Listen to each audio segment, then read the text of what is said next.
detected that the host in front of the screen is seriously short of money. Do you want to bind the one-click money-making system? After successfully binding the system, you can automatically earn an annual income every hour. Price is 3 dog heads. Start binding. One-click money-making system binding successful. Is the host activated? Hearing this, I was a bit confused. I just replied with 3 dog heads in the comment section. How did the system get activated? To confirm the authenticity of the system, I tentatively asked in my heart, "System, are you there?" The next moment, the system voice sounded again, "Answer the host. I am the system intelligence, and the name of this system is the one-click money-making system." After the host activates the system, it will help the host make money with one click based on the host's current monthly income. After listening, my eyes couldn't help but sparkle. What I like the most right now is money. Activate. Activate. Hurry up and activate. With that in mind, I spoke directly. In an instant, the activation sound rang out. Loading complete.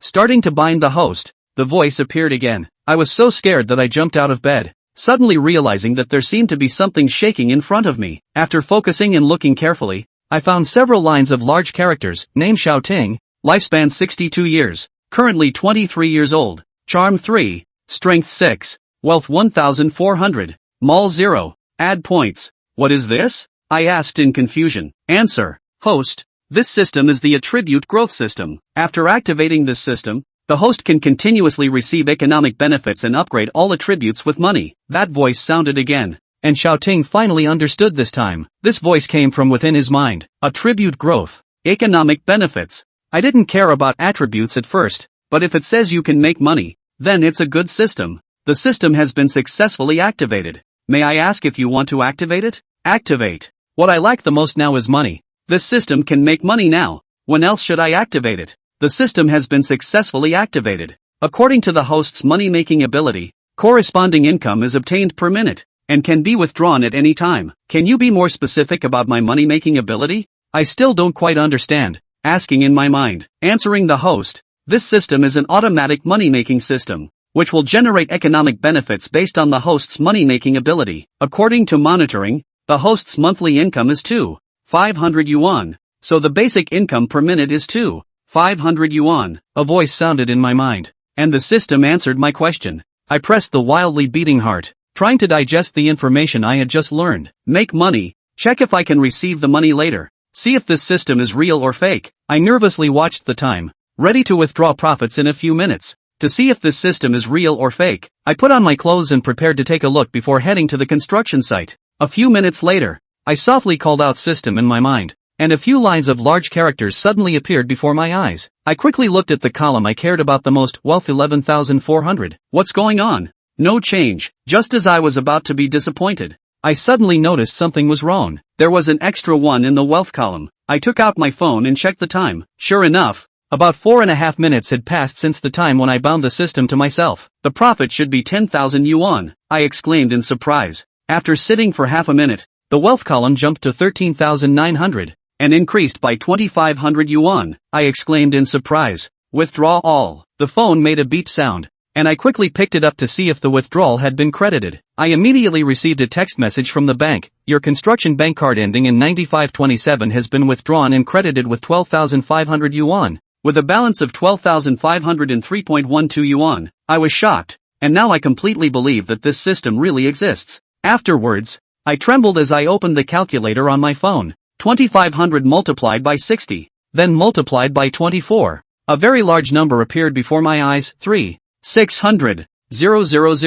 3,600,000 in a day. But even if I let my mind wander, I couldn't figure out how to spend these 3,600,000. Let alone having 3,600,000 every day. So what are these attributes? After solving the most concerning money issue, I noticed several other items, all of which were attributes. Life, 23 is my current age, so the 62 should refer to the age I can live up to 62 years old. Ugh, if it weren't for this system, looking at this situation, I would have to be poor for another 40 years. Another 40 years of such days, I complained in my heart. Let this kind of life go to hell. Charm 3, strength 6. These are easy to understand. After working as a bricklayer on the construction site for a year, my strength should be a bit higher than the average person. The wealth in the next column is the easiest to understand, and after a while, the number has become 18,900. As for the initial one, 400, I thought about it and understood that my total assets probably add up to about 400 yuan. Just 400 yuan.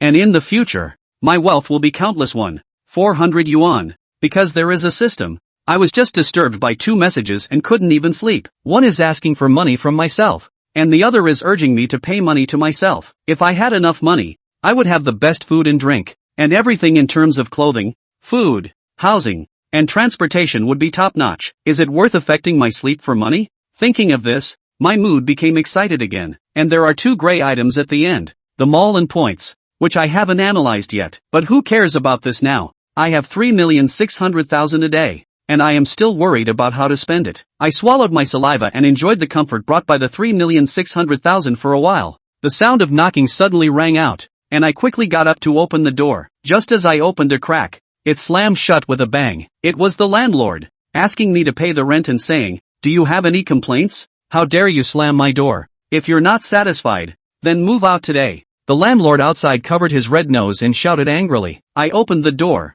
said nothing, and looked at the landlord coldly. The landlord kept complaining endlessly, and I interrupted, "Have you had enough? How dare you talk back?" The landlord was surprised that I dared to speak to him like that, and immediately became angry. In the past, I would have endured it, but now I am different. I have a system that allows me to earn 360,000 a day. Doesn't the landlord just want money? I took out the last 200 yuan in cash on me. The monthly rent is 1,007. And I had paid a 3-month deposit at the beginning. Here is 200. I slapped the 200 yuan on the landlord's face, said leave, and with a bang, the door was closed again. After a few minutes, I opened the door and walked out of the rented apartment and went downstairs. I saw an old man selling pancakes downstairs. This old man used to pity me and often let me have breakfast on credit. He was kind to me. I went over and took out a key to hand it to the old man, who was puzzled. I explained, "I have moved out. Those old things can't be taken away. And I don't want to take advantage of the landlord. You can go up and take whatever you want." After explaining,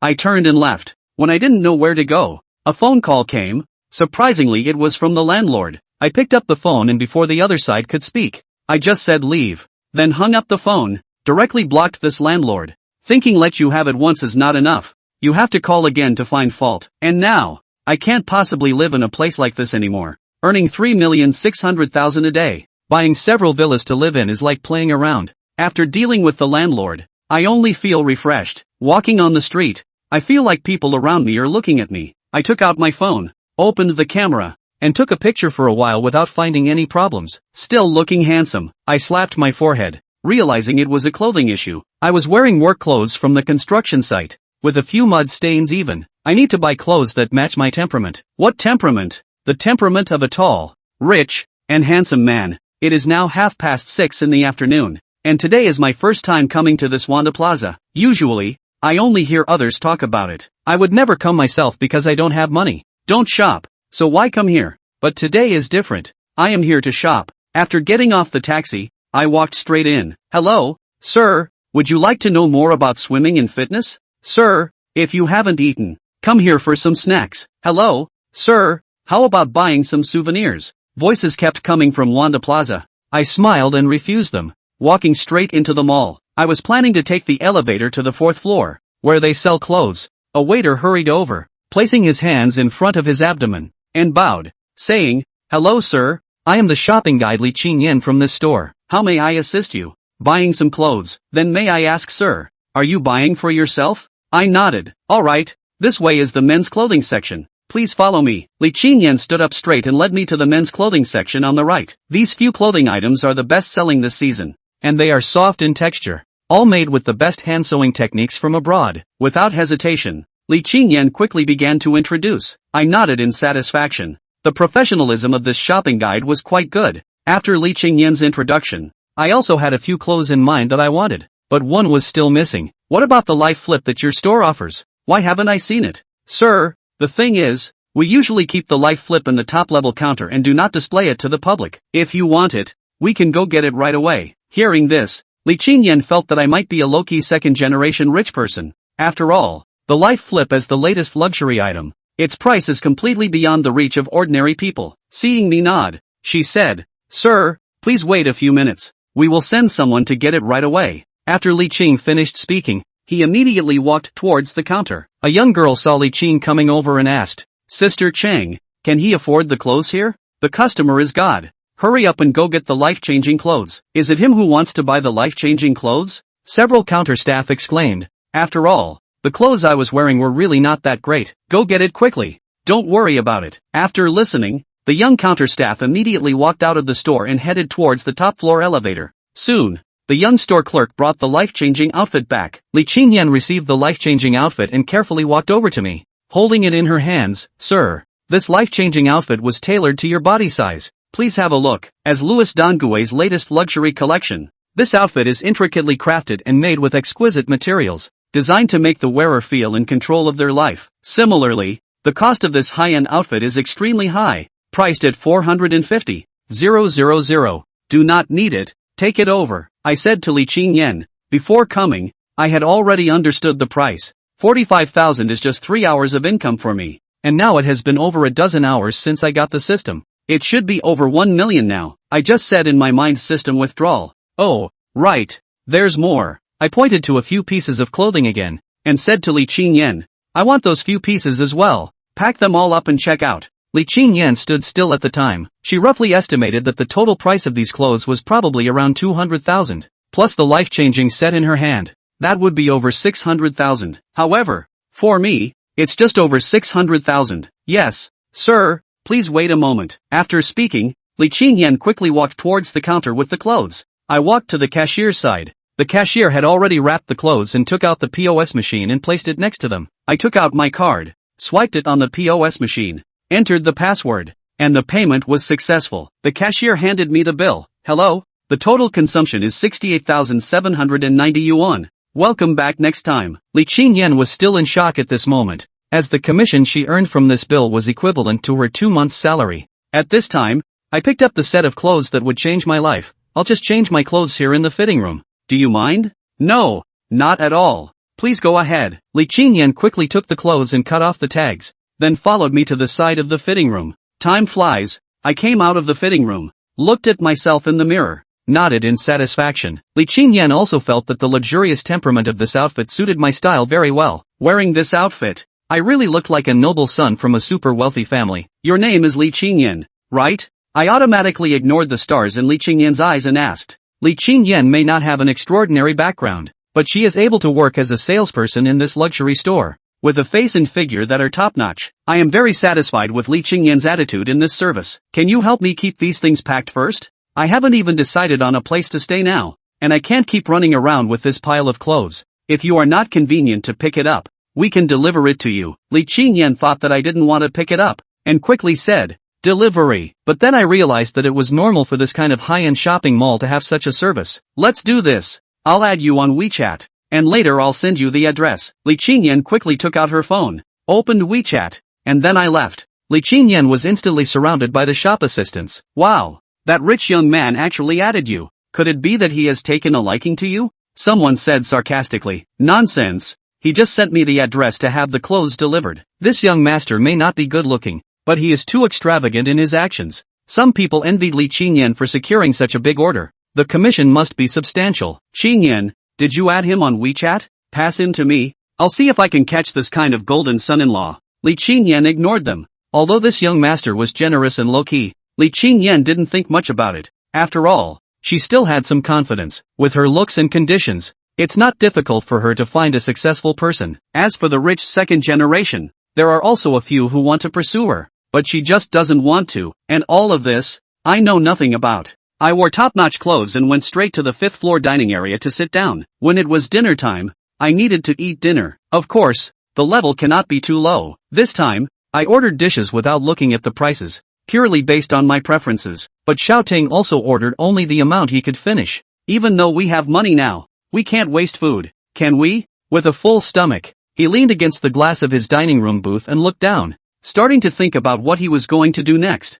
Clothing, food and shelter. I've already bought the dress and I don't need it that much for now. It's a good solution to eat. Just pay for dinner when it's time. Live. Having solved the first two items, now Xiaoting needed to think about considering the issue of housing. Buying a house is the best option. After all, even though he'll be rich, that doesn't mean he can just rent an apartment every day, does it? And with his current status, A normal ordinary house is no longer very suitable for him to live in. If you're going to buy one, buy a good one. But what kind of house is good? He has little concept. Nothing more than a variety of villas is best. At the rate he's making money now, he'll have tens of millions in his hands in 3 or 4 days. And with the price of housing in Jiangjiang City, the best villa in Jiangjiang City, probably only 20,000 to 30,000 a square foot. And he, for sure, wants to buy the best. But I'm sure it's too late for today. I still have to find a hotel first. Took out his cell phone and searched for a nearby hotel. In an instant, a whole bunch of hotels came into view,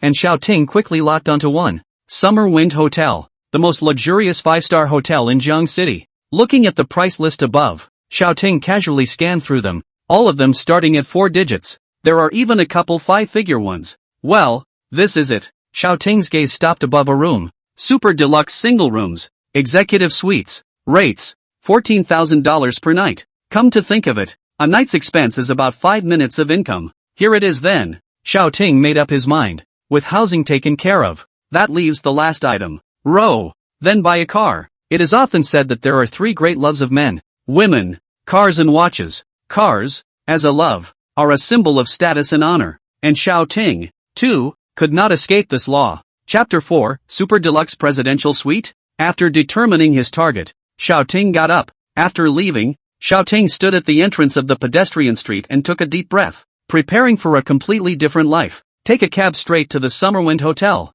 The Summer Breeze Hotel? The cabbie listened and then re-established it. Well, it's the Summerwind Hotel. Xiaoting sat in the back seat and replied calmly. Now, the cab driver didn't have much to say and drove directly toward the Summerwind Hotel. During that time, Xiaoting passed by the bank and withdrew some cash on his person. Almost 40 minutes later, Xiaoting arrived at the Summerwind Hotel. From the outside, this Summerwind Hotel has hundreds of floors, and the bright lights illuminate the surrounding streets. The word high-end is what this building should look like. The cab drove straight to the red carpet in front of the hotel. Before getting out of the cab, Xiaoting took out a $100 bill and handed it to the driver. Before Xiaoting could open the door, the porter rushed over to open the door, put his hand on the roof of the car, and escorted Xiaoting out of the cab. This service, Xiaoting marveled a bit. Originally, Xiaoting felt that he would be looked down upon by the waiter if he came to such a place by cab, just like those stories in novels. Still, reality and fiction are not the same, because there aren't that many stupid people in reality, unless, really met people who are dumb as pigs, and if there were such a person, he couldn't be in a place like this. The porter guided him respectfully into the hotel. Once in the hotel, more shocking than outside, the empty hall, Western-style decoration and huge crystal chandeliers complement each other, and the hall is dozens of meters high. The whole hotel reveals a kind of luxurious and extraordinary temperament. Xiaoting has never really seen this kind. A 5-star hotel, worthy of being 5-star, and the welcoming ladies standing at the door were all delicate and sweet-looking. At this time, when he saw Xiaoting come in, a person immediately stepped out and brought in a towel. Sir, are you here to see a friend or are you staying at a hotel? The welcoming lady, Wang Jingyu, smiled and opened her mouth, which was even sweeter and more attractive, and her temperament, which felt a lot better than the other welcoming guests. Live. Xiaoting looked calm. This way, then, sir. After saying this, Wang Jingyu politely extended his hand and guided Xiaoting towards the front desk. To the front desk. Hello sir, is this check-in? The receptionist was no worse looking than those welcoming ladies in the lobby, and the voice was even better. After all, it is the top most luxurious hotel in the whole city. The service personnel and staff are bound to go through layers of screening. If they don't look good enough, who would want to come to live in the hotel? These days, face value is king. Aha. Xiaoting took out his ID card and bank card, and the other receptionist girl immediately started to register. Executive suite. Xiaoting said calmly. Today is a normal business day, so there's no discount on the deluxe executive suite, which is $14,000 a night at the original price. The receptionist smiled and reminded Xiaoting that the words were just uttered as usual and didn't mean anything else. Okay, so is there anything fancier than that? Xiaoting was just mentioning it in passing. Yes, it's a super deluxe presidential suite, but it's priced at $19,500 a night. Presidential suite? Xiaoting didn't realize that there were actually more advanced ones that hadn't been written online. Yes, both the facilities and the environment are of the highest standard. Presidential suites are often reserved for the very rich in TV dramas, right? Thinking of this, Xiaoting immediately said, this presidential suite it is then. For 10 days. Xiaoting thought about it. Staying in a hotel all the time is not a permanent solution after all. Staying for a period of time is enough. Staying for too long is not interesting. Yes sir. Checking you in now. The receptionist was a little surprised, but checked in quickly. Wang Jingyu took a closer look at Xiao Ting and realized that Xiao Ting was really calm and confident, and had absolutely no intention of forcing himself to act here. Now, she realized that the young man in front of her was really rich. Hello sir. Stayed for 10 days. Total spending is $195,000. Please check. The other party handed over the invoice. Xiao Ting took it and didn't look at it, nodding his head. One moment, please. Room cards are being retrieved. The little sister at the front desk said to Xiao Ting again. Okay. Xiao Ting nodded. Soon, the receptionist took out 3 cards and respectfully handed them to Xiao Ting. Sir, there are 3 cards here. This one is for the room and this one is for the safe. Xiao Ting took it and calmly looked at it. That golden card is the honorable VIP card. You consume over 100,000, so you are given a VIP card. Holding a VIP card can enjoy the VIP services of this hotel. If you need to book a hotel, book a flight ticket, traveling food and drink and so on, you can contact us. There are special people to do it for you. The attitude was more respectful than before. Xiao Ting, on the other hand, sighed in admiration in his heart. Sir, please follow me. When the receptionist finished all the formalities, Wang Jingyu immediately very enthusiastically led Xiao Ting towards the elevator entrance. When she reached the elevator entrance, she also immediately went up and pressed the elevator, then stood sideways in front of Xiao Ting with a very respectful attitude. Worthy of being a 5-star hotel, this service is so thoughtful. No wonder it can be so big.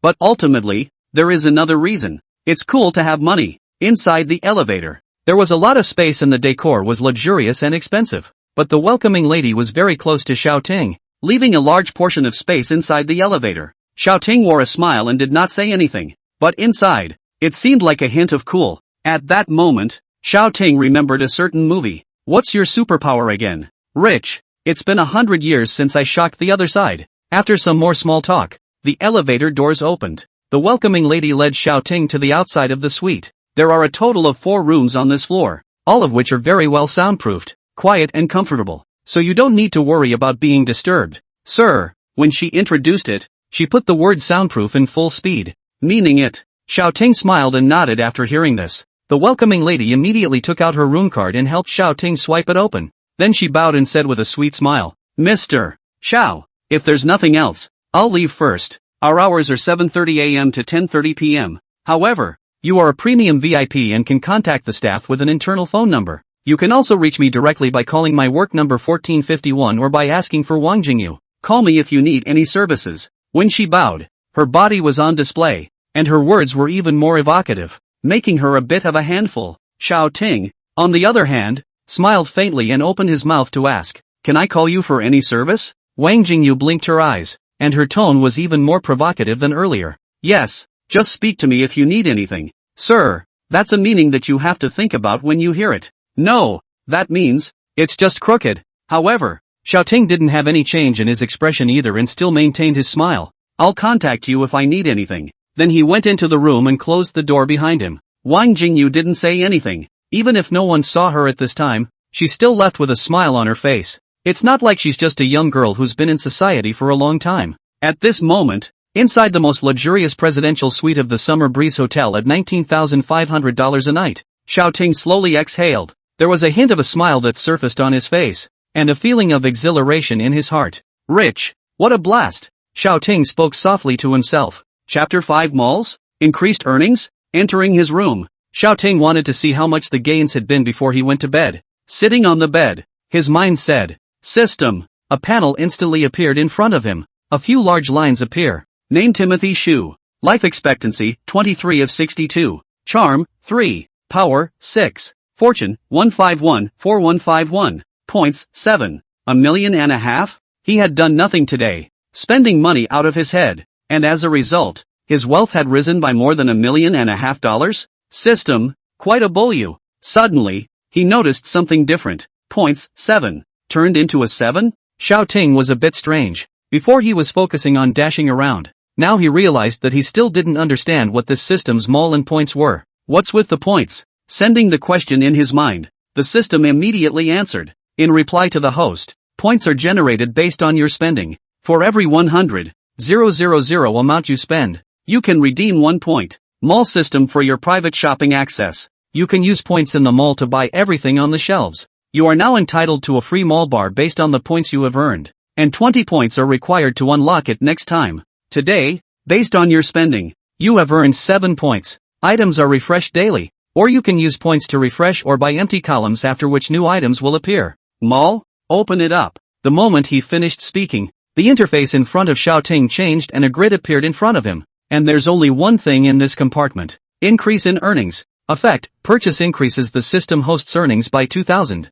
Price, 1,000 points. 1,000 points? I still can't buy it myself for the time being. However, Xiaoting wasn't in a hurry. It was fine that this thing couldn't be bought for the time being, but at least it let Xiaoting know one thing. That gain. And it adds up. Right now he's already making $3.5 million a day. And if you add, that's a horrible rate of money making. System, can you lock this item temporarily? Locking will turn off automatic free refreshes. Please ask if you want to lock. Lock it down. He has 1,000 points. Buy it and unlock it later. This earning power. The bonus is too high. So these attributes, what are they good for? Xiaoting continued to ask again. The add-on feature will be unlocked after purchasing add-on values in the mall. And different amounts of add-on values will be obtained through purchases, and can be used to increase attribute points as well as life expectancy values. And this function? No wonder there's such a bunch of stuff on this attribute panel. I thought it was just for getting to know myself, but I didn't realize there was such a wonderful thing. But the lifespan is there. It's not like you're going to suddenly die. And other attribute points that don't affect life. So Xiaoting's priority now was to improve his quality of life. Moreover, the things in the mall were all bought with points. One should increase their earnings first, and when they had a large amount of money, they would still be afraid of not being able to afford it. Though there's a ton of them now. But now it seems that Timothy Shaw will need even bigger bucks. And it's going to be spent in a big way. After looking at his assets and understanding them all, Xiaoting was tired today and was ready to take a shower and go to bed. I got out of the shower only to find my cell phone screen lit up. Xiaoting dried his hair and picked up his cell phone in his hand. There were 2 messages. One from the contractor. Xiaoting, why didn't you come to the construction site to move bricks today? Are you planning to miss work? Not answering my messages, are you? If you don't give me an explanation tomorrow, you don't want last month's and this month's paycheck. Xiaoting frowned, but then instantly calmed down. Now that he was in his state of mind and status, he couldn't help but feel a little amused when he saw that this boss was furious but couldn't do anything with him.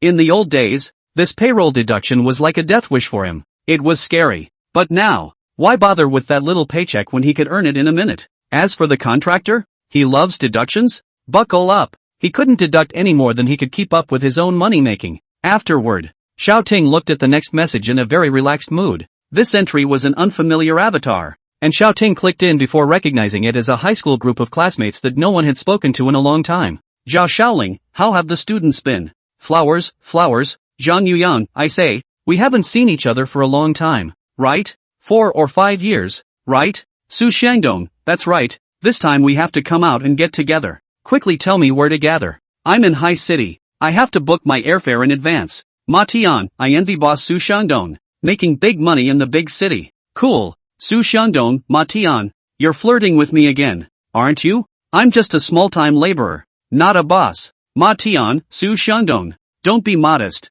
Who doesn't know that you work in a big company in a first-tier city and earn millions a year? This is still called flirting? Su Shangdong, stop it. I'm just a working-class boy. Our class president is a bull. At such a young age, he's opened a factory in the city, with an annual income of tens of millions. Jiang Dao, bragging about yourself, don't mess with me. A year also earns a 7, 8, 9 million, 10 million. You can blow too much. Laughing and crying. At this time, then Jiang Dao appeared. A speech simply cannot pretend. Compared to these students who had just graduated a year ago, his development, already considered very good. But Xiaoting couldn't help but let out a laugh. The technique of this pretending was really not high. It was too raw. If it was before, Xiaoting definitely had nothing to say. After all, although people were pretending, they were telling the truth. They, the classmates, could only be envious. But now the words, Xiaoting felt nothing. You make 7, 8, 9 million dollars a year from your factory? How about $10 million a year? That's as much as I've gained in 3 days. Of course, Xiaoting obviously won't intentionally go to the group to say so. That's not having nothing to do? He glanced at the group. There were not a single person in the group, but only a few active ones. But come to think of it, It was after 10 o'clock, and the office workers still needed to work the next day, so they all rested early. At that thought, he also put down his cell phone. There's no time or place set anyway, so let them discuss it, and just go straight over there yourself when you've set a time and place. Then Xiao Ting went to bed. Even in his sleep, he could feel the extraordinary nature of this luxurious presidential suite. Quiet, comfort. There were no words in the night. Xiao Ting only felt that he slept comfortably. The money spent. Worth it. When I got up, it was 11 o'clock. Xiao Ting checked his earnings at the first opportunity. 3,110,000. About 27 hours have also passed since yesterday morning, and he should have gained about $4 million. But yesterday he also spent a lot of money on buying clothes and staying in a hotel. And now what's left? There's still more than $3,100,000. When you look at it like that, a big deal like yesterday's isn't much of a deal at all. Isn't this still over $1 million? Xiao Ting woke up and washed his face and brushed his teeth while thinking about what he should do with the money. And you need points to buy the increased earnings in the mall. Money has to be spent. Clothing, food, housing and transportation. Not all of them have been solved yet, and compared to buying a house, Xiao Ting still wants to buy a car first. After all, the hotel is still good for 9 days. But when it comes to traveling, you can't take a taxi every day, can you? Meanwhile, Xiao Ting was watching the live broadcast. Suddenly, the group of classmates stirred again. Click on it and see that there are actually new people joining. Chapter 6, Buying a Car? Pulling Bricks? River Road invited AA Pride 4's Lily Ho to join the group. Xiao Ting a bit of memory. This Lily, is a girl in the previous class with a relatively high ranking of face value.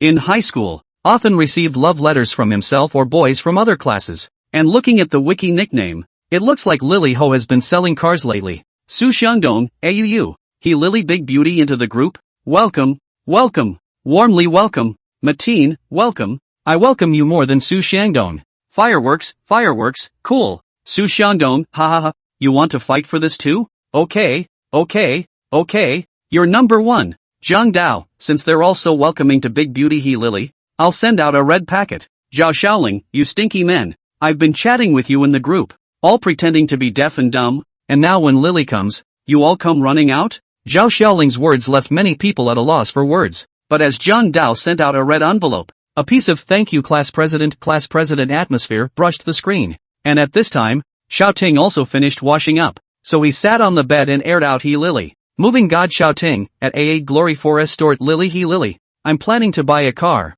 What are the prices at your store these days? Can you give me an idea? As soon as Xiao Ting finished speaking, many people who were holding their cell phones to read the message froze. Is this Xiao Ting also running out to pretend? I heard he's just a bricklayer. Thinking of buying a car? Pulling bricks? But there's no such thing as going to a 4S store to buy a brick puller. Is there? Lily Ho didn't see a reply, but someone else came out and replied first. Zhang Dao, Lily in their store should be the number 1 ranked 4S store in Zhang City. The cars are all imported, but the cheapest ones are only 3 to 400,000, which isn't very expensive. The most expensive seems to be a Lamborghini Bison, right? The way Zhang Dao said this made it seem like a really good X was being put on. $3 to $400,000. That's not very expensive? At that moment, Lily Ho also returned the message. Lily well, the class president is right. The most expensive one at the moment is the Lamborghini Bison. But it seems like a few more luxury cars will be introduced next month. Cute, cute. At this time, Lily also deleted the prefix of her WeChat nickname, before adding AA, just so that it can be the first in the ranking of all people. And now they are all classmates, and not customers. Naturally, it is not necessary to use Xiao Ting, the god of moving bricks. Well then, Lily, give me your phone number. I'll be there at 4 in the afternoon. A lot of people couldn't sit still when this news was released. This bricklayer, he's still panting after a couple of loads, isn't he? You still have a phone number? You got money for that? Is it fun to act so stiff? Finally, someone couldn't resist. Su Xiangdong, brother Xiao Ting. Are you accompanying the leader to buy a car or are you going to buy a car yourself? This Su Xiangdong's words were quite a bit of a look down on people. However, Xiao Ting just typed calmly, buy yourself. Ma Tian, looks like you're getting rich. Brother Xiao. The phrase brother Xiao, we all know what it means. But Xiao Ting only smiled faintly. The more the students in the group did, the more interesting he found it instead. And he began to look forward to the next reunion a little bit.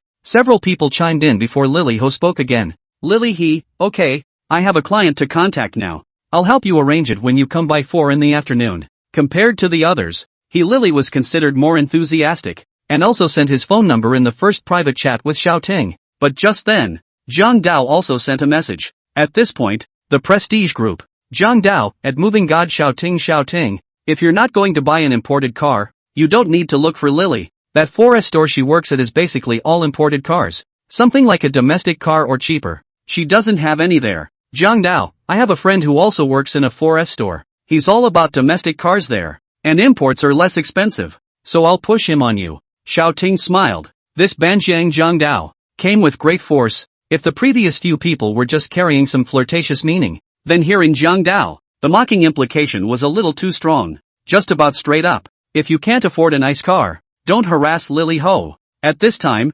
Xiaoting, who had already changed his clothes, typed a few words and went out. Xiaoting, the god of moving bricks, I don't know exactly what kind of car I'm going to buy, so I'll just go over and take a look first, and if it's really good looking, I'll buy one, and if it doesn't fit, I'll just take it as a long look. As soon as this was posted, everyone kind of felt that Xiaoting was just completely pretending. You're saying it doesn't fit your heart. It doesn't fit your wallet, does it? But people didn't hold on to it, and immediately started talking about where to party and when to party. After leaving the room, Xiaoting realized that there was a new piece of prestige. Once he looked at it, Xiaoting remembered that he hadn't sent Li Qingyan the address for the clothes he bought yesterday. It was Li Qingyan who was questioning himself. He hurriedly sent an address to Li Qingyan, and then immediately dialed Wang Jingyu's number. Dodo. The phone just rang once. Wang Jingyu answered the phone, and her sweet voice came from the other end of the phone. Hello, I'm Wang Jingyu. Mr. Xiao, how can I help you? The soft tone of his voice made Xiaoting feel as if that respectful figure appeared in front of his eyes again.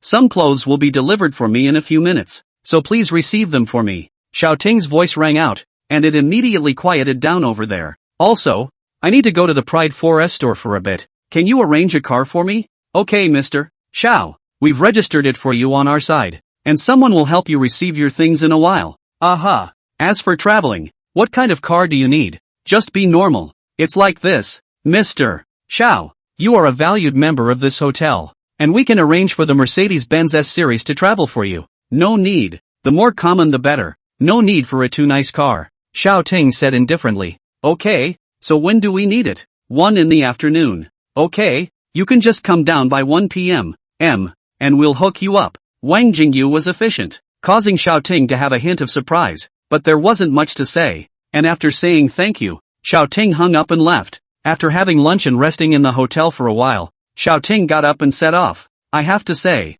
the 5-star hotel's not ashamed to spend so much money. A penny for a penny. When he went downstairs, Wang Jingyu had already waited here for who knows how long. Seeing Xiaoting come over, Wang Jingyu immediately ran over with small steps. Today's Wang Jingyu, dressed completely in line with her profession. The OL professional dress with black silk, more completely highlighting her superior body. As for her face, although Wang Jingyu wasn't to the level of a school beauty, she was definitely prettier than many others, and her temperament was even more outstanding. There is a lot less youthfulness in her, a mature and sensual feeling that makes people want to get closer. Mr. Xiao, we have prepared a business BMW for your transfer. The hotel, it seems, is a business BMW at worst. Okay, let's go. Xiaoting opened his mouth indifferently. Chapter 7, okay, let's go with this one. An hour later, arrived at a motor city. Xiaoting got down from the BMW and couldn't help but marvel in his heart. The driver drove extremely smoothly along the way.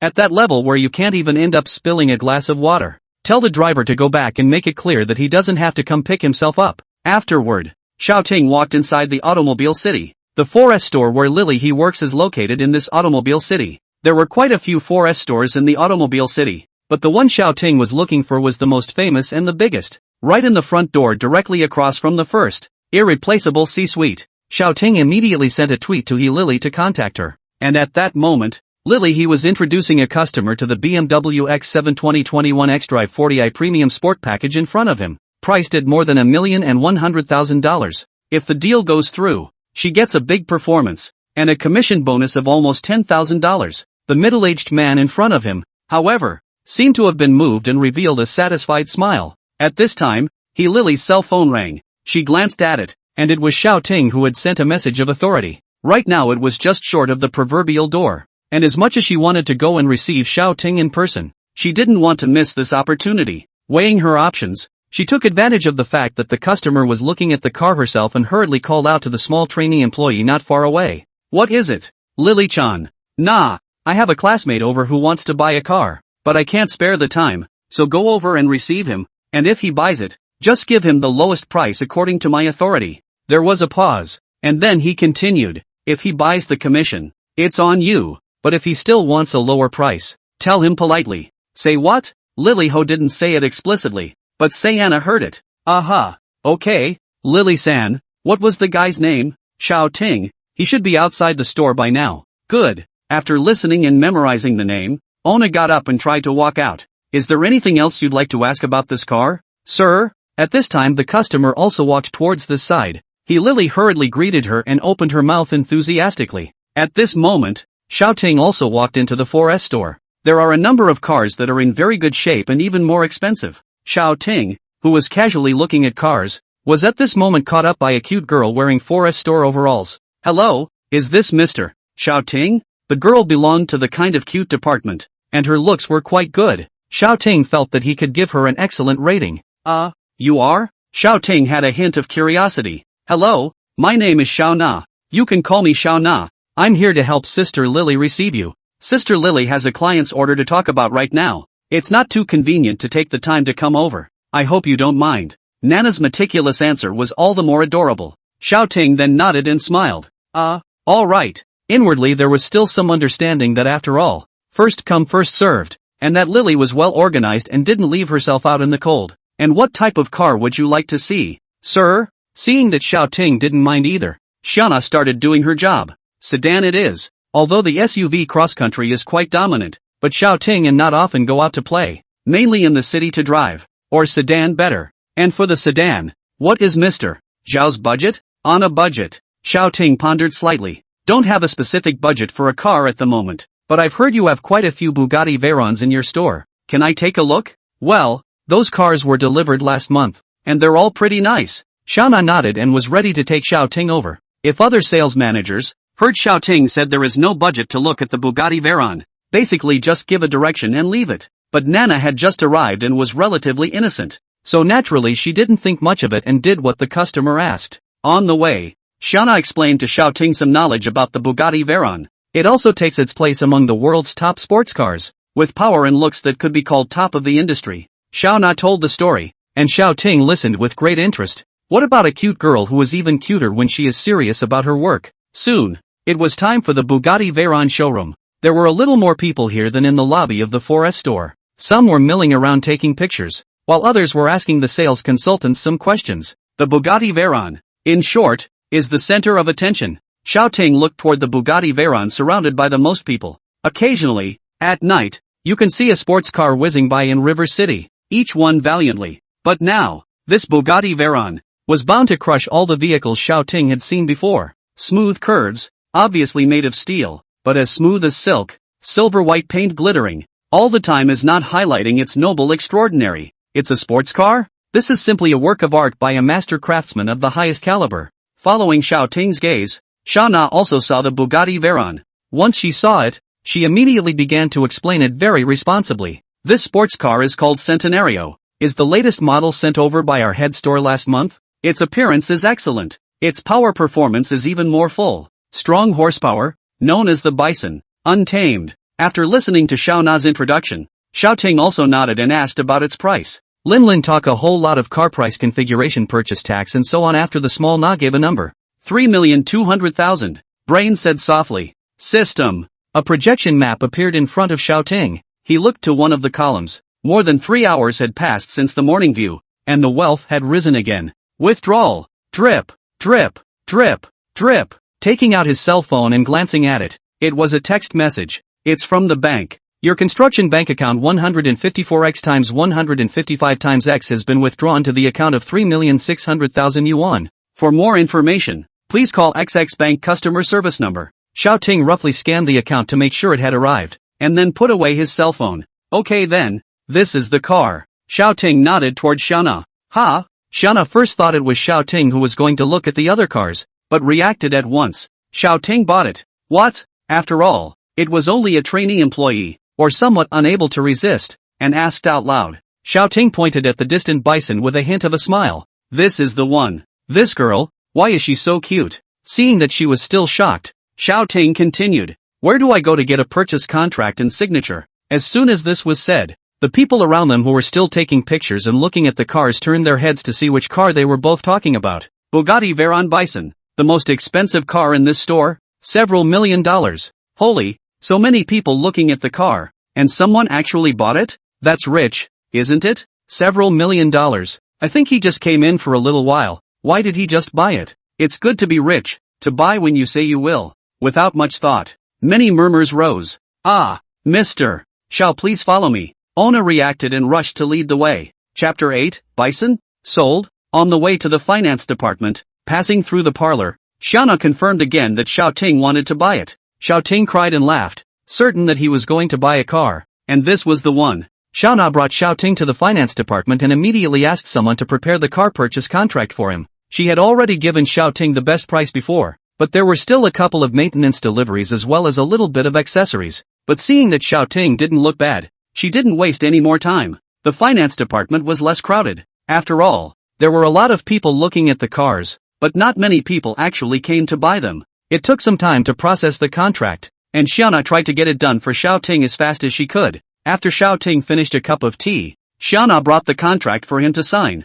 after which he could pay and pick up the car. Now the contract doesn't count, even if it's signed and not paid for, and Xiaona had a hint of nervousness. After all, Xiao Ting was really different from normal people. She even slightly suspected that Xiao Ting was filming segments to engage in performance art, or that Lily was joining forces with him to shag herself. Bugatti Veyron? Payment $3,200,000. Please enter the code. The cashier girl was a little surprised, but went along with the contract. Pattering sound. The POS prints out the bill and the payment is successful. Nah. Hurry up and inform the store manager and get someone to remove the exhibit carts that have been sold without any problems. An older car-buying counselor hastened to remind Na. Xiaona came back to her senses and hurriedly looked at Xiao Ting. Mr. Xiao, please take a short rest in the VIP parlor. I will now go and take care of some of the remaining matters for you. Xiao Ting nodded. Na turned around and immediately went to the store manager. Now that the car has been sold, if something goes wrong at this point and it gets touched or rubbed, it becomes an accident car. Neither the compensation nor the penalty is something they can afford in this store. At this moment, Zhang Guoqing was working in his office at this time, and then there was a knock on the door. Knock, knock, knock. It's not a bad knock. Come in. Zhang Guoqing was a bit upset, but he still said please come in. As soon as he came in, it was a sales consultant that he looked at more favorably, and at this time, he was full of excitement as he walked towards Zhang Guoqing. Store manager, the car is sold. What car has to be this exciting to sell? What car? Zhang frowned. The Bison. That most expensive Bugatti Veyron Bison. The sales consultant who came in sounded excited. Shocking Zhang. Bison? Sold? Bugatti Veyron Bison? Zhang is a bit unbelievable. When the car was first shipped to the store, he contacted a few of his big customers in River City because they were the only ones who could afford the car. But those few big clients didn't buy it. Sports cars are young people only to buy. And those big customers in the family of the male son are sent to the big city. The family luxury car is also quite a lot. Do not need to be used to collect. Naturally did not buy. And this car is hard to sell. The top will rarely continue to pull over other types of luxury cars. After all, the level of consumption cannot keep up, pulling around and also prone to accidents. But I didn't expect that someone would actually tell me that it was sold today? Really? Zhang still couldn't believe it. Why would I have nothing to lie to you for? Wouldn't I be looking for a fight? That sales consultant saw the disbelief in the store and opened his mouth to flirt. Who sold it? A new sales trainee. The owner has paid for the car and is going through all the processes of purchasing it. After hearing this, Zhang Guoqing immediately got up and walked out of the office. At this moment, Lily was in the sales office, full of smiles, communicating with the customer just now. In the end, it was better to send the other away. The other party was a bit tempted, but in the end did not purchase the car. Just said they still need to think about it. BMW X7 2021 xDrive 40i Premium M Sport Package. A multi-million-dollar luxury car. If you don't have a bit of equity in your home, you usually don't buy it. It's hard to find customers who can afford it. It's harder for customers who can afford it to want to buy it. Just after sending the customers away, Lily was ready to take a break when a man came running over with an excited face. Lily, what is that friend of yours? She asked Lily with a squint, leaving Lily confused. What man? Who? Lily Ho had no idea who was talking about. That's the one who came to buy a car from you today. They said he was your friend. The other party said excitedly, and only then did Lily he react. Timothy Shaw. Oh, that's my classmate today. Why? Lily drank a mouthful of tea. After explaining to that customer for half a day today, her mouth had long been dry. He bought a car and even paid for it. That's pretty good. Lily Ho was calm, putting down her teacup, wondering what was so exciting about this. In her heart, she thought that even if Xiaoting bought a car, he bought a 300,000 to 400,000, such as an Audi or a BMW or something among the imported cars. You won't. The other woman wanted to say something, and it was a little strange for her to be so calm as Lily Ho was. I don't know what kind of car he bought for your classmate. Do you? What kind of car? Did you buy a BMW X5? There's no need to be so excited about the X5. It can't be a BMW X7, right? Is it really necessary to get so excited about selling a $400,000 to $500,000 car? You're so busy. Check the group chat when you have time. He bought the best-looking Bugatti Veyron Bison in our store. What? Ahem. Lily Ho, who was drinking tea, choked. You're kidding, right? Quickly pulling out his cell phone, he opened the group chat and found that the group was blowing up. Is this the rich guy who showed up there? Bought this car.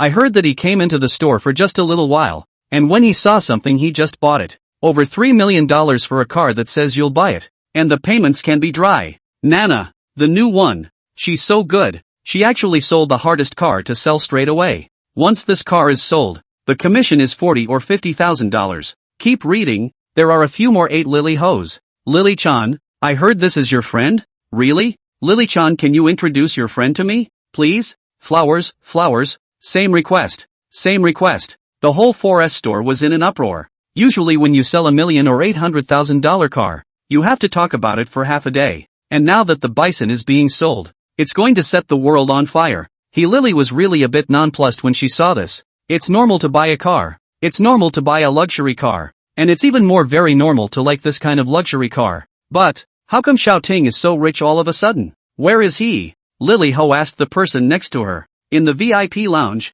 Sister Lily, you wouldn't have no idea that he was going to buy a car like this? Lily Ho shook her head and smiled bitterly, saying she didn't know. That's when the cell phone rang again. She had wanted to go to Xiaoting first, but glanced at her cell phone. It's Su Xiangdong and his high school group who's eyeing him. Su Xiangdong, at Lily. What kind of car did Xiaoting go and buy? This was echoed by someone else who asked. Lily knew what the group was thinking and typed with a bitter smile. In an instant, another group blew up. Lily Ho, Bugatti Veyron Bison. Chapter 9, So Damn Handsome. As soon as Lily He's message was sent out, many of the people who saw the message were stunned. Su Xiangdong, Lily, don't tease everyone. Tell us, what kind of car did Xiaoting buy? Maiden, that's right. What are you teasing everyone for at this moment? Say something. Edo, ha ha ha. Lily kinda likes to joke around with everyone too. All sorts of teasing appeared, all thinking that Lily was flirting with Xiaoting. At that moment, Zhao Xiaoling spoke. Zhao Xiaoling, why are you all saying this? What if someone else, Xiaoting, really bought this kind of car? A group of people immediately appeared in the group and gave Zhao Xiaoling the price of this car. Lu Peng, at Moving Brick God Xiaoting Boss Xiao, can you take me for a ride at the class reunion tonight? I've never been in a sports car before. Still a lot of people made fun of it, and Lily was going to tell them seriously. But Xiaoting spoke first. Xiaoting, the god of moving bricks, at Lu Peng, okay, see you tonight. After reading this, Lily felt that she didn't need to say anything, and with a smile, she got up and walked towards the VIP room. At this moment, in the VIP room, Zhang Guoqing was accompanying Xiaoting and introducing the favorable policies to him. In fact, these discounts were not attractive to Xiaoting. Usually it's only a discount of $30,000 to $50,000, and he has paid out more than $3 million.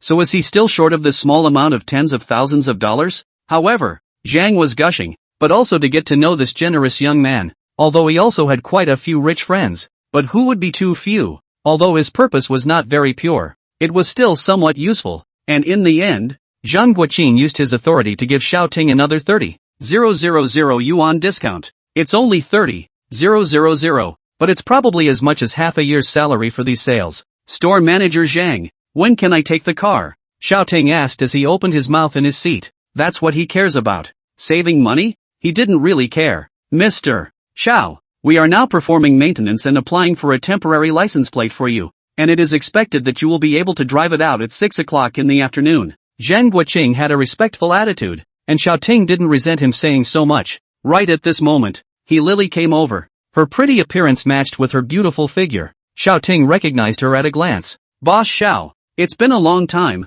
don't come back. Lily enthusiastically walked over and extended her hand to Xiaoting in a regimented manner, not letting loose because of any other relationship. Xiaoting laughed, feeling that Lily was being snarky, and opened his mouth to retort. Lily, what are you talking about? Just call me Xiaoting. Beautiful women, or high school classmates, to see again. Xiaoting is still somewhat happy. At this time, Lily was wearing a professional outfit, and she had a good figure, which was revealed under the professional outfit. Compared to Wang Jingyu, Lily also has the same business-like atmosphere, but Lily dresses in a way that seems more approachable, while Wang Jingyu has a bit more of a feeling that makes it difficult for people to get close to her. However, both are beautiful. Thinking back on the girls I've come into contact with in the past 2 days, they're all really good looking. It seems that this peach blossom, too, is knotted with money. You even bought a bison. Where would I dare to call you by your first name directly? Lily smiled, picking up the hot water next to her as she spoke, making tea for Xiaoting. At this point, Zhang Guoqing knew that the two were familiar with each other, and also knowingly left. Mr. Xiao, I'm going to supervise the maintenance cars, so I don't give you a slip. After saying this and seeing Xiaoting nod his head, Zhang Guoqing left. Lily made tea for Xiaoting and brought it up to him. Mr. Xiao, come and taste my handiwork. Seeing Lily's Mr. Xiao and Boss Xiao, Xiaoting hurriedly waved his hand and said with a smile, you don't have to be like this, we both went to school together. You really can't. Call me Brother Xiao. Taking the cup of tea and taking a sip, it tasted pretty good. One size does not fit all. Where I work, you are giving me face by coming, so you have to call Mr. Xiao. Lily laughed softly, seemed to remember something else, and opened her mouth to continue. Mr. Xiao, what kind of work have you been doing lately? Everyone is curious, and Lily Ho is no exception. Had a small business in another city and made a little money. Xiaoting knew that the other party had no malice and simply wanted to ask, so he casually excused himself. Anyway, he would have to say this to anyone in the future. As long as it was not a little cutie, none of them will pursue the question. After hearing this, Lily also understood that the other party didn't really want to disclose it, so she didn't ask any more questions, and instead brought the topic to the car. After telling Xiaoting some notes on the use of the Bugatti Veyron Bison, he chatted about his classmate days. Lily was happy to talk, and Xiaoting was happy to listen. After all, the student days were still very good. During that time, the duo also found out that their classmates had already set the location for tonight's party, right at the Conroe Entertainment Villa Center, which, just by the name, should be a nice place. It was like this until 5:30 before Zhang came over again. Mr. Xiao, all matters have been prepared. You can come with us to pick up the car. Xiaoting and Lily also got up and followed Zhang Guoqing to the hall. At this moment, the imposing bison was parked in the middle of the hall, while 20 to 30 employees stood beside it, carrying ceremony. Look more closely. Some of the employees have cameras in their hands. Some are holding champagne. Some are pulling banners. Invite Xiaoting to the car and the ceremony begins. Bang, bang, bang. The salute cannon shot. Broken flowers fell down in front of a bunch of people to take pictures. Take the champagne is next to Xiaoting opened the champagne. Congratulations to Mr. Xiao on his new car. Congratulations to Mr. Xiao on his new car. The employees chanted and all congratulated Xiaoting. Rather than Xiaoting saying that everything should be kept simple and there was no need to do too much, the joyous atmosphere had continued for 10 minutes. Finally, after the car pickup ceremony, Xiaoting also finally sat in his new car, the Bugatti Veyron Bison. This feels, well, unusual, comfortable. Mr. Xiao, Sister Lily, be careful on the road. Xiana stood outside the car and bowed to Xiaoting. Yes, Lily Ho is sitting up there too. Tonight is the class reunion, and now it's almost nighttime, so the two of them will just leave together. Bye. Xiaoting returned, adjusted his seat and pressed the start button. Boom, boom boom boom. Bison, roar. The engine sounded as if there really was an unruly bison roaring, as if it wanted to trample down every obstacle in front of it. And many of the people watching from the side took out their cell phones to take pictures in the click, fearing that the next moment these two cars would disappear in front of their eyes. With Xiaoting's foot on the gas, the bison's buildup on the floor of the 4S store turned into a violent strike, and it was out of the store in a flash. In another second, the car was out of the Motor City and out of sight. Those who stood still were all envious and sent their friends circles. I don't know who said something in the crowd. It's awesome. All those who heard the words silently nodded in their minds. It's really handsome. Chapter 10. It's not that expensive. About 300. At this time, night had already come to Jiang City. The quiet streets were just getting ready for the horrific traffic from work when a car broke the peace on the beltway. The roar of the engine seemed like a wild animal roaring, while the speed of 120 mph was going to tear right through the land.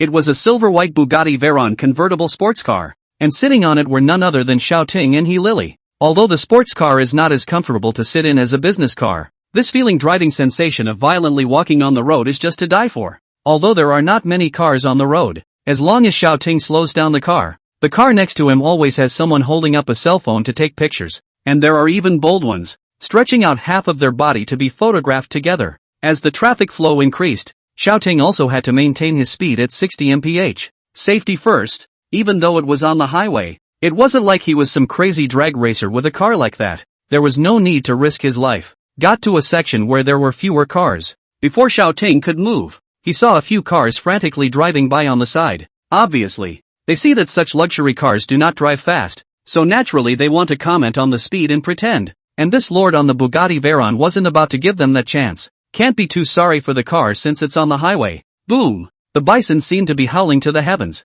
the engine running wild. The speed instantly went from 60 mph to 70, and continued to climb until 130. In less than 5 seconds, those cars were overtaken. The cars saw this and came to life, actually chasing after them. Xiaoting didn't spoil himself, didn't slow down and drove straight down. A minute and a half later, those cars were no longer visible. Slowly lowering the speed of the car, Xiaoting exhaled freely. It's so dashing to drive so fast. A voice lilted, as if a disgruntled woman was right next to it. Xiaoting smiled awkwardly, almost forgetting that there was someone sitting in the car. Just now he brought up the speed of the car. He Lily scared to death, did not dare to breathe, let alone speak out loud. It was only now that the car had slowed down that he dared to speak, and there was something sultry in his tone. You men are all like that. You just care about your own pleasure. You don't care about other people's feelings at all. Complaining to complain, the feeling is still good. This sports car, really a little cool. He Lily mouth and heart is not quite the same. Spare her the compliments on the performance of this Bugatti Veyron. The sense of power and technology is really satisfying. After coming off the beltway, it was already the evening rush hour and the traffic was steep. The powerful engine sound of the Bugatti Veyron, coupled with such a cool appearance, has attracted many people to look at it. There were even pedestrians that stood there, not walking. At this time, a pair of eyes looked straight at Xiaoting in the open-top sports car. Envy and jealousy, if there is a type, can crush this car. At this time, the window of a BMW X5 next to Xiaoting rolled down. A middle-aged man wearing glasses enviously struck up a conversation with Xiaoting. My friend, that's a handsome car. How much did it cost? Not too expensive. Around 300. Xiaoting smiled and told the truth. 300 or so isn't too expensive? Awesome bro. The middle-aged man pushed down his glasses and gave Xiaoting a thumbs up before he kept surveying the Bugatti Veyron here. And at the moment, sitting in the car's beautiful He Lily, he didn't see it at all. At the same time, on the other side of an Audi A5 there was a couple chatting. The sound was not very loud, but because the window was left open, it also happened to be heard clearly by Xiaoting. Honey, why are so many people taking cell phone pictures of the car next to us? Asterisk asterisk asterisk asterisk. It's a Bugatti Veyron. What dragon? Such a beautiful car. Let's buy one later. Idiot. These cars are starting at several $1 million. Ha? That expensive? Isn't it just a car? Then I'll hurry up and shoot it. At this point, the green light came on. Xiaoting heard the couple's conversation just now and didn't step on the gas too quickly to leave, but drove a little slower to give them and passers-by time to take pictures. Then, with a kick of the gas, he disappeared down this street. 6:50 p.m. Near the Conroe Recreation Villa Center. Seeing the logo of Conroe Entertainment, Lily Ho started to tease Xiaoting. Hasn't Mr. Xiao wanted to come and get together with his classmates for a long time? Not only did she understand the psychology of men, she also knew that there were quite a few people in the group mocking Xiaoting, so she naturally wanted to ask Xiaoting. That's for sure. Classmates have the truest bond and I'm certainly looking forward to seeing everyone. Xiaoting teased her, but with a righteous look. Xiaoting knew what Lily he meant, but it would be uninteresting to say it explicitly. Seeing that He Lily's eyes revealed a wave of distrust, Xiaoting turned his head and said, Your makeup is all smeared. It's not from the scare you just had, is it? As soon as she heard this, He Lily hurriedly took out a small mirror from her bag, looked left and right, and realized that her makeup wasn't smudged before she reacted to being tricked by Xiao Ting. Lily Ho pouted. Brother Xiao, you actually lied to me. It said that women are most likely to fall for those handsome guys. Do you think I'm a handsome guy? Xiao Ting continued to joke with her. Unexpectedly, Lily nodded honestly this time. Handsome is quite handsome. I used to think that you were quite good looking, but unfortunately, the school teacher was too strict. Otherwise, we really could have. Lily Ho said seriously, with both compliments and a bit of sincerity in her words. Xiao Ting, on the contrary, immediately picked up the conversation. Since we have regrets, should we both do something about it now? Ha! Lily's small face reddened, a little shy, and she didn't speak again. After flirting with the beautiful woman, Xiao Ting didn't give an inch and drove the car towards the center of Conroe Entertainment Villa. At this moment, at the entrance of a villa area, there were several people standing and chatting. Everyone had a smile on their face, talking and laughing with the person next to them, and the atmosphere was very cordial. These people were Xiao Ting's high school classmates, and a few of them were outside to greet their classmates. You guys, what kind of car will Xiao Ting take to impersonate when he comes over later? The one who spoke was a somewhat skinny man, none other than Su Xiangdong from his high school group. When these words came out, several people showed odd looks. With these words from Su Xiangdong, wasn't he tacitly admitting that Xiao Ting was pretending to be X before? At most drive an Audi, even BMW can't be more? I saw him from afar on the construction site before. Just a bricklayer, said that in the group. I guess it's just trying to find a sense of existence. Ugh, tell me, we're all classmates. Why do we have to be like this? Screwing up our classmate relationship? Su Xiangdong spoke these words towards Zhang Dao. Gang Dao nodded silently. Well, we're all good classmates from high school, and we're just getting together for the sake of nostalgia. And if we were to compare ourselves, it would really detract from the true friendship of our classmates. After saying this, Zhang Dao silently looked at the time, revealing the Bulgari Daniel Roth on his wrist, which made many knowledgeable people's eyes all the way. Chapter 11 looks like Xiao Ting? This Zhang Dao said some words of righteousness, and this X installed by the way is a bit forced. Su Xiangdong exclaimed with a glance. This is a new model from Bulgari, isn't it? Gang Dao smiled and nodded. This watch sells for like over $2.5 million, and it's still limited. Only 2,000 pieces worldwide. Zhang Dao gave Su Xiangdong a satisfied look. This guy seems to know quite a bit as well. Many people's pupils contracted slightly when they heard more than 2.5 million. This was simply an astronomical figure. Boom! Boom boom! Just as Gang Dao was enjoying everyone's envy, the roar of a car engine sounded. Everyone's attention was drawn to the direction from which the sound came. A handsome sports car. Silver and white Bugatti Veyron Bison. Phew! It's actually a Bugatti Veyron. A place like Zhang City actually has such a handsome supercar? This is too handsome. Many people on the side of the road let out a gasp. This car? Su Xiangdong saw everyone marveling at it and took a few steps forward to look at the car. This is the one I was talking about earlier. Gang Dao said slowly. Bugatti Veyron Bison. It's instantly recognizable. And not because I've seen it so many times before, but at this price, it was too much for him to take. Although his watch is also expensive, but that is quite a long time to save up. Hard to buy. If you go to buy this car, it really cannot afford but even though he couldn't afford it, it didn't stop him from seeing it. After all, it's pleasant to enjoy it. Just as several people watched the car whizzing by, it stopped. It stopped right in front of them. One of the butlers from the Conroe Entertainment District stepped forward along with a couple of doormen. Such a car parked at their place. It was obvious that a broad was coming. How dare they be slow? Even if people don't come in, they have to go out and welcome them. And what happened immediately afterward left the few students standing in the doorway, dumbfounded. The person who came down from the main driver was Xiao Ting. Xiao Ting? Am I hallucinating from standing too long? Su Xiangdong hurriedly asked the people around him to support themselves. It just looks like Xiao Ting, doesn't it? It should be. Ma Tian held Su Xiangdong and said to him. Just as a couple of people were wondering what was going on, the person on the passenger side got down. It's Lily Ho. Someone was the first to notice. Since the co-pilot is Lily, the possibility that the person coming down from the main driver is Xiao Ting. Everyone was sure, though some couldn't accept it. But he is Xiao Ting. It made sense for Xiao Ting to look for Lily to finish buying a car and then bring Lily over. Xiao Ting must have gotten Lily to rent it. Su Xiangdong couldn't believe it,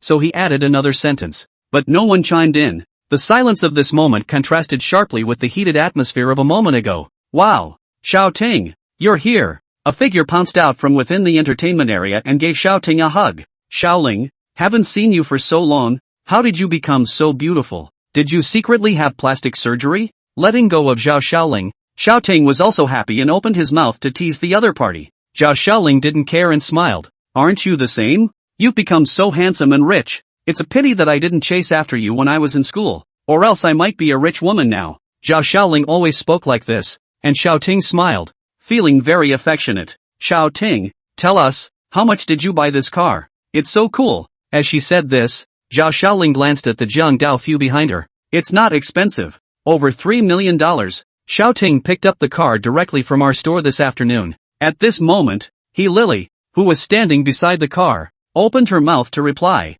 and then walked up and gave Zhao Xiaoling a big hug. Seeing that Lily had said so, the voices of the discussion suddenly diminished a bit. At this moment, the butler who came out walked towards Xiao Ting with a porter and bowed to hand over a business card. Hello sir, I am the butler of Conro Entertainment. May I ask if you are here? You really have to say something about the eyesight and attitude of those who work in such high-class places. Got an appointment. Xiao Ting took the business card and looked at Jiang Dao and the others who were already standing there. Xiao Ting, coming? Some people in the crowd greeted Xiao Ting, and Xiao Ting smiled in response. Sir, since you have an appointment, we'll leave you alone. You can contact me if you need anything. Xiao Ting handed him the car keys, and the butler took them and immediately ordered the porter to park the car, then smiled at Xiao Ting before leaving with the rest of the people. Afterward, Xiao Ting and the two beauties walked towards the crowd. A sudden gasp came from the crowd. What are you all waiting for? Why don't you greet Boss Xiao? Yes, even Lily confirmed that this is Xiao Ting bought the car. That Xiao Ting seems to be not as bad as Su Shandong said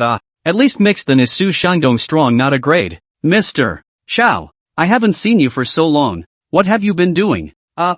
It's all too raw. Brother Xiao, you don't mind if I call you that, do you? Mr. Xiao, let's go. Go in together. At this moment, Jiang Dao stood there, his face cloudy. He was the one who spearheaded this reunion, and in his mind, he was the one who should be the center of the party. And now, this limelight was stolen by Xiao Ting, but the rest of them didn't notice him and embraced Xiao Ting into the Conro Entertainment Villa area. The location of the party was chosen in a villa close to the center. Conro Entertainment had built this villa area before, and many people in Jiang City thought that the management was going to sell these villas to some of the rich people in Jiang City. And these villas are fully furnished, with pools, dance floors, restaurants, lawns and more. But instead of choosing to sell it, Conro Entertainment is renting it out, up to 170,000 a day. At this moment, all of them were in a villa. Xiao Ting swept a glance. There were about 20 people. That's all? If you hadn't come, I'd be in the back pool with them right now.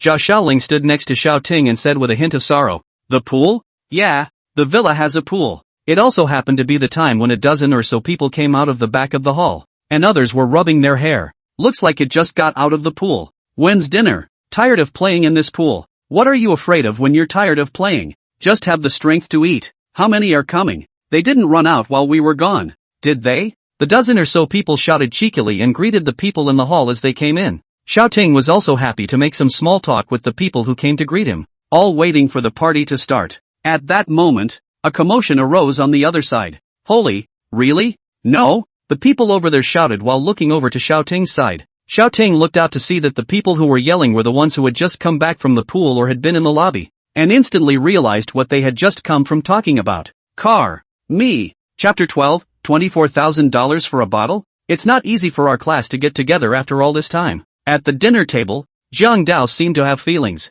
It should be Xiao Ting who's mixing it up the best now, right? Yeah, look at that Bugatti Veyron. Who among us can afford to drive a car like that? Jiang Dao felt that the situation was not right. He was only preparing to hold a conversation to deliver a speech. How come he talked about Xiao Ting again? It's the first time I've seen a luxury car of this level like the Bugatti Veyron. Brother Xiao, why don't you take your brothers to have a good time in a while? Lu Peng, who said he wanted to sit down before, didn't say anything at the moment. Instead, there were a few students who said they wanted to sit down while looking at Lu Peng with their eyebrows crossed. Brother Xiao, what kind of work have you been doing in the last few years? You can make a lot of money, right? The food on the table hadn't moved much yet, and the topic about Xiao Ting was a hot topic of conversation. Just some small business in the next city, not worth mentioning. Xiao Ting casually dealt with a few more sentences in the same way as before. Seeing Xiao Ting say this, everyone stopped asking and the topic turned to another direction. Still, it was about Xiao Ting. Brother Xiao, brother toasts you. This back in the day with you in class to read comics is still fresh in my mind. Now suddenly there is such a big gap. Brother Xiao, now that you're mixing it up so well. People envy. This group of people complimented inside at the same time. Some people complained about how hard their lives were. Others said that a certain student who hadn't come had actually met them before. And, in short, the conversation finally began to diverge. During that time, Zhao Xiaoling said she needed to fix her makeup, so she pulled Xiao Ting out, implying that Xiao Ting He Lily is also single so far. The two talked and laughed outside for a while before returning to the hall again. When he came back, he saw Jiang Dao pouring a bottle of wine in his hand. Squad leader is so generous. This wine is $15,000. Holy, I've never had a drink this good before. Jiang Dao looked up and saw that Xiao Ting had returned, and immediately gave a wink to Su Xiangdong. Su Xiangdong immediately got up and spoke loudly. Squad leader, is this enough wine for everyone? After hearing this, Jiang Dao handed the bottle of wine to Su Xiangdong. Receiving the wine, Su Xiangdong poured it and realized that it was gone. Lamenting, this good wine just doesn't hold up. I want a second glass and it's gone. Jiang Dao also smiled at this time and walked over to Xiao Ting, who had just returned. Brother, I'm sorry, the wine but really too little. You came back a little late. There seemed to be nothing but a smile on his face and a bit of mockery if nothing else. Xiao Ting instantly understood Jiang Dao's mind and just said lightly, aha. Jiang Dao seemed to have eaten a fly at this point. Xiao Ting didn't show any expression of disappointment or anger as they had imagined. Seems extremely unconcerned. May I ask if you are Mr. Xiao Ting? At this time, the butler appeared from nowhere and stood beside Xiao Ting. Yes, it's like this, Mr. Xiao. Just now I docked the information with Summer Breeze's side and learned that you're Summer Breeze's honored VIP, so you can likewise enjoy some of the value-added services of our entertainment center. Conro Entertainment, as one of the top consumption places in Jiang City, naturally cooperated with other top business places, and the honored VIP of the Summer Breeze Hotel applies to them as well. After seeing Xiao Ting's car, the housekeeper immediately judged that Xiao Ting's status was not ordinary. Then after informing upwards, the management not only informed the housekeeper that Xiao Ting was an honored VIP,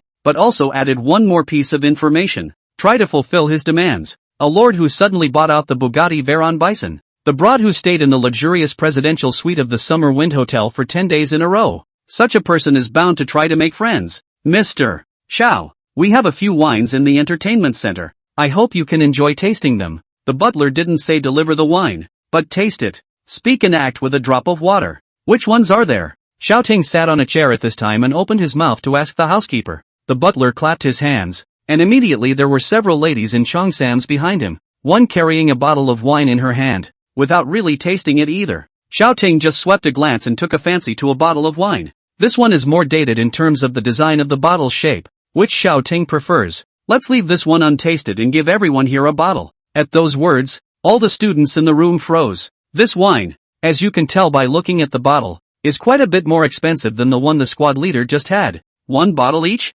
Yes, Mr. Xiao. Without the slightest hesitation, the butler immediately responded to Xiao Ting. Afterward, he waved his hand for the other ladies to go down and attached himself to Xiao Ting. Mr. Xiao, it will take us a bit of time to fetch the wine, so please wait a bit. Aha. Xiao Ting also understood. After all, there were more than 30 people present, so that would be more than 30 bottles of wine. But looking at the price of this wine is not cheap. To actually give away so much, this butler is really quite good at what he does. Thinking that the butler had given him his business card, Xiao Ting took it out and memorized his contact information. The butler told the flagstaff to put the wine down and let her down. That's when the male students gathered around. Except for Edo. This wine, it seems like it's not cheap. Holy, I just checked online and a bottle costs $24,000 and it's not even in stock yet. $24,000? I can drink a $24,000 bottle of wine all at once later? Quite a few people were confused. In a short while, the wine was delivered one after another.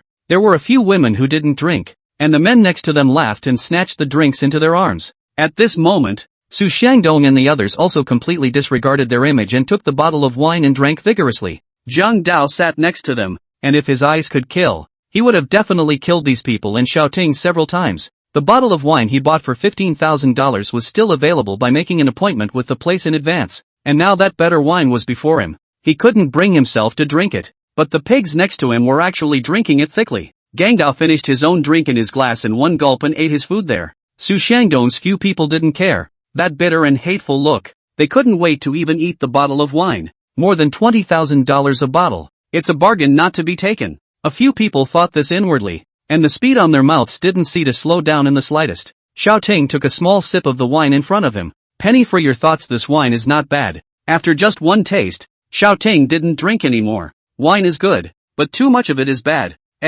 This wine is a lot stronger than the class president's. Someone in the class, probably drunk, said with a big tongue. Seeing this, the others actually didn't give Jiang Dao the slightest bit of face as they began to agree. Yes, it's still Mr. Xiao who has a big face. The wines this person sends are top-notch goods. That's true. It's still filling. Listening to Jiang Dao's face, a burst of red and white. What made him grit his teeth was that all the wine he had just poured for him had only been taken a small sip, completely outclassed by Xiao Ting. There were actually a few who went over to give Xiao Ting a toast. Although Xiao Ting just clinked glasses with everyone and did not drink, but instead said to everyone, although the wine is good, do not be greedy and so on. So ungrateful that people actually treat him with respect. The way things went was completely different from what Jiang Dao had planned. You guys, have you had enough? Jiang Dao picked up a bottle of ordinary wine and took a swig, blackening his face and growling lowly. Chapter 13, Fierce, Too Fierce. Jiang Dao said in a cold voice to the several people who were drinking Su Shangdong and left the hall.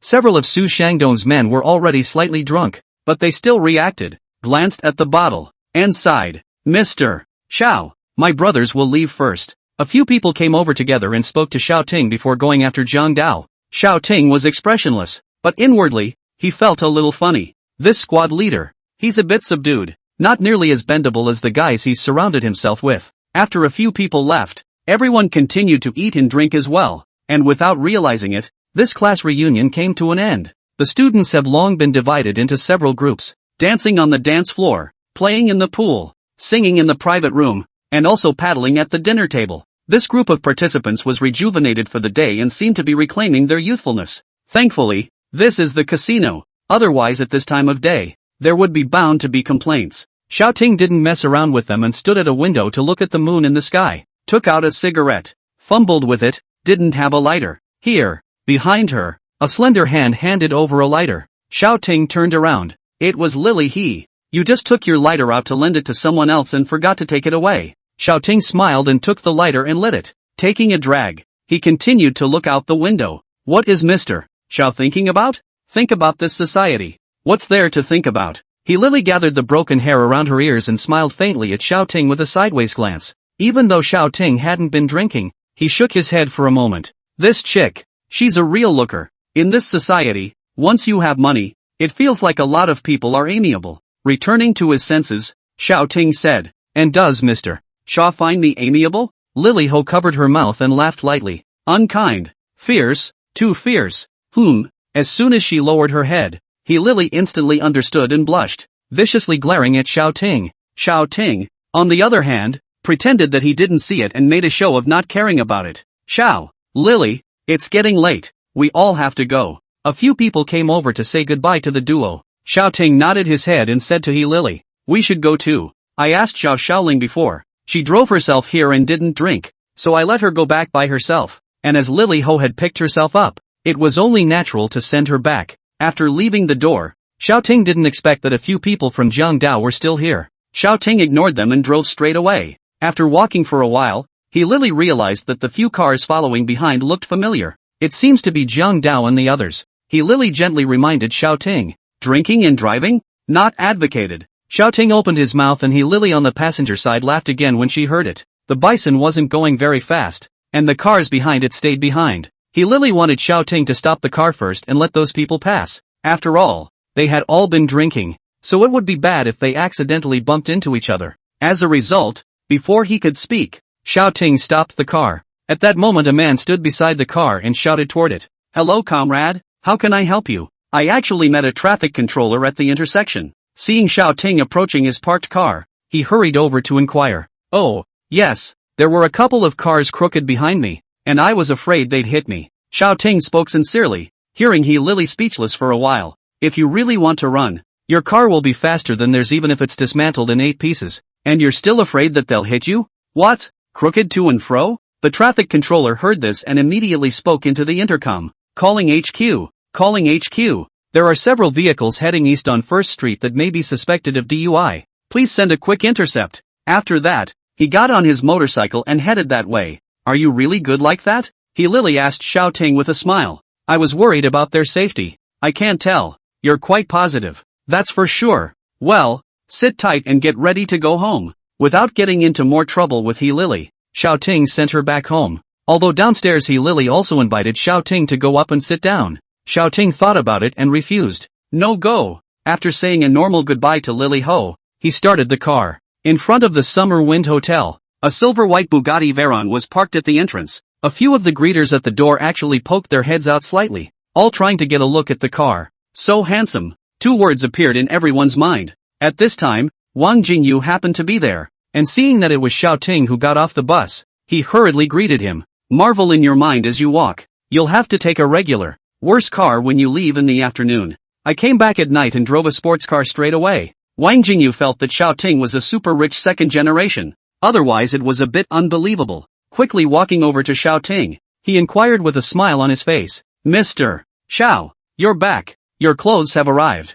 Shall we arrange to send them up now? Xiao Ting threw the car keys to a porter and signaled him to park the car. When the other party passed by Xiao Ting with the key, Xiao Ting casually drew a few $100s to him as a tip. Thank you, sir. The porter respectfully thanked him and went to park the car for Xiao Ting. Xiao Ting, on the other hand, nodded at Wang Jingyu and headed for the elevator entrance. Wang Jingyu smiled and followed Xiao Ting as they entered the elevator together. Is Mr. Xiao picking up his car today? Bought it this afternoon. Wang Jingyu was a little surprised inside. It seemed that this rich second generation was even richer than she had imagined. All your things have been brought to you. Feel free to contact me if you need anything else. After opening the door for Xiao Ting, Wang Jingyu bowed and said goodbye as usual. Xiao Ting smiled and said yes, then entered the room. He could see Wang Jingyu's mind, but he didn't have much heart on it, and he was tired from driving today. This supercar, handsome as it is not that comfortable. In the middle of the room, Xiao Ting came out of the shower and sat on the bed. System. Name Timothy Xu. Life expectancy, 23 of 62. Charm, 3. Power, 6. Fortune, 1914151. Mall, 1. Points, 39. That's over $1,900,000 left. That's a really cool way to make money. Points, it's 39? According to the system yesterday, 20 points will unlock a mall bar. Open the mall. Unlock the bar. Ding. Unlocking the mall bar costs 20 points. Look what's in there. Increase in earnings. Effect, purchase increases the system host's earnings by 2,000. Price, 1,000 points. Chinese brand intelligent butler cell phone. Price, 5 points. Introduction, a system manufactured to surpass those made by modern technology, which can be operated in direct connection with the owner's brain and can be used as a super intelligent butler for trivial matters. The first column was still locked by Xiao Ting, unchanged, while in the second column, a cell phone appeared. My own cell phone just happened to be used for quite a long time. And this, Chinese brand smart butler cell phone, still seems to be powerful. 5 points is not too much to buy to try. Buy. The cell phone in the mall bar instantly disappeared, while a cell phone appeared in front of Xiao Ting. This would be the cell phone you just bought yourself. And the second column of the mall turned black with the time appearing on it. 59 minutes, 59 seconds, 59 minutes, 58 seconds. Looks like there's a 1-hour cooldown after you buy something. Xiao Ting turned off the system and picked up the cell phone he had just bought, ready to study it first. Chapter 14, Doubling Cards Arrive. Going to disaster relief. At this moment, Xiao Ting opened his cell phone for owner binding. Binding successful. Consciousness connected. Bound Bugatti Veyron Bison. Bank account bound. Property operations available. Could it be? Xiao Ting gave a silent thought in his heart. Bugatti Veyron. Start. An alert that the Bugatti Veyron had been started appeared on the phone screen at once. I'm sure it's possible to do that. This phone is so unbelievable. Turning off the Bugatti Veyron, Xiao Ting looked at his cell phone. Now that's real smart. Superior to even Iron Man's Jarvis. After understanding the cell phone, it was getting late, so Xiao Ting went to bed. There was no talk all night. Xiao Ting slept until he got up at 8 o'clock. That was just when the call came in from the front desk downstairs. Xiao Ting picked it up and heard a sweet voice from over there. Mr. Xiao, may I ask if today's breakfast will be brought up to you or will you go to the restaurant? Send it up. After Xiao Ting finished speaking, he hung up the phone. This hotel naturally has breakfast. It's just that he got up late yesterday and it wasn't sent up so as not to disturb him. After washing his face, the doorbell rang. Moving nimbly to set out the breakfast, the waiters all left. Xiao Ting turned on the TV and watched it while eating breakfast. At 4 a.m. This morning, a mudslide occurred somewhere in southern China. Rescue teams are already in full swing. Next, follow our reporter to the scene. Casually watching the news, Xiaoting finished his breakfast before opening the system again. Open the mall. The second bar in the mall has been refreshed. Double card. Function, the host's spending other than his own consumption can be double counted to gain points. Price, 15 points. It's a nice thing to have. If you use it properly, it'll be a lot easier to get points. The price is also relatively low. 15 points for $1.5 million. Taking another look at wealth, he had gained exactly $1.5 million after about 10 hours this night. And now that he still had 14 points, he would be able to purchase the doubling card by spending another 100,000. Best case scenario. You only spend 100,000 on yourself. Get enough points to buy the doubling card, and then go and spend the money next to get double the points. But what's $100,000 enough for? Thinking about it, Xiaoting suddenly glanced at the introduction of the function of the doubling card. Non-self-consumption. It's definitely a way to spend your money too. Thinking of this, Xiaoting immediately opened his address book and selected a number to dial out. Little Timothy? Xiaoting's father picked up the phone over there with a happy tone.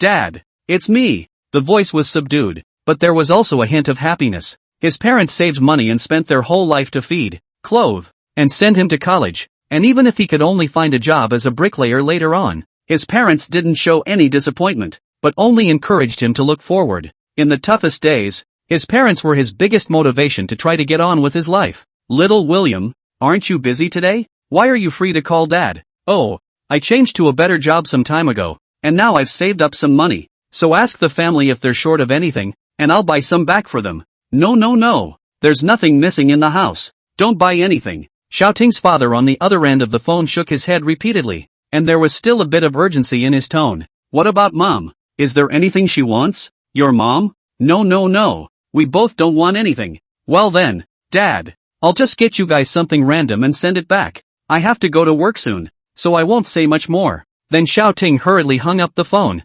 Otherwise, his father would have to say that he was wasting it, and even dragged his mother to count himself. Xiaoting logged on to the online shopping platform to see what was available. First, Xiaoting went to find some nutrients, calcium supplements, iron supplements, protein-rich, get them all. It cost $60,000 or $70,000 for a single operation. Then Xiaoting searched for some massage chairs, looked at the reviews and prices, and chose a good store to buy 2 massage chairs. After paying, a shipping reminder text was quickly sent. In fact, he could have left these things to Wang Jingyu, but he still did it himself. Regarding his parents, it was more practical for him to take matters into his own hands. After the purchase, it cost $290,000. At that point, the points went up by 3 as well. Looks like there's over $10,000 in spending accumulated before that. System, open them all. 2 commodities appear. Purchase, doubling card. Ding, doubling card, purchase successful. A gold-stamped card appeared in Xiaoting's hand.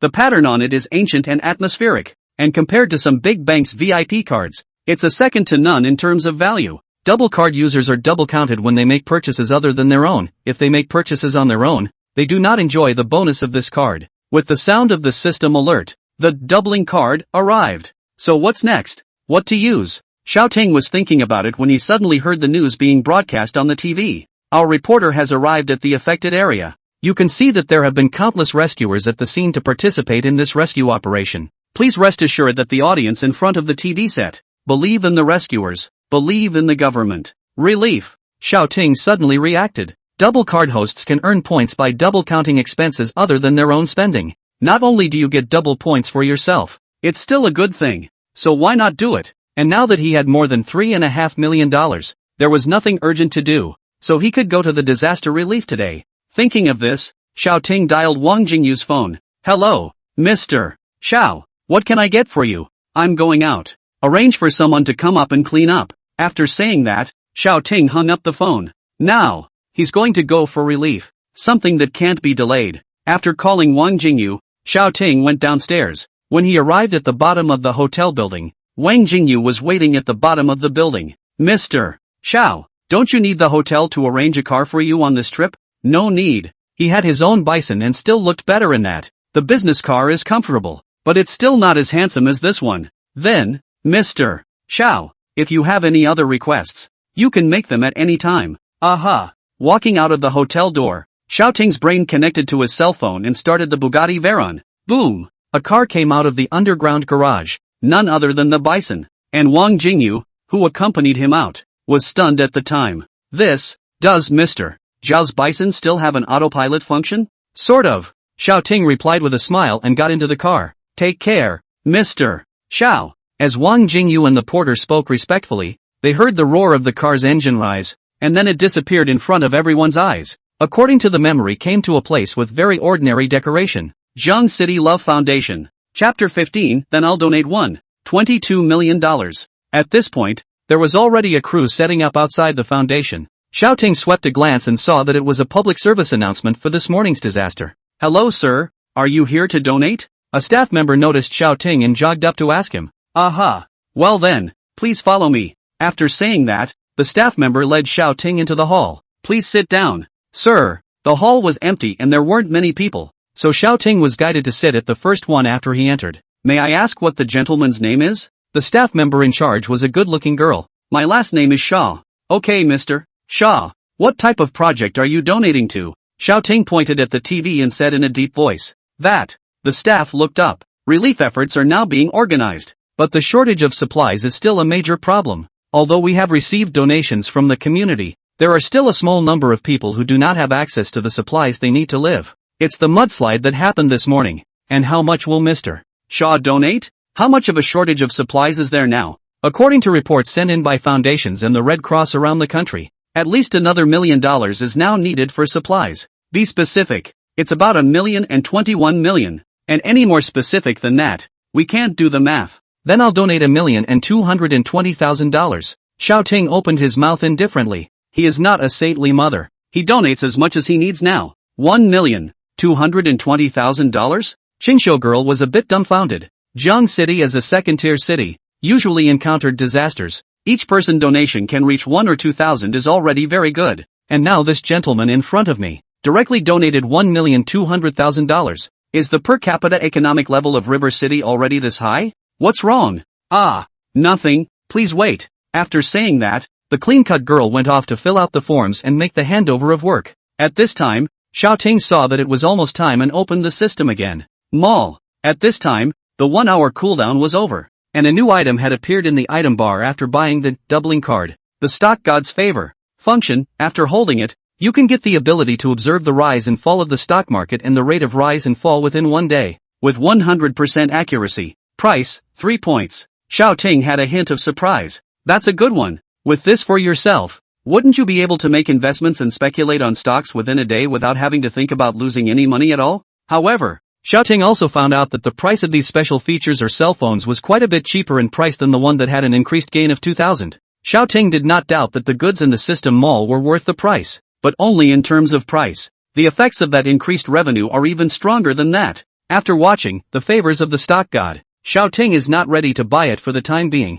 The duration is only 1 day, so he will buy it again when he speculates on the stock market. It would be a despicable waste if you bought it and didn't use it in the first place. Xiao Ting shut down the system just as the clean-cut girl returned with a list. Mr.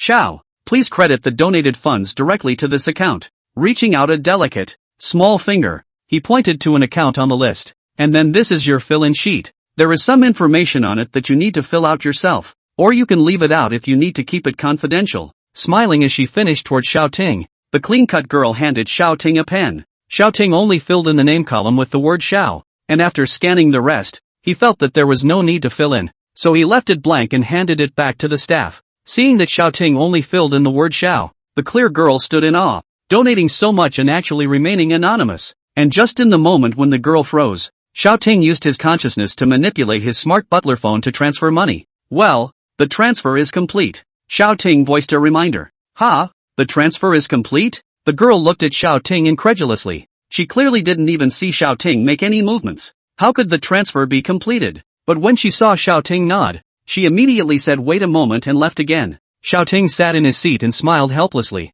The one just now, Mr. Xiao, says he's done transferring money. How can? The finance guy was sitting in front of his computer, staring at the screen, and without even looking at the girl who came in, he opened his mouth, but he only said half of what he said before saying any more, because a collection notice appeared in a pop-up window in the lower right corner. Real-time collection in the Love Foundation account, $122,000,000,000, $1,220,000? That can't be the donation from that gentleman just now, can it? Finance looked up at the clean-cut girl who had entered. I guess so. Now that I've received my payment, I'll be on my way. The girl made sure of it, took the voucher and headed out. But it was still a little strange. When exactly did he make the transfer? Why didn't I see it at all? After leaving the room, the little sister immediately said to Xiao Ting with a slight apology. I'm sorry, Mr. Xiao, for keeping you waiting. We've made sure that your donation has all arrived. This is your voucher. Bowing to Xiao Ting, he held the financial printout of the vouchers in both hands. It's okay, now that it's done. I'll be on my way. After receiving the voucher, Xiao Ting walked outside. When I went out into the hall, I saw a few people gathered around something. Go over and see that it's your car. Wow, that's a cool car too. That looks like the same Bugatti Veyron Bison that was sold yesterday. Really? The whispers of those few people all fell into Xiao Ting's ears. Bugatti Veyron. Start. After using his consciousness to give commands to his phone, Xiao Ting walked straight to the outside. The Bugatti Veyron, on the other hand, started right up and drove outward. Ha! I don't see anyone. Why is this car moving? This kind of car, it might even have an automatic pilot. Then I don't see anyone coming to start it up. It's probably some new high-tech product. And when they arrived at the gate, the car door opened automatically. And in the midst of the crowd's dumbfounded stares, Xiao Ting sat in, and then the engine chimed. And there was no trace of him again. Drive this one. That's so handsome. Several of the female staff members had already floated around with their hands clasped to their chests, and the few males present were quiet. Sooner or later, I'm going to have to do a little of that. And won't that charm the pants off a bunch of little girls? One man spoke up, and the remaining few agreed. He donates over $1,200,000 without batting an eye. When will you reach that state of mind before you talk about the car? The voice of the clean-cut girl sounded in the background. The crowd was again dismayed. Xiao Ting, who caused all this, just calmly found a place to go eat lunch. Drip drip drip. Xiao Ting opened his cell phone and found that it was someone who had ate all the members of his high school classmate group. Zhang Shang, at all members, something big has happened. Something big is happening. Xiao Ting couldn't help but be curious. This Zhang Shang was usually the type of person who was very quiet and had a low sense of presence. Why was he so active today? After a few more seconds, someone in the group asked what happened. Zhang Shang, a friend of mine in the traffic control brigade, told me that he caught a few drunk drivers yesterday. Jia Shaoling, isn't it normal to arrest a few drunk drivers? What a fuss! And ate all members. Seeing this, Xiao Ting and Lily, who was at home, both revealed odd expressions. Word travels pretty fast. Chapter 16, The Favors of the Stock Gods. That's when WeChat is revealing the truth. Zhang Shang, the ones who were arrested were the squad leader and the others. My friend said they were detained last night. 7 days each. Once Zhang Shang sent out this message, the group exploded at once. Yesterday you were pouring drinks for your classmates, and today you're separated from them? There are still several of them. Jia Shaoling, what? Not it? Going in? At this time, Xiao Ting typed a few words. Xiao Ting, the god of moving bricks, they're all good classmates. Why don't we take some time to visit them? Lily Ho, yeah, let's go check it out. There were quite a few people in the group behind them who agreed, but it was hard to say whether they were really worried about Jiang Dao's few people or whether they were there to see the joke. Then, Zhang Shang went to contact his friend, hoping that his friend would make it easy. Soon, news came from Zhang Shang. Sheng Zhang, at all members, my friend said that this would be very educational, so let's all go over there together at 2 p.m. He'll bring up the class president and a few of them to talk to us for a while. Zhang Shang then sent everyone an address. Xiao Ting finished his lunch and paid the bill. Open the system. A panel appeared at once. Name Timothy Xu. Life expectancy, 23 of 62. Charm, 3. Power, 6. Fortune, 231-4151. Mall, 2. Points, 26. There is also a small line below the panel. Doubling card is in effect. He himself had just donated 1,220,000. Double counting, he should have gained the equivalent of 2,440,000 spending points. 24 points. Now has 26 points on its own. There's also a stock god's favor in the mall. So if you use it properly, you can still make quite a bit. But after looking at the 1,000 points required for increase in gain, it seemed that he would have to find a way to spend the money before he could do so. You can only earn 1 point for every $100,000 you spend on yourself. For 1,000 points, you need to spend 100 million, and using the doubling card and spending it on someone else would cost $50 million. What's $50 million? Before there was an increase in revenue, the system was taking 15 days. There's a movie where you need to spend $1 billion, and he feels pressured to spend only 100 million. After thinking for a while, Xiao Ting looked at the time and felt that it was almost time to leave. The bison roared down the road, drawing countless stares. Xiao Ting was all used to it and ignored the compliments and exclamations of the people on the road as he drove towards where Zhang Xingfa was. When we got to the place, there were already quite a few students there. Classmates I haven't seen in years met twice in a row yesterday and today. What a rallying cry for the squad leader. Of those who thought so, I don't know who said. Many people laughed out loud. People are almost there. Go in. Zhang Shang's friend saw a lot of people coming and hurriedly led them all inside. In the detention center, someone called out to Zhang Dao's men. Zhang Dao, Su Xiangdong, Ma Tian, LV Peng, all come out. A few people rushed out. There are people coming to see you, so go and give them all a talk about what's at stake. He, them, an unsettling feeling rose in the minds of several people. As soon as he went out, he was petrified in place on the spot. It's amazing how many of the students I saw yesterday are here today. Come to see yourself detained? The whole time, several people were red-faced and desperate to get into the ground. And Zhang Dao was almost infuriated when he saw Xiao Ting in the crowd. Still, several of them all hardened their hearts and gave their classmates the message that they should take warning and not break the law. The people in the room stifled their laughter and listened, then dispersed. Xiao Ting exited the detention center and smiled with He Lily. Both knew what was happening and naturally laughed without saying a word. But Zhao Xiaoling followed and saw the duo's little gesture. Yeah, you two won't. Fox looked at the duo suspiciously, vowing to see what was going on. What's wrong with the two of us? Thinking of Zhao Xiaoling's words to set herself up with He Lily,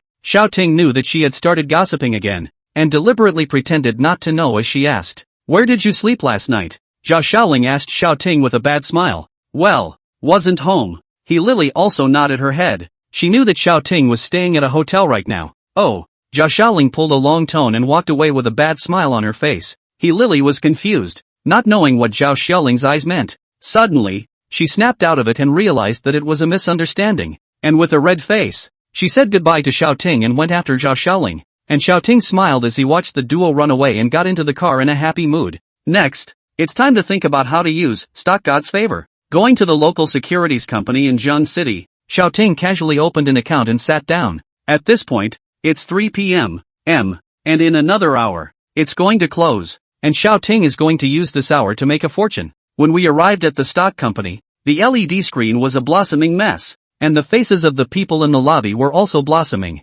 Xiao Ting opened the system. Open them all and buy stock God's favor. Ding! Stock God's favor, purchase completed. Effective immediately. Remaining duration, 1 day. Xiao Ting blinked and looked at the LED screen again, and the future trend of each stock's rise was at his fingertips. Hello, Mr. Xiao. According to the balance you deposited in your account just now, you've been upgraded to a VIP user of our company. I can do anything for you. An officer in overalls walked over and spoke respectfully. Xiao Ting looked up and saw that it was a sweet-looking girl. Nodding, Xiao Ting pointed to the 4 stocks that were smoking green. All 4 of these, buy in at $300,000 each. Ha, Mr. Xiao, are you sure? The girl was a little weirded out. This guy doesn't watch too many movies, does he? People in the company are already estimating the delisting time of these green stocks. Why is this Mr. Xiao still buying in? How did she know that Xiao Ting could see the movements of these stocks? These 4 stocks have actually gone to the bottom today, and there are tons of low-priced shares hanging around for sale,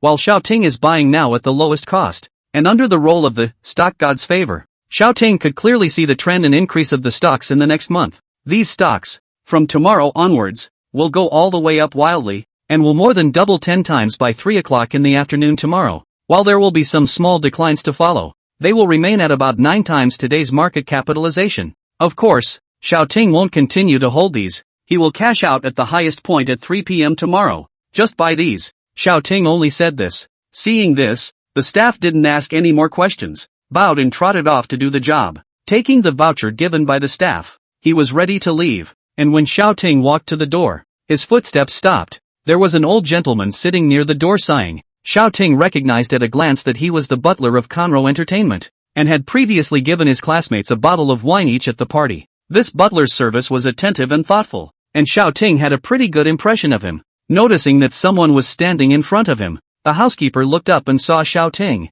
Ah, Mr. Xiao, it's you. Immediately, he stood up and asked Xiao Ting to sit down. Xiao Ting didn't strike his frame either and asked him suspiciously, "Why are you sighing here?" The housekeeper gave Xiao Ting a sad speech. It turned out that his wife had a disease that required treatment at a top major hospital. Although he was paid well as the steward of Conroe Entertainment, and the company side did their best to help him out, he was still a bit out of his depth. So today he wanted to come to the securities company and sell the stocks he had bought earlier and ended up losing a lot of money. Now he's sitting here thinking he can lose less money in case there's a bit of an uptick. But unfortunately it's all the way down. Xiao Ting took out the voucher that the staff had just given him and handed it to the housekeeper. Here's a couple I just bought. Help me see how they look? After saying that, leaving the steward who froze in place, Xiao Ting left. It's up to the steward whether he can comprehend it or not, whether he trusts himself or not. Chapter 17, $12 million. Straight out of the door. Using his consciousness to start the Bugatti Veyron, Xiao Ting was about to leave when he saw another familiar face. It was now past 5 in the afternoon. The west slanting sun pulled Wang Jingyu's shadow very long. His perfect figure and face attracted many people to look at him sideways. But soon their eyes were drawn to another car. And then the next thing you know, that perfect figure is getting into that perfect car. Many men wailed inwardly. The duo in the car naturally didn't know this. Mr. Xiao, are you done with your business? Aha. What are you doing here? Not working? Xiao Ting unleashed bison. I took this afternoon off, a half day off, and now I'm ready to go back to work. Wang Jingyu smiled sweetly, looking at Xiao Ting physically and mentally. There wasn't much space in the sports car, and Wang Jingyu had an aroma if anything. Come on then, I'm going back too. Have you eaten? Xiao Ting asked casually as he drove seriously. Not yet. Ready to eat when we get to the hotel. Eat first. Xiao Ting finished speaking and changed the car into a different lane. Luxury cars, beautiful women. The meal was delicious anyway. Wang Jingyu didn't eat much and didn't open her mouth much during meals, which was a bit different from her competent image in the workplace. When you eat, you are quiet, and then you have a sweet face on top of it, and passers-by pass by and have to look twice. But more than that, it was envy towards Xiao Ting. Who wouldn't want to take such a beautiful young woman to dinner? Come with me tomorrow afternoon to check out the room. Seeing Wang Jingyu finish eating, Xiao Ting also slowly wiped his mouth and opened his mouth. Wang Jingyu wiped her small mouth clean and revealed a surprised look. Mr. Xiao, you want to buy a house? Well, hotels are too expensive. Gotta get a sweet no, Xiao Ting said with a smile. Mr. Xiao, you're joking. A few $1 million for a car that you just say you're going to buy. Is the money for a hotel stay even a thing? Xiao Ting smiled and didn't say anything. So which property are you looking at? Xiao Ting was speechless. He really didn't study it. He just thought about buying a house to prepare money. He didn't study what kind of house to buy at all. Mr. Xiao, you wouldn't be prepared to buy a house directly without choosing a property at all, would you? There was a hint of admiration in Wang Jingyu's heart. Was it true that he was buying wherever he looked? Is it so cool to be rich? If you have a recommendation, or a friend who is selling a home, you can refer me or connect me. Xiao Ting picked up his teacup and took another sip. After the meal, Xiao Ting took Wang Jingyu back to the hotel. This time the porter came over to try to park the car, only to see the car drive off on its own toward the underground garage. Mr.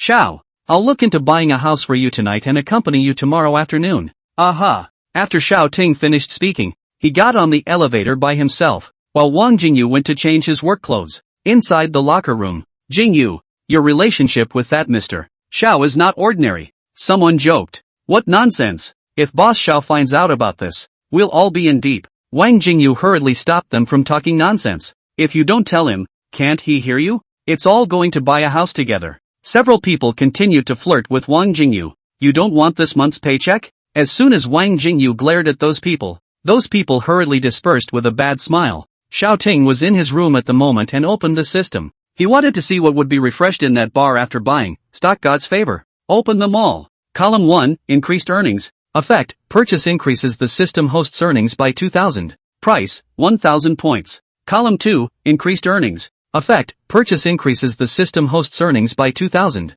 Price, 1,000 points.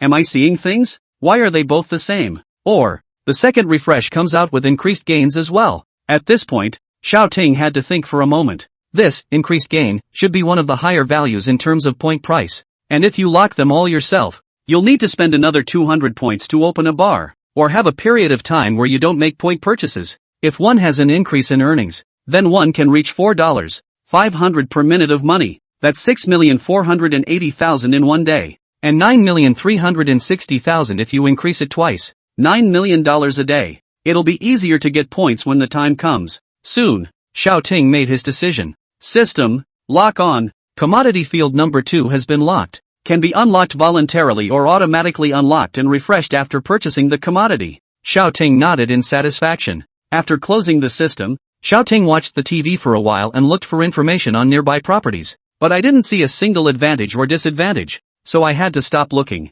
Anyway, with Wang Jingyu around tomorrow, he only had to be responsible for paying for it. Thinking of this, Xiaoting took out his super intelligent butler's cell phone again and looked at the stock market. Although the market didn't open, but under the blessing of the favors of the stock god, Xiaoting could still easily see the trend of the stock, and after realizing that there was no change, Xiaoting retreated. The next morning, Xiaoting received a call from his parents after breakfast. "Hey, little Timothy, everything you buy is so expensive. Are you going the wrong way?" Xiaoting cried and laughed, and assured his parents again and again that he did not do anything bad, not only was promoted, but also made some money by speculating on stocks. In the end, his parents finally believed Xiaoting under his many assurances, but still asked him to come home during the new year. However, Xiaoting also felt at this time that he should do something practical to make money in the industry, or else he couldn't tell others that he had a system. As for the excuses I used before, it was fine to put off my classmates and friends, but I couldn't get past my parents.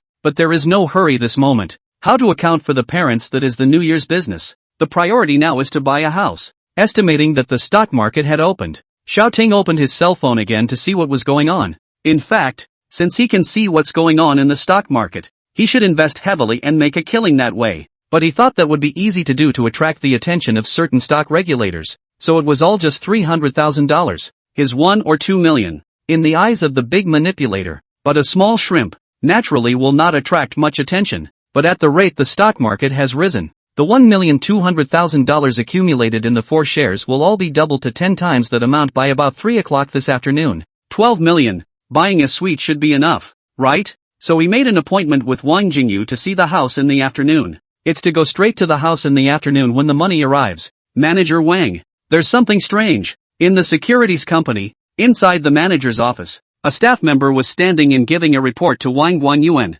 What's so strange? Yesterday $1,200,000 bought 4 separate stocks that we wanted to do a delisting on. And then this morning those stocks started going way up. Have we seen this kind of thing yet? If there's a real problem, how can you only buy $1,200,000? Come on, don't make a fuss. Wang Guanyuan saw it and didn't care much. The staff saw the manager like this and left without saying much. And the money that Xiaoting invested yesterday is hitting the highs in a frenzy. Until 3 o'clock in the afternoon. Chapter 18, Seeing the Biggest First. There is wailing and rejoicing on the trading floors of securities firms. What's going on? I sold yesterday when it looked like it was dropping too much. How come it's up so much today? Ha ha ha. The more it dropped this month, the more I added to my position, and today I finally got my money back. It wasn't until 3 p.m. that the voices were muffled by a sound. Those stocks. I remember they were low yesterday. How come they went up so high today? No. Those stocks. I heard my friends say they're about to be delisted. They were talking about the very stocks that Xiaoting had bought.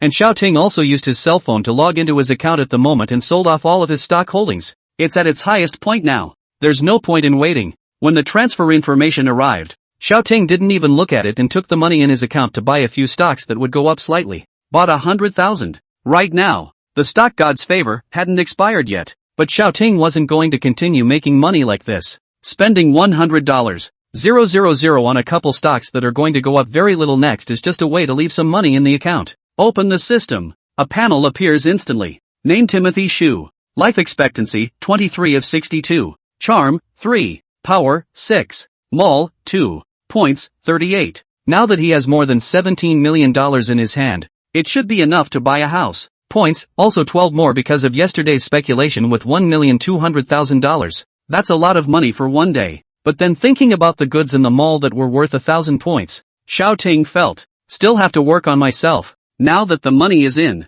it's time to go out and buy a house. After calling Wang Jingyu, Xiaoting went downstairs. As soon as he arrived downstairs, he saw Wang Jingyu already waiting there in his work clothes. Seeing Xiaoting coming down, Wang Jingyu rushed over and said softly, "Mr. Xiao, are we leaving now?" "There's no rush. Just get there before the sales office closes." Although I don't know the exact time, the sales office, a place where performance is spelled out, usually has long working hours, and you can even go there when it's not working hours. "Ha, so now, are you coming to work with me?" Xiaoting asked with a smirk. Wang Jingyu immediately reacted. "Excuse me, Mr. Xiao, please wait." Xiao Ting nodded in satisfaction and went out to drive. When the Bugatti Veyron itself pulled out of the garage, Wang Jingyu also changed his clothes and walked over. A simple bright yellow t-shirt, super short hot shorts and a pair of white sneakers. Xiao Ting smiled. This Wang Jingyu's style of going to work and not going to work was really a different person. When she goes to work, she wears a professional OL outfit, and her image as a businesswoman gives her a smart and capable look. When she was off duty, wearing this, she totally looked like a teenage girl who was still in school, and with that sweet face, it wouldn't be too much of a stretch to say that she was a high school student. Sitting on the co-pilot, Wang Jingyu saw Xiao Ting smiling and asked curiously, Mr. Xiao, buying a house costs money. You're so happy. Being with a beautiful woman is what makes me happy. Boom! Bison roared wildly and left the hotel. Where to? Driving the car. Xiao Ting asked Wang Jingyu. Full house. Using his consciousness to directly open the car's navigation, Xiao Ting sped up and drove towards his destination. I've inquired a few friends. Among the top properties in Jian City, Mantingfang's property has the highest price-performance ratio, and some of the floor plans are also gifted with private pools. So let's go and take a look at this one first. Although her voice and looks are sweet, she is very competent in her work. What about size? It's about 500 square meters, but it's a large flat. Big flat? No villas? I don't really want a bungalow. It's better to get a villa. Wang Jingyu then said softly, that friend of mine highly recommended it, so we can go ahead and check it out. And if it doesn't work out, we'll go to another property. After hearing Wang Jingyu's words, Xiao Ting felt that it made sense. In case a home here is very desirable, it is possible to buy it, and it never hurts to see more, both the room and the person. In 10 minutes, Xiao Ting and Wang Jingyu arrived. A few security guards at the entrance saw such a luxury car drive here and stop. They didn't dare to be slow, and hurriedly came over to greet it with their parasols. Stepping out of the car, a staff-looking man came over and bowed in question. Is the gentleman here to see the house? Aha! We have an honored guest. Be on the lookout for him. The staff member immediately spoke into a small microphone, though towards Xiao Ting. Both of you, please follow me. Although he was able to drive on autopilot, Xiao Ting threw the car keys to the security guard for the sake of keeping a low profile. He then followed the staff towards the hall, and without waiting for Xiao Ting to signal, Wang Jingyu immediately came over and sat on his arm. The rest of them were really envious inside. An awesome car and a super sweet and cute girl. What kind of supreme treatment is this? It's so irritating. Then, a woman with a similar temperament to Wang Jingyu when she was wearing professional clothes walked over. Mr. Xiao, this is my friend, Li Mengyao. Their company specializes in helping these properties sell their houses. Wang Jingyu opened his mouth to introduce. The security guards and staff, on the other hand, didn't go into the lobby and went back out to continue their work. Xiao Ting, however, heard that Li Mengyao was not a staff member of this property at all. So that meant that Li Mengyao was not recommending this property out of selfishness. Although Xiao Ting didn't care, he was still a little satisfied when Wang Jingyu explained it this way. Mengyao, this is Mr. Xiao. Hello Mr. Xiao. Li Mengyao extended her hand. Hello. Xiao Ting extended his hand and only shook Li Mengyao's fingertips as a sign of politeness. Li Mengyao's heart, however,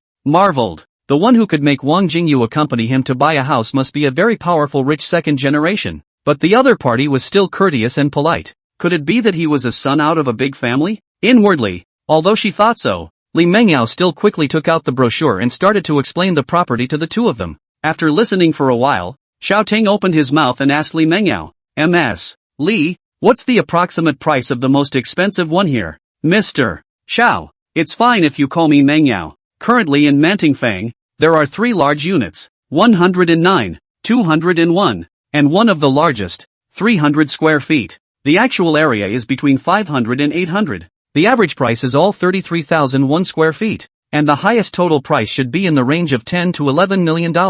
Hearing Xiao Ting ask about the price, Li Mengyao immediately reported it as if she was counting. Her business ability was evident. After Xiao Ting heard this, he probably had an estimate in his mind. In fact, the highest house price of ordinary neighborhoods in Jian City is probably just over 10,000, but here is actually 33,000 a square foot. That means that the grade of this neighborhood is definitely not low. Mr. Xiao, if you are not good at making a decision, do you want to go to see the model house? Easy to have a straight viewpoint understanding.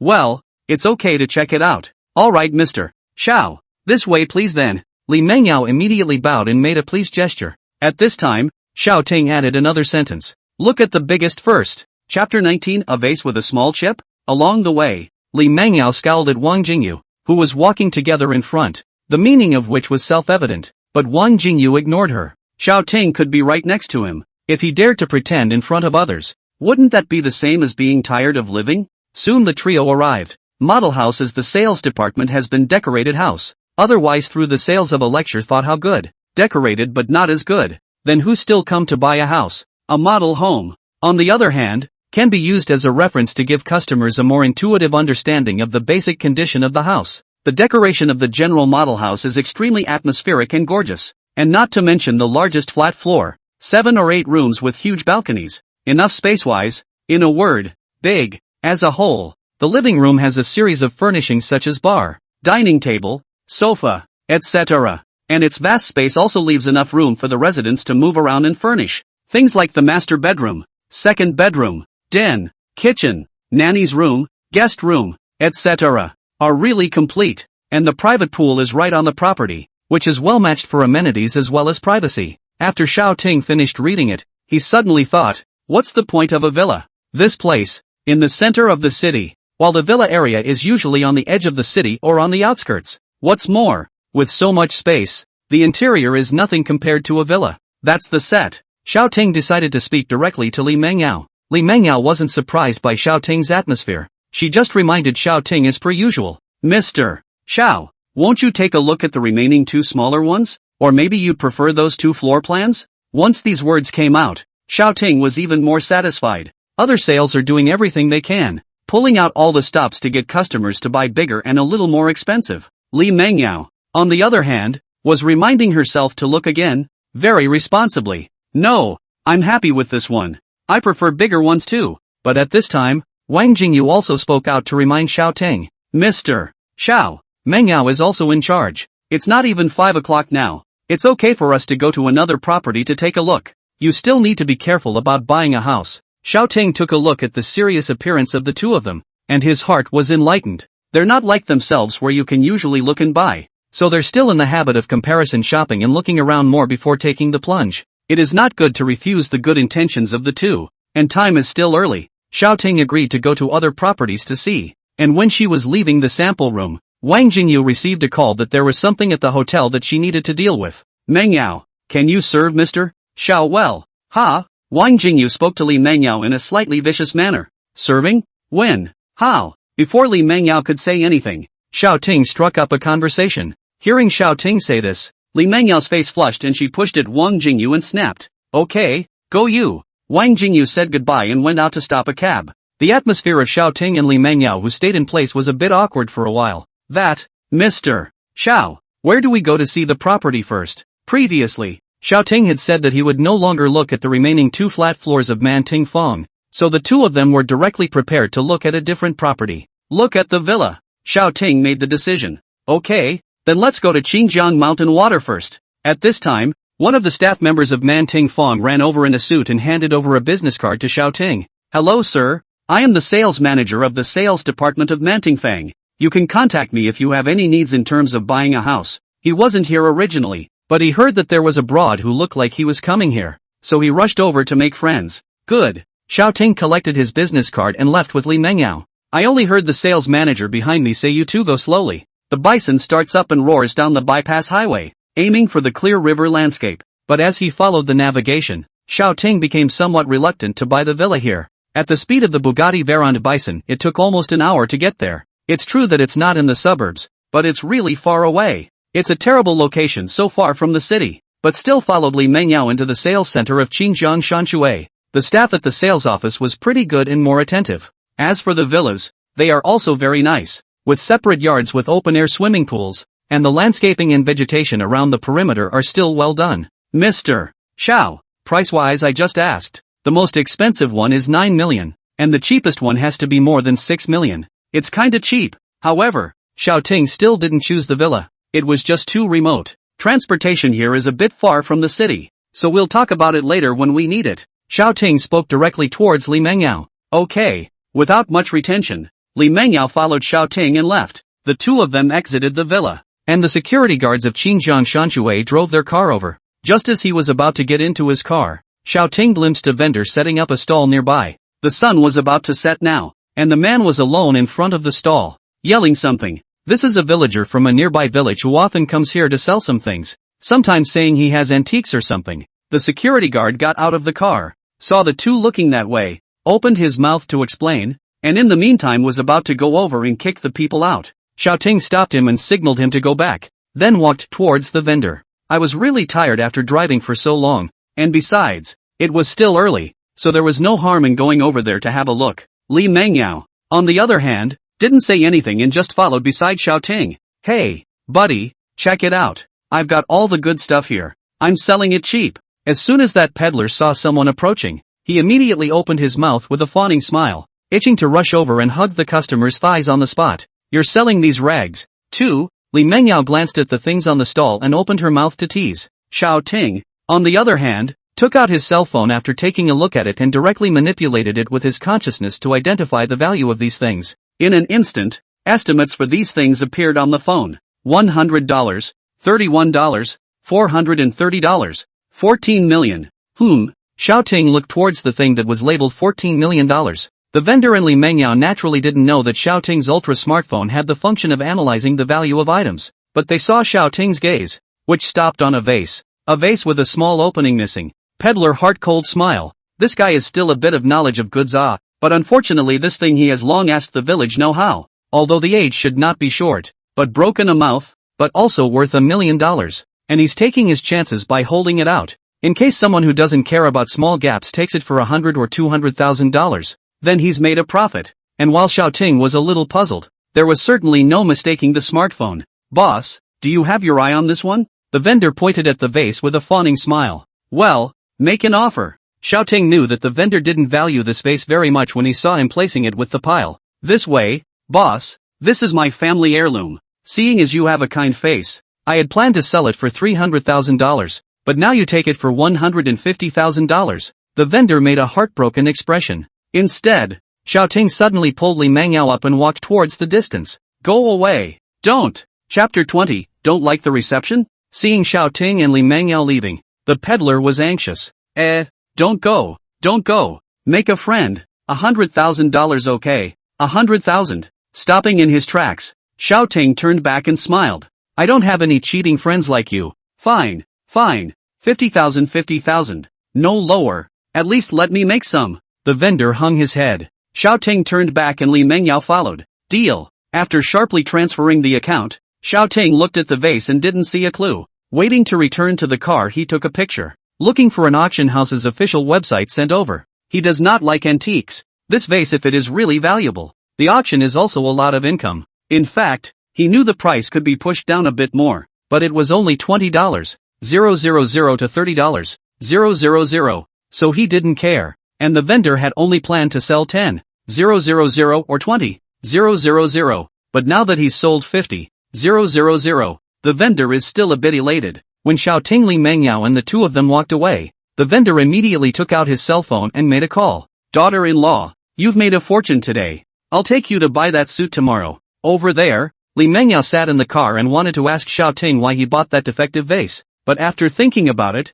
she didn't ask after all. Probably a rich man's pet peeve. Where to next? There's still one Baju Group left at the top of Jiang City's real estate. Navigate. Baju Group. The bison roared and headed for the last place. By the time he arrived, the sun had already set, and Xiaoting looked at his cell phone. It was a little after 7:30. Should I eat first or go to the house first? Seeing Xiaoting still looking at the time with his cell phone, Li Mengyao opened her mouth and asked, Is Mr. Shaw not used to wearing a watch? Looking at his empty wrist, Xiaoting replied, I've been busy these past few days. I haven't had time to go shopping.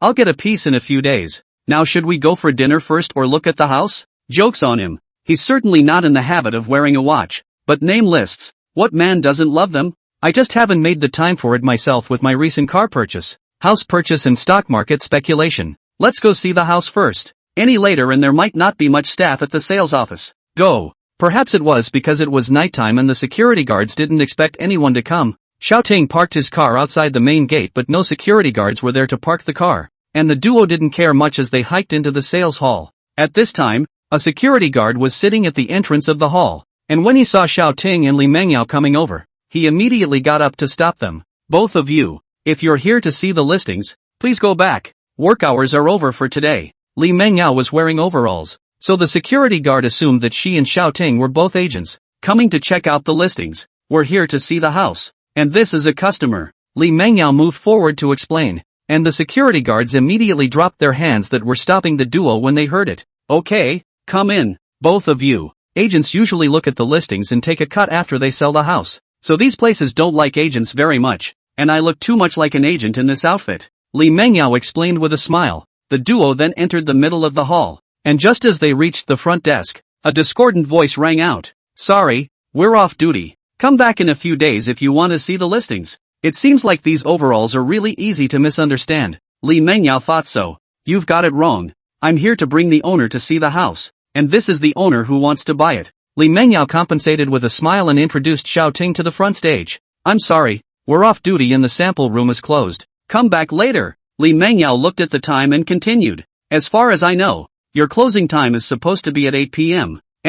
It's not even closing time yet, and customers have the right to view properties during your working hours. What's all the noise about? A slightly fatter woman walked over, looking like the sales manager of this sales office, but her voice was even colder than the receptionist. Manager Ma, this person knows our commute time and work system like the back of his hand, and he brought his co-workers to see the listings and insisted that he was buying a house. The receptionist saw the sales manager coming over and immediately opened her mouth to badger her. We're not agents. I'm bringing the owner to see the house. Li Mengyao was patient and continued to repeat the sentence, so it was evident that her professionalism was still very high. Oh, that's right. You too. We are indeed at the end of our shift, so please understand, Manager Ma politely said to the duo. That's it. Xiao Ting also finally opened his mouth and walked away with Li Mengyao. The other party was also polite. Since he just didn't want to entertain, there was no need to be too catty. But when the two of them walked out of the hall a short distance later, they heard the conversation between Manager Ma and the security guard at the door behind them. Why did you let anyone in? In the future, if you come across this kind of agent, just kick them out. We, Baju Group, don't need their help to sell properties. It was Manager Ma who was reprimanding the security guards, his voice without the slightest hint of moderation. But those two said they were coming to see the house, so The security guard was still trying to argue a few points. So what? People like that just tell them to get lost and hold us up from work. It's disgusting. At this moment, Xiao Ting had already stood still, and Li Mengyao beside him was no longer moving forward. Xiao Ting turned back, seemingly walking idly, but as if he was carrying rolling thunder. Seeing Xiao Ting return, Manager Ma frowned. What did you just say? Xiao Ting looked calm, but Manager Ma couldn't help but shiver. What do you mean what? Don't be unreasonable. We're not obligated to receive you now that we're off his shift time. At the moment, although the tone was hard, it was a bit colorful. Get your leader over here. Xiao Ting's expression remained unchanged, but his aura made Manager Ma a bit unbearable.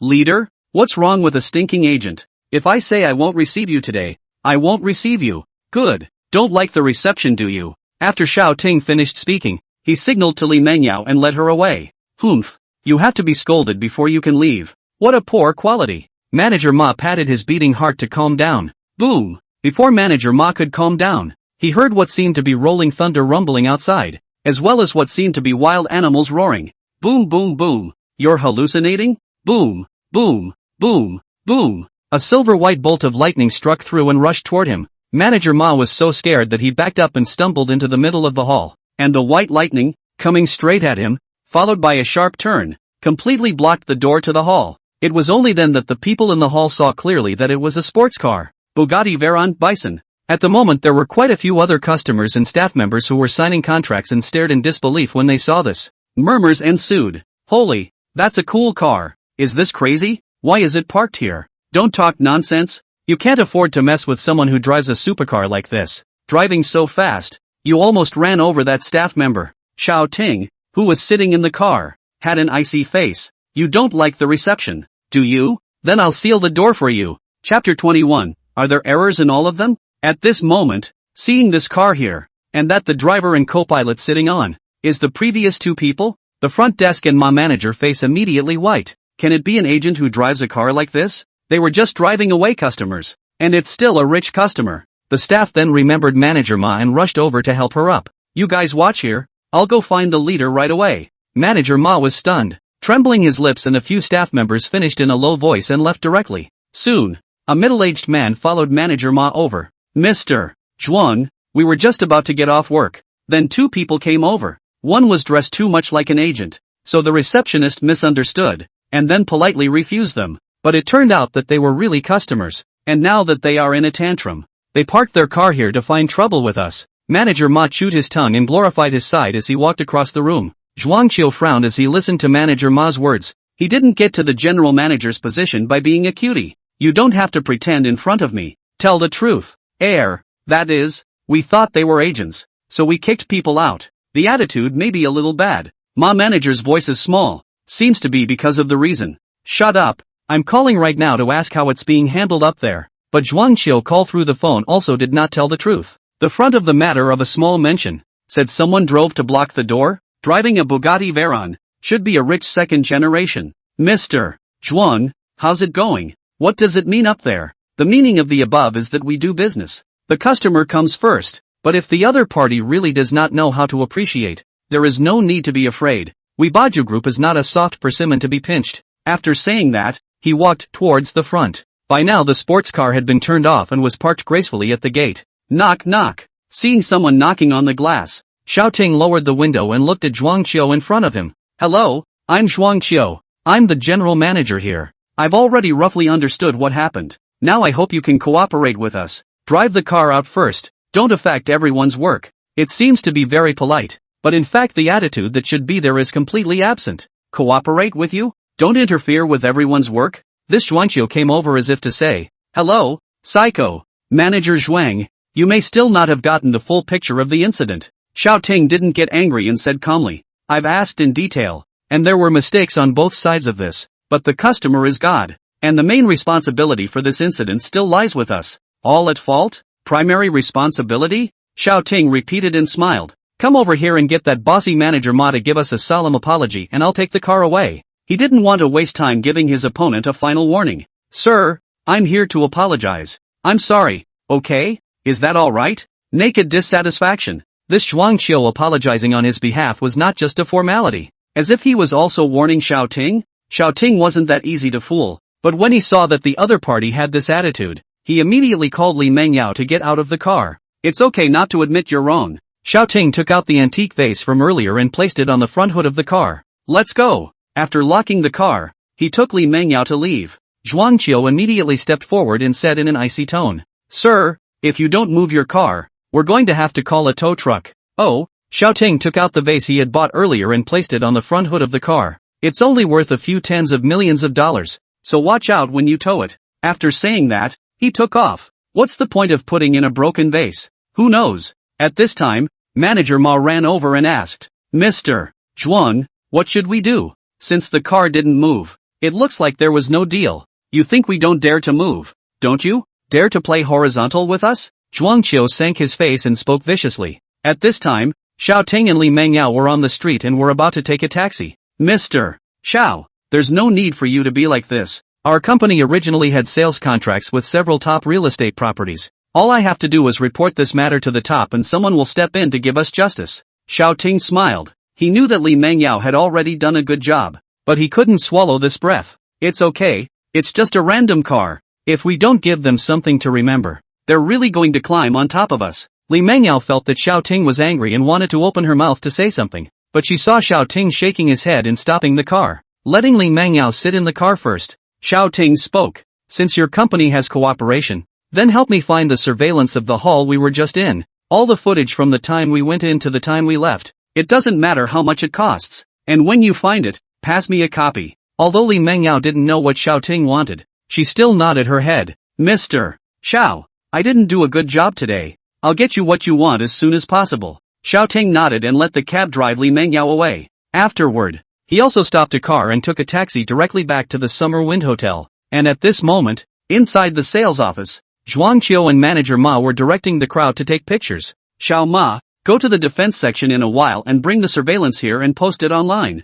Mr. Zhuang, what are we doing? Manager Ma was worried that what he had said to the security guard would be exposed, and then he would be finished. Put the video out and there is no sound. What are you afraid of? When the time comes to find a few media to help publicize it, portray us as victims, and create another wave of momentum for Baju Group. Oh, okay, then I'll go now. Zhuangqiu sneered from his spot. You're a rich kid, aren't you? Let's see if you'll dare to be so cross from now on. That night, Xiaoting received the surveillance video sent by Li Mengyao. Then Xiaoting directly transferred $100,000 to Wang Jingyu to give to Li Mengyao. If it is directly to Li Mengyao is absolutely will not want. But Xiaoting knows Li Mengyao to get this monitoring also absolutely paid a small price. She does not mean that Xiaoting will let her suffer. At the moment, Xiaoting was in bed, thinking about what car to buy next, listening to Lily say, after they sold out the Bison last time the head office site sent a better car. Xiaoting plans to take some time to go and take a look. I bought a Bison before, not only because of the handsome appearance of the Bison, but also because the most expensive is the Bison. There is no more expensive luxury car in the 4S store. If someone knew what Xiaoting was thinking, they would definitely be shocked. 2 or 3 hours ago he made such a big splash, and now he doesn't even care and ponders buying a car? So dashing? Is this the temperament of the rich? Xiaoting is not worried at all. Soldiers come to block water to cover the earth. The other party does not make a move. Then it has been blocking. The other party makes a move. They see the move. With the system in place, there's nothing to be afraid of. Dribble dribble dribble. That's when the message came on the cell phone. Xiaoting opened his cell phone to see that it was from an auction network. It's the same ranking site where he posted the vase photo. Hello sir. After the division's expert appraisal, the vase in the photo is initially valued at about $19 million. You can send this vase to the division's official address, or leave your address. The division will send someone to pick it up. $19 million? Looks like the vase. It was a good buy. Chapter 22. The Emperor is not in a hurry. So what is the hurry? In the morning, Xiaoting woke up and found another message on his cell phone from the auction site. Hello sir. I hope you'll understand if I'm disturbing you again. May I ask if the vase on the hot search limousine this morning is the antique you wish to auction? There is a website attached below that is supposed to be about the hot news. Causing a stir? Xiaoting clicked on that website. It was an article with a video attached to the end of the article. The big title of this post is, Rich Kids Bully Others. Who on earth gave them the courage? Further down the page, it's almost as if the words are full of tears and blood. If someone who doesn't know better watches it, they might be able to cry. The content is roughly speaking. A rich kid took someone to see a house at early morning sunshine, but got there late and the staff was already at their closing time. Rich second generation heard, immediately made a fuss at the sales office, asked to let themselves see the room now. Their time is valuable, and the front desk of the sales office whispered down, apologized twice to explain, and the model room has been closed. But the second generation of rich people do not buy, have to see the room now. In desperation, the front desk had to contact the manager. The manager apologized for the front desk, explaining the situation after the rich second generation still unforgiving, asking the front desk to kneel down and apologize, and finally even said, "You can't afford to mess with my family history," then drove and blocked the halls. It was followed by a number of pictures of luxury cars in addition to the video, and when the video clicks on, it starts with Xiaoting arriving at the front desk, then driving in and putting antique vases in the car until he does. After some editing, it seems to be pretty much what the article says. The comments below are also very numerous, in the tens of thousands. 1, 2, 3, 4, this rich kid is so arrogant. Flesh him. What's his background? Sister Wang returns, at the scene. That rich kid was very arrogant, and I was the tire on that car. Raining at Qingming Festival, the same scene.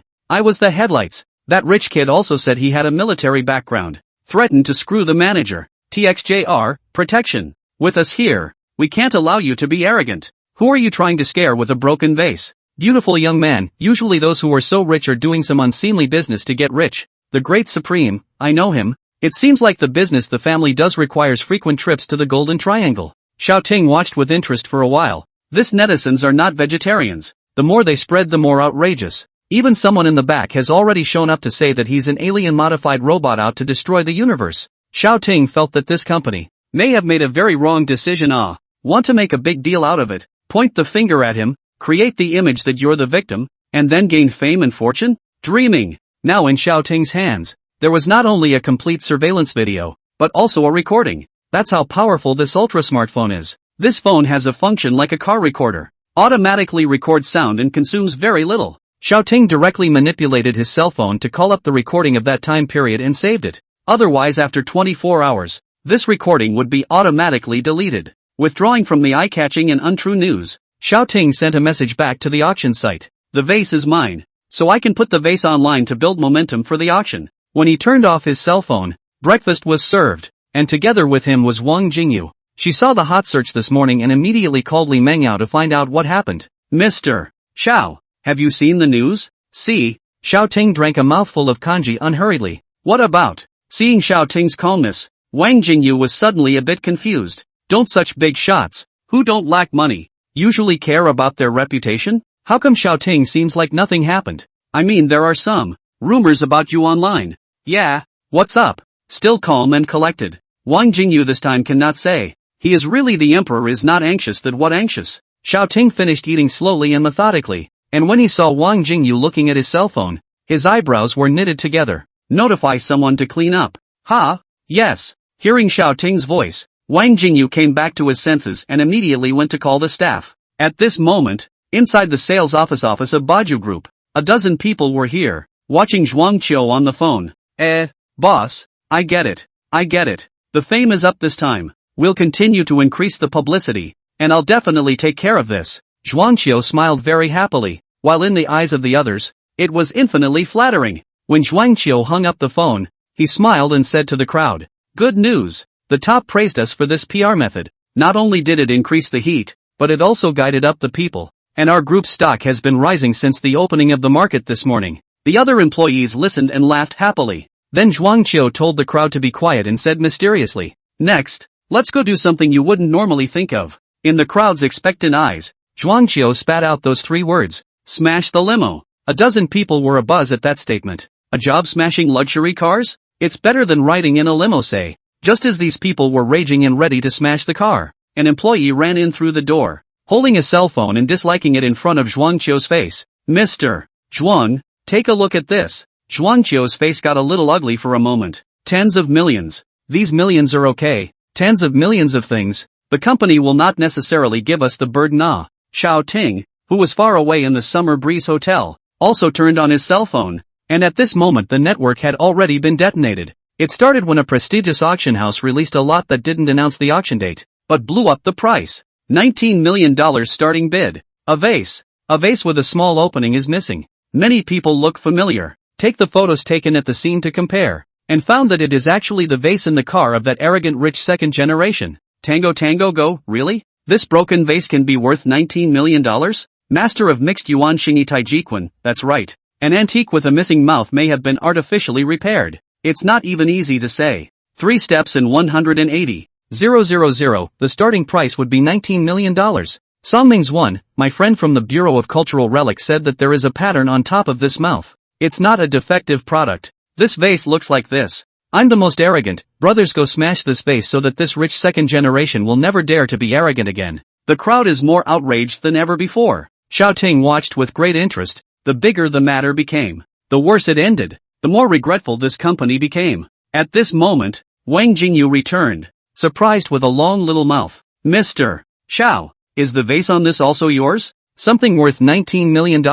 And you just threw it there and left it alone? You weren't there yesterday, and the two of us couldn't argue across the street, so we dropped our stuff and left." Xiao Ting smiled and teased Wang Jingyu. "Mr. Xiao, you're still poking fun at me here? What if your vase is accidentally broken? Just pay the price. As for the price, it's online." Chapter 23. Turn on the speakerphone and listen to the leader's compliments. At the moment, things are festering on the internet. Another related piece of news has been broken by the internet. Kindness Angel, I've seen this rich kid before. He donated more than $1 million to the disaster area before. This was followed by a voucher and a screenshot of a surveillance camera in the foundation's lobby, confirming the story. Now countless people cannot sit still. Involved in disaster relief, they have to be careful with their words, although they are more unrestrained in the online speech. But this is still a little touching their bottom line. It was a long time before a discordant sound emerged. Pretending to be a ball, what's wrong with rich people donating some money? Can they do whatever they want after donating money?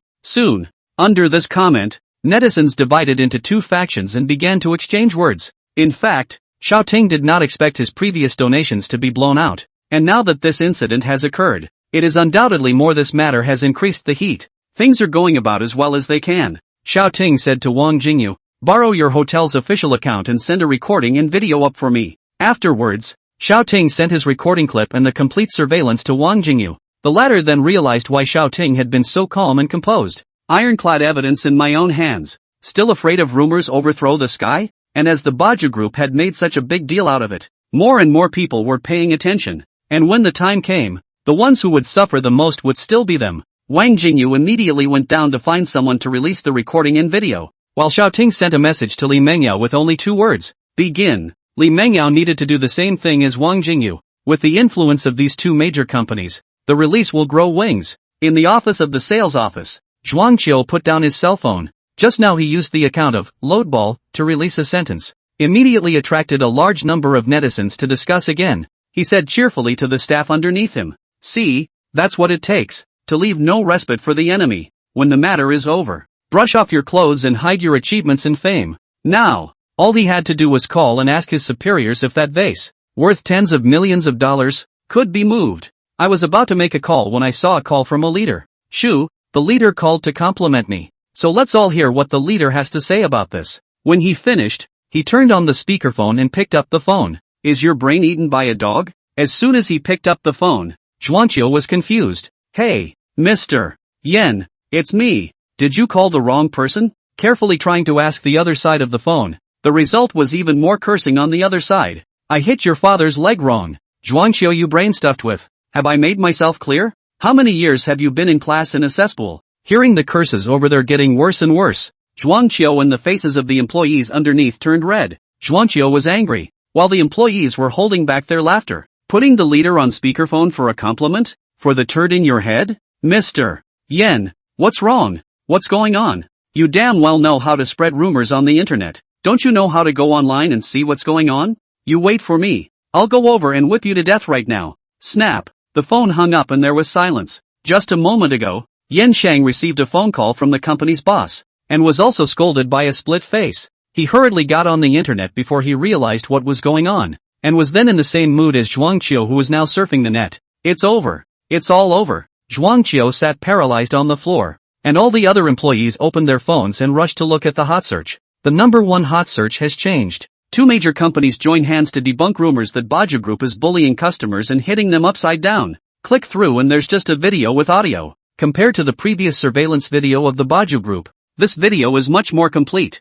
And after the audio was listened to, countless people inwardly began to soar with expletives straight away. And several people who had commented under that previous rumor immediately switched sides. 1, 2, 3, 4, I'm sorry, we're the ones who got carried away. Baju Group will die. Wang's sister returned. That front desk and what broken manager, what attitude, ah? It's also that people rich second generation temper, or give you the sales office demolition deserved. Reigning at the time of Qingming, then the manager is a total no-no. Scolding people in front of people to get out? Also the victim? Victim so horizontal? TXJR, protection. There we are. Do not allow you to be arrogant. Manager front desk general manager. A hill of beans. Demanded severe punishment. Beautiful young man. People have money in high quality. These people really do not have to live. And look down on the agent? The greatest supreme, still calling people smelly agents? Are intermediaries not human beings? In the eyes of the Baju Group, are they all smelly agents? Especially those who are in less than ideal jobs and were already living on a meager salary.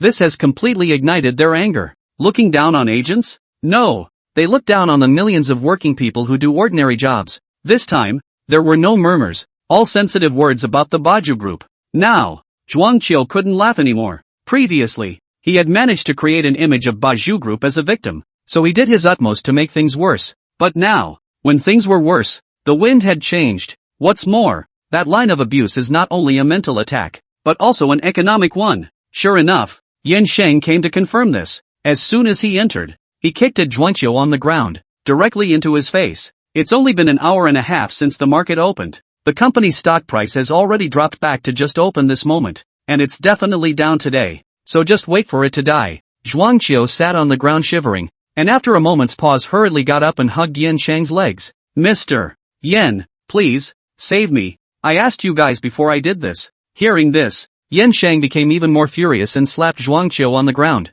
What did you tell the old man? You said it was admitting fault. You said it was a good attitude to let people leave. He came to make trouble. Getting angrier and angrier, Yen Sheng grabbed Zhuangqiu's collar and slapped the latter in the face. Is he? Do you guys have a good attitude? At this moment, Zhuangqiu was already completely speechless from being smoked. As soon as he flung Zhuangqiu to the ground, Yen Sheng cursed. You son of a, still let me bail you out? In a moment when the old boss comes, I can't even eat it. Old me has been victimized by you. At this moment, Manager Ma, who was standing in the crowd, saw Zhuangqiu looking at himself and his legs went weak. Following Zhuangqiu's gaze, Yanshang looked at Manager Ma and bellowed at her. Get her for me too. Another beating. It was unknown whether Manager Ma and Zhuangqiu hated Xiaoting at this moment, but they definitely regretted looking down on the dog yesterday. The employees present were silenced, afraid that they would say something else and anger Yanshang. And at this moment, the chairman of Baju Group, Yang Tianba, was on his way to Jiang City.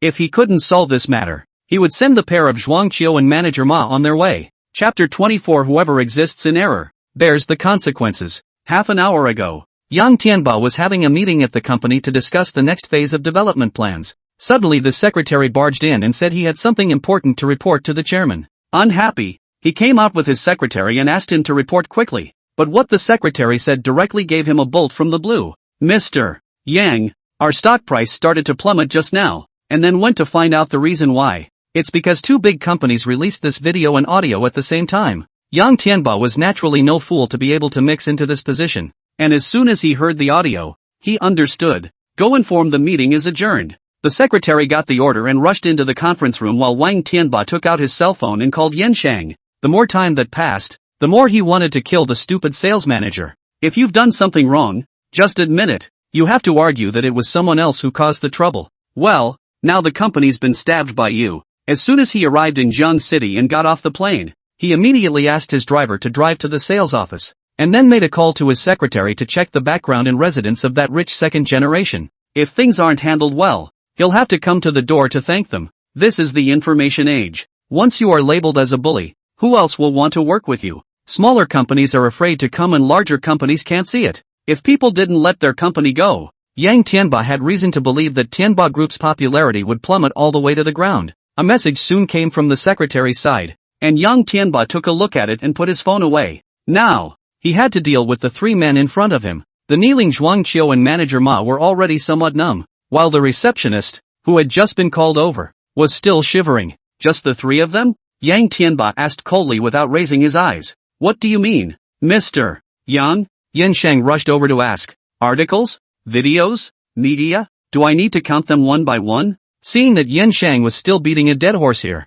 Yang Tianba scolded sternly. It scared Yanshang and the rest of the staff standing. At this moment, in the Summer Wind Hotel, Wang Jingyu was accompanying Xiaoting. Mr. Xiao, when are you going to drive that car? Wang Jingyu asked. Now that things had been reversed, Xiaoting didn't move to get the car and the antique vase. It's not over yet. What am I doing picking up a car? Xiaoting asked rhetorically. Xiaoting had made it clear from the start that what he wanted was an apology. Whoever did it wrong apologizes. Knock, knock, knock. After a long time, there was a knock on the door. Wang Jingyu went to open the door while Xiaoting sat on the sofa without moving. When he opened the door, it was Li Mengyao and a strange man. It is? Wang Jingyu asked in disbelief. Hello, I'm here to find Mr. Xiao. Please say that my name is Yang Tianba. Yang Tianba, the current chairman of Baju Group? Wang Jingyu said yes and went into the room with Li Mengyao, then explained the situation to Xiaoting. Let him in. Xiaoting sat on the sofa and said calmly. He knew what the other man was here for and naturally he had to see it. After Yang Tianba came in and saw Xiaoting sitting on the sofa, he squeezed out a smile and walked up with his hand outstretched. Mr. Xiao, I'm the chairman of Baju Group. Yang Tianba, you should know the purpose of my visit. After shaking hands with Xiaoting, Yang Tianba bowed and spoke from the side. Mr. Yang, please sit down. Xiaoting pointed to the sofa, so Yang Tianba sat down, but did not lean back and leaned his body forward. This Yang Tianba, this heart, it's not simple. Even Xiaoting couldn't help but secretly marvel at it. It's like this, Mr. Xiao. Before, a few of our staff members had eyes but didn't recognize MT, Tai, and had a very serious conflict with you. Well, it looks like we're seeing the same thing this time. Since he said so, it seems that this Yang Tianba should have a way to deal with it. I am willing to bear any damage caused to Mr. Xiao. I only ask for Mr. Zhao's forgiveness. Yang Tianba said sincerely, not the slightest bit of the big company boss's stance. No, Mr. Yang, you've misunderstood. This wasn't something you made in the first place. I just need a fair settlement from your company. Snap. Yang Tianba raised his hand and clapped 3 times, and immediately someone came in with something and left after placing it on the table. Mr. Xiao, don't flirt with me. Saying that, Yang Tianba opened the red wine that had just been brought in to wake up Xiao Ting. Don't worry. None of the people who have offended you this time will be able to escape. And I've come to the door to give you a just solution. Putting down the wine, Yang Tianba said outwardly, bring it in. 7 or 8 people entered the middle of the room and were then kicked to their knees by the bodyguard. So many people? Xiao Ting was a bit puzzled. What did this Yang Tianba want to do? These 3, who offended you last night at the sales office? Yang Tianba pointed to 3 vaguely recognizable original fat faces and explained that these 3 fat faces were none other than Zhuang Qiu, Manager Ma and that receptionist. As for fat, beaten, swollen, the rest of them, the ones who made up those false conversations, the ones who edited the video to frame you, the ones who pretended to be netizens to attack you, the ones who contacted the media to make a big smear campaign against you, they're all here. After Yang Tianba explained them one by one, Xiao Ting understood. The man's got some gumption to be in the chairman's chair. Strike the main target? He went straight to the pot. All the staff involved in this incident. We will do the dismissal treatment. The circumstances are bad. Directly transferred to the public security organs. Anyone who spreads rumors will not be spared. After saying that, he gave the bodyguard a wink. The bodyguard immediately escorted the 3 Zhuangqiu people forward. Make amends to Mr. Xiao, Yang Tianba said in an icy tone towards the several people. Several people heard this and immediately kowtowed like garlic. Mr. Xiao, it's us who are blind to the fact that it's us who are dog-eyed. Mr. Xiao, we were wrong. I apologize to you. Mr. Xiao, I kowtow to you. Please forgive us. Please forgive us. A few people endlessly cried and shouted. Xiao Ting just coldly watched. When a few people's voices were a bit lower, Xiao Ting opened his mouth. Forgive? If I didn't have the evidence in my hands, would you have known you were wrong? You didn't plan to spare me in the first place, did you? Saying this, Xiao Ting leaned down, almost leveling his eyes with those 3 people, and said softly, whoever exists in error should suffer the consequences. Pull them down, have the company check a few of them again, and report any problems. Yang Tianba opened his mouth and commanded the bodyguards. Xiao Ting was satisfied with Yang Tianba's approach and attitude. No stalling, no pushing, no talking, both the wrist and the heart are excellent. Yang Tianba naturally didn't know Xiao Ting's inner thoughts and still had to ask, Mr. Xiao, do you think this treatment will forgive the Baizhu Group's faults? Mr. Yang is overstating things. I just won't forgive those few people. Yang Tianba visibly breathed a sigh of relief, and hearing that Xiao Ting didn't pursue the matter any further, the stone inside his heart fell to the ground. Mr. Xiao, as a token of apology, I have privately prepared a small token of appreciation. I hope you can smile. Taking out a check for $10 million and a key, Yang Tianba gently pushed it in front of Xiao Ting. Chapter 25, Why are you crying? Hubby? A check for $10 million and a property under the Baju Group. Xiao Ting could feel Yang Tianba's sincerity, but things, he couldn't take. He had only meant to want a fair treatment, and if he asked for something, the flavor would change. And this Yang Tianba's handling, he is very satisfied. Simply do not need to be in the collection of things. Mr. Yang, you're misunderstanding me a bit like this. Xiao Ting shook his head and pushed the check and key back. What I want is just a reason. And since the matter is settled, then all these things, all of them, are not needed. The rejection in his words could not be refuted. Yang Tianba initially thought that Xiao Ting was only refusing out of politeness and face, but after being refused again and again, he understood. People really don't want anything. Alright then, Mr. Xiao, since you don't want them, I'll donate these for you. What he had to give away, he couldn't take back again. And Yang Tianba finally thought of this solution. Donate? Yes. Xiao Ting thought about it and asked Yang Tianba to donate, so he could also help Baju Group to correct its name. He was supposed to be dealing with those few ungrateful people, not screwing over the Baju Group. Moreover, Yang Tianba personally came to the door to apologize. This face still had to be given. Get a poverty alleviation program. Thinking about this incident, which was all caused by the gap between the rich and the poor and the work gap, Xiao Ting had this idea. Well, then you can have a friend help take care of it. Yang Tianba was also painfully quick and immediately agreed. Mr. Xiao, I'll give you an additional $30 million.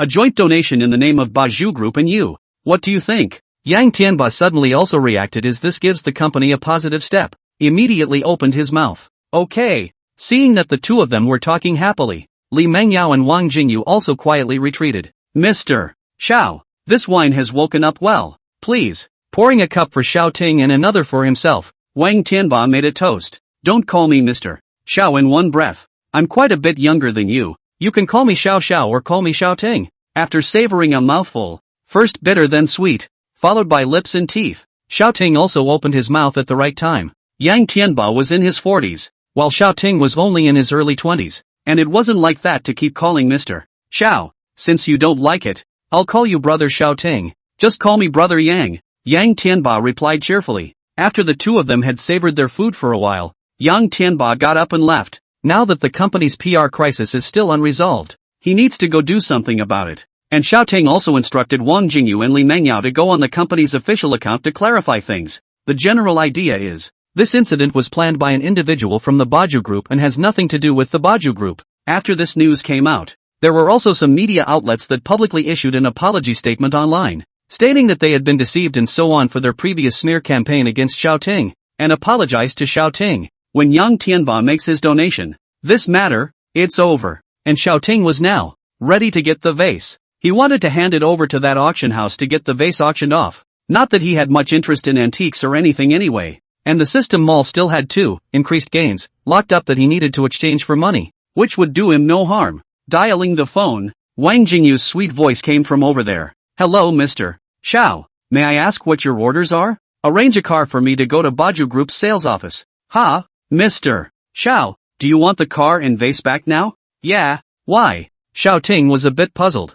Usually Wang Jingyu wouldn't say anything. Why did he actually ask himself at this moment? Mr. Xiao, don't you know? There are quite a few people surrounding your vase and car there now. It's become an attraction. Wang Jingyu's voice on his side seemed to be tinged with laughter. Xiaoting, on the other hand, hung up and took his cell phone to search. Randomly open a related live broadcast. I saw the Bugatti Veyron Bison and that antique vase is in the middle of the screen. One rage to block the door shocks the world. And then I'll take the bottle and retreat from the ghosts and gods. Families, watch this. This is the car and vase of that dashing god and hero. Today, I'll show my family a closer look at this dashing luxury car and vase full of historical deposits. Xiaoting cried and laughed. How come his car and vase had really become an attraction? Helpless, Xiaoting thought of a solution. Is that the auction house? I'm the owner of the chipped vase. Hello, sir. Have you decided to auction your vase? Well, but on one condition. Xiaoting said calmly regardless of the somewhat agitated tone over there. Oh, please go ahead, sir.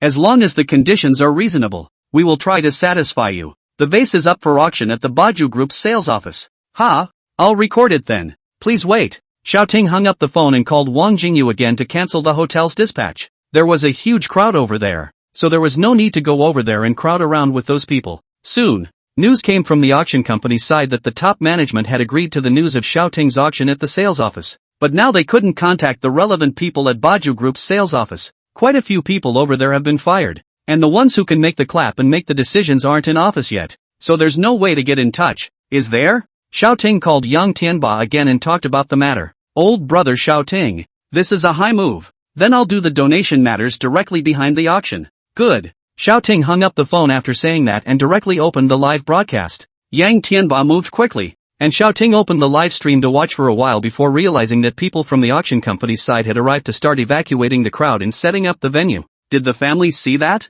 There's a group of people from the auction company coming now, and they're evacuating us with the staff of the Baju Group. So let's go up and ask what's going on. The anchor finished, held up her cell phone and moved forward. Hello, may I ask why we are suddenly being evicted? Is it time to pick up the vase for auction? Moving forward, the cell phone camera was pointed at a leader-like person and the anchor began to ask questions. Seeing the other person holding up his cell phone, this leader hurriedly smiled in response. It's not taking the vase. We've got authorization from the vase's owner and are going to auction it right here. What? Auction here? This kind of top antique. We might be able to put in a bid to get it together too, right? Upstairs. What are you thinking? The starting price is all of $19 million.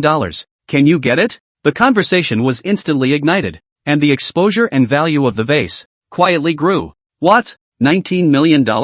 Holy! At this time, in a mall, the vendor who was watching the live broadcast saw this vase, and the more he saw it, the more familiar it looked, and suddenly shouted out. A woman then came out of the clothing store and saw the vendor yelling and asked with some confusion. What's the matter, husband? It's not like you're hurting when I spend some of your money, is it? No. I'm just watching a live stream. How dare the peddler say that the vase he sold for $100,000 before was worth $20 million? The wife could skin herself on the spot. Why are you crying, hubby? It's okay. I got sand in my eyes and it's a little hard. Chapter 26, 44. $5 million. At this moment, the sales office of the Baju Group in Jiang City has welcomed the highest footfall in history, because tonight, there will be an auction here. The auction is for a chipped vase that doesn't look too valuable. The owner of the vase is even more legendary. First, he was treated maliciously by a few people from the Baju Group, and then he was attacked by countless netizens on the internet. But first, the auction company broke the price of the vase, and then two major companies spoke out to clarify for him. All of this is still happening today in one day. That's why this auction. Even if you know you can't afford to participate in the auction, you're going to check out this Legends vase. There were a few people with such a mindset, and with another outdoor auction. The number of onlookers at the site of this auction was more than all of this year's auctions combined. Some people even realized that the chairman of Baju Group, Yang Tianba, had already arrived. Xiao Ting, on the other hand, was leisurely sitting on the sofa in his room, watching the live TV broadcast. In fact, he was kind of looking forward to seeing what price the vase would go for with the added weight of this event. Soon, the auction was all ready. An auctioneer walks up to the Bugatti Veyron. That's right, the vase is still on the front hood of the Bugatti Veyron, and no one has the right to move it one bit unless the vase changes hands today. Good evening, ladies and gentlemen of the house. After making a brief greeting and introducing himself, the auctioneer finally began to introduce the lots, the people under the stage, including the countless ones who were watching the live stream, and even Xiao Ting, were all curious. Why is a vase that clearly looks like a wreck worth so much? Our lot today is this vase in front of us. Many of you probably don't understand why this vase is worth so much when it has broken a small opening. Countless people held their breath. Now was the moment of decoding. This is because of the small opening, which was created when this vase was being molded, and not by subsequent vandalism. As for the way to tell, just look for the presence of a pattern in the notch. Then why does the price of a bottle like this have to be at this level? Usually it's several $1 million, and this one isn't aesthetically pleasing. Questions were asked and echoed from the stage.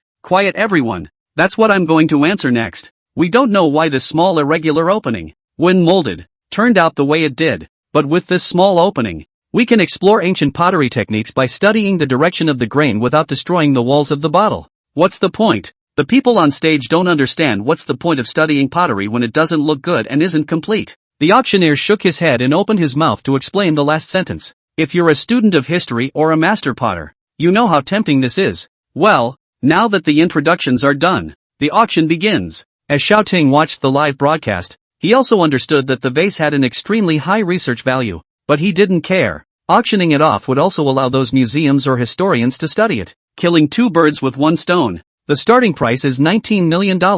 Each increase shall not be less than $500,000. The hammer will fall and the sale will be completed. If there are no objections, the auction will now begin. The stage was silent, and there were quite a few fist pumps. The bidding will now begin. $19.5 million, $20 million, $21 million. The next bidding session was unusually intense. Many of them came with research purposes for the vase, but some, too, came just because the vase was famous and saw its advertising effect. As the price of the vase broke into the 30 million mark, the bidding sound was reduced by a large margin. By the time it reached $40 million, the auctioneer's voice trembled. It's more than doubled from 19 million to 40 million. Their company stipulated that the auctioneer's commission was calculated at 4% of the premium value of the starting bid, and he would make 4% of $21 million, $840,000. And now, there's still bidding, and his commission, it's still going up. In the end, an old man with graying temples auctioned off the vase for a sold price of $44.5 million. Holy, what a sacrifice! Spending $45 million on this bottle. What do you know? That's an old professor from the imperial capital, all about history, and he'd pay any amount of money to have a major breakthrough now. All the old professors from the imperial capital are over here? I still don't think it's worth it though. In your eyes there are only chicks and food and drink. The old professor of others looks at the precipitation of history. Come on. It's not like you can eat that stuff. Many of the people under the stage were whispering, and Xiao Ting also understood the identity of this old professor in the pop-ups in the live broadcast. After the deal was done, the old man walked next to the Bugatti Veyron with the help of a few people, touching the vase with a trembling hand and wiping away the tears from the corners of his eyes. The old professor bowed to the stage, and then instructed several people around him to leave with the vase. Countless people saw the old professor's movements and stood in awe. At this time, Xiao Ting in the Summer Wind Hotel roughly calculated that, removing the handling fees and whatnot, he would be able to have at least $40 million in revenue, while the $100,000 for the purchase of the vase was simply negligible. At this time, Yang Tianba, who had been waiting in the backstage, waited for the old man and the people from the auction house to leave and then went on stage. He picked up the microphone and coughed a few times, signaling the stage to be quiet. Gentlemen, I'd like to take this opportunity to make an announcement. After seeing that most of the cameras of the reporters and anchors present were facing towards him, Yang Tianba continued. This morning we had a little misunderstanding with the former owner of the vase that was just auctioned off, but fortunately it was quickly understood. You have the face to talk about minor misunderstandings when you're bullying people? There was an immediate sneer from the stage, which then sparked a wave of sound. Look down on the trashy company. Get out of here. Get off. Get off. Yang Tianba's face remained unchanged as he continued. The fault this time lies entirely with our company. As a token of apology, I would like to donate $40 million to set up a poverty alleviation project in the name of our company and Mr. Xiao. Relying on the powerful sound of the microphone and the words donate $40 million, the scene finally quieted down. After a short silence, a round of applause erupted. With commitment and attitude, it's worthy of a big company. That's right. Learn from this lesson. In the future the staff screaming serious point. Yang Tianba listened to the comments of the people on the stage with a smile on his face, while Xiaoting also revealed a smile on the sofa. By now, it's something that's, really settled. And all of Yang Tianba's handling methods and attitude gave him a hint of admiration. Anyone who makes a mistake and changes with a sincere attitude is willing to give such a person a chance. Stretching his back, Xiaoting received a call from the auction house. Mr. Xiao, hello. You entrusted us to auction the antique vase has been auctioned out. The transaction price of 44.5 million. According to the provisions of the company after deducting the handling fee,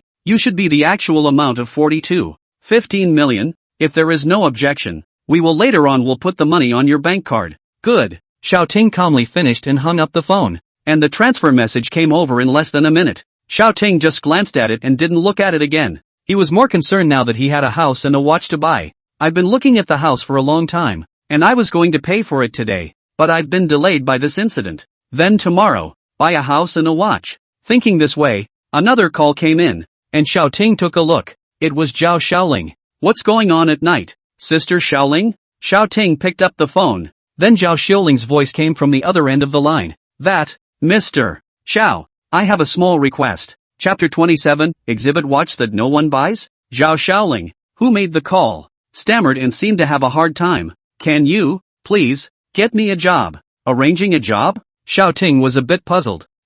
It's just, that company I had before it went out of business. There was some embarrassment in Zhao Xiaoling's voice, and Xiaoting felt a little amused. In high school, she was a big, tough girl. Where did she ever get this kind of time? Mr. Xiao, are you listening? Unable to hear Xiaoting's voice, Zhao Xiaoling asked.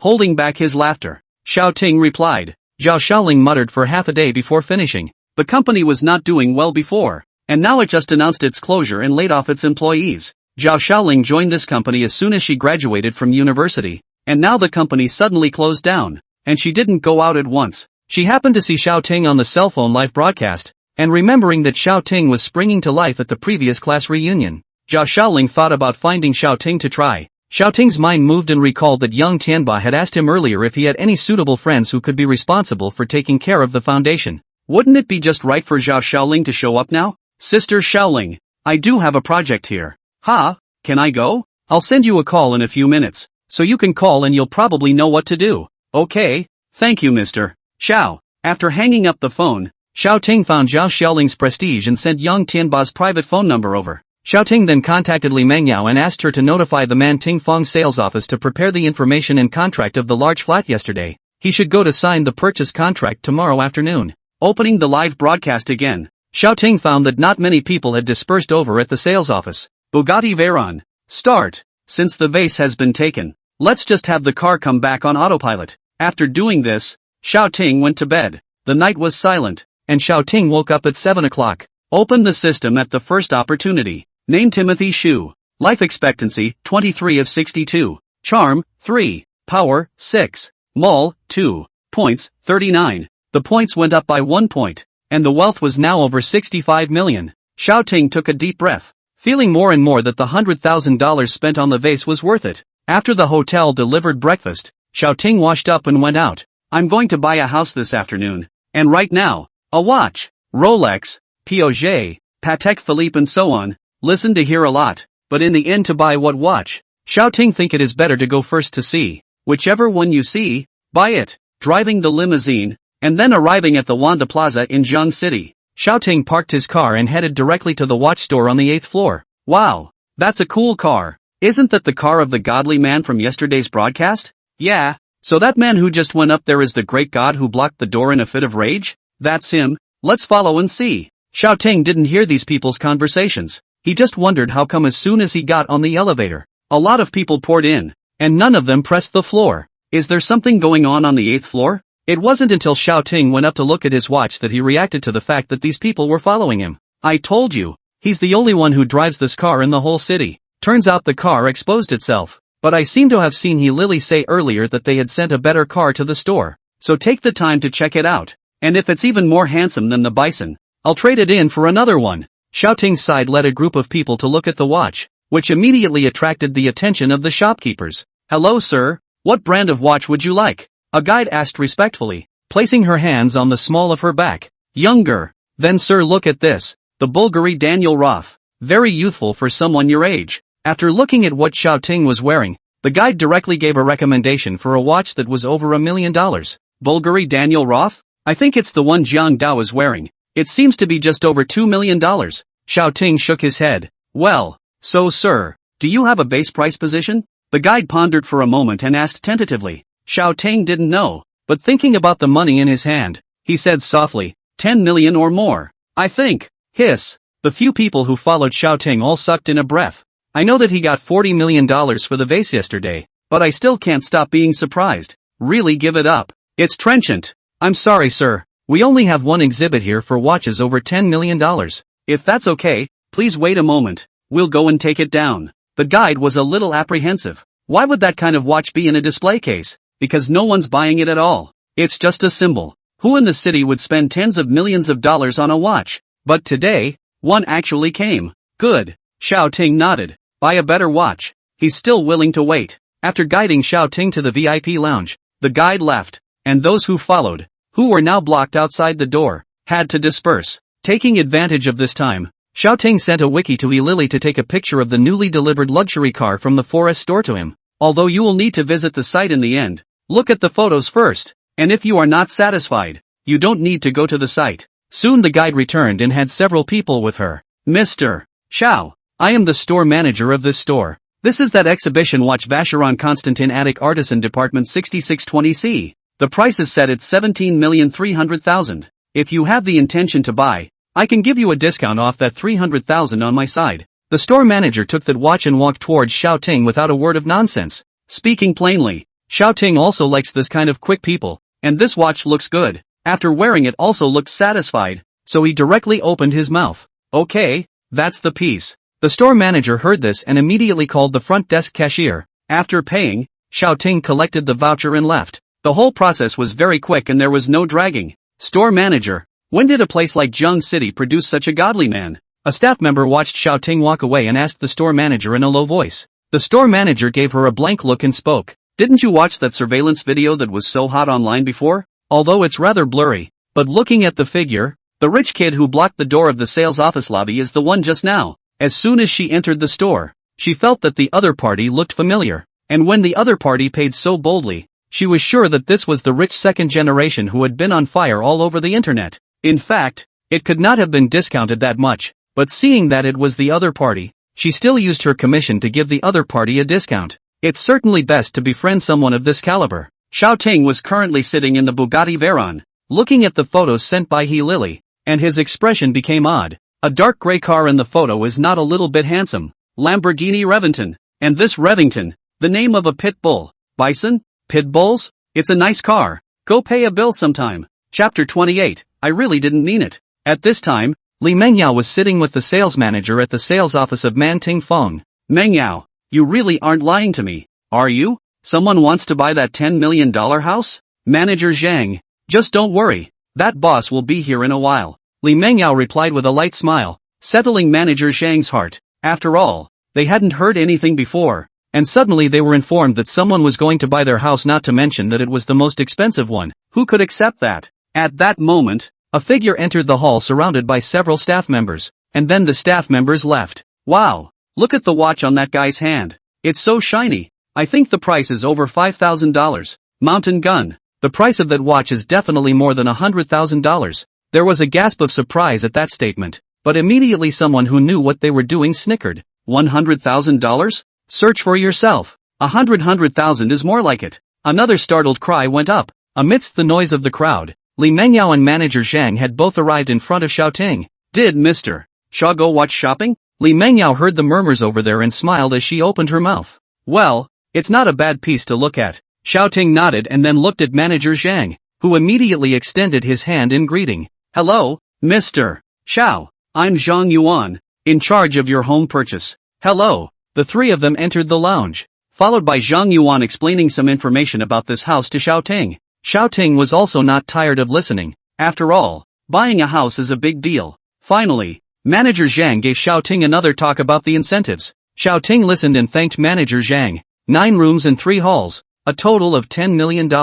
While the total payment was $9,999,000 under manager Zhang's offer. The numbers were also auspicious, and when Xiaoting signed the contract with satisfaction, he asked where to make the payment. Li Mengyao is not surprised. Know that this is a very rich master, and Zhang manager small surprised. Then calm down. Hurriedly get up to call the financial people. When all matters were completed, Xiaoting took Li Mengyao and left. Sitting on the passenger side of the Bugatti Veyron, Li Mengyao smiled and opened her mouth.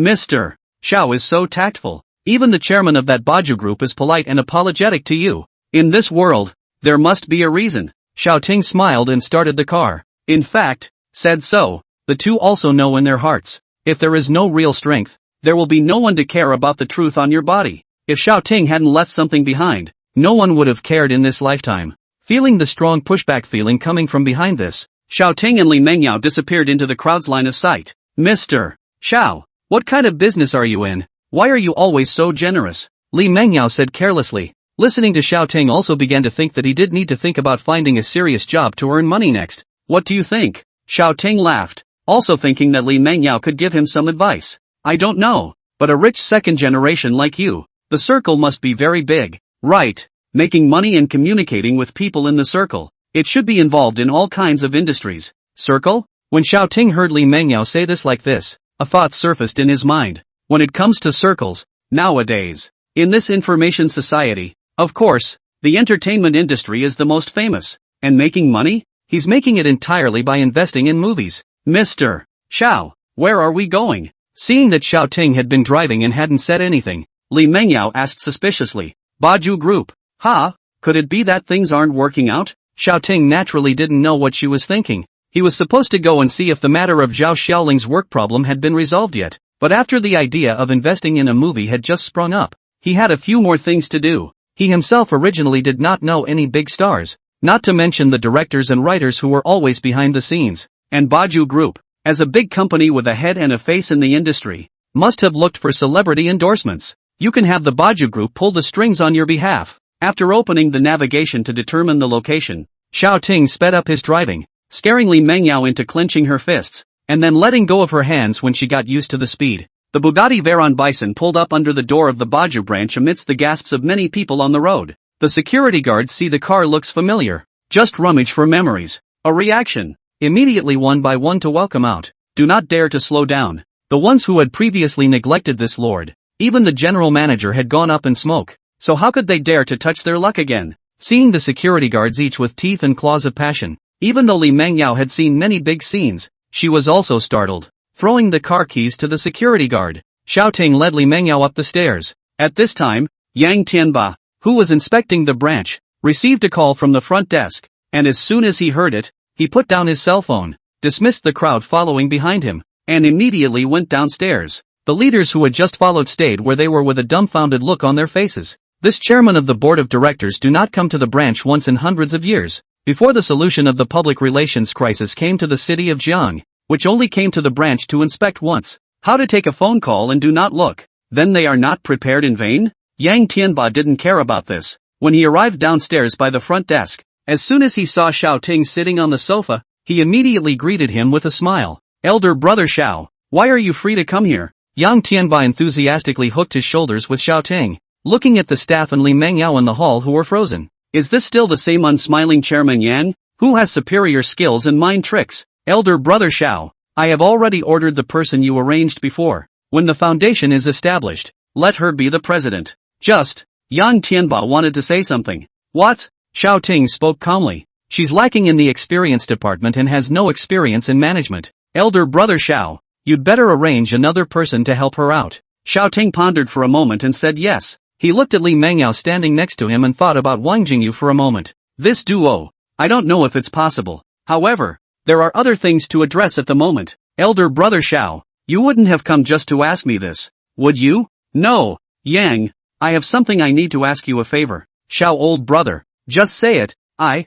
old Yang, will never excuse myself if I can help. Does brother Yang know any stars or directors? Hearing this, Yang Tianba's expression stiffened. Then he looked at Xiao Ting suspiciously, making the latter feel uncomfortable. Brother Xiao the few girls next to you are nice, just that Miss Zhao is also very nice As soon as Xiao Ting heard this, he knew that the other party had misunderstood. In fact, Yang Tianba did not mean to think in that direction, but after all, Xiao Ting is only in his early 20s, the blood is fresh, and then asked the star, which had to think crooked you've got it all wrong. Xiao Ting awkwardly opened his mouth to explain. I was trying to get you to pull the strings. Marionette? Doesn't that make me a moon goddess? No misunderstanding. No misunderstanding. Yang Tianba laughed cheerfully, making Xiao Ting a bit speechless. Was he that much of a denizen? I was thinking of investing in a little movie making, so you can introduce me to some people in the industry. This time, Xiao Ting spoke clearly, and Yang Tianba finally understood.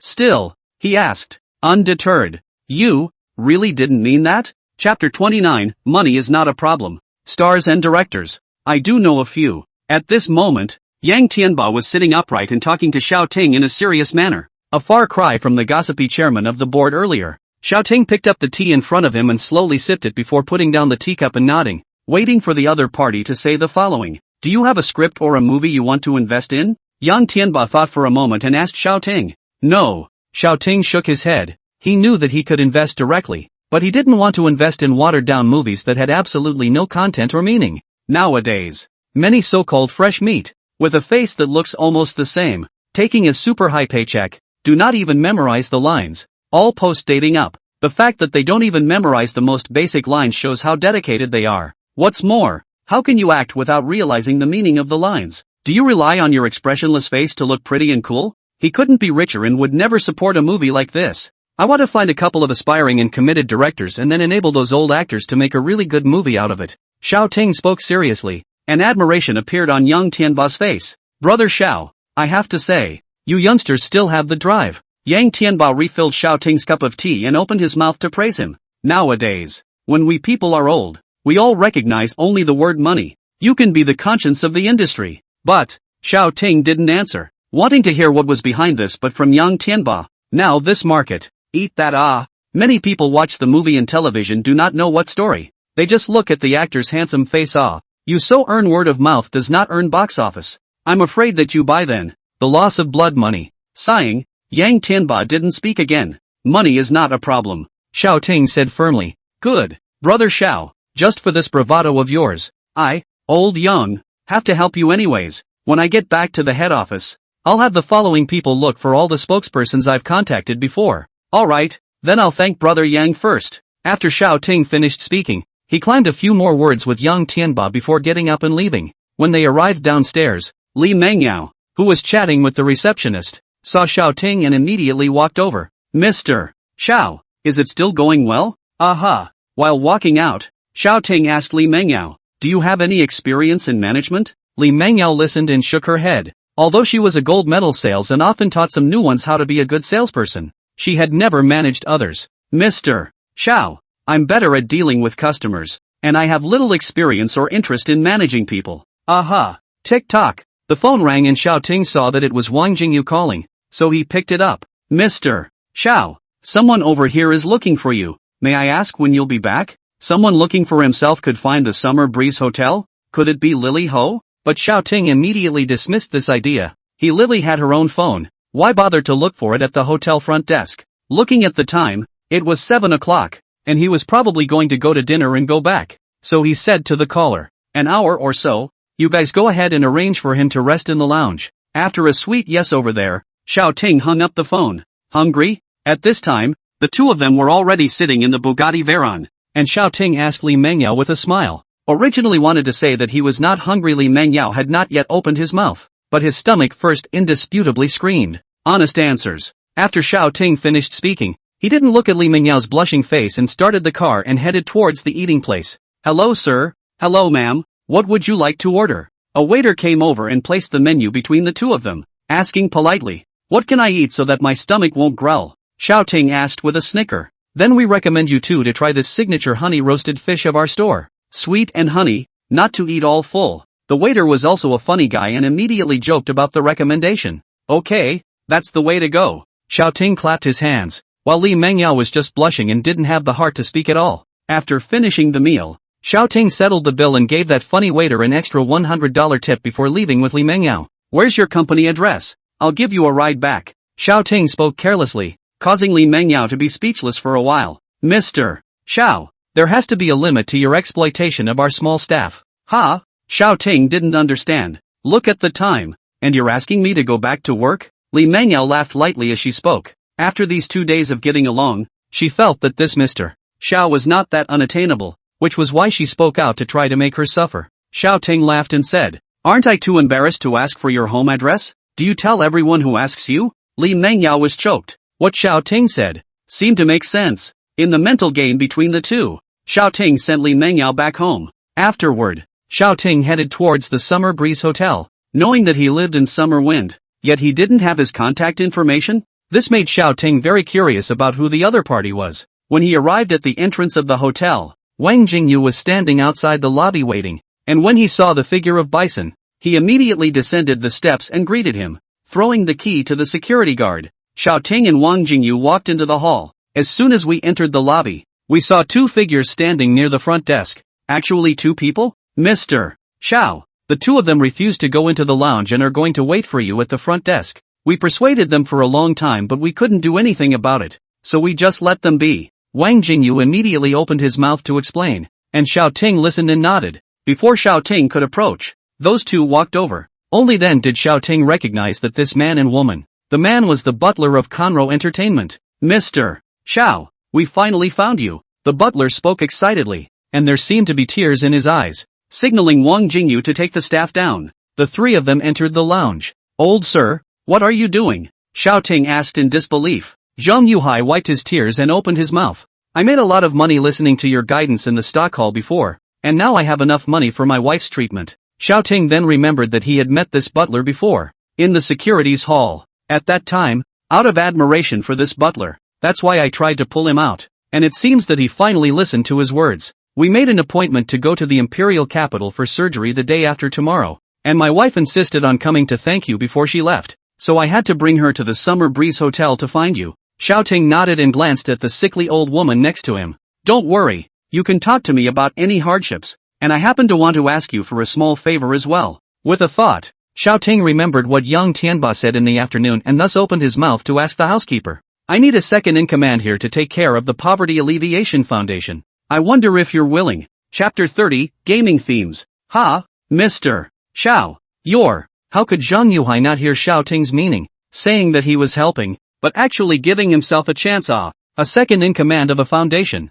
With Xiao Ting's strength, can't he find it? Don't worry, you won't be shortchanged on my end. Seeing that Zhang Yuhai froze for a moment, Xiao Ting continued. No, I believe you, and since you said it yourself, I'm naturally going to help. Zhang Yuhai immediately replied. Alright then, contact Zhao Xiaoling when you get back. Here's her number. After giving Zhao Xiaoling's phone number to Zhang Yuhai, and then after instructing Wang Jingyu to send someone to send them back, Xiao Ting sent another message to Yang Tianba. The man has been found. Yang Tianba's side read the news and sighed very much. What was only raised in the afternoon, Xiao Ting had done in the evening. This brother, he's a bit of a catch. You've got to get a grip on what you promised him. Over there, Xiao Ting had already gone back into the middle of his room. Open the system. Name Timothy Xu. Life expectancy, 23 of 62. Charm, 3. Power, 6. Mall, 2. Points, 309. Phew. Xiao Ting exhaled a breath. Points went up by 270 as one spent 27 million today. If it was a few days ago, Xiao Ting wouldn't have dared to even think about it. And now, with the system in place, He had spent $27 million and had over $40 million to go. His own goal, however, was to spend enough to get 1,000 points to buy the gain increase in the mall. Glancing at the time, it was a little after 9, and a little too early for bed. Xiao Ting then began to search the internet, the more profitable industries in recent years. Starting capital he does not lack, but also cannot lose money to do so, to choose a good prospect. In addition to the entertainment industry, real estate is still leading the way in the established industries, while in the emerging industries, e-commerce and IT are divided into some very worthwhile investments. Real estate? Xiao Ting thought about it, can invest, but for the time being cannot be made into the main direction. After all, are generally operating a few years before the effect, and he has although this time, but also cannot do nothing in the meantime, right? After looking at several more industries, Xiao Ting's eyes rested on one, esports. As a newer industry than other emerging industries, the appeal of esports is also becoming known to most people, but in the eyes of the older generation, it's still a bad business, and they, who also hold the capital, have naturally been hindering the development of esports. Now that more people from the 80s and 90s have become the backbone of society, their concepts are matched with their current social status, and they have the possibility of practicing their ideas, which has allowed esports to come to the forefront. Xiao Ting naturally belonged to the latter, and he was still very optimistic about esports, and real estate can be developed more than just building it yourself. For example, buying rotten buildings and making investments to build them into commercial properties. Xiao Ting naturally will not go to do so. Commercial housing. The major real estate companies have been operating for many years. He now needs to slowly develop to match. But if you buy a few crappy buildings and develop them into a gaming-themed center, it's still a good idea to give it a try. Thinking of this, Xiao Ting dialed Li Mengyao's phone. Mr. Xiao, is there something wrong? Li Mengyao's lazy voice came out, seemingly already preparing to rest. Are you familiar with this aspect of real estate? Xiao Ting spoke quietly. Mr. Xiao, aren't you laughing at me? This is what I do. Well then, come by Summerwind in the morning. After saying that, Xiao Ting hung up the phone, and it was not good to disturb Li Mengyao's rest anymore. Since there were people who knew about this area, he didn't have to go and do his own research. After that, Xiao Ting then went to rest as well. The night was silent. Xiao Ting woke up the next morning and saw that there were several messages. One was when Lily Ho asked him when he was going to look at the car so she could coordinate a time to stay with him. One was from Zhao Xiaoling, something to the effect of expressing gratitude for him or something like that. Lastly, it was Li Mengyao's, sending a message to Xiao Ting that he had arrived at around 7:30 or so. Xiao Ting took a look at the time. It was already 8:40. Li Mengyao had already arrived an hour ago. Shaking his head helplessly, Xiao Ting hurriedly got up and put on his clothes.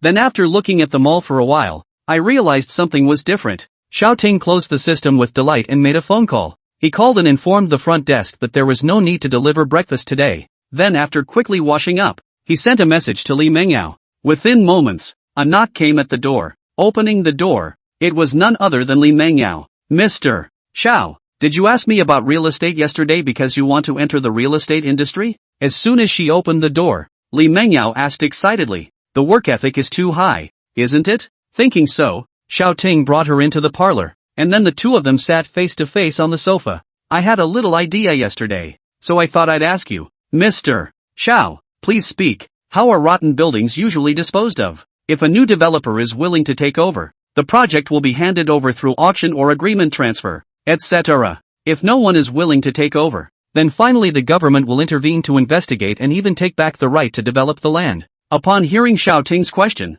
Li Mengyao immediately replied, so isn't it usually possible to make a lowball offer and then sell it once it's developed? No, Mr. Xiao, you've overlooked one thing. Li Mengyao shook her head and said seriously, rotten buildings are usually halted because the developer can't afford to continue investing in construction or is in a debt dispute, which would mean that the failure to sell in the early stages of the process and the sales can't keep up with the capital investment is what causes it. Xiao Ting understood. So usually no one would buy unless the value of the territory there went up, which was built. However, Xiao Ting didn't think about selling commercial properties. So what if I were to develop as a gaming theme town? Xiao Ting spoke his thoughts, causing Li Mengyao to freeze. Gaming theme? Why would anyone want to do this in River City? Zheng City is only a second-tier city. The esports industry is not developed. If you want to do the esports aspect of the industry, it should be a bigger city. Li Mengyao didn't understand and didn't want to strike Xiao Ting's confidence, but still said truthfully. Xiao Ting, on the other hand, had other considerations.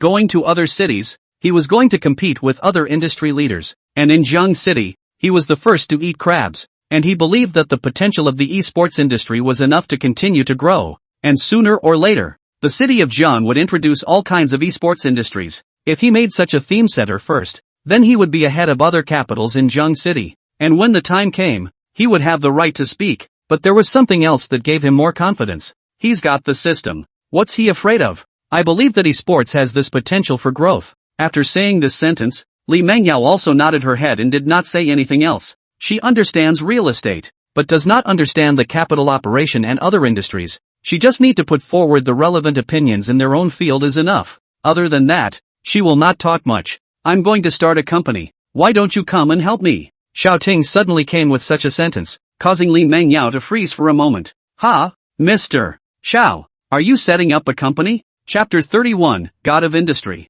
How much is your monthly salary? Xiao Ting asked Li Mengyao. $21,000, and if more houses are sold, the commission can go up to $50,000 at the top.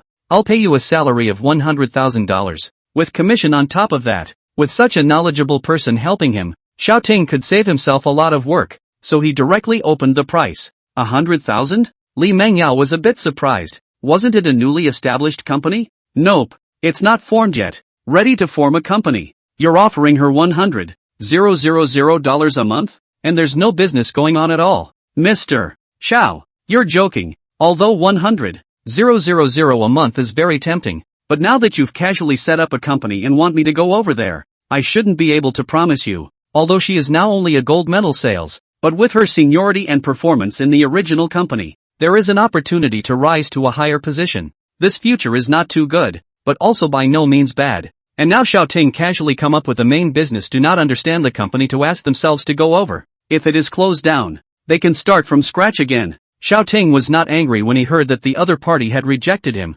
Instead he was somewhat satisfied. If Li Mengyao casually raises her salary or gives some benefits, completely regardless of the situation at the moment, and goes with someone else, the other party wants to come, but Xiao Ting does not dare to use what he can casually poach today. That sooner or later will be poached by someone else with a little sweetening, and Li Mengyao's refusal at least proves that she won't easily leave just because of money, and that she'll go to a company that sees a future. Xiao Ting naturally wouldn't think that his company didn't have a future, but Li Mengyao didn't know that. Let's put it this way then. Mengyao, let's see what I can see first. If I'm not wrong, you'll come and help me. If I'm wrong, I'll have whatever you can see here. Take your pick. The confidence on Xiao Ting's face caused Li Mengyao to shake her head for a moment. The other party seemed like he wouldn't feel that he would lose at all. Well then, if I win, I want you to. Li Mengyao trailed off, trying to tease Xiao Ting. The sports car. Lend it to me for a few days. If you win, I'll just give it to you. I can do it myself. Xiao Ting laughed out loud in response,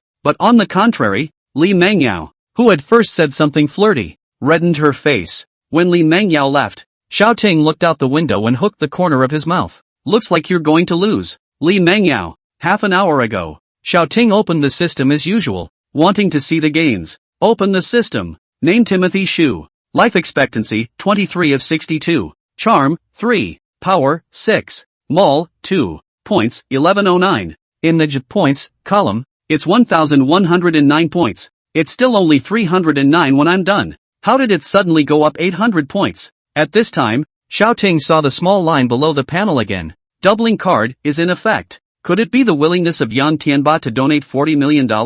Thinking about this, Xiao Ting was instantly certain that it should be, and Yang Tianba made donations in Xiao Ting's name. So naturally, he also calculated points for Xiao Ting, and the function of the doubling card, non-self-consumption, double counting. So donate $40 million and get 80 million corresponding points. 800 points. Xiao Ting looked at the 1109 points and opened the mall. Enter the mall. Both commodity fields are locked. Purchase, increased earnings. Ding. Gain increase, purchase successful. Effective immediately. The bar is automatically unlocked and refreshed. After the system's voice sounded, Xiao Ting looked at that bar and a new item was refreshed. God of Industry. Function, it can estimate the prospect of an industry. And when investing not more than $100 million in the industry, it will surely get 15 times the return. Duration, 3 months. Price, 20 points. God of the Industry? It looks like it's about the same effect as that time, God of Stocks favor. And there's a limit of 100 million invested capital. How can it be worth 20 points?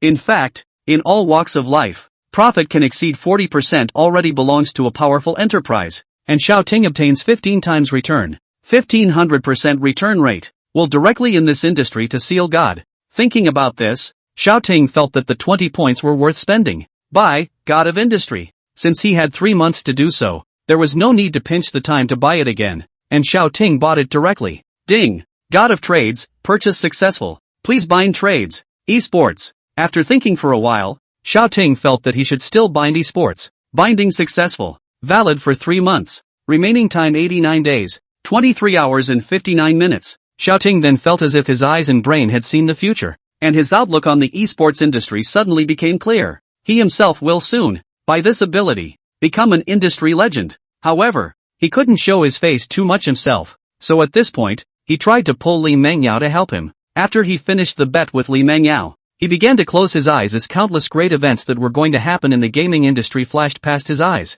He can only discern the direction these great events will lead to, so that he can use it to get what he wants out of it. After 2 days of slow research, he came across a message that instantly made sense. So it is. He immediately got up and called Yang Tianba. Hey, old brother Xiao, why are you free to call me? I'm getting you the star contact you asked me to get. Brother Yang, there's no rush on this first. There's a lucrative business now. Do you want to hear about it? Business? Old brother Xiao, you want to do business with me? Tell me about it? I'll be tuning a batch of rotten buildings in the next few days.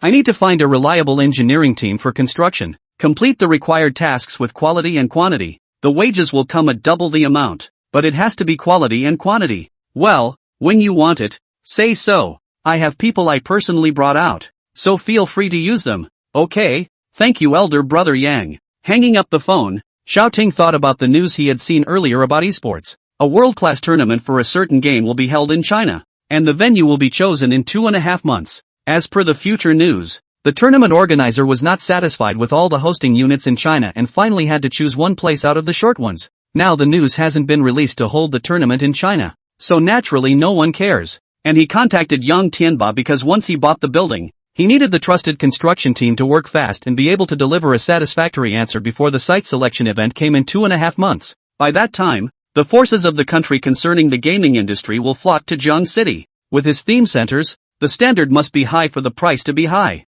When 2.5 months from now, that's when he'll have doubled his investment 15 times. Now he was waiting for news from Li Mengyao, and Xiao Ting knew that there was no rush, so he dialed Lily's phone first. Lily, let me go look at that car this afternoon. Okay, Mr. Xiao, then I'll wait for you this afternoon. Aha. Chapter 32, I like being passive. Lily sighed, hung up the phone and looked at the store manager next to her. Helplessly, he said he'd be here this afternoon. Zhang Guoqing looked at Lily as if he was looking at a money tree, and those eyes couldn't wait to swallow Lily. Yes, if Boss Xiao buys it again this time, I'll give you an upgrade. When he finished, he left the office with a smile on his face. Last time they sold the Bugatti Veyron Bison, even the head office side was taken aback, but after making sure it sold, they were still commended and even had a couple of new luxury cars delivered within a couple of days. This shows that the head office side recognizes their company's sales ability. And now that Boss Xiao is going to come once again, with his big spending,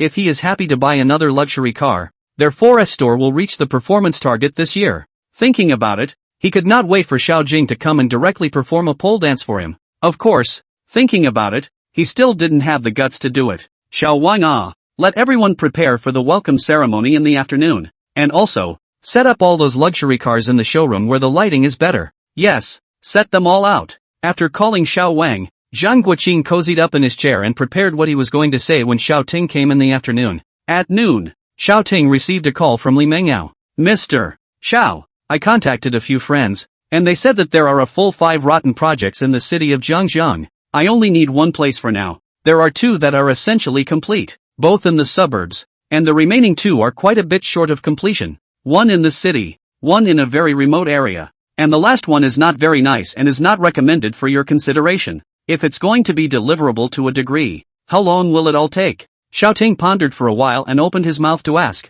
2 to 3 months is actually a bit short. The fastest 2 will take about a month and a half, and the slowest will take 2.5. 2.5 months? That's no time to decorate. Then choose a place that can be completed in a month and a half, and I'll make arrangements for the engineering team. Yes, I understand, Mr. Xiao. Hanging up the phone, Xiao Ting sighed. It seems that in this business, it is not very easy to clap. It was fortunate that he was the one who thought about it internally. If the other person heard it, he would really have to die of anger. Who can do tens of millions or even hundreds of millions of dollars of big business casually like you? After dinner, Xiaoting took a nap and then got up to call Wang Jingyu. Send me a car and make a trip to the Motor City. Yes, Mr. Xia. Although his mind wondered why Xiaoting didn't drive his so handsome limousine, Wang Jingyu didn't ask too many questions and immediately sent him a hotel car. Then he saw Xiaoting exit the elevator and walk towards the lobby. Good afternoon, Mr. Xiao. Several staff members had already recognized Xiaoting and opened their mouths to greet him. Xiaoting also smiled and responded one by one until Wang Jingyu came over. Mr. Xiao seems to be in a good mood. It's okay, getting ready to go out and buy a trinket. Hearing Xiaoting say this, Wang Jingyu thought again that her destination just now was to go to the automobile city. Shouldn't this master is going to buy another car, isn't he? Mr. Xia, why aren't you driving the bison anymore? Wang Jingyu opened his mouth seemingly unintentionally. It's inconvenient to come back, or not. Xiaoting smiled and got into the car sent by the hotel. Then the car started smoothly and carried him away from Wang Jingyu's sight. And Wang Jingyu was still savoring Xiaoting's words just now. It's inconvenient to come back? Wouldn't we have to drive another one back? Sure enough, it was to buy a car. This purchase must be even more handsome than the bison. The hotel's driver made light of the situation and sent Xiaoting to the main entrance of the car, drawing out a few large bills as a tip for the driver. Xiaoting instructed, "No need to wait for me." Then he stepped faithfully into the door. He had just approached the 4S store where Lily Ho worked when he heard deafening applause and welcome.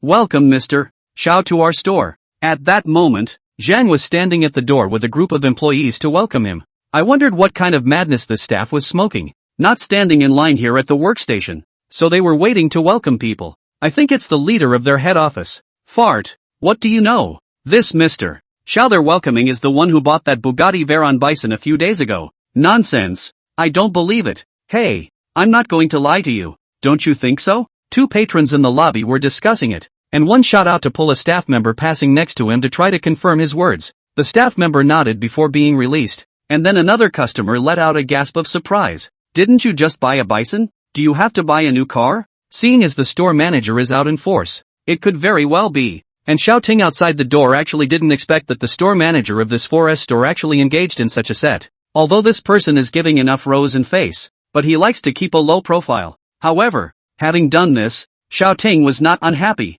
and only took the opportunity to walk in to tell the store manager that he would not need to do this in the future. And the store manager's eyes suddenly went red and he said yes. Xiaoting said later, "That means he'll come back to buy again? This owner is too rich, right?" Flanked by the staff, Xiaoting arrived in the middle of the exhibition hall. Next to all the staff in great numbers, Xiaoting felt uncomfortable. Let them all go to do what they do. Only Lily Ho was left alone with her. And although that store manager didn't have much to do, he left after glancing at Xiaoting and Lily with ambiguous eyes. "That, our store manager, he's a bit of a gossip. Just pretend you didn't see it," Lily Ho said with slight embarrassment. "Didn't see anything?" Xiaoting asked her with a smile that seemed unkind. "Ha, nothing. Let's look at the car." Lily took a deep breath, trying to cool down her hot face, and then digressed. Xiaoting wasn't pursuing. In fact, he understood what Lily was talking about, but he liked to be passive. Seeing that he didn't say anything, Lily opened her mouth and asked, "Mr. Xiao, what type of car do you prefer?" "I like passive." "Ah no, I like handsome." "Then these are the ones that were sent over to our store a few days ago, and you don't see any bells and whistles." Lily pointed out several newly delivered luxury cars to Xiaoting respectively, and introduced the advantages and disadvantages of these luxury cars one by one. And at that moment, Xiaoting's eyes were attracted to a dark gray car. A dark gray seems like a cheetah hiding in the shadows, ready to be unleashed in stone cold. The low, flat body is perfectly streamlined. Everything looks so appropriate and nothing is out of place. If the bison is wildly handsome, this car is understatedly cool. Although it has long been seen, but the reality of seeing this car, Xiaoting is still a small surprise. These designers are really talented. Ah, this car is quite cool. Ah, Lamborghini Reventon. Bull. Chapter 33, Silent Master Zhao Shaoling? Seeing Xiaoting's gaze towards the fighting bull, Lily opened her mouth in a slightly appreciative tone. "Your vision is too poisonous. Last time, you had your eye on the most expensive bison in our store, and this time, you have your eye on the Lamborghini Reventon. In the batch of luxury cars delivered a few days ago, the price of bullfighting directly broke the $10 million mark, and was the most expensive of the batch. I have to say, the man has a much better eye for picking out cars than they do anything else. This one is good. Xiao Ting responded to He Lily, not seeing the other party's slightly flirtatious eyes. The Lamborghini Reventon, a supercar capable of reaching a top speed of 350 miles per hour, is priced, according to the sales proposal given over there, at $15 million bare. $15 million. Xiao Ting wasn't surprised. The car's brand and appearance were worth the price. Lily Ho continued at this point, if you add the purchase tax and other paperwork down, it's probably close to $20 million. Shall we look at something else? Although she had already seen Xiao Ting's financial power, this $20 million, He Lily still felt that it was harder for Xiao Ting, who had started with nothing, to take it, so she voiced a reminder. No, I'll take this one first, and the rest later. Xiao Ting thought that He Lily wanted him to buy a few other cars this time as well, and he was only going to buy one for now, so he said so. Lily Ho, on the other hand, was confused for a moment. Want this one first? Later? It seems that he still underestimated Xiao Ting. Naturally, she didn't doubt that Xiao Ting was pretending to be X. In front of her, Xiao Ting didn't have to be like this. So, Xiao Ting can really afford it. Alright then, Mr. Xiao, you go to the VIP lounge first and wait for a while. We'll go and do the formalities for you. Oh, good. He Lily then guided Xiao Ting to the VIP lounge. Although Xiao Ting had been there last time and knew where it was, but it was her duty. Mr. Xiao, have some tea first, I'll do the formalities. After pouring Xiao Ting a cup of brewed tea, He Lily walked out. Sipping the tea in his cup, Xiao Ting narrowed his eyes. Ever since he got himself a system, or got rich, the world has suddenly been merciful. I think some yellow star said it. When you're weak, you're surrounded by bullies. When you're strong, the world is full of good people. It's no less true that the one who would eventually become a movie star, word for word, speaks to the nature of this society. Without letting Xiao Ting wait for long, He Lily came back, naturally still followed by the store manager Zhang Guoqing behind her. It's the same process again as last time. To Xiao Ting introduced a variety of preferential policies, and organized a car ceremony. Know that the other side is also a piece of goodwill. Xiao Ting will also did not refuse, and so on a variety of activities to complete. Xiao Ting finally drove his own car out of the 4S store. The sound of a smartphone also sounded inside his head. Property bound, Lamborghini Reventon bound successfully. With a thought, Xiao Ting could perceive this Lamborghini, but without showing it in front of so many people. He hit the gas and left the 4S store. Naturally another piece of the store was startled. Holy, that's richer than the dude who bought the bison last time. What do you know? That's him. What? Is this rich kid's family eating cars? It's only been a few days? Rich people, you think? By now, the pit bull was already traveling down the street, not hearing the chatter in the 4S store, but drawing another gasp on the street. Going straight home from work? Inside the car, Xiao Ting asked He Lily on the passenger side. This time, He Lily could be said to have been forced into Xiao Ting's car by Zhang Guoqing, with the company of a beautiful woman. Xiao Ting naturally didn't refuse, so he took He Lily with him. Brother Xiao, you've bought such an expensive car and you can't afford to treat me to a meal? He Lily laughed softly, not in front of outsiders, so she called Xiao Ting his brother Xiao again. Xiao Ting raised an eyebrow and joked. Just now a mouthful of Mr. Xiao called. So raw, and still want me to buy dinner? Didn't we agree before that where I work? I would call you Mr. Xiao. Lily Ho opened her mouth to reply. That's fine. Where to eat? Treating a pretty girl to dinner. I'm still willing to give it up. Anywhere. It's too far to walk and this car is tired to sit in. Aha. The duo drove up and parked in front of a random restaurant that looked decent. Xiao Ting threw the key to the security guard and was about to enter when He Lily spoke up. Wait.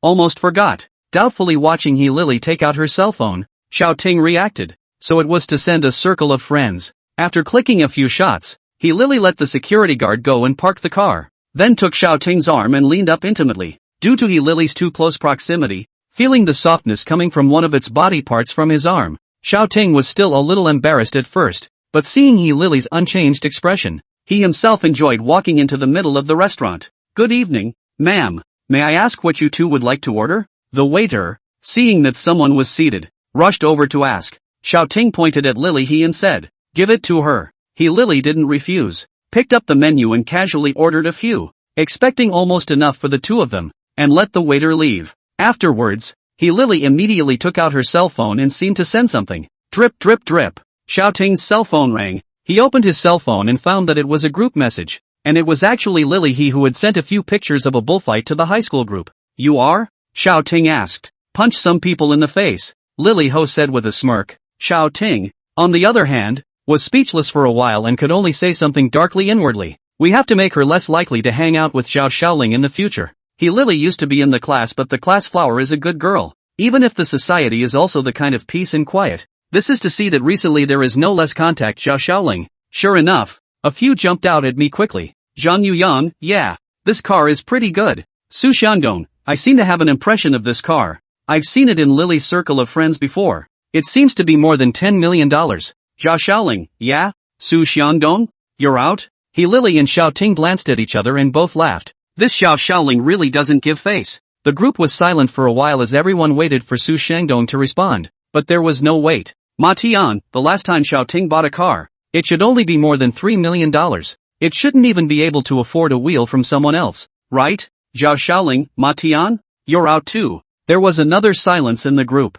I don't know how many people watched the scene with joy. But anyway, those guys must have been furious and blue in the face. Hu Ling is too much too. Ha ha ha. Lily laughed in Xiao Ting's face, saying that Zhao Xiaoling had gone too far. But in fact, she herself was the one who started it all. Who dares to judge when she talks like that? Xiao Ting also held back his laughter and said, but then saw something even more interesting. The prefix of Zhao Xiaoling's nickname changed. Now her group nickname is Zhao Xiaoling, Master of Silence. Chapter 34, Moving Out? Subsequently, the group has been silent until Xiao Ting Lily this side of the dishes. Only then students again and again one after another evaluation. Finally, someone asked the question that was on everyone's mind. Lu Jin, at Lily is this car sold?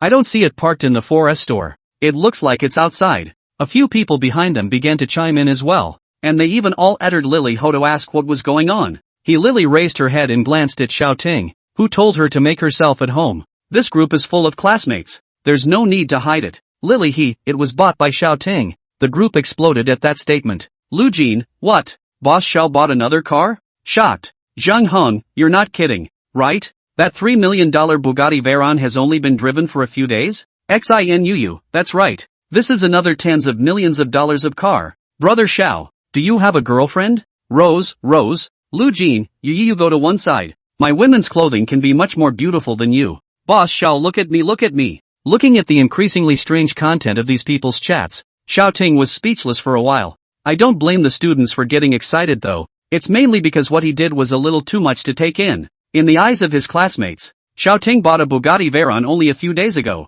and now he has directly bought a Lamborghini that is 5 or 6 times the price, which is a big fortune. At the same time, there was also a group in the group that cried out to hug Xiao Ting's thigh. Seeing this, Xiao Ting also typed a few words. Xiao Ting, the god of brick moving, classmates. I'm just doing a little business, not a big boss. Then, instead of looking at his cell phone, he focused on enjoying the beautiful meal in front of him and admiring the beautiful woman across the room. As Lily ate, she seemed to have thought of something and opened her mouth. That foundation, the one you sent Xiaoling to. Xiao Ting listened. His mouth gave a beat, and there was a hint of surprise in his heart, feeling as apprehensive as a husband being discovered by his wife that he had a lover outside. It's not right. What's the point of panicking when I'm a decent human being? What's wrong? Xiao Ting spoke calmly, trying to drive away the strange feeling in his head. It's fine. It's just that when you've gotten rich, you don't mention us classmates. You only think of Xiaoling alone. These felt even stronger, even as he heard a hint of sultriness in Lily's tone. Well, the rice wasn't bad, was it? Snorting, Xiao Ting wanted to digress, but he saw Lily laugh at once. Alright Xiao. I know Xiaoling is looking for you because she's out of work. Just kidding with you. A stone fell to the ground in his heart at once, and Xiao Ting let out a long breath of relief. The two of them had dinner, and after Xiao Ting finished the check, he used his consciousness to maneuver the Lamborghini out of the parking lot automatically and waited at the entrance. Lily Ho said with a suspicious look, "This car has this feature? How come I didn't know?" But without much care, he followed Xiao Ting to the car. After sending Lily home, Xiao Ting went back to the hotel as well. Wang Jingyu looked at Xiao Ting driving another super cool car, but inwardly he was a little more calm. After all, he had already guessed it. Mr. Xiao, you're back. Any orders? Seeing that Xiao Ting didn't go directly to the elevator but walked towards himself, Wang Jingyu felt like smiling and opened his mouth. The beauty's sweet voice made Xiao Ting a little reluctant to give up, but he still opened his mouth. Get a driver to drive the bison for me. Go to the Manting, and just give the car to the security guard at the gate. Full house? Mr. Xiao, are you Moving out? Aha. After saying that, Xiao Ting went to take the elevator upstairs, open the system and enter the mall. Entering the room, Xiao Ting opened the system. He had been busy before and had forgotten to look at what the mall had brushed out. Entering the mall, the column where he had previously finished buying, God of Industry, had been refreshed with new items. Tear punishment technique. Function, can make the enchanted person cry endlessly in pain for 10 hours, which can be paused or ended at the host's choice. Price, 1 point. Number of times available, 3. Exiting to the attribute panel again, he found that his points had become 269. Redeeming, God of Industry, cost 20 points, and buying a car added another 180 points. Seeing that this skill was interesting and it was only 1 point, Xiao Ting bought it and used it as a great way to catch or punish others in the future. Open the mall and buy the tear punishment technique.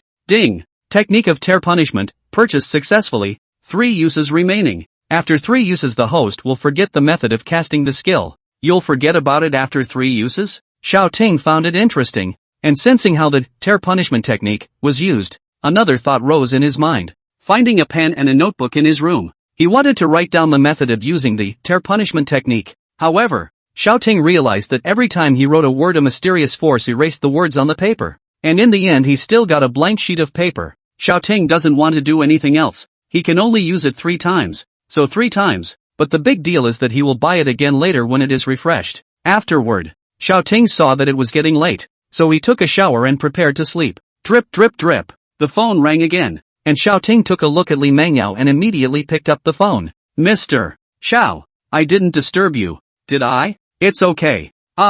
It's like this. I've already negotiated a building. The price is lower on his side, but it requires you to pay for the previous work twice, because they have already owed the side of the work for a long time, so they are asking for a lower price and are in a hurry. How much is the total to pay it off? 43 million. You can check it out. If it's okay, sign the contract. I'll register the company tomorrow and put the money on the company's books to go through the process. Xiao Ting replied in a deep voice while Li Mengyao listened attentively. Then Mr. Xiao, what is the name of the company? Xiao Ting mused over there for a moment and opened his mouth. Let's call it Timothy Unity. The Timothy of Thunder. The Unity of Unity. Okay. Li Mengyao heard the feeling that this company is very full of momentum. Timothy Unified. Timothy CEO. Unify the whole industry. Bully. Li Mengyao then hung up and went to talk business. But what Xiao Ting actually wanted was, Xiao Ting, the system. This system really made his life out of a different path. The next day, Wang Jingyu sent a message to tell Xiao Ting that his bison had been driven to Mantingfang,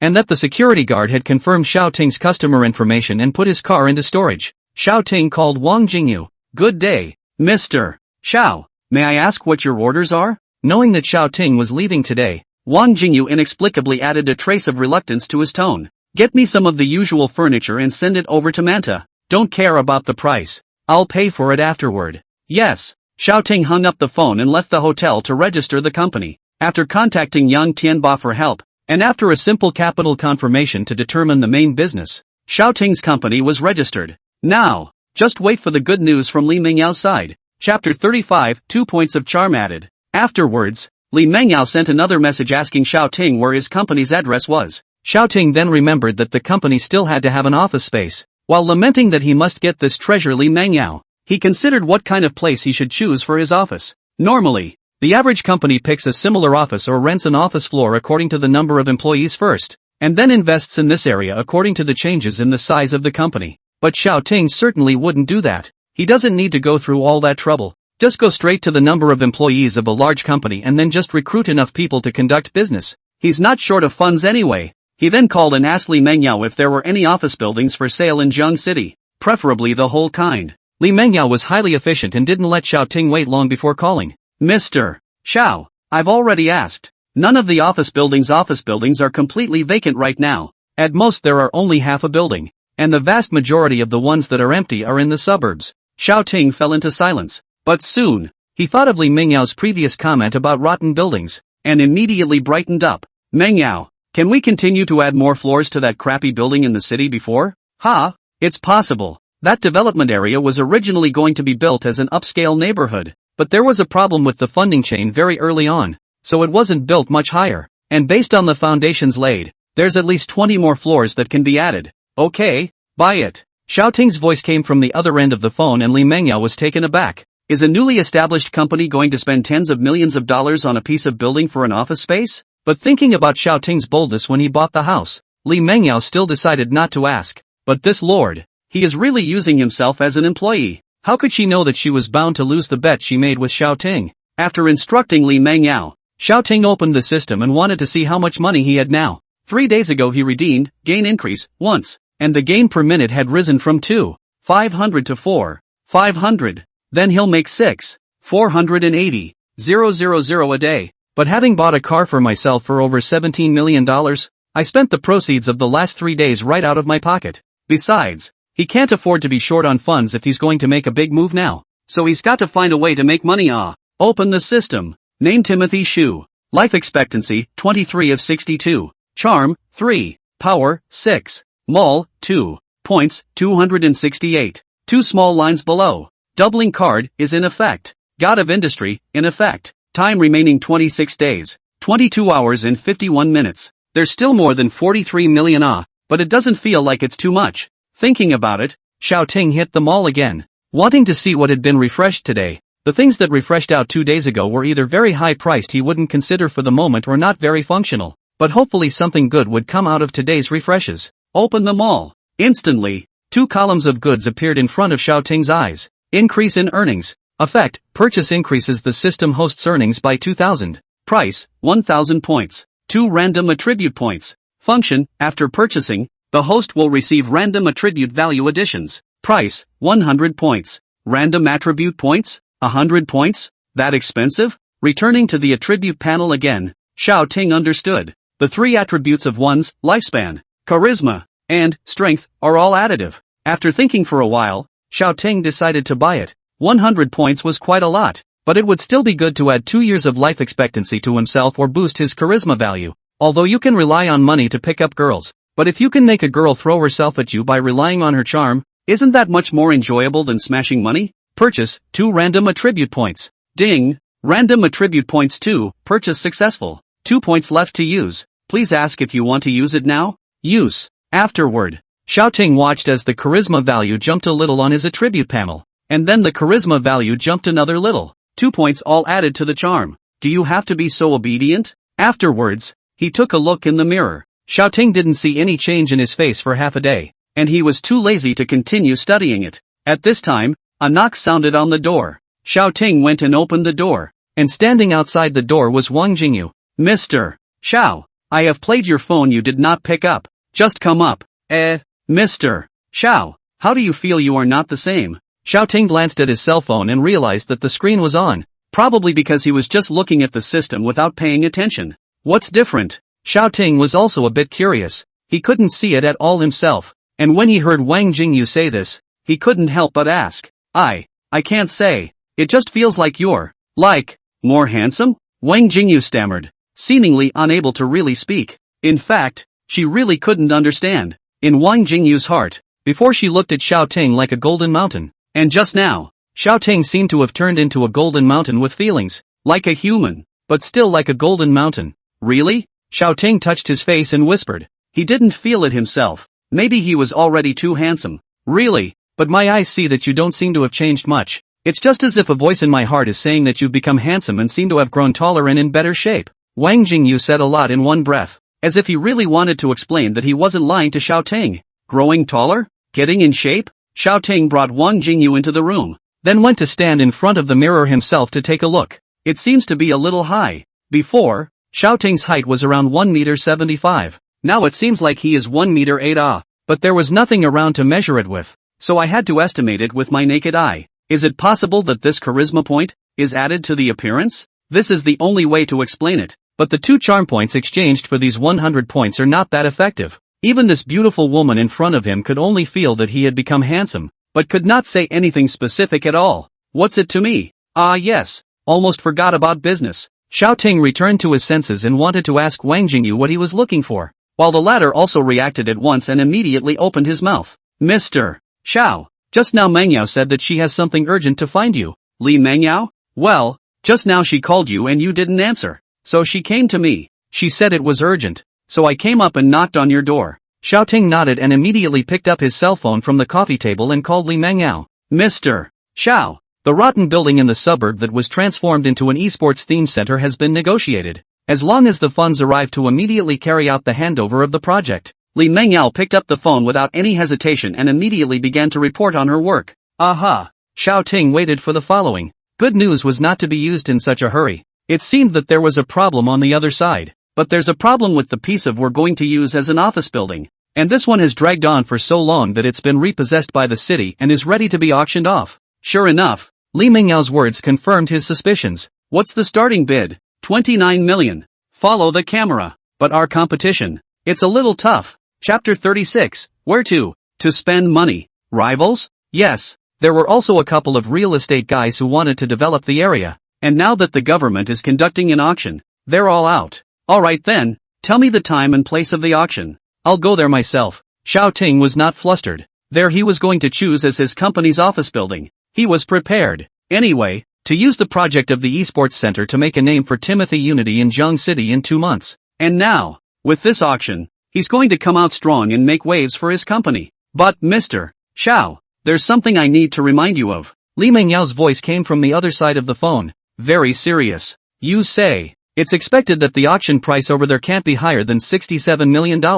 If someone calls for that price, you shouldn't follow the auction. It's likely that those real estate companies are making a setup for the newcomers. Okay, Xiao Ting how much money can afford to pay? But open the company is to make money. If a fight with others instead of losing money, that is not a wrongdoer. However, Xiao Ting's satisfaction with Li Mengyao went up a few more steps. Things analyze are to the point, and the vision is very long term. When the news is announced in 2.5 months, this Li Mengyao is his employee. At this moment, Wang Jingyu, who was standing at the side, said respectfully, Mr. Xiao, if you don't have any orders, I'll leave first. Wait, how's the furniture shopping going? Xiao Ting spoke unhurriedly. Wang Jingyu turned back to Xiao Ting and opened his mouth. Generally have all the needed. I have contacted the Presidential Suite Furniture Factory from the hotel channel. The quality can be trusted. She knew that Xiao Ting wasn't bad with money, so she directly looked for the manufacturer who stocked the hotel side and ordered a set of furniture according to the standard of a luxury presidential suite. When will it arrive?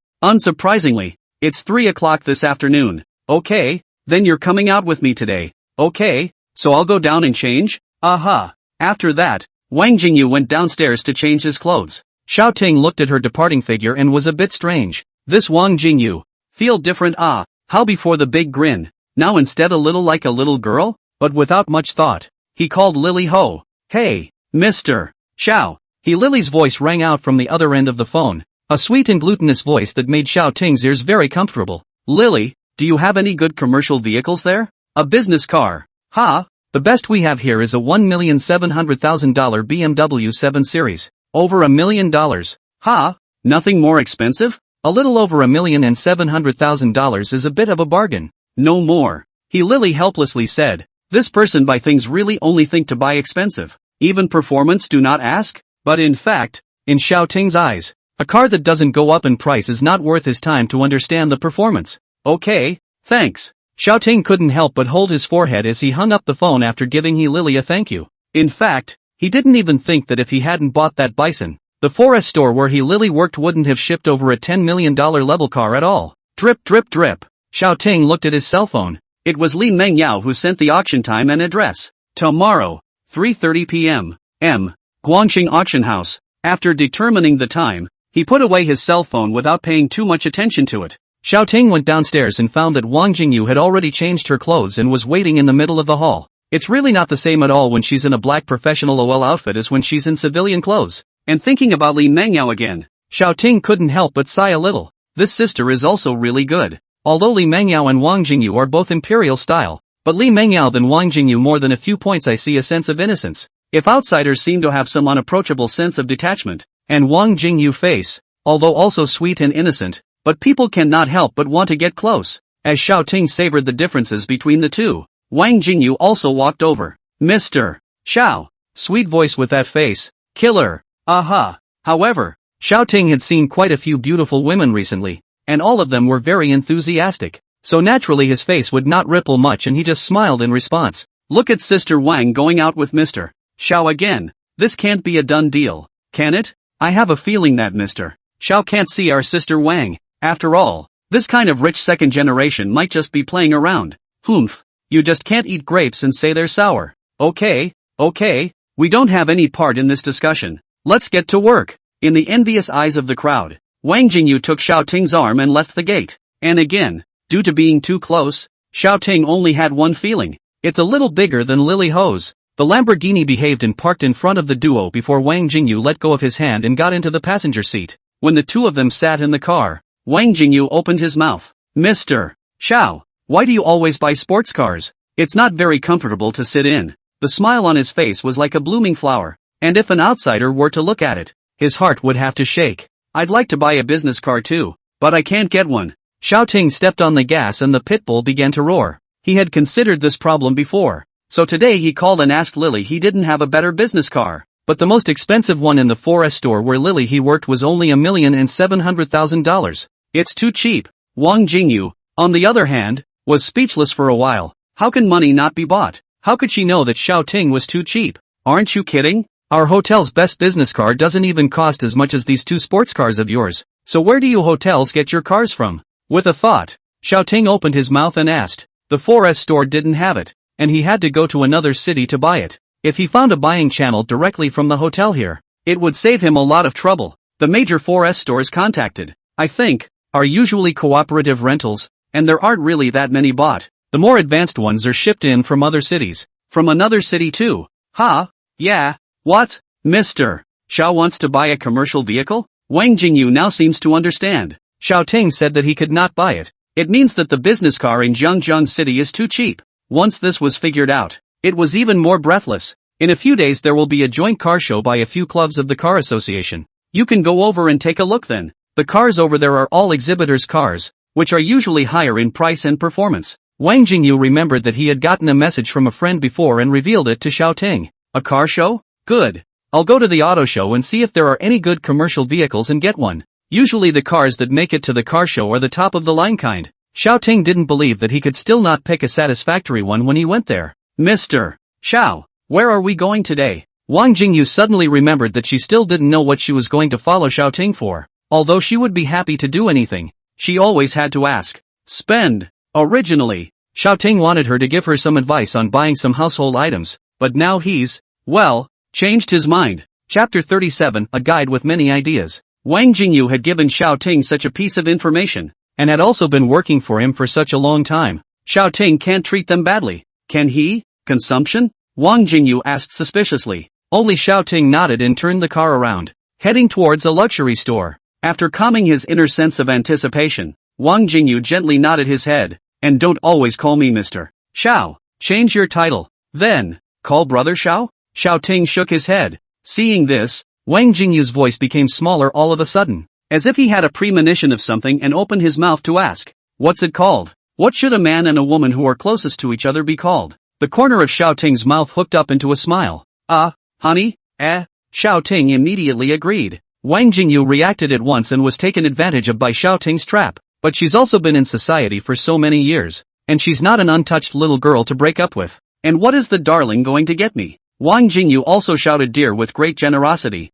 causing Xiao Ting to feel a hint of coolness in his heart. Who wouldn't be happy with such a sweet-looking and sounding girl opening and closing her mouth about dear? By something worthy of you. Xiao Ting finished speaking and drove towards his destination with a kick of the gas. When they arrived at the shopping mall, Xiao Ting struggled to squeeze away through the crowd before stopping the car. Holy! Didn't this car only arrive in Zhang City a few days ago? How come it drove out? Call you misinformed. They sold this car yesterday. A $15 million car just sold? A gasp came from the crowd when they heard the price. What? It's like $17 million for this car with all the other taxes and stuff. Another bomb dropped in the middle of the crowd. Don't argue. Don't argue. The car door is open. Don't argue. The crowd suddenly quieted down, and many people poked their heads out, wanting to see who the owner was. And if there was a chance, it would be best if they could show their face and say something in front of them, or even add their friends, then they would make a lot of money. Xiao Ting and Wang Jingyu got out of the car at the same time, and this man and woman's eyes went straight. I'll go. Handsome guy and girl with a luxury car. How to look good. Before, they were all praising Xiao Ting for having wealth, but after adding 2 points to his charm, it seemed that he had also stepped into the realm of what the public perceived as handsome. God, it's so unfair. Handsome and rich and accompanied by a beautiful woman? Kill me. You don't think I'm pretty, do you? Are you as handsome as other handsome guys or are you as rich as other guys? A female voice rang out. It was a young couple in the crowd arguing. Holy, this woman looks sweet, but her body is still hot. Superb. Yeah, we don't get any of that. Xiao Ting didn't care about the commotion in the crowd, but Wang Jingyu seemed to be quite taken with it and wrapped her arms around Xiao Ting intimately. After all, you're a woman. How can you be indifferent when someone compliments you on your beauty? Mr. Xiao, you're so happy to follow you, Wang Jingyu said with some small intoxication, and in the star-studded crowd, the two of them walked into the building. What? Follow me? Xiao Ting opened his mouth to flirt. Wang Jingyu was not weak at all and opened his mouth in a small voice. Honey has called, so just follow. Xiao Ting was a bit surprised. This girl was bolder than ever. Well then, I can't let you scream for nothing. Go pick out a set of jewelry first. Aha! Hearing the jewelry, Wang Jingyu's eyes lit up. The status of clothes and jewelry in a woman's heart is equivalent to the status of a luxury car and a good watch in a man's heart. Good afternoon to you both. What can I get you? A waiter politely extends a welcoming gesture, bowing and asking respectfully. Go on. Xiao Ting gestured towards Wang Jingyu to go and pick for himself. Wang Jingyu blinked her eyes and shook Xiao Ting's arm and said softly, Honey, aren't you going to give me any advice? Seeing this, the guide next to him also spoke out to Xiao Ting. Yes sir, you can help your girlfriend pick it out too. After all, it's all worn for you. Girlfriend? Wang Jingyu was stunned, but seeing that Xiao Ting didn't retort, he didn't say anything himself. Xiao Ting actually didn't have much research on jewelry, that's why he let Wang Jingyu look at it by himself. But seeing that both the latter and the guide wanted him to give some references, he couldn't afford to refuse anymore. Okay, check it out. Wang Jingyu happily took Xiao Ting's arm again, while the shopper revealed a pleased smile. Young people nowadays, I still have to be warned. This young man, he's a straight man. The three of them walked into the store, while the shopper was explaining to Xiao Ting and Wang Jingyu the craftsmanship, material and price of each piece of jewelry in a gushing manner. Xiao Ting clearly felt that Wang Jingyu was a bit lost here, was unable to offer any advice. Xiao Ting could only go by the price. He picked a few sets for Wang Jingyu at random,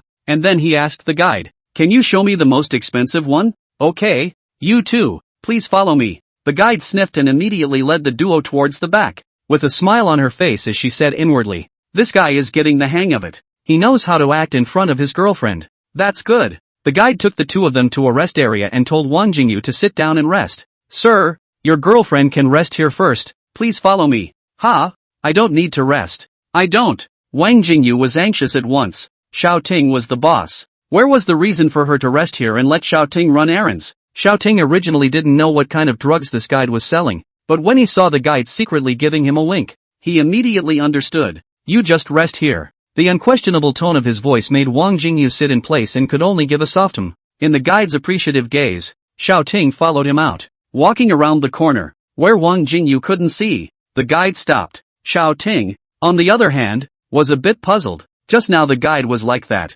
making him feel that the other party had something to say to him. How much are you prepared to pay? Sir, the guide spoke up. What do you mean? Xiao Ting frowned. The other party asking this made him have to be a little wary. Hi, first time here. Sir? Seeing that Xiao Ting didn't say anything, the guide began to explain. Here's the deal. How much are you going to spend on something? We'll go pick out a set of jewelry for you and say that's the highest price. Xiao Ting understood and cried and laughed a little. What the hell kind of service is this? Or if you want to save up your personal money, we can raise the price for you. You add me as a friend and transfer it back to you afterwards. With that, the guide pulled out his cell phone. No, just take the most expensive. Xiao Ting hurriedly opened his mouth to stop, or else his friends would be added in a while. Ha? Really? Aha. That's fine. I'll go get it. You wait here for a moment. The guide reluctantly put her phone back and turned to fetch the most expensive jewelry in the store. At this moment, the two had something in their minds. Xiao Ting, this guide,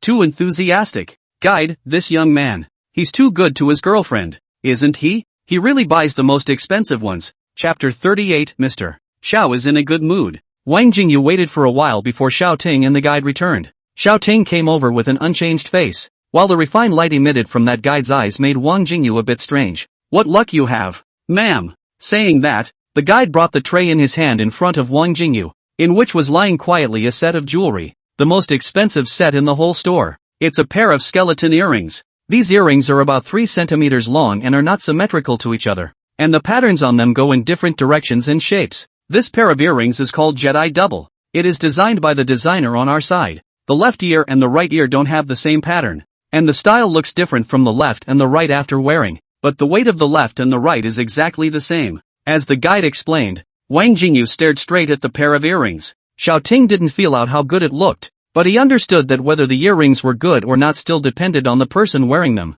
Try it on. Xiaoting's calm voice interrupted Wang Jingyu's thoughts as she gently twisted an earring and put it on her left ear. After looking in the mirror next to her to see if she had it on correctly, she picked up the earring in her right ear and put it back on. After putting it on, she looked at Xiaoting with eager eyes, and a smile appeared on the latter's face. Well, not bad. Xiaoting nodded and opened his mouth to praise. Sure enough, these earrings and Wang Jingyu, they really did go well together. Although he himself couldn't tell if the earrings looked good or not on their own, but Wang Jingyu looked better when he wore them, and that was enough. Okay, this set, and the ones from earlier, wrap them up. The guide nodded happily and immediately went to do it. Wang Jingyu also gently took off the Jedi duo he was wearing on his ears and looked at it lovingly. Don't pick it if you like it. Xiaoting opened his mouth, but Wang Jingyu shook her head and spoke to him. I can't match these earrings with what I'm wearing today. How did you know we were going clothes shopping next? Xiaoting said with a smile, then led Wang Jingyu towards the cashier. After Wang Jingyu filled in his home address,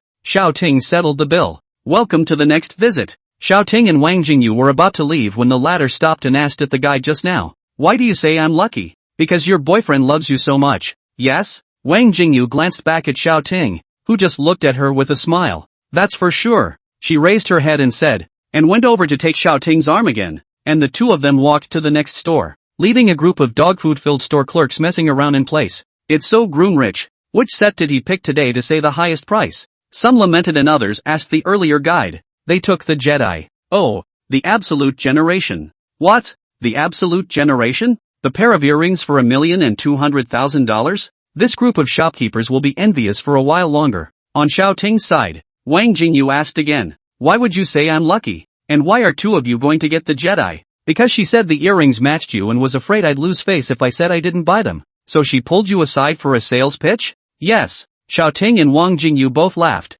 When they came out of the mall, Xiaoting and Wang Jingyu had nothing in their hands, all filled out for delivery. Looking at the time, it was already 7 o'clock. Xiaoting and Wang Jingyu casually went to eat something, rested for a while and then set off again to go straight to Manting Fong. Does Mr. Shaw want to see how well I'm doing? Waiting for the sign of full house to appear in the duo's line of sight, Wang Jingyu sweetly opened her mouth. That's for sure. If you don't do your job right, then I'll do you. Xiaoting opened his mouth seemingly threateningly, causing Wang Jingyu to laugh again. When the furniture was delivered at 3 in the afternoon, Xiaoting had instructed the security guards to keep an eye on the placement of the furniture, so it should all be ready by now. After entering the neighborhood, Xiaoting directly drove his car towards the center of the neighborhood. When they arrived downstairs, a security guard immediately came up to open the door. Hello sir, are you a resident? The security guards had never seen Xiaoting before, and although they treated him with courtesy, they needed to interrogate him seriously. Xiaoting was satisfied with their attitude and service and smiled.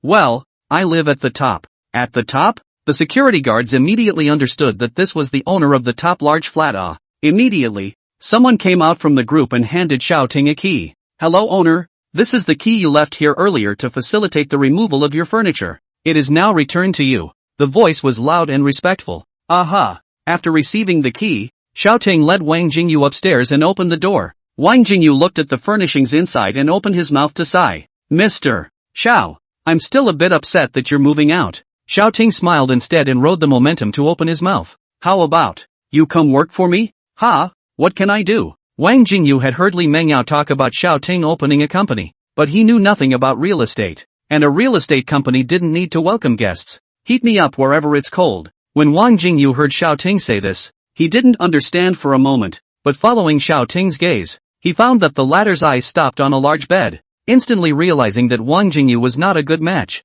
he said with a smile, Mr. Zhao's bed is so big, one person can't warm it up. Call a few more, I'm afraid you'll fight. Xiaoting had a straight face. The two bantered half-heartedly and began to look at the quality and placement of some of the furniture in the house. In the end, Xiaoting nodded his head with satisfaction. Quality-wise, they were all on the same level as the furnishings in the presidential suite he stayed in, and the placement was also very well thought out. He was still very satisfied. Then Mr. Xiao, we won't go back over there tonight, right? Well, not going back. You guys are too expensive. Listen to Wang Jingyu, another burst of speechless. You casually millions and millions of dollars to spend money. Think we play a few tens of thousands of dollars of room is too expensive? Can't see that, Mr. Xiao is still a good family man. Wang Jingyu opened his mouth to tease Xiao Ting. Why? Try me tonight to get comfortable in this house? Yes. Xiao Ting wasn't afraid of her staying, and Wang Jingyu had even less to fear. Drip drip drip. Xiao Ting took out his cell phone and saw that it was Li Mengyao calling. Mr. Xiao, where are you now? I have something important to find you. At home. At an address you know. Okay, Mr. Xiao. As soon as this side hung up the phone, Xiao Ting was a little speechless. This really is the side of the child to be pleased with the side of the child to be disillusioned. Soon there was a knock on the door. Wang Jingyu went to open the door for. The two women saw each other and looked at each other. Then together they looked at Xiao Ting, who was on the sofa. That, Mr. Xiao, since you guys still have things to talk about, I'll go back first. The sweet voice rang out, and Xiao Ting inwardly sighed helplessly, but his expression was serious. Okay, be safe on the road. Hearing this, Wang Jingyu went out the door, her eyes somewhat grudging as she left, and she didn't know whether it was toward Xiao Ting or Li Mengyao. Li Mengyao closed the door behind her, walked next to Xiao Ting, and opened her mouth. Mr. Xiao is in good spirits. Chapter 39, I stole my wife's money to support you. Actually, Xiao Ting had wanted to reject Li Mengyao coming over to talk about things, but thinking about Li Mengyao's nature, if it wasn't a big deal, she wouldn't come over to disturb herself at night. So, what Li Mengyao said today was worth letting him hear. Otherwise, what brings you to me so late? Late? Mr. Xiao, it's not even 9 o'clock. Li Mengyao walked to Xiao Ting's side with a light step and sat down with a smile, placing the documents in her hands on the coffee table in front of the two of them. What is this? Seeing that Li Mengyao no longer pursued the matter, Xiao Ting also put his attention on the documents that Li Mengyao had brought with her. The list for tomorrow afternoon's auction.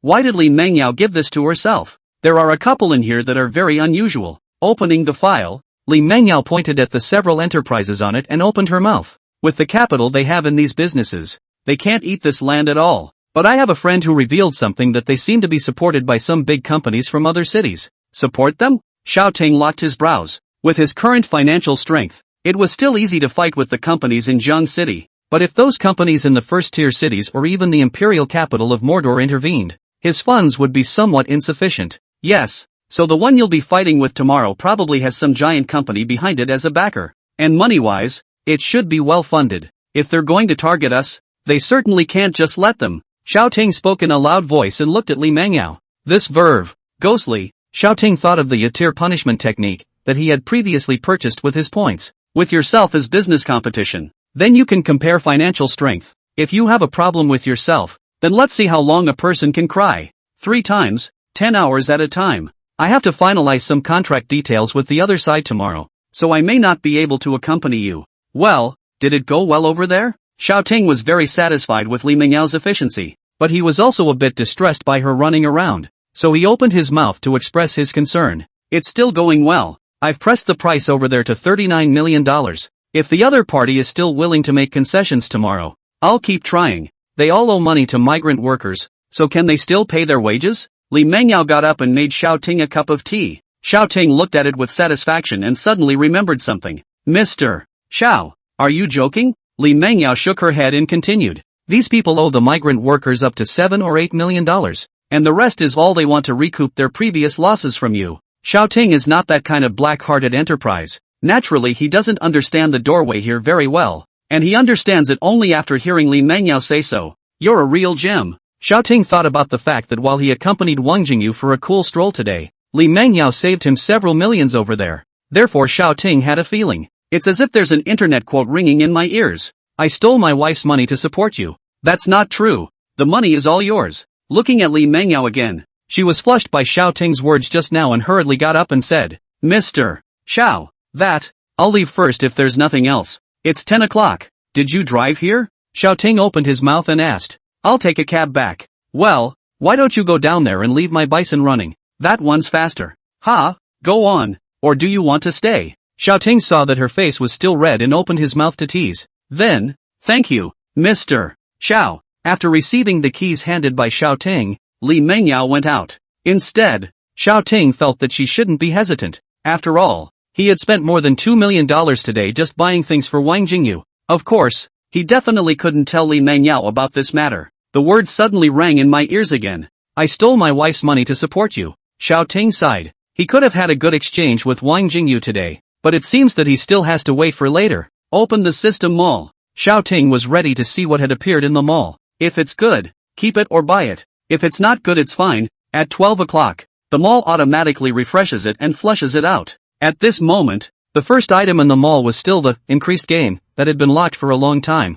and the second column had long been refreshed. Attribute observation. Function observes a person's specialties, highest point attributes, or what they are good at. Price, 70 points. Unlike in the past, there is no limit on the length and number of times it can be used this time. It states that the purchase will be held permanently. It may seem like it's something you can't use right now, but in the future, when it comes to selecting talents, this skill of your own will surely be a godly skill. Thinking of this, Xiao Ting didn't let this skill refresh off and chose to spend points to buy it. Purchase, attribute observation. Ding, attribute observation, purchase successful. Xiao Ting then took out his cell phone and turned on the front camera on himself and found nothing. Shouldn't be able to observe myself. Just have to find someone else to try tomorrow. Afterward, Xiao Ting threw his cell phone away and went to bed. The night passed quietly, and Xiao Ting woke up from his bed and stretched. It's so cozy. The bed and the environment are really similar to a hotel. Smoothly, he picked up his cell phone and was about to ask the receptionist to deliver breakfast when he suddenly remembered for a moment that he was at home.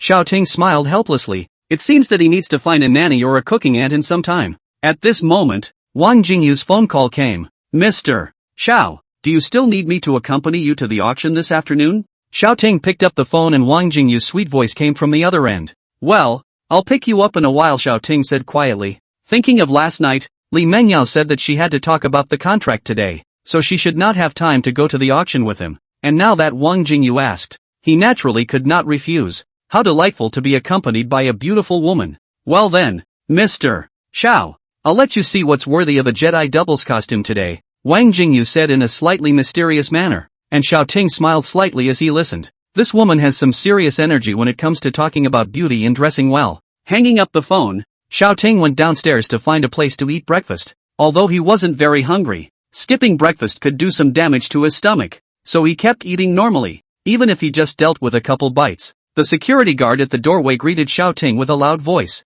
and Xiao Ting responded with a smile. The security guards were in high spirits, proving that the security in this neighborhood must be very reassuring. Without going out of the neighborhood, he saw a breakfast place in front of him. Xiao Ting also went over and found that the people inside were eating quietly. The quality of people in upscale neighborhoods is high. 2. Going over and finding a random place to sit down. Xiao Ting took out his cell phone after ordering something and started to brush up on the dynamics. At that moment, a man sat down across from him. Handsome, how come I haven't seen you before? Just moved here? Xiao Ting looked up, and a youthful and beautiful girl across the street was looking at him with a smile on her face. Goose egg face, big eyes, long fluttering eyelashes. This girl looks really pretty. Aha! Xiao Ting smiled back and utilized attribute observation. Chapter 40 Your family's auction house? Name Yuan Rou. Characteristics, righteousness. Analysis, none. Xiao Ting looked at the concise panel in front of him and was somewhat helpless. She's righteous? Doesn't that mean this girl has nothing going for her except a better personality?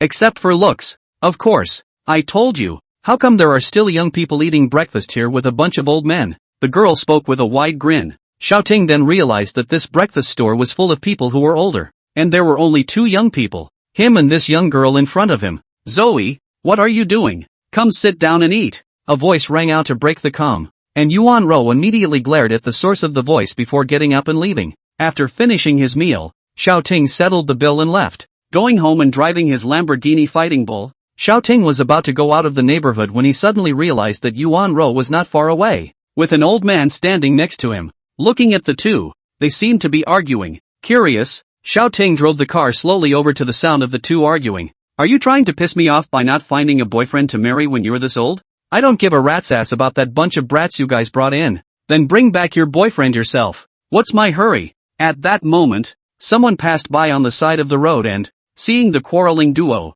shouted at the old man. Zhen Pu, urging your granddaughter to get married again now? Yuan Rou's grandfather also said back. Yes, while immediately turning his head to continue reprimanding Yuan Rou. Xiao Ting looked speechless. This is hyping the whole neighborhood to know? At this time, Yuan Rou saw Xiao Ting sitting in the Lamborghini at once and immediately ran over this way, shouting as she ran. Alright grandpa, My friend asked me to go play. I'm leaving first. Without waiting for any reaction from Xiao Ting or the old man, he pulled open the door of the car, sat in and closed the door. One and done. Handsome. Drive, please. When Xiao Ting kicked the gas down, the Lamborghini quickly exited the neighborhood and disappeared in the eyes of the old man and the passers-by. It wasn't until the car had driven out for a long time that Xiao Ting opened his mouth to ask her, "Where to?" Yuan Ro glanced out the window and said with a smile, "Whatever. I'll go wherever you go." Seeing that Xiao Ting didn't say anything, she continued, "My name is Yuan Ro. What's your name, handsome?" "Xiao Ting.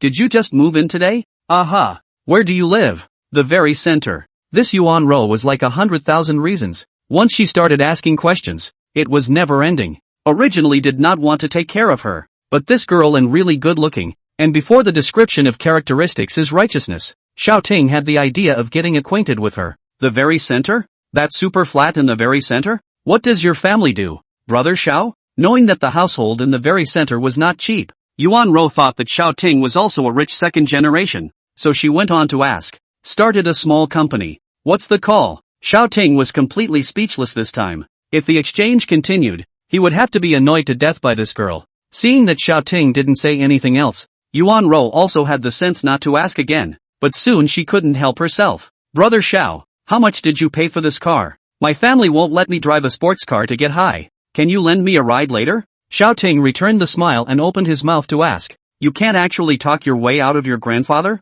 This girl talks so much. How can she still be admonished by her grandfather and run away? Is it really true that one thing leads to another?" Yuan Ro froze for a moment, but soon her eyes began to spit fire and she became very emotional. "That stinky old man. Day after day, he makes me practice boxing to strengthen my body, urges me to get up early and eat breakfast, and pushes me to get married. He governs more than both my parents. When the box opens, it's not easy to close." Xiao Ting, on the other hand, was somewhat regretting that he had chimed in just now, or else she would have said a few words every once in a while, and as a result, it was now endless. Maybe it's better not to make friends with her yourself. Finally, in the midst of Yuan Ro's incessant accusations and Xiao Ting's endless silence, the two arrived at their destination. "Summer Breeze Hotel. Why did you bring me here? Are you taking me to a room?" Yuan Ro got out of the car to see the hotel logo and immediately asked Xiao Ting in a vigilant manner, while the latter did not want to bother with her at all. Wang Jingyu, who had waited at the hotel entrance early, was currently wearing a light blue dress that Xiao Ting had bought for her yesterday, with a pair of silver white high-heeled shoes, matched with the pair of earrings of the Jedi duo, standing there simply sucking the eyes of the staff away. Both men and women were very surprised that Wang Jingyu wore this today, although he had already looked at Wang Jingyu's beautiful face for a long time. But with this outfit, it totally felt like a girl from some big family. When Wang Jingyu saw Xiao Ting's car, she immediately went down the steps to greet him, but her heart still missed a beat when she saw a youthful and beautiful girl come down from the passenger side. She then kept her smile and greeted them. "Mr. Xiao, you're here." Xiao Ting had yet to make a move. Yuan Ro instead glanced at Wang Jingyu suspiciously. "Send a car to take her back," Xiao Ting said to Wang Jingyu with an expressionless face, not to mention the fact that his sports car could only seat 2 people. But this annoyance was a little too much for him. It's better to get rid of it while you can. "Ha, okay." Wang Jingyu immediately took out her cell phone from her bag and prepared to dial the number. At this time, Xiao Ting walked up to her again and whispered, "Find a driver with a good temper or a deaf ear." Wang Jingyu was puzzled in his heart, but he still whispered to the end that was connected to the phone, "Send a car and get a good-tempered or deaf driver to the front of the hall." After saying that, she hung up the phone and smiled sweetly at Xiao Ting, making the latter's heart happy. That's what a beautiful woman should look like. However, after surveying the duo in front of him, Xiao Ting couldn't help but marvel. Wang Jingyu should be 5 or 6 years older than Yuan Ro in age, but the two of them couldn't tell their age from their appearance. It wasn't because Yuan Ro looked old, but Wang Jingyu's face. It was too sweet, but Yuan Ro was taller and seemed to be a little more plump compared to Wang Jingyu. But overall, both of them really were called first-class beauties. "Mr. Xiao, isn't today's auction not held until 3 o'clock in the afternoon?" Wang Jingyu was a bit puzzled. Xiao Ting had taken himself shopping yesterday. What else was he going to do this morning? Could it be to make up for what he didn't do last night? While Wang Jingyu was rambling, Yuan Ro spoke up. "The auction at 3 o'clock this afternoon? That crappy downtown development?" Xiao Ting raised an eyebrow and opened his mouth. "What? You knew that too?" "That's for sure. Right here in my auction house." Yuan Ro spoke carelessly. "Your family's auction house? The Yuan Group's auction house is owned by your family?" Wang Jingyu was a bit surprised, so he voiced his inquiry. but he also had some doubts. Mr. Xiao brought this girl, but the two of them, it seems that they are not very familiar with each other. The heart seemed to beat a little faster again. Yeah, what? Want to buy that land? Yuan Rou looked at Xiao Ting with a smile. Xiao Ting, on the other hand, was silent for a moment before opening his mouth to have the driver drop us off too. Chapter 41, The Torture of Talking Yuan Rou. After maneuvering the Lamborghini to park automatically, Xiao Ting's three men rode together in the hotel's outgoing business car. Xiao Ting had wanted Wang Jingyu to accompany him to explore the bottom of a few other companies, but now, it would not be necessary at all. Can we go to the auction house? Xiao Ting asked Yuan Rou. Zhenru shrugged her shoulders and started chattering again.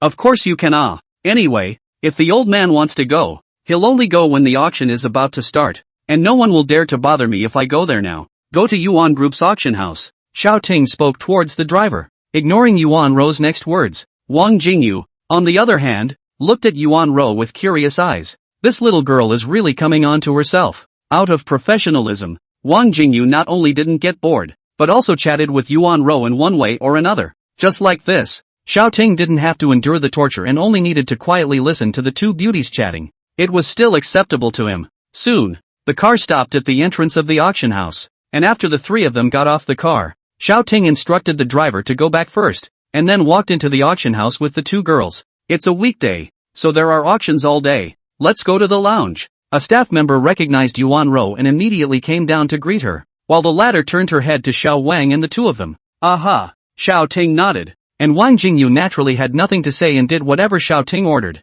The staff of the auction house left after making a pot of tea for the three of them, and their hands and feet were very nimble. Ms. Yuan, those companies involved in the auction, can you reveal them to us? Xiao Ting sat on the sofa and spoke with a calm face. What do you call Miss Yuan? You're older than me. Just call me Rower or Yuan Rou. Yuan Rou opened her mouth with a big grin. Xiao Ting, on the other hand, nodded. The other party had called himself Brother Xiao from the start. If he kept calling Miss Yuan instead, he would appear to be a stranger. Those companies? Not much to go on, but I hear they're backed by big companies. Yuan Rou didn't care if this was a trade secret or not, and directly said to Xiao Ting, Mr. Xiao, I'm going to take a look around here. If you need anything, just call out to me. Wang Jingyu heard that the two were going to talk about some business stuff, so he wisely got up and went out. Although Xiao Ting is good to her, but in the end there is also the difference between master and servant. What she should not ask, what she should not listen to. She has a number in her heart. Aha! Xiao Ting didn't say anything more. As soon as Wang Jingyu went out, Yuan Rou had the same old problem. That sister is really pretty. It's not Brother Zhao's girlfriend, is it? Say what you just said. Any idea which company? Xiao Ting was really speechless and hurriedly steered the topic back to the right path before things got out of hand. Oh yes, I can't say exactly which company, but I can tell you what the other side is up to. Xiao Ting narrowed his eyes. Indeed, the other side is not good to come out on their own, using some of the companies in Zhang City as pawns to make such a big fuss. The purpose must not be for money. It should be that the top management of that big company is about to change, so it's preparing to take such a project to gild the lily for the next generation. What kind of operation is this? Xiao Ting was a bit puzzled. Gold plating? Afterwards, Yuan Rou explained to him some of the common means used along the lines of big companies and big families, and only then did Xiao Ting understand the doorway. The chairman of some big companies has to pass on the throne to his heir, and he can't just get to the top on the basis of being born. That's not a reason to get to the top. The board of directors side of the board absolutely has to cross the line. At this time, some people in high positions will go to other small cities to buy some items for the sake of their juniors to get to the top, but they will not be too obvious. Otherwise they will be easily targeted. After buying the project, if the descendants have the ability to do it, then it is just. If it is not done well, it will be forced through the family injection of funds to complete the project. After a period of time in this way, the juniors would be equivalent to gilding the lily and gagging the rest of the top brass. Then after selecting a project, you will never let go of it? Xiao Ting asked with some seriousness. Generally speaking, it's like this. Brother Xiao, what are you doing with this piece of land? Yuan Rou asked him with some curiosity. Started a company, looking for a place to work. Such a big piece of land? Then why don't you just buy it? Yuan Rou picks up a cup of tea. In fact, she is a bit curious. This just established company, by so many places a bit of a loss. This rich second generation is a bit stupid, right? There are no whole buildings for sale in Zhang City. Xiao Ting helplessly spread his hands. Ahem. What? Yuan Ro was choked at once and coughed a few times, shouting at Xiao Ting with bright eyes. You office looking for a whole building? Such a big company? Even her family's Yuan Group's head office only took up half of a building, and Xiao Ting had just opened a company that used a whole building for its office? Each floor probably holds about 150 people. The building Xiao Ting is going to buy can be built 25 floors at least, removing the independent office area on the upper floors. There is at least 20 floors of space to accommodate the employees. His company just started with 3,000 employees, and there are 9 buildings in that Thai neighborhood. Spend so much on it? What's wrong? Xiao Ting was a bit strange as to why the other party reacted so much. Nothing, brother Xiao. How many people are in that company of yours? Yuan Ro wiped the tea she had coughed up, maintaining the demeanor of a great family. I haven't recruited yet. I'm going to do it after I buy a commercial vehicle. Xiao Ting had now obtained a tribute observation, which allowed him to obtain information about the other party's specialties. So naturally, he had nothing to worry about in regards to recruiting. Haven't recruited yet. Yuan Ro was finally speechless. This person doesn't look like a cutie either. Why does it feel like he does things even more casually than he does? Did his family give him $1 billion to squander? Xiao Ting naturally didn't know about the little plans in Yuan Ro's mind as he called Wang Jingyu back. Mr. Xiao, are you leaving? Wang Jingyu obediently asked a question. Her voice was a lot sweeter than Yuan Ro's, making Xiao Ting sound very comfortable. You two are going to participate in the auction this afternoon, right? Yuan Ro spoke from the side, her expression somewhat serious. If that piece of land is shouted at $65 million, don't bid on it anymore. Whether you use it for business or investment, it will be a loss. Although this Yuan Ro talked a lot, she knew really a lot. Good. After thanking Yuan Ro, Xiao Ting left with Wang Jingyu. After exiting the doorway, the Lamborghini that Xiao Ting had manipulated with his consciousness earlier had already arrived at the doorway, and in Wang Jingyu's unbelieving eyes, the two of them got into the sports car. Sitting in the car, Xiao Ting felt like the world around him was quiet all of a sudden. If Yuan Ro didn't have that mouth, she would definitely be a cute and beautiful girl, but with that mouth of hers, she immediately interrupted others' appreciation of her appearance. Honey, don't those earrings look better on you now than they did yesterday? Wang Jingyu's sweet voice lingered in his ears, and his name was changed back to darling when no one was around. Xiao Ting glanced at it and nodded. It had to be said that even with his straight male aesthetic, he could feel that Wang Jingyu's temperament was better after wearing this outfit. Angel's face, devil's body. At this moment there was a word that could not be more appropriate to describe Wang Jingyu. And pure and lustful. Chapter 42 Black-clothed teenager Fang Yuxing? The duo casually found an upscale restaurant to eat at, which naturally caused quite a stir. Leaving aside the ravishing Lamborghini at the doorway, Xiao Ting, who had grown 2 charismatic attributes, and the beautiful Wang Jingyu had completely captured the gazes of the surrounding men and women. That sister's earrings are so pretty. I'll buy a pair later. Not me. I just want a boyfriend that trenchant. Some people are envious, and naturally there are those who know what they're talking about who throw cold water on it. Wake up. Those earrings cost millions. My boyfriend took me away last time he looked at them. And you guys still want to buy them? The duo gracefully finished their lunch amidst the envious stares of the crowd. After the checkout, Wang Jingyu very naturally sat on Xiao Ting's arm. The waves in front of his chest made Xiao Ting very enjoyable at the same time, but also triggered a howl of wolves around him, itching to take Xiao Ting's place. Getting into the sports car again, the two of them drove around for a while, and seeing that it was about time, they headed for the auction house. I hope Yuan Ro won't be in, Xiao Ting thought as such in his heart. Although a top beauty like that, he would be happy to communicate more with the other party, but the intensity of Yuan Ro's speech was really too much for people to bear off. See her once, and how you have to clear your ears for a few days before you see her again next time. Went to the auction house. The morning staff happened to be at the door. See the two came, immediately welcomed up and said, Miss has gone back at noon. If you two come to look for Miss, we will contact immediately. The staff was very well mannered, bowed and spoke in a respectful tone. Originally, Xiao Ting would have been very satisfied with such a service, but he hurriedly opened his mouth. No, we'll join the auction. After saying that, he immediately walked inside, leaving the staff in place with a dumbfounded look on their faces. Did I just do something to offend? After half a day's thought, the staff had to give up. At this time, a dozen people were already seated in the auction house. After Xiao Ting and Wang Jingyu went in, the people sitting in front of them looked back curiously, but most of their gazes ended up resting on Wang Jingyu. They didn't know Xiao Ting, so they naturally wanted to look at the beautiful women to satiate their eyes. And among them, there were 3 middle-aged men, all excited, sitting together at the very front of the venue. If Li Mangyao was present, she would definitely be able to recognize that these three were all prominent figures in Jiang City's real estate industry. It's also them that have the backing of a superpower company behind them. At that moment, an auctioneer came on stage with a government-approved official document in his hand. Ladies and gentlemen, the auction will begin shortly, so please be at ease. In order to ensure that the auction process proceeds normally, please adjust your cell phones to silent or vibrate mode. Thank you for your cooperation. The woman with the microphone in her hand stepped off the stage after the usual caveat, leaving the auctioneer alone on the floor. Normally auctions would be multiple lots in rotation, but given that this approval and this piece of building are both tasks assigned by the government, only this one thing will be auctioned this afternoon. At this time, there was a young man dressed all in black who walked into the venue and silently sat in the last row without attracting anyone's attention. Now the auction begins. The auctioneer is an old man, but with a strong middle air, should be one of the more senior. The starting bid is $29 million.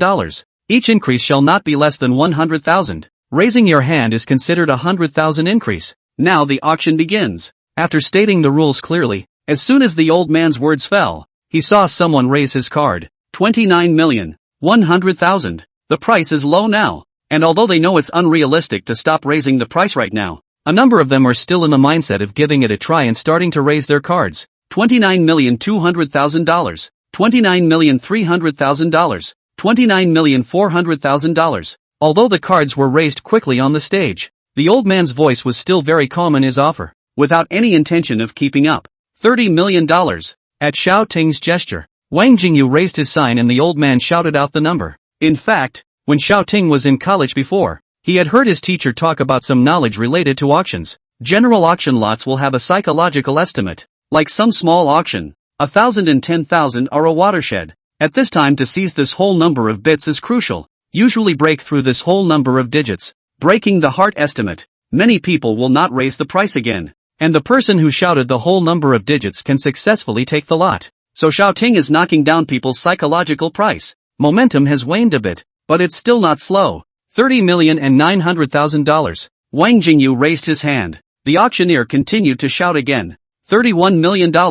Every time it reached $1 million, Xiao Ting asked Wang Jingyu to raise his hand once, and the ones that followed the call would become less each time. The three middle-aged men in the front row were sitting in the front row with relaxed faces, occasionally holding up signs. This is a project that they are bound to win. As fewer and fewer people called for bids, they also discovered Xiao Ting as a competitor. The rest of them slowly turned their eyes that were originally on Wang Jingyu to Xiao Ting. So a top-notch beauty is actually working for this kid she's never seen before? Is he a rich kid from a big city family? When the bidding broke through $50 million, the only people left to bid were Xiao Ting and the three middle-aged men in front of him. At this moment, the three of them frowned, feeling that things were a bit off. Jiang City real estate counterparts. They've already greeted all of them. How come there's still someone to compete with? Where did this never-seen-before kid come from? But for them, $50 million was still a profit, so they continued to call the price. The black-clothed youth who came in later also frowned, his gaze passing by Wang Jingyu for a slight moment before finally resting on Xiao Ting.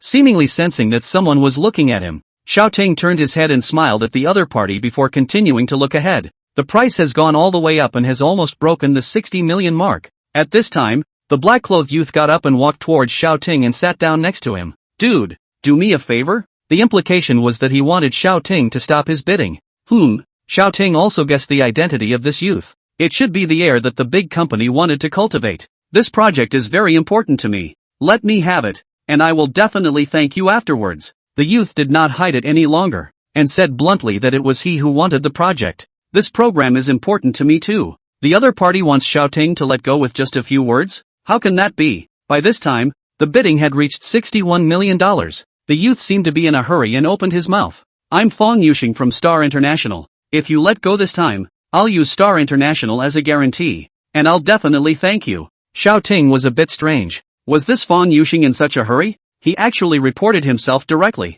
You know, they are trying to keep it as secret as possible in order not to be blocked by the rest of the board. Thinking about it, Xiao Ting enabled attribute observation. Name Fong Yuxing. Characteristics, business wizard. When looking at the last column, analysis, Xiao Ting's face became odd. Chapter 43, Star International's Crisis. Analysis, kind and simple. Not good at dealing with people. Can a kind and simple one come out of this worldly family and not be good at dealing with them? But this at least proved that Fong Yuxing hadn't lied to himself. Xiao Ting originally did not plan to fight to the end. Now the business is less. the office building can still slowly find. Of course, Fang Yuxing had to show enough sincerity to make Xiao Ting give up. At this time, Fang Yuxing's gaze was pleading, and when he saw that Xiao Ting didn't speak, he went on to speak. You help me through this, and I'll share 5% of your shares in Star International. Now, Wang Jingyu, who was next to him, moved. Star International is a big company known throughout the country, with a market value of tens of billions of dollars,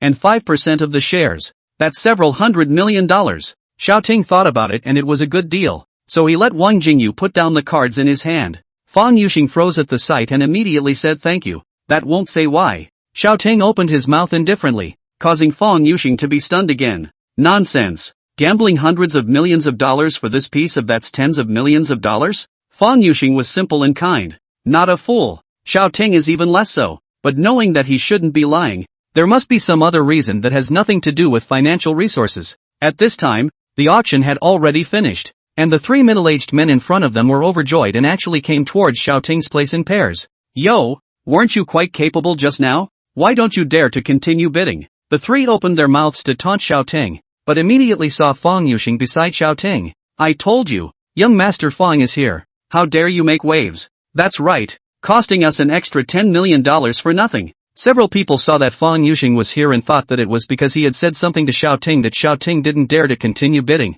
Xiao Ting listened to a few people mocking and ignored them. Instead, he angled his head towards Fang Yuxing. What to do? Fang Yuxing, who heard Xiao Ting's opening, stood up with a reddened face. A few people saw that Fang Yuxing's face was red and thought that he was going to make a move to clean up Xiao Ting, so they all showed excitement. Pop, pop, snap. After the three slaps, Fang Yuxing's face turned even redder. He hated being invisible, but someone had to mess with him, and the three men who had been beaten touched their faces and looked at each other, wondering what had happened. Apologize to my friend. The moment Fang Yuxing's words left his mouth, he scared the three out of their wits. This is Fang Yuxing's friend? What about yourself? Wasn't he looking for death? The three had been in society for many years, so they were naturally not cuties, and all reacted quickly. I'm sorry, this young master. It's us who were blind and rushed you. I'm sorry. I'm sorry. The three bowed in unison. Xiao Ting casually waved his hand, and the three of them immediately left as if they had been pardoned. Fang Yuxing,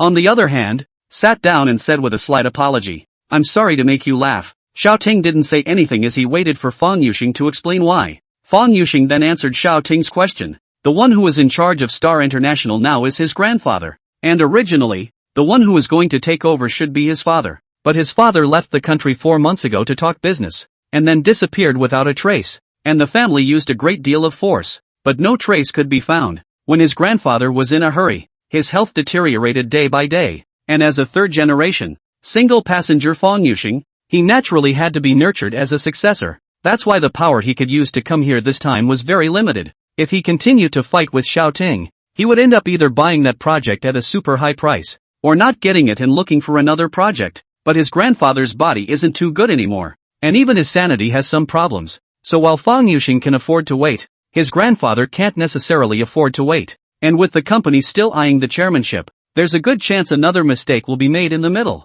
Is that why you need the program so badly? After Xiao Ting heard this, he somewhat pitied Fang Yuxing. Well, brother Xiao, so this time, thank you very much. If we get through this time, 5% of the shares, I'll do what I say. Fang Yuxing was actually only 17 years old. There was naturally nothing wrong with calling Xiao Ting his big brother Xiao, and at the moment, he had a serious face. Xiao Ting, on the other hand, smiled. So it's not now? Aren't you lying to me? Ha, but I'm not in power yet. Xiao Ting interrupted his next words. This kid is really simple. He takes everything he says seriously. Can he control the company like this? But should help a hand or have to help a hand? Xiao Ting future can still have several $100 million in the Star International it. After the two left their contact information, Xiao Ting took Wang Jingyu away. Honey, what about your office building? Wang Jingyu sweetly opened her mouth and asked Xiao Ting. Xiao Ting, on the other hand, smiled and looked at the graceful Wang Jingyu next to him. Wang Jingyu accompanying him put him in an incomparably pleasant mood. So naturally, other thoughts rose again. Why lock yourself up in that tiny office building when you're in the company of a beautiful woman every day and you're in an unbelievably comfortable mood? Office building? He's building an office amusement park. He now has a tribute observation and is not afraid of not being able to recruit capable employees. And as long as the employee is competent, he doesn't care if that employee's office is in the pool or on the dance floor. running straight to the neighborhood. Xiao Ting saw his bison parked downstairs. It's Li Mengyao coming. Xiao Ting went upstairs and found it leaning in the doorway. Don't you have a key? Mr. Xiao, how's the auction going? Although Xiao Ting had given Li Mengyao the key, she still understood that if Xiao Ting was outside and asked her to go home to pick up something she could enter. Otherwise she could never open the door with the key and come in on her own. Of course, now that Xiao Ting was right in front of her, she was naturally able to pull out the key to open the door for him. An auction. Ha! Didn't argue. Why don't you call? I called Jingyu's phone and she didn't answer. So I knew you guys were together.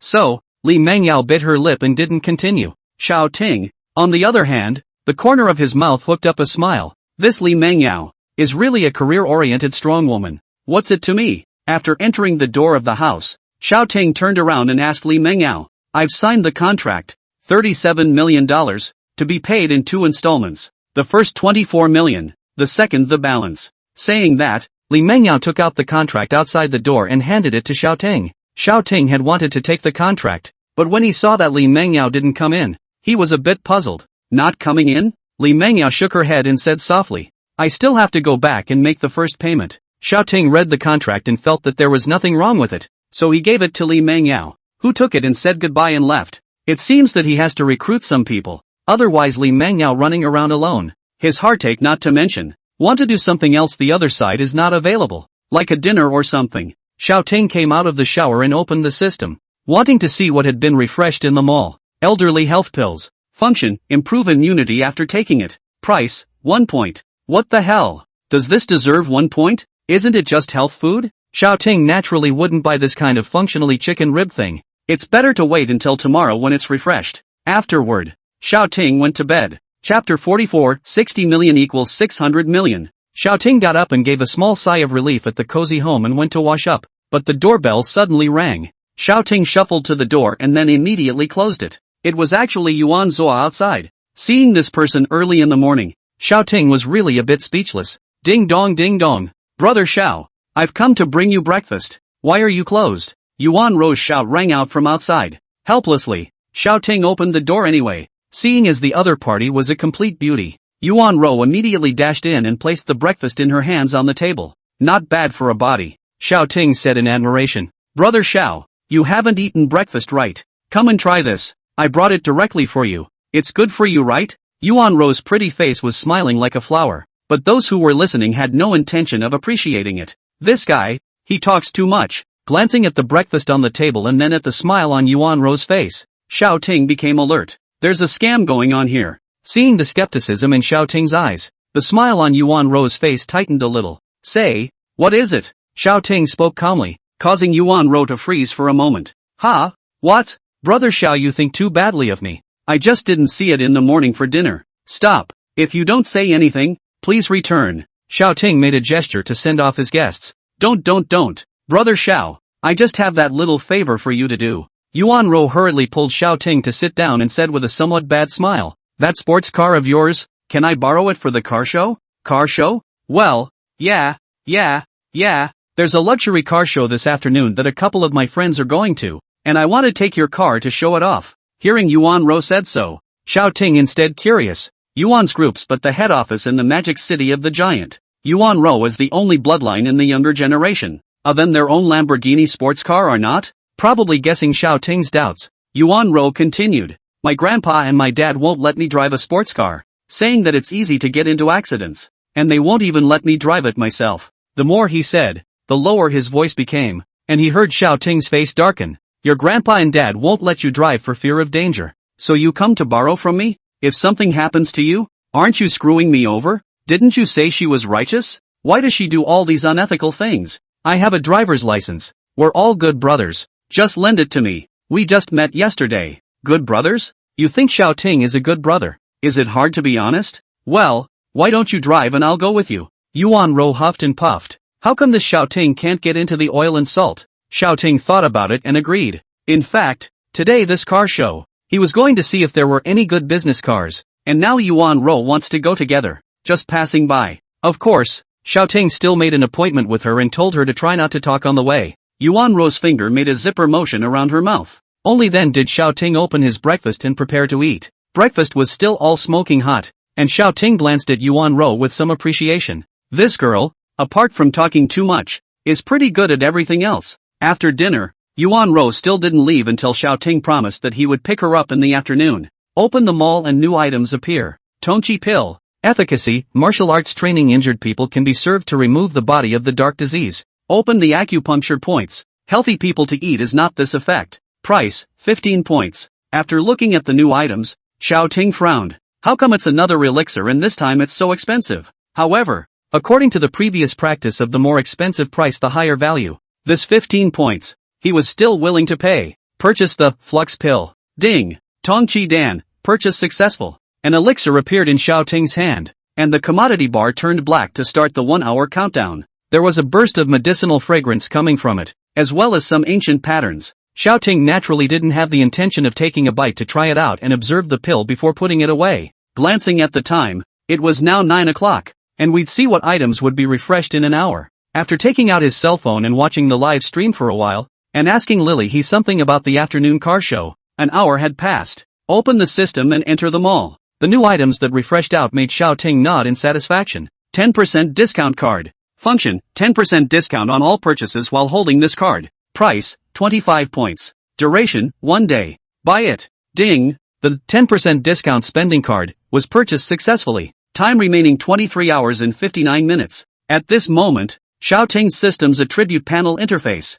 Underneath the doubling card and God of the industry, there was another line of small words. It's so cool to be able to swipe one of these when you go car shopping this afternoon yourself. Suddenly, Xiao Ting had an idea and called Li Mengyao. Mr. Xiao, what's the matter? Li Mengyao was on her way to talk about work and very quickly picked up Xiao Ting's call. There's no transfer to that side. Is there? Not yet. Alright, send me the account and I'll transfer it personally. Xiao Ting hung up the phone after saying that and waited for Li Mengyao to send the account over. Although Li Mengyao's side didn't know what exactly happened, she didn't ask much and immediately sent over what Xiao Ting had requested. Xiao Ting received the message, took a look at the words, 10% discount spending card, and transferred the money to the other party. The transfer message was then sent. $2,400,000 has been transferred from your account. Please confirm whether it is operated by me. Li Mengyao's phone call came over at this time, and as soon as Xiao Ting picked it up, the other party's voice came over. Mr. Xiao. The other party said that they have received the first payment of $24 million. Aha. Xiao Ting then hung up the phone after replying calmly. Sure enough, as long as one puts up the money, even for a trade, one only needs to put up a tenth of it. One more look at the points and they actually went up 240 points, up at the original price. So the 60 million or so in Xiao Ting's hand right now actually had the purchasing power of $600 million. Those two previous elixirs weren't good, but this item that came out this time, it's very powerful. Looking at the first column of the commodity locked for a long time, increase in gains, Xiao Ting only had to spend another 50 million, and the points would be enough to buy it. After calling Yang Tianba to inform the construction team that they could start work, Xiao Ting hung up the phone. Now, it's just a matter of waiting for the afternoon car show. At 2 o'clock in the afternoon, the Lamborghini Fighting Bull parked in front of the neighborhood, causing countless people to stop and watch. Although all the people living in this neighborhood are either rich or rich, but still very few people will spend $10 to $20 million to buy a sports car. Yuan Ro smiled as she opened the car door and sat on the passenger side. Brother Xiao, you're so nice. Not skimping on her compliments in the slightest, Yuan Ro just got on the bus with a sugar-coated bomb. Xiao Ting asked with an expressionless face, any research on luxury cars? A luxury car. Ha, there's good. Xiao Ting didn't wait for her to finish, and with a kick of the gas, the Lamborghini began to roar. Boom, boom boom. The duo were pressed against the seats by inertia, and then the pit bull came out of the cage. Chapter 45, $120 million. Payment successful. The two arrived at the car show venue and before Xiao Ting could get out of the car, Yuan Ro opened the door and disappeared without a trace. Just as he was wondering, he saw Yuan Ro returning with a few people behind him. Seeing Xiao Ting get out of the car, Yuan Ro stepped forward and introduced him in a small voice. These are a couple of friends of mine, all with rich and powerful families. Xiao Ting raised his eyes and saw that these people were all about the same age as himself, and they were dressed gorgeously, so they should all be rich second generation. This is Brother Xiao, my neighbor. Those few rich second generation men who were sunny and women who were handsome also politely went forward to shake hands with Xiao Ting. The females all called him Brother Xiao just like Yuan Ro, while the males called him Brother Xiao. Wow. Sister Zoe, this is the car you're talking about? Only then did everyone notice Xiaoting's car and exclaimed in shock. How was it? Cool. Ha! Yuan Rou smugly showed off to the people around her, causing a group of rich kids to nod their heads. Sister Zoe, your family let you drive? A somewhat naive-looking boy rubbed his head and asked Zhenru. Yuan Rou's face stiffened and she gave the boy a vicious glare. There was also a rich kid who walked up to Xiaoting and asked in a low voice, Brother Xiao, how much did you pay for this car? When they heard the question, the others held their breath to hear it. Xiaoting saw that a few people were curious and smiled as he opened his mouth. The price is okay. $17 million and you're down. Bull. A few rich kids couldn't help but sigh as they listened. Although they can all afford to drive and buy, they are just below the 10 million level, and they have to ask for permission from their families to move above 10 million. Naturally, Xiaoting, who could drive a luxury car of more than $10 million, must be a rich second generation not inferior to the people present. Yuan Rou had earned enough face in front of the crowd, so naturally, she was happy to guide them inside the showroom. Is there a better business car? Xiaoting saw that they were all sports cars as he walked towards the inside surrounded by the crowd, so he opened his mouth to ask Yuan Rou. A business car? Ha, let's go over there then. I remember there are a couple of add-on Lincolns over there. A Lincoln? The most expensive one is like $2 to $3 million. Xiaoting shook his head. When Yuan Rou saw this, her eyes glanced at the Lamborghini not far away, and she understood at once. Tens of millions of sports cars have been bought. To buy a business car at least must be a top luxury car, right? Then Brother Xiao, let's go directly to the top luxury car show side to see it. The best sports cars and business cars should be available over there. The duo then headed towards the very center of the showroom. The rich kids following behind them sighed again. That's what a rich kid is. We can't compete with them. Entering the very center, the tourists become more and the cars become much less. Entering into this, there were quite a few people who came over and greeted the people behind Xiaoting. After all, they were all rich people's circle. It was normal to recognize each other, but they were all curious to be able to have such a group of rich kids following them, and the Yuan group's daughter accompanied them. Could it be the offspring of those bigwigs in the military, political and business worlds? But no matter how much they questioned them,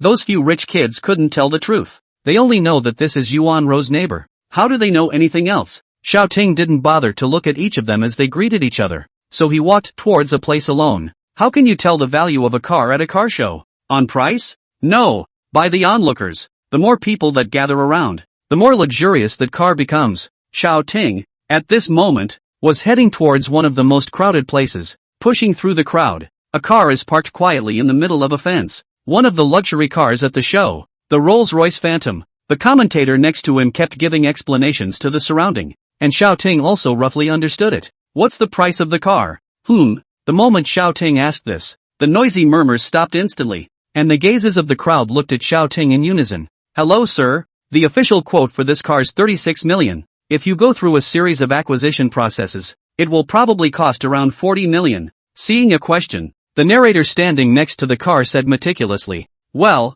good. Xiaoting nodded his head. This car was not bad looking. The moment he saw this car, a luxurious aura emanated from above this car. Not bad? The crowd wondered if there was something wrong with their ears. All the people here have never seen Xiaoting, so naturally they can be sure that he is not in the rich circle of Jiang City, and now that they see him like this, they all suspect that he is just looking for an opportunity to pretend to be an ex. So, sir, are you looking to buy one of these cars? The narrator asked Xiaoting with a smile on his face, but there was still little expectation in his heart. It's not that he looks down on Xiaoting, it's just that their car show has been held many times in other cities, and this car hasn't been sold, and this city is a second-tier city. I guess the other side is just asking. It's not very realistic to really buy it. No. Xiaoting shook his head. I told you, he must have come over here to pretend to be X because of the crowd here. Or maybe he's spoofing the live stream. Check around him for cameras. Youngsters nowadays are so fickle. Discussions rose in all directions, but they didn't manage to drown out the next sentence that Xiaoting said. Are there 10 of them? There was silence, as if the mute button had been pressed on everyone around them. A burst of laughter ensued. Ha ha ha ha ha ha. We've been exposed and are starting to swing for the fences. I guess I couldn't save face and let myself go completely. Young man, be careful. People sell you half a car. Do you want it or not? 10 more. People have them. Do you buy them? Ha ha ha ha ha ha ha. If I had half a car I'd buy it. Amidst the bursts of laughter from the crowd, Xiaoting did not change his face and just looked at the narrator in front of him. No, we only have 3 at the car show. I'll contact our manager if you need one. Good. The two finished their conversation amidst the noise and jeers of the crowd. The surrounding people slowly quieted down and didn't leave, all ready to see how Xiaoting would be kicked out by others in a while. Soon the manager came over, followed by finance and car sales. "Hello sir, I'm the person in charge of this car show. Are you looking to buy this Rolls-Royce Phantom?" The tone was earnest and very polite. All three. After Xiaoting calmly finished speaking, the people around him burst into laughter again. "Then please make a 20% deposit, and you can pick up your car when it's fully paid for after the convention." After the person in charge finished speaking, the finance behind him walked up with a POS machine and ended it in front of Xiaoting. "No need." Xiaoting shook his head again. Just when the crowd thought he couldn't pretend anymore, Xiaoting continued. 3. Paid in full. After all was said and done, swipe the card, enter the password, and the payment was successful. All in one go. A small ticket was printed from the POS. People around them poked their heads out to see if it was real or not. The financial trembling saved them that effort. $120 million. Paid. Payment successful. The mute button of the crowd around them was pressed this time, but not turned back on, and the breathing of those around them was clearly audible. Chapter 46, Is the Imperial City so poor? Quite a few of the people who had screamed so happily just now had gone away in disgrace. Xiaoting was indifferent. As far as these people's insights are concerned, all they can do in this life is to stand on the sidelines and taunt others. It can't be, can it? It can't be that you guys conspired to make a play, right? A man said conspiratorially from the side. Xiaoting turned his head and recognized him as the man who had just clamored for half a car. With a slight smile, Xiaoting said to the person in charge, "This customer just said he wants to buy half a car. If he pays for it, I'll pay for the remaining half." After saying that, Xiaoting left. Instead, the person in charge called for security to detain the man. Being in the position of the person in charge, how could he not understand Xiaoting's meaning that this person was the one who had messed with that expansive young master? The man was grabbed and yelled, "What are you doing touching me? Let go of me. This gentleman, if you don't pay, don't blame us for throwing you out." Are you kidding me? Over $20 million. I'm paying a fortune. In the end, he was lying on all fours in front of the hall surrounded by pedestrians coming and going, with immense regret in his heart. Over there, Yuan Ro didn't know about the sensation caused by Xiaoting, and when she found Xiaoting, she found that the other party was standing in front of a sports car to view it, and there was a staff-like person standing next to him. "Aren't you going to buy a business car? Why are you looking at sports cars here?" Yuan Ro curiously came over to ask. How does she know that Xiaoting had already finished buying? Without waiting for Xiaoting to speak, a voice suddenly sounded from the side. "What a beautiful chick." The duo turned their heads to look. A young man dressed in a luxurious brand was paving his way through the crowd towards Xiaoting and Yuan Ro, with a few bodyguard-like people following behind him. The person who was pushed away wanted to get angry, but when he saw a few bodyguards around the other party, he could only walk away resentfully. "Are you talking about me?" Yuan Ro asked, pointing at herself. "Where else is there a prettier one than you?" The youth smiled, seemingly elegantly.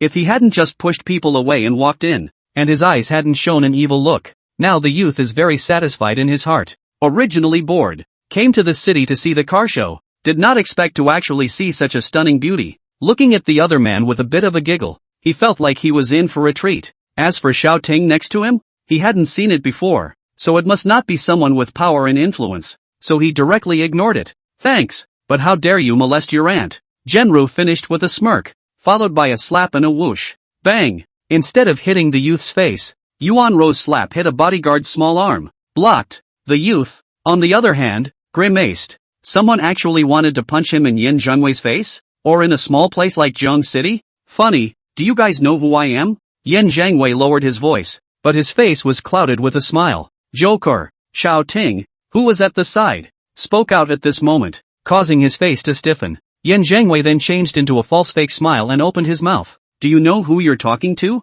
I'll take this car." Xiaoting spoke again, but asked the narrator next to him, not paying any attention to Yin Zhengwei. Yuan Ro, on the other hand, snorted a laugh, making Yin Zhengwei even more annoyed. "Making a fool of yourself in front of the woman you're looking at? You got money for a car, right? I am the young proprietor of a Fortune 500 company, and I'm going to make you lose face today. I also think this car is good. I want to buy one and drive it back to the imperial capital." The third time he switched to a smiley face, still hypocritical, but naming himself as being from the imperial capital, with a threatening tone in his words. Xiaoting then took some interest in used, attribute observation, on Yin Zhengwei. Name Yin Zhengwei. Characteristics, confidence. Analysis, the world family dude. Hypocrisy, small-minded. Cannot be used, no need to make friends. Xiao Ting was speechless. According to the evaluation given by this system, this Yin Zhangwei was simply a piece of trash. Attribute observation can see a person's strengths or merits. Before looking at Yuan Rou and Fang Yuxing,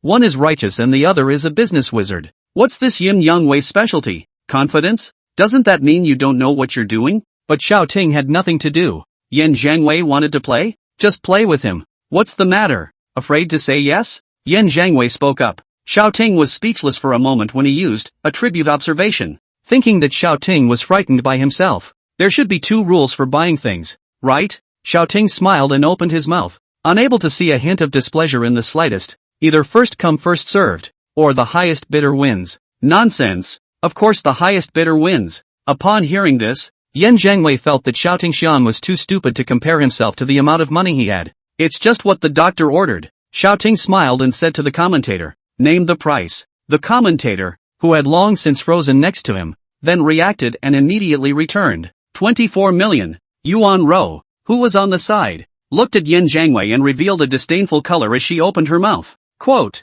Yin Zhangwei was annoyed by that look in Yuan Rou's eyes, and in his mind, he secretly thought of images of ravaging Yuan Rou, while still maintaining a false smile on his face. "I'll give you $25 million. 26 million. Xiao Ting spoke faintly. "Then I'll offer $27 million. $30 million. $31 million. $35 million. Xiao Ting was too lazy to raise the price with him 1 million by 1 million and came directly to the stimulus. $40 million. Yin Zhangwei's anger kept rising as he felt Yuan Rou's contemptuous gaze. And Xiao Ting's raise was more than his? He couldn't bear it. 45 million. Xiao Ting raised his price once more. Yin Zhangwei had already lost his mind a bit and clenched his teeth. $50 million.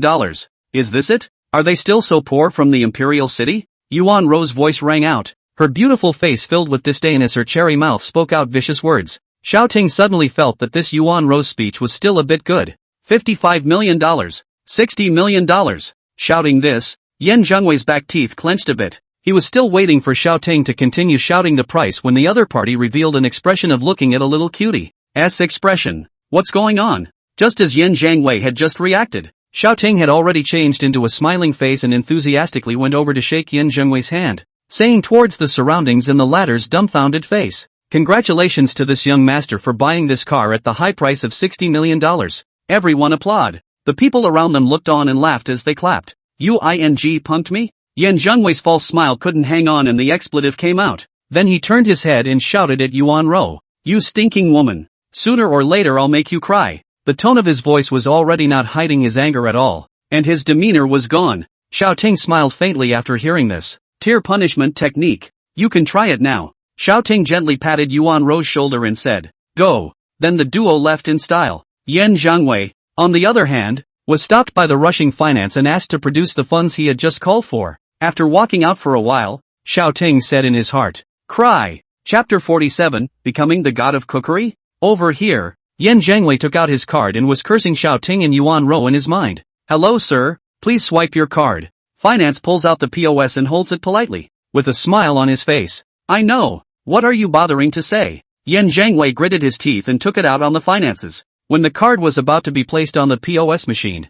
Yin Zhangwei suddenly had a shaky hand, and then his eyes started to tear up. Yes, Yin Zhangwei, crying. Tears were streaming down her face, her mouth was open and no sound came out, but she just couldn't stop the tears. It looked very weird. "Sir?" The finance stood there dumbfounded. "You don't have to cry like that if you can't afford to spend money, do you?" Shout. What are you shouting for?" Yin Zhangwei cried and spoke at the same time. Very comical. Old me and not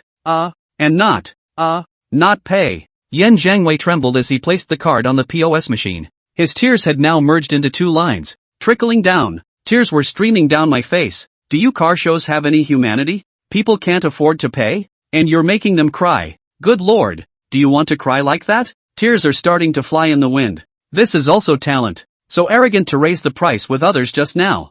I didn't expect to cry even more arrogantly. Discussions continued to come from the crowd, and Yin Zhangwei cried louder and louder, the two lines of tears gradually thickening, and finally even began to spray. Onlookers were stunned as the trickling water turned into an artificial fountain. This dude didn't die his own father, did he? You can't even cry when you're dead like this. A burst of laughter erupted from the nearby onlookers. Yin Zhangwei's cries were loud and long, and could be rated as the strongest of the century. Young master? The bodyguard next to him was a bit strange. Although $60 million was quite a lot, it wasn't like this, was it? Standing next to it himself, his clothes were about to get wet, but one look at Yan Zhangwei, the bodyguard was shocked and actually cried, already rolling his eyes. Finally, Yan Zhangwei, who couldn't stop crying, went into shock. After Xiao Ting and Yuan Ro left that side, they looked at a few more sports cars before getting ready to leave. During that time, Xiao Ting bought an Aston Martin sports car worth $21 million. At that moment, the rich kids gathered. Can one of you put me in touch with 4 chauffeurs who can drive Rolls Royces and sports cars? Xiao Ting glared at the crowd. Of course he could have had his smartphone controlling the car and driving it back on autopilot, but the people selling the car were right here. And if they saw that the car could be driven unmanned and on autopilot as soon as it was sold, it would be a mess. Brother Xiao, my family's chauffeur can drive a Rolls Royce. What's wrong? Mine will too. The crowd didn't know that Xiao Ting had bought 3 Rolls Royces, so naturally they wanted to ask what Xiao Ting was up to. At this time, the person in charge of the car show came over with 4 keys and put them into Xiao Ting's hands. Mr. Xiao, as you requested, the cars have all been parked at the back of the showroom. Here are the keys. The surrounding Zhenju and Richie were wide-eyed. It wasn't that they were surprised that Xiao Ting had bought a car, but that they were surprised by the 4 keys, and they could recognize what car these keys represented. 3 Rolls-Royce Phantoms and an Aston Martin. No wonder it takes 4 drivers. Brother Xiao, why are you still looking for a driver? I can just drive you back. Yuan Ro reacted by patting her already not-so-small chest and said with conviction. Xiao Ting glanced at it and directly ignored it. With her personality, she would probably end up with her sports car. Although tens of millions of dollars is not a big deal to him, if he heard Yuan Ro anywhere else except her mouth, wouldn't that be a waste of a stunning beauty? The rich kids present contacted their family drivers and finally called 4 qualified ones. After informing them of the address and asking them to take the car back, the rich kids dispersed. After the people left, Li Mengyao called and told Xiao Ting that she had already started working on the creation of the esports theme center. In the end, Li Mengyao ascertained from Xiao Ting once again if he really wanted to create an esports theme center. Xiao Ting returned. You'll definitely be on my staff. It's a bet he's going to win. Driving back home, Xiao Ting first went down to look at the cars in the garage. The Bison had been driven by Li Mengyao recently, and the rest of the cars were placed here. 3 Rolls-Royce Phantoms, a Lamborghini Pitbull and an Aston Martin sports car. As for wanting to buy 10 Rolls-Royce Phantoms, it's really for safety reasons. Now that he's been exposed to more rich people, he's slowly emerging into the public eye as a rich man. There had been instances of rich people being assassinated or kidnapped while traveling before, and he planned to just drive out in a fleet of 10 Mirages when the time came, so that people with bad intentions would give up the idea of doing evil. It's just a shame that we only got 3 of them to make do. Back at home, Xiao Ting sat on the sofa, opened the system, and a tribute panel appeared instantly. Name Timothy Xu. Life expectancy, 23 of 62. Charm, 5. Power, 6. Mall, 2. Points, 1468. He himself had spent $140 million today, and naturally had more than 1,400 points. Finally, you can buy, gain increase, which has been locked in the mall for a long time. Opening the mall, 2 items appeared. Column 1, increased earnings. Effect, purchase increases the system host's earnings by 2,000. Price, 1,000 points. Column 2, 1 attribute point. Effect, purchase allows the host to add points. Price, 250 points. Ha, the attribute points aren't random this time? But the price is actually 5 times the price of the random attribute points. Not caring about that much, Xiao Ting first wanted to purchase that item that had been locked for a long time. Purchase, increased earnings. Ding, gain increase, purchase is successful. Effective immediately, the bar is automatically unlocked. A new item was then refreshed on the first column. Chef's Secret. Effect, contains the mystery of becoming the god of cookery. Buy it and get world-class cooking standard. Price, 40 points. Xiao Ting was a bit speechless. This thing still looked quite tempting, but if he was so rich, couldn't a good cook be recruited? But after thinking about it again and again, Xiao Ting still bought it. More skill is not pressure. Besides, it would be nice to catch a few women's stomachs. After purchasing the Kitchen God Secret book, a golden light shot out and entered Xiao Ting's limbs. Then Xiao Ting went to the kitchen and opened the refrigerator, picking a few vegetables at random, and then picked up a knife, wanting to try the effect. Wow! The knife arced gracefully through the air, each contact of the blade with the dish just right. That's some classy knife work. As far as cooking results go, that's more than can be said. Xiao Ting was, at this point, a culinary god. Although Xiao Ting had eaten on the way back, he couldn't help but take a few more bites of his own cooking. Fortunately, Not much was made and not wasted. Xiao Ting sighed that although this kitchen god's secret book was expensive, it was still good to use. Of course, the nanny and cook still had to be found. Thinking about this, Xiao Ting couldn't help but sigh. There were quite a few people to recruit. Company employee, nanny, bodyguard, driver, cook. Tomorrow, I'll move to find it. Anyway, I have a tribute observation, and the person I'm looking for. Can't fool myself. Chapter 48, Crying and Dehydration. In the morning, Xiao Ting woke up and realized it was still early, so he made himself a breakfast. That's nice. I opened my phone during dinner and was pushed a news story. Last night, in the Jiang City car show, Liyuan Group Chairman's son Yin Zhangwei suspected of raising the price of the purchase of a car with someone, after the payment of too much emotion and a sudden outbreak of malignant disease, was sent by bodyguards to the hospital, and is now staying in the hospital for observation, followed by pictures that have no nutritional analysis and are irrelevant. Scratch to the bottom and there are already quite a few comments. One of the most liked comments was, Yin Zhangwei, this grandson, he is A and deserves it. There were also a few outbursts. My friend at the hospital said that Yin Zhangwei kept crying and couldn't stop himself, and was almost dehydrated when he was brought here. Xiao Ting hooked up the corner of his mouth when he saw this comment, actually being able to cry until he was dehydrated. This tear punishment technique was really magical. Some people didn't believe it and countered below, while the original comment argued with them. Crying all the time? And you can't stop yourself? Who are you kidding? Really? I won't lie to you. Ardeen analyzed him as having overindulged and had nerve paralysis before he couldn't control himself. That makes some sense when you put it that way.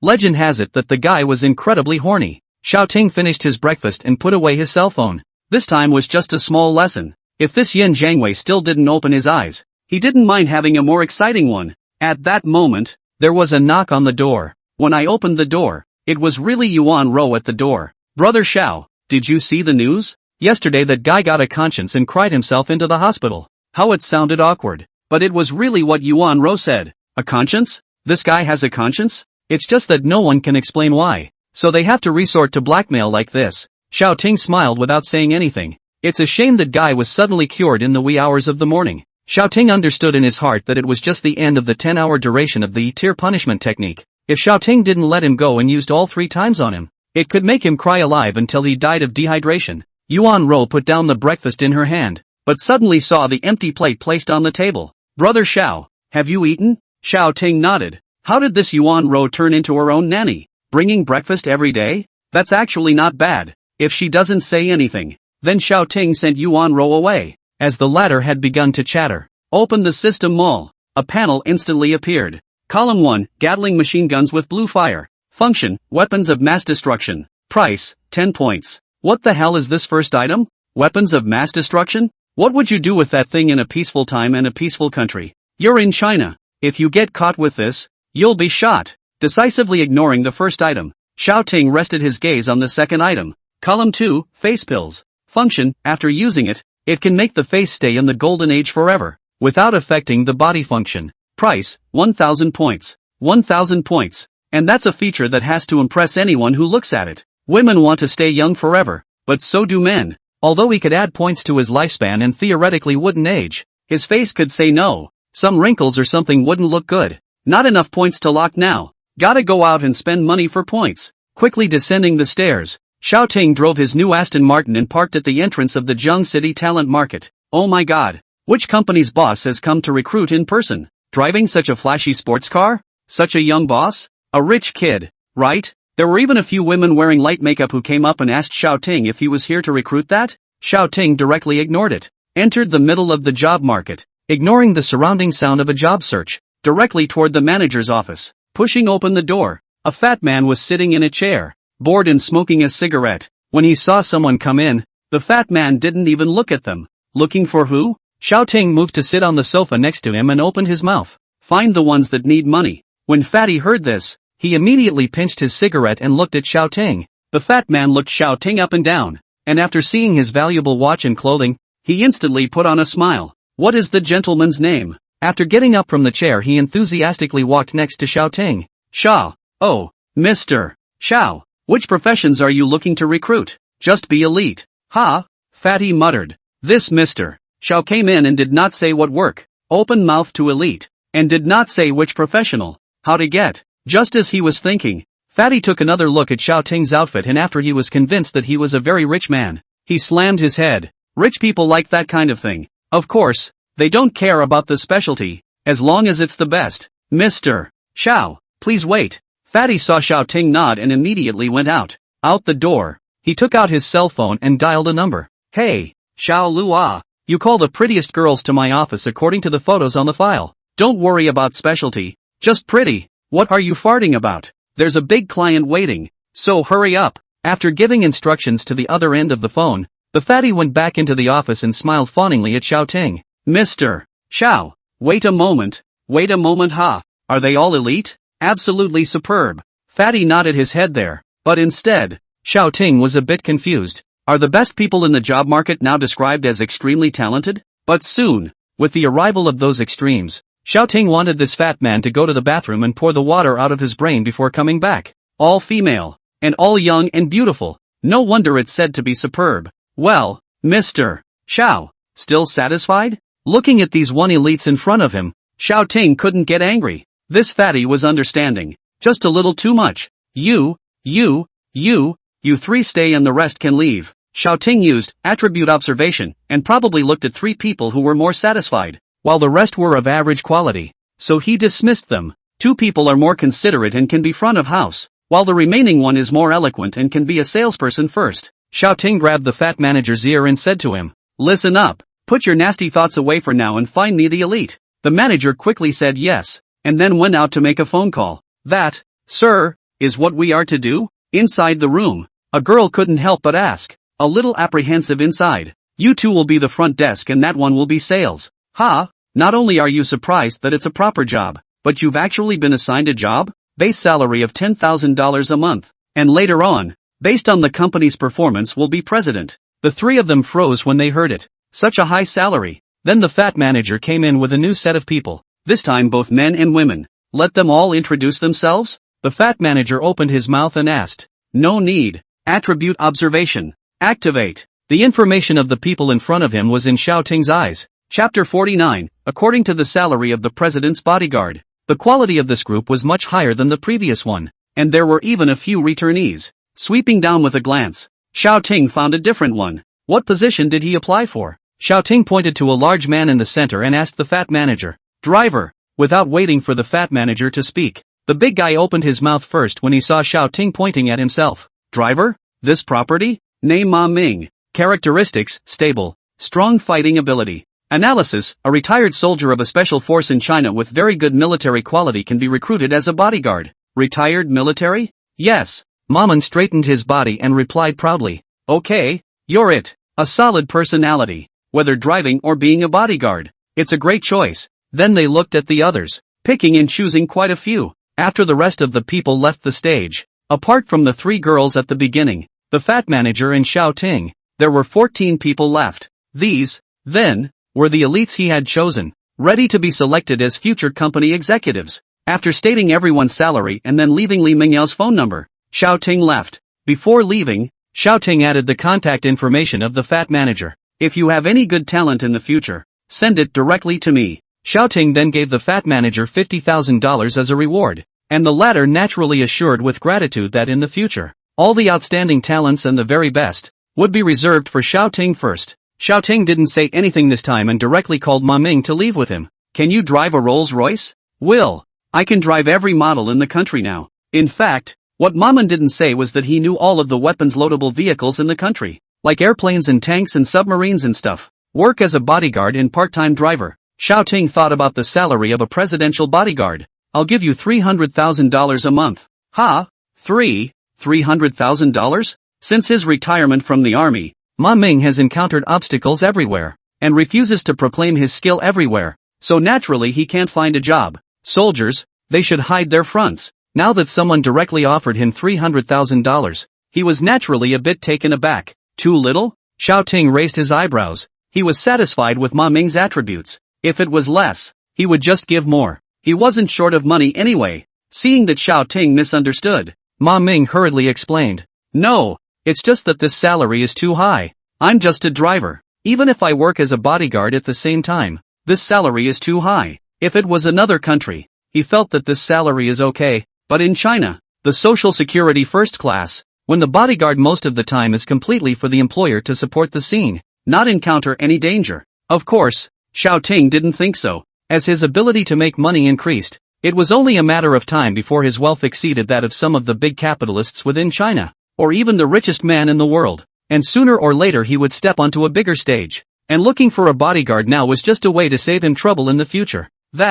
Have something to say. Xiao Ting saw that Ma Ming seemed to have something else to say. Ma Ming nodded his head and seemed to have made up his mind as he opened his mouth. Mr. Xiao, I still have more than a dozen brothers, if you need them. How are the hands? Xiao Ting asked. Of course you can't just recruit one bodyguard. It never hurts to have more. Ma Ming's eyes let out a bright light and proudly patted his chest. A good one at that. $250,000 a month. And the rest of the allowances and whatnot are the same as yours. And you're in charge of managing it. Xiao Ting dropped a sentence and shoved 3 more keys to Ma Ming before turning to leave. Ma Ming looked at the 3 keys in front of him and the 3 Rolls-Royce Phantoms in front of him and fell into deep thought. During the years in the army, I knew less about the outside world, and now people in a small city in China were already trenchant to this extent? Back in the room, Li Mengyao called. Xiao Ting picked up the phone. What's wrong? Mr. Xiao, you didn't even find an office building and sent me a group of staff over. How can I arrange it? Li Mengyao's voice carried some helplessness. Xiao Ting, on the other hand, returned without caring. These are not a lot of people yet. Let's rent 1 or 2 floors of office buildings in the city to get it first. The money will be scratched from the company's account, and I'll call another $20 million over. After saying that, Xiao Ting hung up the phone. It will take a while to get the amusement park office area you want to get anyway. So now that there are fewer people, rent an office area and get it first. Over there, Li Mengyao shook her head somewhat helplessly after hanging up the phone. I'm not even his employee yet. Why do I have to do everything for myself? However, since he was going to make a bet, he couldn't be a stumbling block to Xiao Ting. What Xiao Ting had arranged, one must do well. On Xiao Ting's side, Yuan Rou came again. If it wasn't for Yuan Rou's good looks and personality, Xiao Ting wouldn't have wanted to open the door to her with her annoying behavior. What is it again? My friends are going to hang out together this afternoon, some of whom you've met, and some of whom heard about the car you bought yesterday and said they wanted to meet you. And I can't afford not to fulfill the requests of my little brothers as a big sister. So I wanted to ask you about this afternoon. Okay. Thinking that he was also fine, Xiao Ting agreed. It's not bad to go and make friends with the rich kids in River City, in case you need them someday. So, this afternoon, still driving the sports car? This time can let you try my driving skills. I'm not bragging. As Yuan Rou spoke, a glint flashed under her eyes. With the strict control at home, she could only have a good time here at Xiao Ting's place. Not open. Xiao Ting's 2 simple words blocked all of Yuan Rou's words. In the afternoon, when Xiao Ting and Yuan Rou went downstairs, Ma Ming's 15 brothers were already standing neatly downstairs. After Xiao Ting swept through with a tribute observation and realized that the system's assessment of all these people was similar to Ma Ming's, he opened his mouth. Good. All aboard. The 3 Rolls-Royces, then, drove out of the neighborhood as sensationally as the day they drove in. This neighborhood in the end lived into what big God went. 3 luxury cars together to go. Too dazzling. I guess it's the chairman of the Yuan family returning? Can you have such a big row in this part of River City? That's true. The company's headquarters is in Magic City. It's just that the Yuan group started in Jiang City, so the old man came back to live there because he was nostalgic. Perhaps it was because the sound of the discussion of the few people outside was both unobtrusive and on the side of the road, too close to the car Xiao Ting was sitting in. Xiao Ting could hear it clearly. He just thought that the Yuan family was one of the bigger companies in Jiang City, but he didn't realize that the company's headquarters was actually in Magic City. Your family, how does it compare to the Le Yuen group? Yan Zhangwei was from the Le Yuen group, and Xiao Ting wanted to understand the strength of these companies at the moment. Yuan Rou shook her head and spoke with some seriousness. The Le Yuen group's underpinnings are a little stronger than our family's, but the difference isn't that big. What about Star International compared to you? Xiao Ting went on to ask. Star International? It's almost the same as Le Yuen group, except that they're competitors with Le Yuen group, and the 2 families have open and secret battles in various fields. So what's the point of asking this?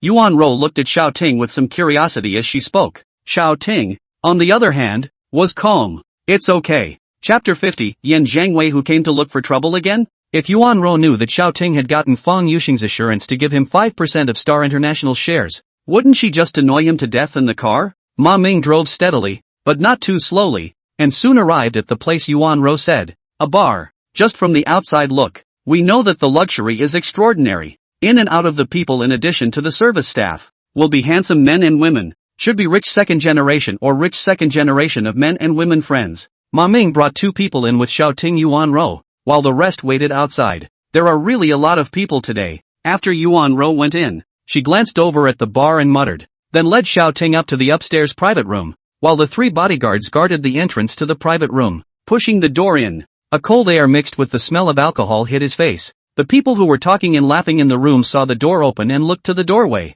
and when they saw that the visitor was Yuan Ro, they all got up to greet him. Sister Zoe, you're late today. Big sister, come and have a drink with the brothers?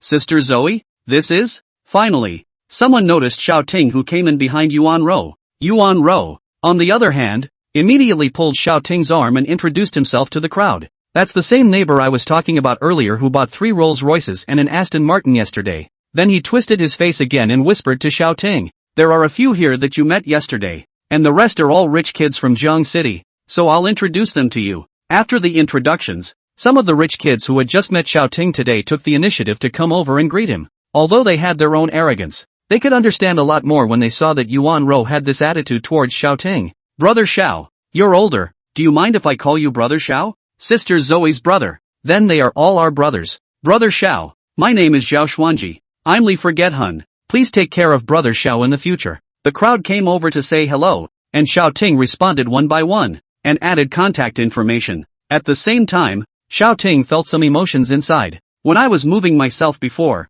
there were quite a few other students who were having an average time and who were sneering at me. And now that he's turned over a new leaf, all these rich kids who are just strangers are treating him with respect. Subsequently, Xiaoting also drank some under everyone's persuasion, but in line with the principle of not craving for wine though it is good, he stopped drinking after he felt it was almost done. During that time, Yuan Ro went to the restroom once, and then there was a knock on the door. Come in, a rich kid shouted outward, and a middle-aged man in a suit pushed the door open. Good afternoon everyone. Excuse me everyone. Young Master Yen from La Yuan Group is in the next box. Knowing that Ms. Yuan Ro is here, he would like to ask Ms. Yuan Ro to enjoy a drink. Outwardly respectful, but there was a hint of a commanding tone in what was said. They, young Master Yen, have come from the imperial capital, and these bumpkins in front of them, how dare they say a word? My ears are itchy. I can't hear the dogs barking. A rich second generation rubbed his ears, then said to the people around him, that's right,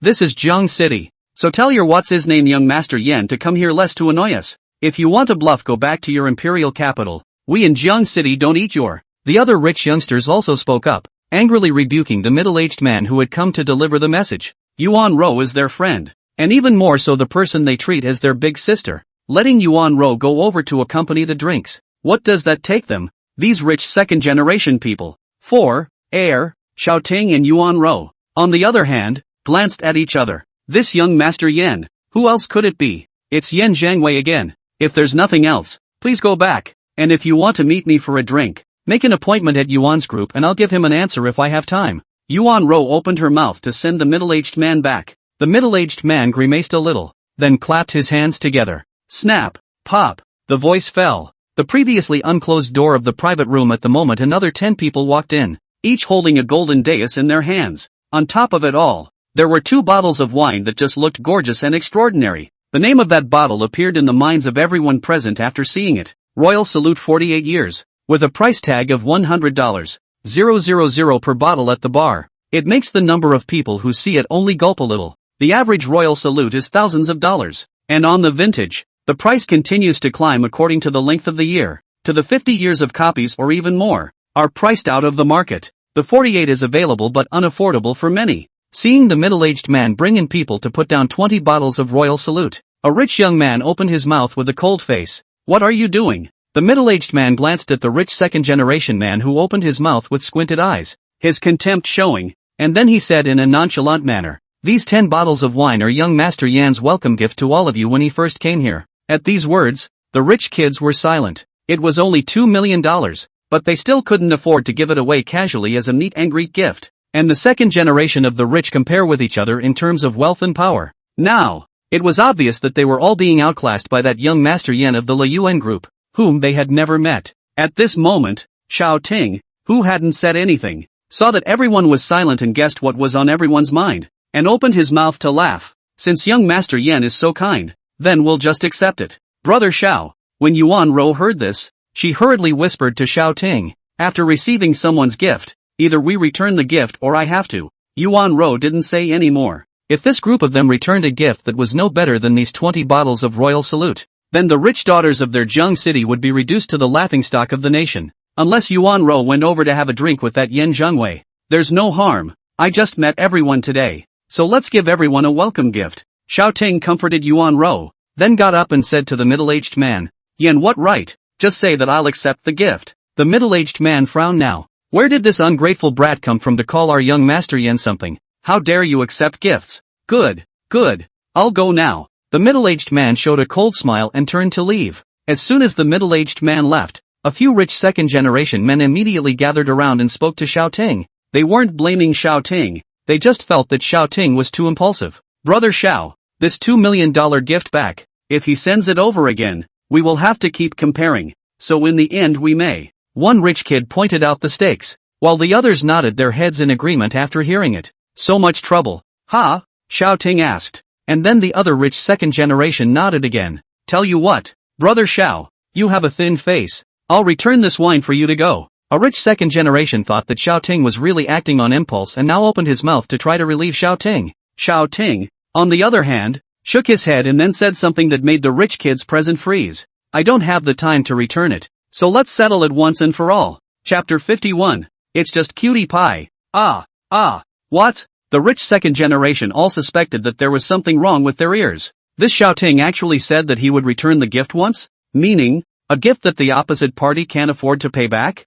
At this moment, Xiao Ting had the waiter come over and whispered a few words, then gave a card to the waiter. The waiter then went out with a face full of excitement. In the next box, Yen Zhengwei, whose lips were a little pale, sneered after listening to the middle-aged man's report. Comparing financial power with me? I brought $200 million from home this time. As soon as he spoke, the music in his own box was cut off. What the hell? How did this music stop by itself? At the same time, all the music in the bar stopped. Immediately afterward, a host's voice came over the stereo. Ahem. Hello. After trying the tone, the host didn't say anything. Yen Zhengwei opened his mouth and cursed. What does this mean? ING dare to stop my music? Finally, that host spoke up. Today, young Master Yen of the imperial capital La Yuan Group came to us and gave 20 bottles of Royal Salute 48 to Ms. Yuan Ro and her companion in the box next to his as a meet and greet gift. Upon hearing this, the crowd in the bar first fell silent. Then a murmur erupted. I'll go. This one from the imperial capital is different. Out of the blue is $2 million.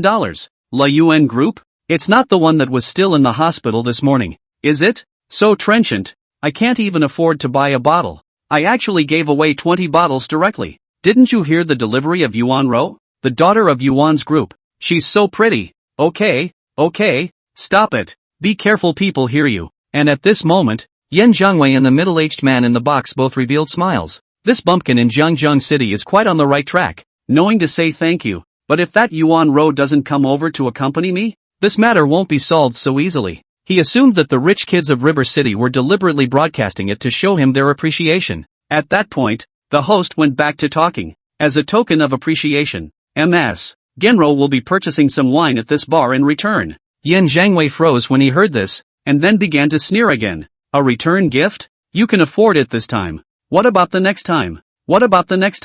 I'll see what you do. Sooner or later, I'll make you come over and drink with me. But considering that young Master Yen is so knowledgeable that he doesn't care about this, Ms. Yuan Ro is prepared to pass it on for him to all the guests present. What? Yen Zhengwei was a bit confused. What did this mean? Before he could think more, an explosive news came out of the host's mouth. So, for the 200 tables of guests present, today, a bottle of Royal Salute 48 per table. This was followed by a mountain of shouts and applause from outside. Holy, 200 bottles of Royal Salute 48? One bottle of $100,000. 200 bottles of $20 million.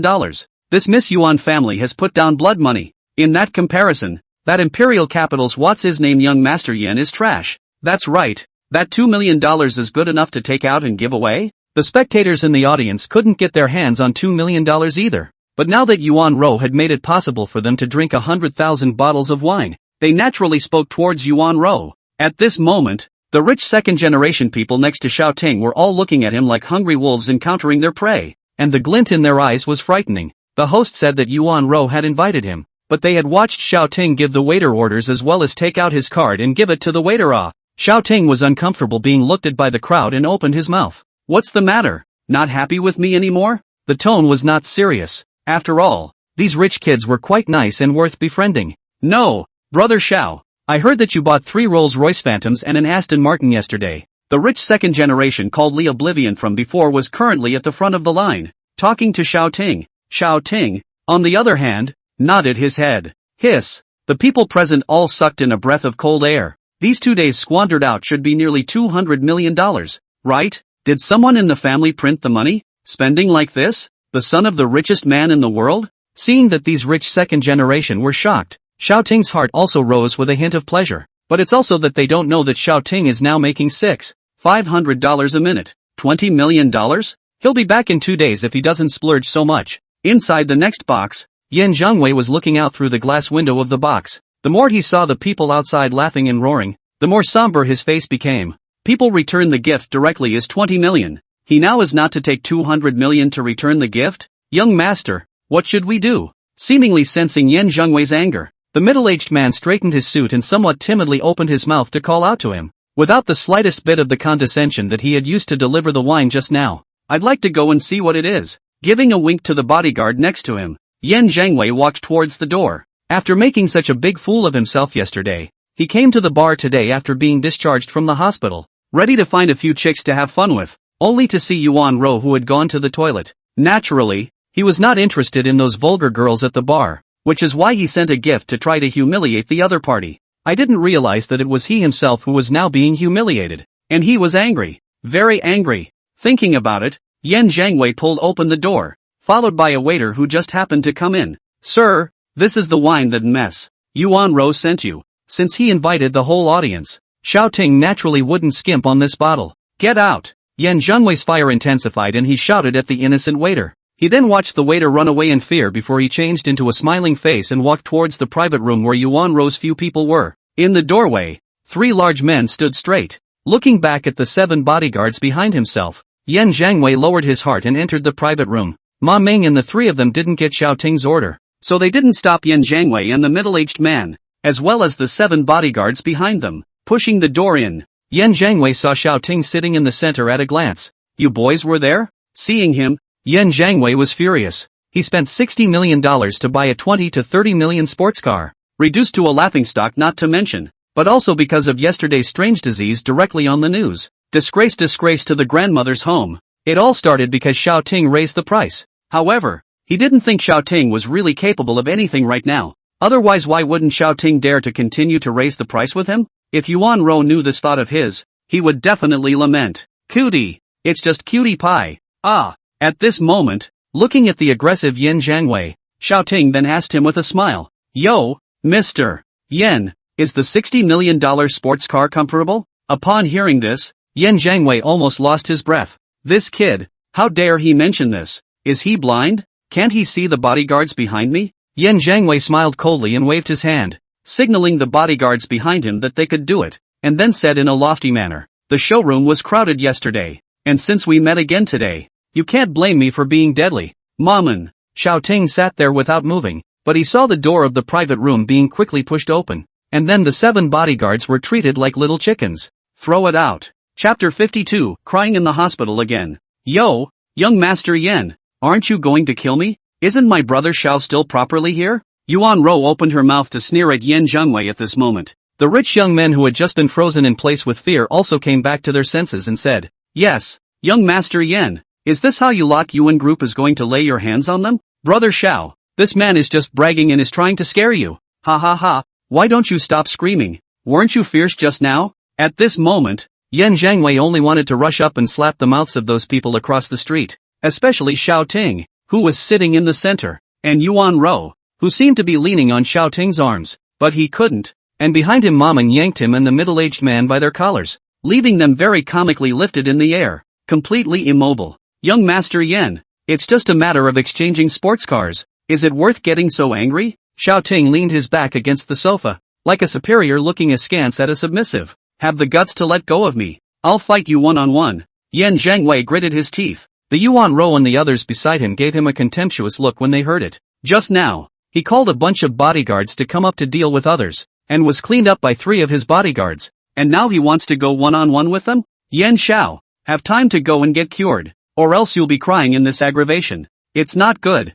Xiao Ting said, then unleashed the second-tier punishment technique. What the, holy, not again? Yan Zhangwei was about to put in a harsh word when an unsettling premonition came to his mind, followed by crying, and his speech began to take on a sobbing tone. Then in the midst of the crowd's gawking, Yan Zhangwei cried. The crying was so emotional, heartfelt, chopped liver and stormy. As soon as Ma Ming saw that Yan Zhangwei was crying, he hurriedly let go of the latter's hand and then looked at Xiao Ting in embarrassment. Mr. Xiao, I didn't use that much strength. Seeing that Ma Ming thought that he had pushed too hard, Xiao Ting, who knew what was going on, just felt some amusement in front of his eyes. It's okay, throw these 2 out. Then Ma Ming hurriedly left Yan Zhangwei and the middle-aged man outside the private room, lying together with the 7 bodyguards from before. Why are you guys, such losers? Accompanied by crying curses. Those few bodyguards felt very ashamed that this unrivaled young Master Yan was actually angry and crying because of the incompetence of these few people of his.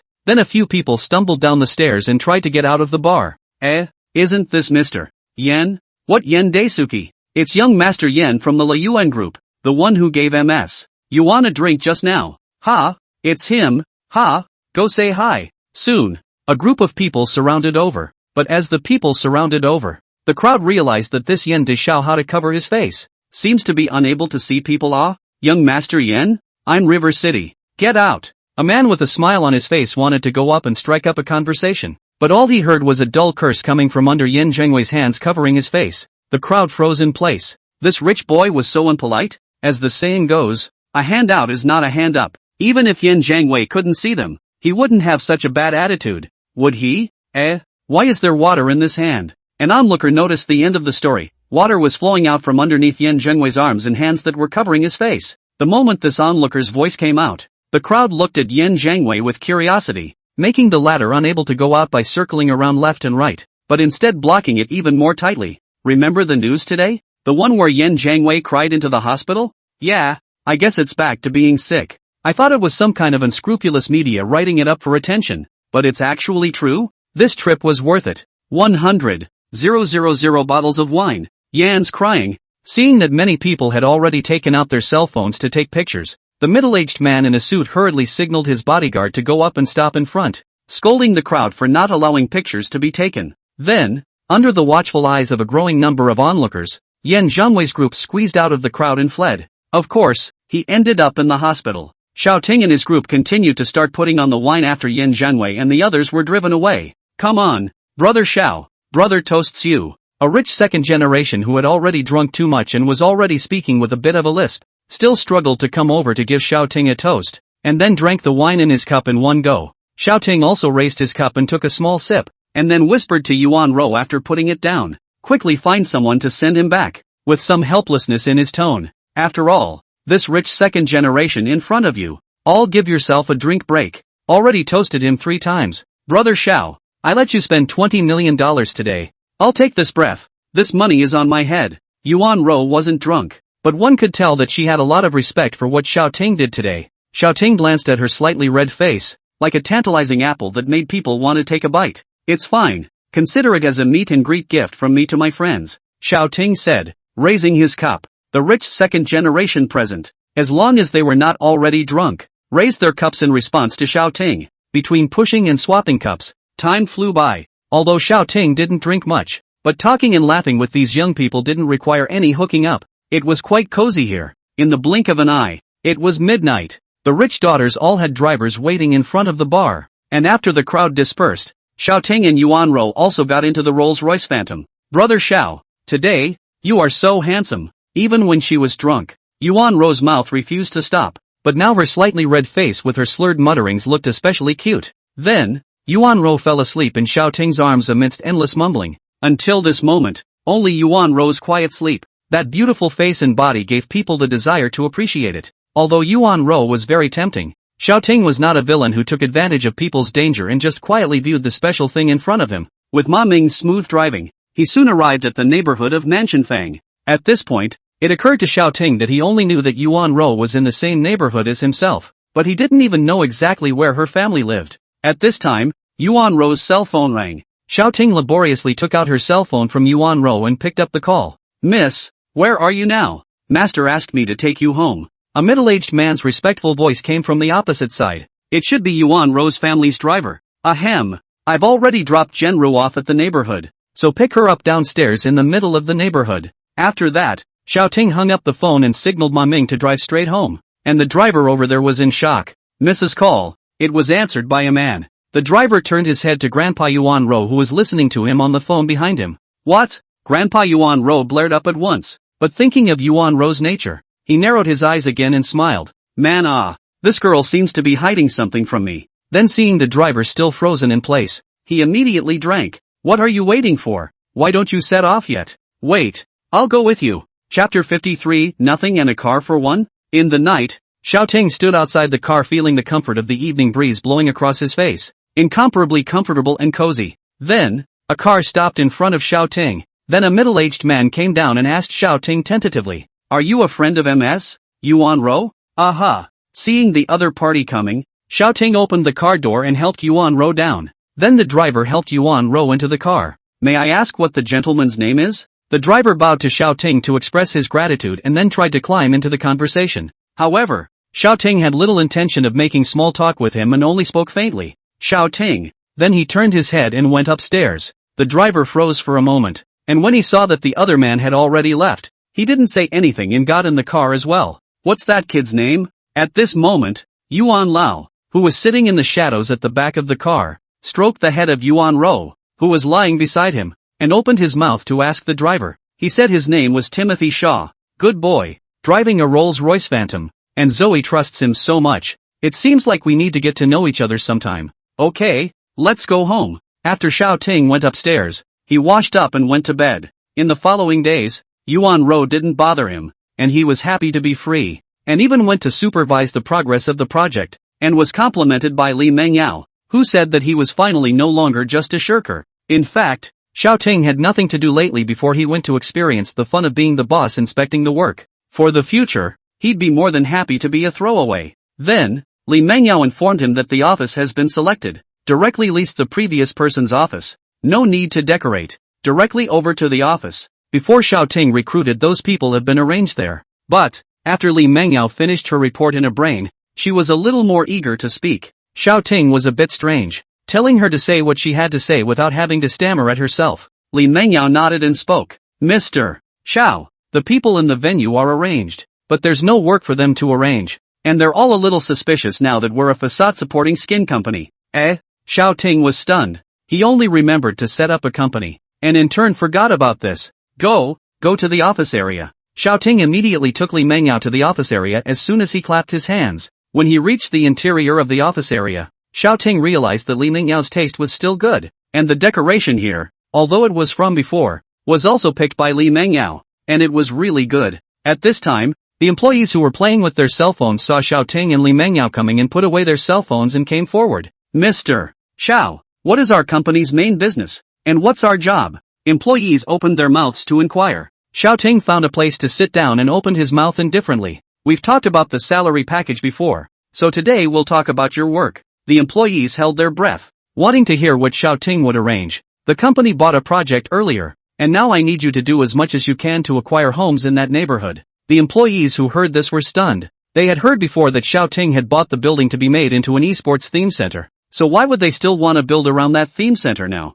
Finally, someone couldn't help but ask, "Mr. Xiao, we're just a second-tier city here. Those clubs are settling down in the big cities, and there aren't any large-scale tournaments being held. So isn't it a bit too big of an investment risk for you to make a peripheral development around that esports theme center?" These people are all elites in the industry, so they naturally have a better understanding of these things. But Xiaoting simply said, "The wages are paid to you as they are, and I can't explain why, so you do as you are told." Xiaoting had gotten the news through the systems, god of trades, so naturally he couldn't tell them, so he could only find a reason to excuse himself. And after learning that a large international tournament for a certain game was going to be held in China before, Xiaoting had already thought of a lot of things. Once the gaming theme center successfully bid for the tournament, there would be countless businesses and clubs moving in and out, And although they could make some money, the main thing would be to get the name of the Timothy Group out there. And it's the traffic that's really going to make the big bucks. That's why he wants to develop the surrounding restaurants and accommodations, and to make his gaming theme center a cultural trend during the tournament, becoming the benchmark for gaming in China. Of course, it was still too early to talk about this. What he had to do now was to seize this opportunity to make Timing Tone's reputation in China. The employees didn't say anything else after hearing what Xiao Ting said, and they all moved to get ready to do their business. But a few people were called out by Xiao Ting, including Li Mengyao. Mengyao isn't my employee yet, but she will become my person sooner or later. Xiao Ting opened his mouth to a few people, listening to them being confused, and instead, he somewhat suspiciously sized up Li Mengyao. Li Mengyao didn't notice the differences between the several people. Instead, she blushed a little after hearing Xiao Ting's phrase "my people." And you guys, you're all good candidates for the top of the company that I'm prepping. Aside from Li Mengyao, several people revealed unbelievable expressions. A few of your own have done nothing of merit, and they're in direct contact with the top brass? Xiao Ting didn't explain to them that he had the ability, attribute observation, and directly divided them into sectors. Legal department, personnel department, sales department, technical department, and the management department that Li Mengyao was temporarily in charge of, among others. Afterward, Xiao Ting squared his face and said seriously, "First of all, I would like to welcome you all to the Timothy Unity Group." When several ministers heard this, they immediately applauded reflexively, and then Li Mengyao signaled everyone to be quiet. So Xiao Ting went on to speak. In fact, the biggest thing that people are concerned about is the paycheck. Upon hearing this, several of the ministers all became serious as well. Xiao Ting knew they were the elite, and they knew it themselves. The previous paycheck wasn't that bad, and now that I'm at the top myself, I might as well change places if the paycheck doesn't go up. And Xiao Ting wouldn't expect them to generate electricity with love. So he first made clear what they were most concerned about. Timing Unity Group is now just starting out. For everyone's ability to work with the content is still unclear. So the recent ministers now have a monthly base salary of $100,000. After that, when the company is on the right track, it will be adjusted upward according to the ability and content of the work. You guys don't have any opinions, right? The few people other than Li Mengyao were all instantly confused. $100,000 a month? Isn't that $1 million a year? Before they were making $30,000 to $40,000 a month at most, and still have a lot of performance bonus to get it. And Timothy's side, the base salary is $100,000, and it can be adjusted upwards? Seeing that the crowd froze in place, the big family Xiao Ting naturally didn't know what they were thinking, but soon one by one, the ministers nodded their heads excitedly, dispelling his doubts. Do you all have cars? Xiao Ting asked again. Some say yes, some say no. Li Mengyao will continue to drive that bison. As for the others, well, Xiao Ting thought for a while, then said, uniformly, let's have a Range Rover each. The ministers were completely dumbfounded. What kind of deal is this? $1 million car for no work at all? Chapter 54, Lily Ho's thanks. A kiss? Xiao Ting's operation directly thundered the industry elites present to the outside. They've seen a lot of big companies that don't lack money, but this one, who just started a company and is trenchant like this? This isn't the son of some big family who's come down for a gold plating, is it? Thank you, Mr. Xiao, for your love. We will definitely bow and die for the sake of the company. The Minister of Sales was eloquent and quick to react, immediately expressing his loyalty to Xiao Ting, causing the latter to look at him twice more. Not to mention whether this was horse's ass or not. Just this attitude. Xiao Ting was very satisfied. Joke, this kind of treatment, the sales department minister to do another 10 years or not necessarily can have. Now if not so many people watching, even if Xiao Ting let him clean the toilet he can go. What Xiao Ting gave, it was too much. One by one, the rest of the group reacted and took a stand as well. Mr. Xiao, from now on, if you tell me to go east, I will never go west. From now on, I promise to give my heart and soul to you and the company. After all the statements were made, Xiao Ting just said faintly, well, you guys go ahead and get to work. After the crowd left, Xiao Ting made a call to He Lily. Boss Xiao, it took you so long to remember to call me? He Lily's sultry voice came from her side. Xiao Ting was helpless. He was surrounded by beautiful girls one after another, and if it wasn't for the fact that he needed to buy a car, he wouldn't have been able to find a chance to contact He Lily. I need 22 Range Rovers. After casually exchanging a few pleasantries, Xiao Ting got right to the point. He Lily was a bit puzzled when she heard, 22 cars? What do you need so many for? She naturally knew that it was definitely not Xiao Ting who was going to drive it. Millions or even tens of millions of sports cars had been bought twice. Surely he wouldn't drive a car that was only $1 million or so. And still so many of them. One for the bodyguards and employees. Xiao Ting said seriously. Bodyguard? Employees? All driving Range Rovers? Lily was out of temper now. She knew that Xiao Ting was very rich now, but it still refreshed her cognition time and time again. After calming down a bit, Lily he said to the other end of the phone. 22 Range Rovers. There should be some. I'll contact the store manager to prepare the car. When are you coming over to pick it up? Lily Ho's professionalism was still okay, and she quickly determined, from memory, that there were still a sufficient number of cars in the store. On Xiao Ting's side, he first asked Li Mengyao to make sure that he didn't need him to do anything in the afternoon, and then spoke towards the other end of the phone. This afternoon, as soon as possible. Then he spoke to Li Mengyao again. Notify them to pick up the car at the 4S store this afternoon. Li Mengyao agreed and left. After randomly finding a place to go for lunch, it was late afternoon. The bodyguards naturally followed Xiao Ting. Xiao Ting also did not think to give the bodyguards with a car, but thinking that he will often drive a sports car out for a ride. The bodyguards have been nestled in the Rolls-Royce is not too good, so he also gave each bodyguard with a hand. Fortunately, this was only Xiao Ting's inner thoughts, or else he didn't know how many people would vomit blood in anger. With a car on the way? 16 bodyguards, $16 million, waiting for the 4S store. Lily and Zhang Guoqing were already at the door. At this time, Zhang Guoqing's eyes were a little shaky in the light, as if there was a gold mountain in front of him coming towards him. Of course, Xiao Ting is actually a mountain of gold. Lily was relatively calm, but she still lit up when she saw Xiao Ting. Mr. Xiao, your great presence here has made this small store look like a place of honor. The folds on Zhang Guoqing's face were all squeezed out due to the large movement of his smile, and he was currently nodding his head at Xiao Ting. Entered the store and found no customers. The store knew that Mr. Xiao was coming and announced that they would not be receiving customers this afternoon for fear of rushing you. Lily explained in a low voice from the side. A few people then walked over to the car they were going to buy. 22 Range Rovers, neatly arranged in the center of the hall. Xiao Ting swept a glance, felt good, and spoke to Ma Ming behind him. Let everyone else in. Then with a greeting from Ma Ming, 15 black-clothed men stepped through the door of the 4S store with a neat pace,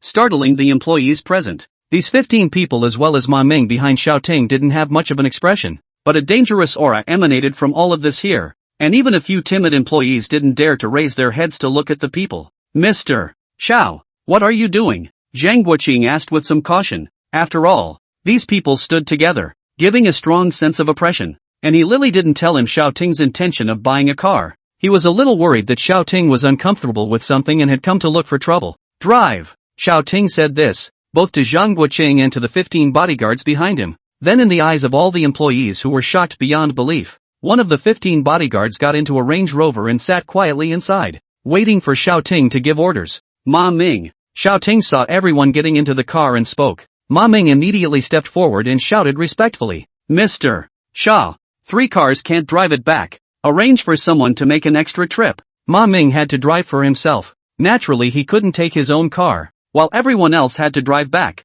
and the 3 Rolls-Royce Phantoms that had been driven in, apart from the one he himself was going to sit in, the people who drove the remaining 2 couldn't drive them back all at once, so he asked Ma Ming to go and make the arrangements. At this time, 6 company executives also came at the door without coming in. Let's get a couple of them all to drive one away as well. Afterwards, Xiao Ting was extremely satisfied with the efficiency of the 4S store and passed a card to Lily to check out. Afterward, Zhang Guoqing was seen whispering something to a few people behind him. An ominous premonition rose from Xiao Ting's heart. Sure enough, immediately a staff member came over with a flower basket and a banner. Another car lifting ceremony. A couple of staff members unfurled a banner with a few large, gold letters. Congratulations to Mr. Xiao on the 26 Range Rovers. Subsequently, he opened the champagne again and got to send flower baskets to take pictures, causing Xiao Ting to be speechless for a while. He didn't like to go to so much trouble. Once was still fresh. More than 2 times would be meaningless. And the other person was celebrating for himself,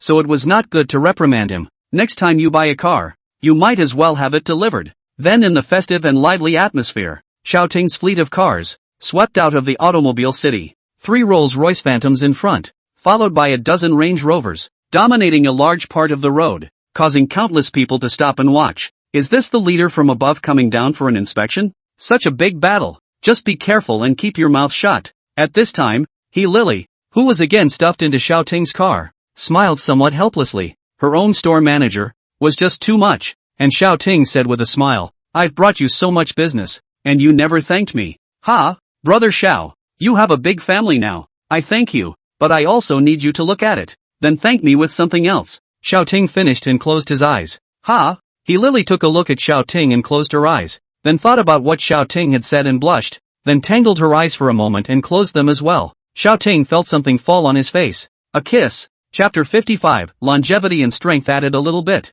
Xiao Ting opened his eyes in a flash and saw that Lily had already sat next to him with a red face. Mr. Xiao, thank you. As her face became more and more red, as if it was about to drip blood, Lily's voice was like a mosquito's cry, and then without waiting for Xiao Ting to react, Lily directly asked the driver to stop and get out of the car, and Xiao Ting's mind was a little confused at this time. How could he just close his eyes and do a deep look? This Lily kissed up close your eyes? Xiao Ting reacted. Lily Ho misunderstood. Then Xiao Ting's cell phone rang and took it out to see that it was a prestige message from Lily. Brother Xiao, I actually haven't thought about it. Things have developed too suddenly. I need to calm down. Please give me some time. Xiao Ting cried and laughed after reading it. He wasn't ready to start developing his feelings yet, but Lily moved first? But it saved himself a lot of time, and he kind of liked being passive, so it was barely okay to think about it. And I'm an 8-foot man, so I'm not afraid of a little girl? Today was just kissed. For the sake of old classmates will not care about it.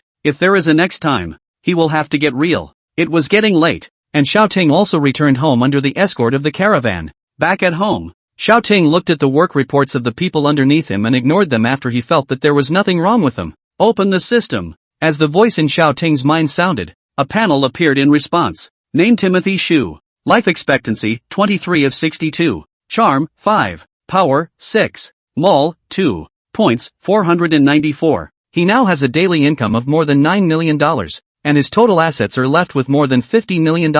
And he still can't stop his big business of messing with money. Open them all. A new item has appeared in the first column. God's Blessing. Function, receive the blessing of the celestial gods. Physical qualities are strengthened and can be stacked with attribute bonus points. Price, 100 points. In the second column was still the face resurfacing pill that Xiao Ting had previously locked. Enhance physical fitness, and stacks with attribute points? Previously, when he purchased random attribute points, it was about 50 points a point, while fixed attribute points were as high as 250 points a point. And now that this, Heavenly God's Blessing, could raise the attribute points, if he added a point or two, he would have already spent his points worth it. Buy. Purchase, God of Heaven's Blessing. Ding. Heavenly God's Blessing, purchase is successful. Effective immediately. Xiao Ting then felt lighter and faster, and his fatigue was swept away, as if his body was brand new. When he got out of bed and stood up, he felt a little stronger as well, as if he had improved his physical condition. But just based on my own feeling,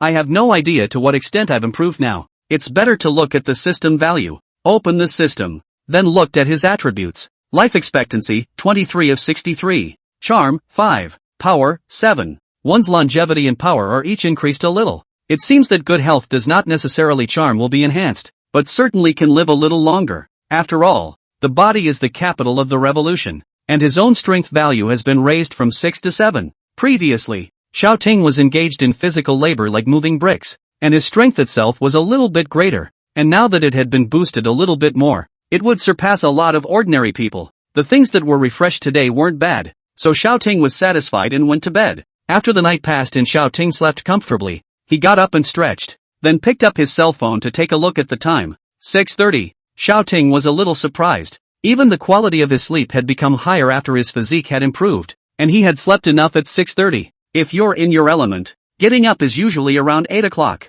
Not intending to continue sleeping either, Xiao Ting got up and made himself breakfast, then went downstairs to go for a run. I feel very energetic after getting up in the morning, and there is nothing to do too early. So I went downstairs for a morning jog for a while as a workout. As he ran around the sidewalk outside the neighborhood, Xiao Ting saw two figures, Genro and her grandfather. Although Elder Yuan was old, he was in high spirits at the moment. But on the contrary, Yuan Ro, who looked like she hadn't woken up from sleep, was wearing a small hat, which was very cute. Xiao Ting had wanted to avoid Yuan Ro in order to keep his good mood in the morning, but the other party seemed to have seen him and ran straight towards him. There was nothing he could do, and he couldn't just turn around and run. Uncharacteristically. Yeah, brother Xiao, you came for a morning run too? Yuan Ro people were still some distance away, and the words came out first. Xiao Ting stood still and smiled in greeting. The Yuan family's grandparents and grandchildren approached without breathing heavily. so it was evident that they were in good physical condition.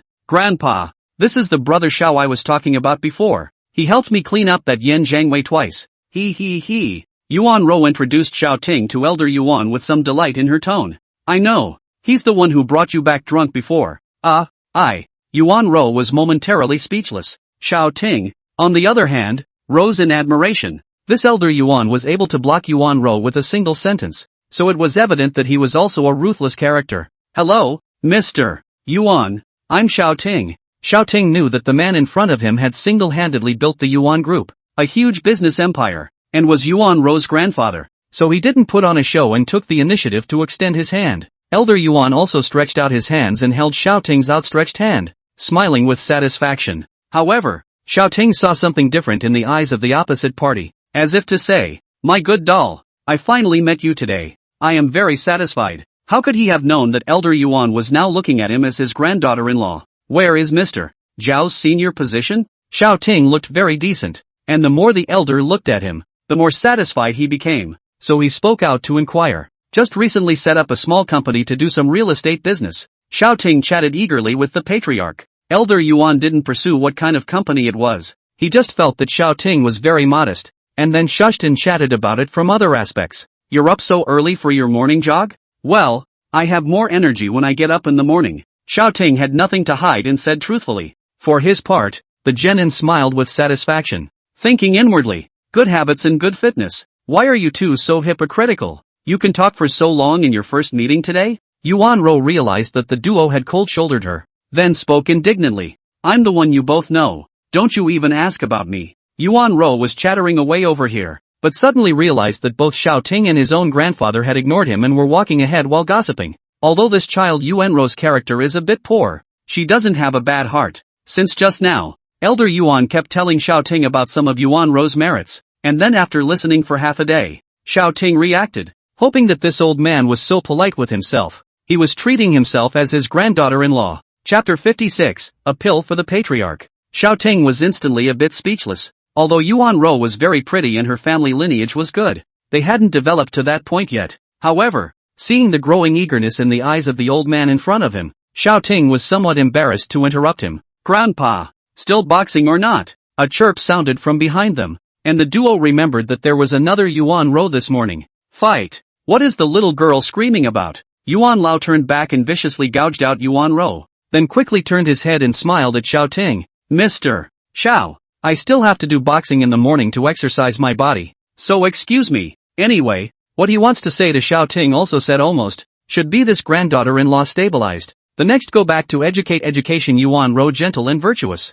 Their own hold heavy grandchildren. Just around the corner. Xiao Ting also politely said his goodbyes, and without waiting for Yuan Rou to catch up, he hurriedly left the place and went to continue running. Feeling that it was about time, Xiao Ting slowed down and walked slowly towards his home, but at this moment, he saw that the Yuan family's grandparents and grandchildren were boxing there, and with some curiosity, he went over to watch for a while. When Yuan Rou was about to slap Yin Zhengwei's face earlier, although it was blocked by the latter's bodyguards, Xiao Ting could still sense that Yuan Rou was quick to strike, and usually see Yuan Rou, also not like the average little girl, as soft, very agile hands. Seeing the grandparents and grandchildren practicing boxing today, Xiao Ting understood why. Even though Yuan Rou was a girl, her movements were just like her grandfather's, wide open and not the least bit squirmy. And this is the best workout when you can get your whole body moving together. However, Xiao Ting noticed that under Yuan Rou's wide open movements, certain plump parts seemed to be bouncy and kept hooking Xiao Ting's gaze. It's not a bad sight to behold.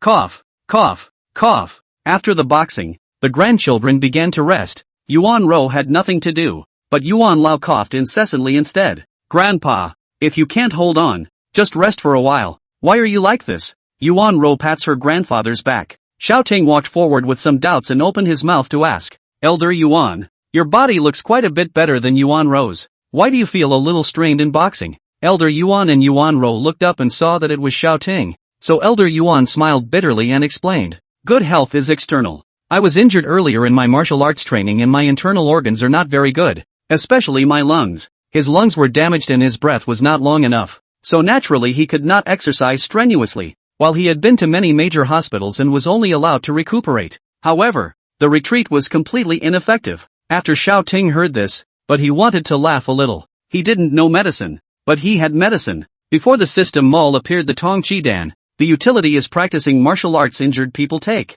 Can clear the body of dark diseases? Open the acupoints And there was a sentence behind it that it was ineffective for normal people to eat, so it was useless for him to keep it. But he didn't expect it to come in handy today. Ma Ming, there's a small box in the coffee table drawer in the living room. Bring it for me. I'm near the neighborhood sidewalk. After dialing the phone and giving a few simple instructions, Xiao Ting hung up. The Yuan family's grandchildren, on the other hand, didn't know what he was doing, and only understood that he was having something delivered. And that thing wasn't presumably a valuable object, just sitting casually in a coffee table drawer in the living room. Not a moment later, Ma Ming was delivered, and they bodyguards would also take turns at night time. So he had been in the second floor nanny room of Xiao Ting's house. Well, go back and rest. Xiao Ting received the box brought by Ma Ming, which was filled with the Tong Chi Dan that Xiao Ting had previously purchased from the mall with points. It was only because Xiao Ting was afraid of getting it dirty that he found a random box to put it in. Handing the box to Yuan Ro,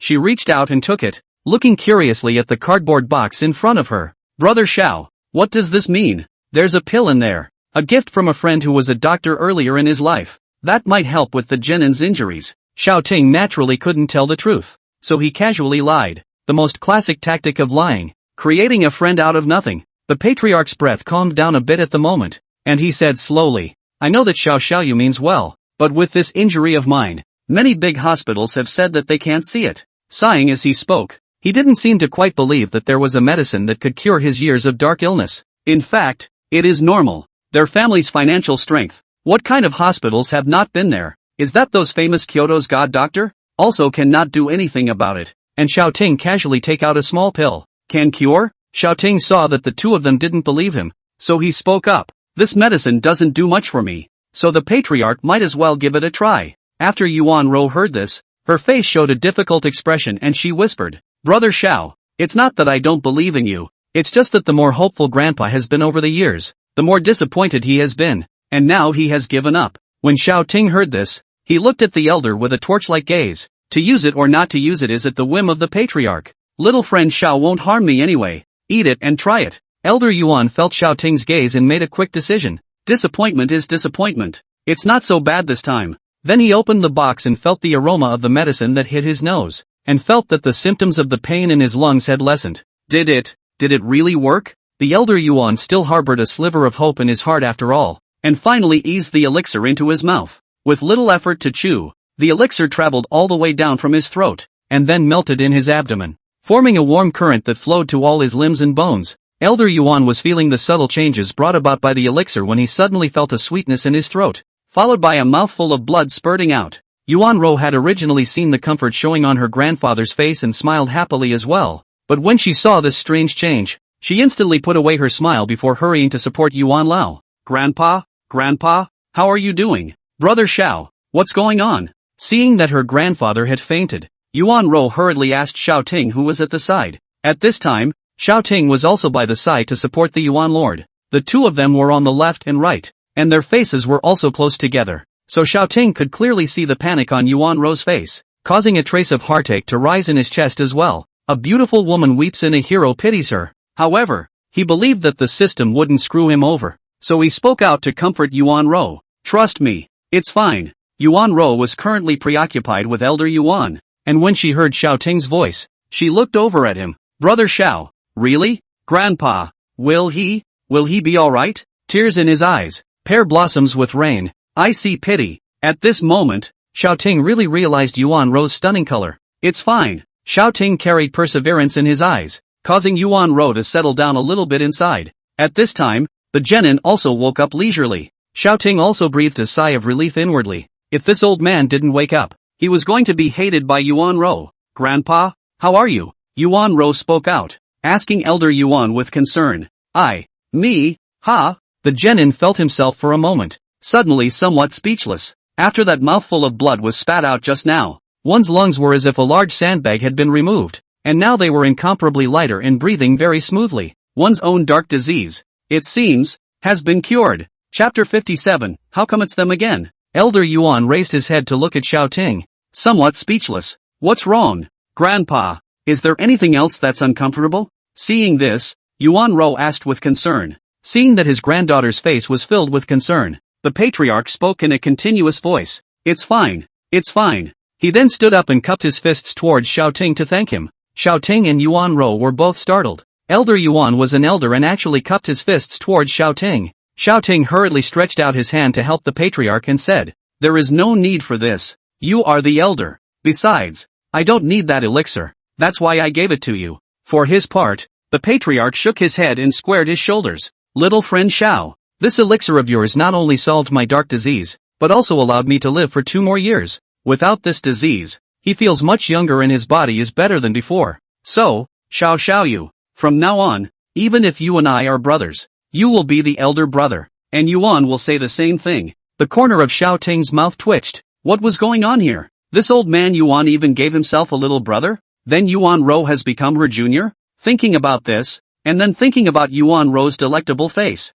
Xiaoting decisively refused. "Elder Yuan, there's no need to be like this. Yuan Ro is my friend. If you're like this, you're in a different generation." The patriarch was speechless, and after a moment's thought, he spoke. "That's fine, brother Xiao, let's talk about each other." After repeatedly dissuading him to no avail, Xiaoting could only say goodbye to the two of them as Yuan Ro's second grandfather as well as her boyfriend, and then returned home. After resting for a while, Xiaoting received a call from Fang Yuxing. "Brother Xiao, are you trying to build an esports center?" Fang Yuxing's voice came from the other end, still somewhat dewy in tone. Yes. Xiaoting knew that Fang Yuxing's character was simple and kind, so naturally there was no need to hide it from him. And with a large company like Star International, it was naturally easy to check his recent movements. After Fang Yuxing heard Xiaoting's certain answer over there, he was silent for a moment, then went on to ask, "The goal is to select a site for the world event in 2 months? Yes, brother Xiao. I don't know where you got the information from,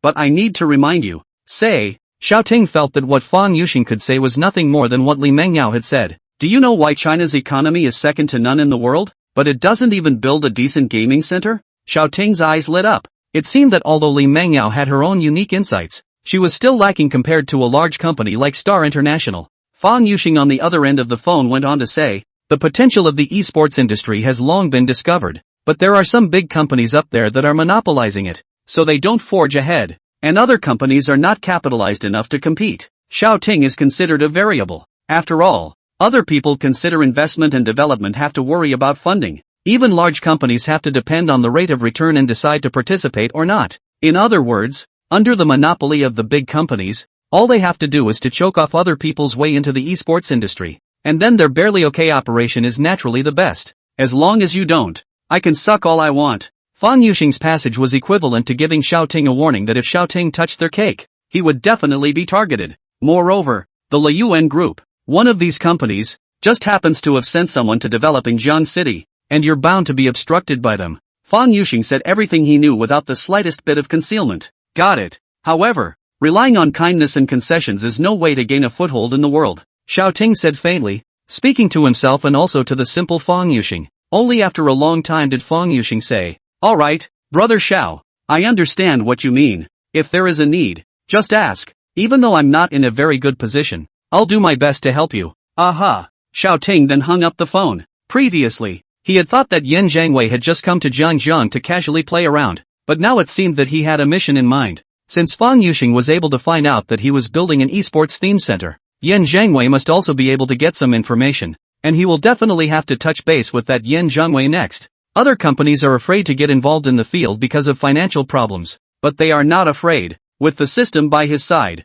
all he had to do was let go of what he wanted to do. For the next few days, Xiaoting had been at the company, listening to the company's employees for debriefing, and during that time, he had also managed to acquire quite a few floors at low prices. At this moment, Xiaoting was sitting in his office listening to the employee in front of him make a report. "Mr. Xiao, we have a building that has already been negotiated at a very low price, but Liyuan Group suddenly came and after talking to the owner, they are willing to acquire it at a higher price, and now that site is waiting for our reply." Liyuan Group? The corner of Xiaoting's mouth hooked up into a smile. This time he could play that stupid kid Yan Zhangwei again. In ancient times, Zhuge Liang captured Manhwa 7 times, and now there is Xiaoting's 3 plays of Yan Zhangwei, instructing his employees to go down. Xiaoting dialed Yuan Ro's phone. "Brother Xiao, what's the matter? I'll have the driver pick you up and come hang out with me." "Okay, what's the game?" Yuan Ro's tone had some delight in it. Raise the price. Xiao Ting then hung up the phone. Previously, Fan Yuxing and Li Mengyao had both analyzed the prices of the surrounding properties for him, and they were all between 1,000 and 15,000 a square foot, earning the most, and then the profits would gradually decrease, and if they reached 10,000 a square foot, they would be losing money. With this information, Xiao Ting can choose to buy or not depending on the situation. As for Yuanro, if her mouth was on fire, it was a full-grade taunting weapon. Xiao Ting was going to rely on that mouth of hers to irritate Yan Zhangwei this time. Yan Zhangwei stayed in the hospital until yesterday after he cried dehydration for the second time. The first time the physical quality is still able to eat, just half a day to discharge. The second time, but a big problem, has been in the hospital hanging saline drop 3 days before slowing down. However, the hospital had already given him repeated assurances that there was nothing wrong with him, and that he was probably contaminated with some allergic substances that made him this way. So Yan Zhangwei was relieved to be discharged. He, in turn, had begun to investigate Xiao Ting's company. He naturally didn't know about Xiao Ting. He just thought that Li Mengyao was the boss of Tingtong Company. So after paying close attention to their movements, he also watched the right time to prepare to make a move. Moreover, before he came to Jiang City, he had already received some information from the company, which just happened to be on the place where Xiao Ting had acquired a large number of houses, which was designated into the government's planned new area 3 months later. Downtown will be shifting that way, so they are now acquiring the houses there in advance and just waiting for the government documents to come down to sit and wait for the appreciation. It's a great way to deal a heavy blow to that Timothy Unity Group's theme center build and make a hard profit at the same time. Unfortunately, while the ideal was good, the reality was not, especially when he finally waited for the Timothy's officer in charge of intercession. Looking at the duo who pushed the door in, Yan Zhangwei instantly felt his tear ducts begin to ache, and finally shouted out loud, "Why? It's you two again." Chapter 58, I didn't use my skills this time. The opposite duo was not surprised to see him, but they sat down opposite Yan Zhangwei with a full face. Xiao Ting's expression was still relatively calm, but Yuan Rou saw Yan Zhangwei's appearance at this time, but he directly laughed out loud. Yan Zhangwei live a look like seeing a ghost. Their own 2 times before to see Xiao Ting and Yuan Rou, 2 times aided defeat not to mention, but also both humiliated to commit a disease, crying dehydration into the hospital. These two, they're living broomsticks. Yo, the gentleman from the imperial capital is also buying a house here? Zhenru laughed enough and attacked. Yan Zhangwei stabilized his mind and assumed a lofty stance again, saying, if you come to talk business for the Timing Unity Group, I can do the honors to give you a face. Between his words, his eyes revealed an evil color. As long as you play with me for a few days, the kind that guarantees to make you comfortable. Bah, you're the one who has to talk about conditions to buy a house? You're not even worthy of lifting my mother's shoes. Yuan Rou was sharp-tongued, and with Xiao Ting by her side, she naturally refused to give in. At this point, a man stood up to round off the conversation. Don't be angry. Don't be angry. He then introduced himself towards Xiao Ting and Yuan Rou. My humble self, Zhang Xiyuan, what the few of you want to buy, is the building under my name. What price? At this moment, Xiao Ting, who had been just watching Yuan Rou's fight and hadn't opened his mouth to speak, opened his mouth, ignoring Yan Zhangwei and looking at Zhang Xiyuan. Zhang Xiyuan knew that Xiao Ting was asking about himself and immediately replied, Young Master Yan is willing to offer a price of $1,300 per square foot, which is so much higher than what your company is offering. Hearing Zhang Xiyuan say this, Xiao Ting also did not get annoyed. Businessmen seeking profit. There is no excuse, not to mention that the contract has not been signed. Naturally speaking, the highest bidder gets it. But if the competitor is Yan Zhangwei, he's going to have some fun. $1,400. Xiao Ting opened his mouth and directly raised the price. Zhang Xiyuan's eyes widened with joy. Every flat price, every upward $100. He can earn 2 million more. Yan Zhangwei, on the other hand, narrowed his eyes. The last time he bought a car is still fresh in his mind. This time, the other party is trying to get himself into a trap again? That's bound to be impossible. Even at this time, Yan Zhangwei thought of a way to do the same thing to others. Last time you guys made me spend an extra $40 million on a sports car. This time, I'll make you spend even more than I did. This young master has nothing else to offer but a lot of money. $1,500. In fact, counting this time, Yan Zhangwei was already the 3rd time he had competed with Xiao Ting in terms of financial strength, and the first 2 times he had suffered losses. 16,000. Xiao Ting clouded over and continued to raise the price. 17,000. Comparing financial strength with me? Yan Zhangwei called out the price while putting out harsh words, using this to stimulate Xiao Ting, wanting to make him lose his mind just like himself last time. However, Xiao Ting had been ancient and unperturbed, causing him to be very annoyed. 1018. The money is the right thing to spend. This time, Xiao Ting was smiling as he said it to Yuan Ro, and the latter smiled sweetly at Xiao Ting in response. Now, looking at Yen Zhangwei, he was even more annoyed. He had lost his face twice in front of this guy, not to mention the fact that this Yuan Ro in front of him had been cloying by Xiao Ting's side. Where had he ever suffered this kind of humiliation since he was a child? $3,000. With a clench of his teeth, Yen Zhangwei raised the price to a new height and then looked at Xiao Ting with a happy face. Xiao Ting felt the other party's gaze at the moment and did not pay any attention to it, but gently shook his head. What's the matter? Don't dare to raise the price? Seeing this, Yen Zhangwei spoke out and sneered. Xiao Ting, on the other hand, was looking at a little cutie's eyes at Yen Zhangwei, then said, I thought the imperial capital was coming from some great tycoon, who couldn't even be bothered to raise the price if he wanted to rob something. What did you say? Yen Zhangwei slapped the table and was about to get up, but the bodyguard Ma Ming, who had been standing behind Xiao Ting, shot a stern gaze over, causing him to instantly chill at the back. Thinking about how humiliating he looked at the bar earlier, he had to sit down obediently. Not convinced?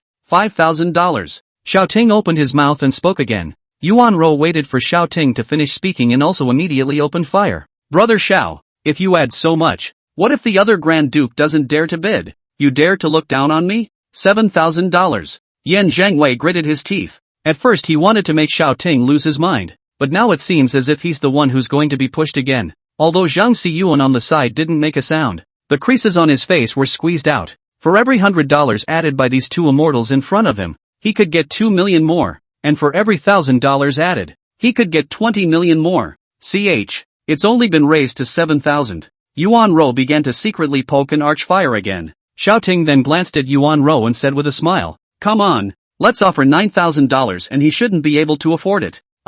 Brother Xiao is right. Looking at the man and woman in front of him singing in unison, Yen Zhangwei felt like his lungs were going to explode with anger, and with a slap on the table, the person next to him was completely too late to stop him, so he opened his mouth and shouted, 10,000. As soon as the words left their mouths, Xiao Ting and Yuan Ro both started clapping, smiles blooming on their faces as they congratulated Yen Zhangwei. Congratulations, young Master Yen, for defeating the two of us at the high price of 10,000. The scene before me was so familiar, so laughably familiar.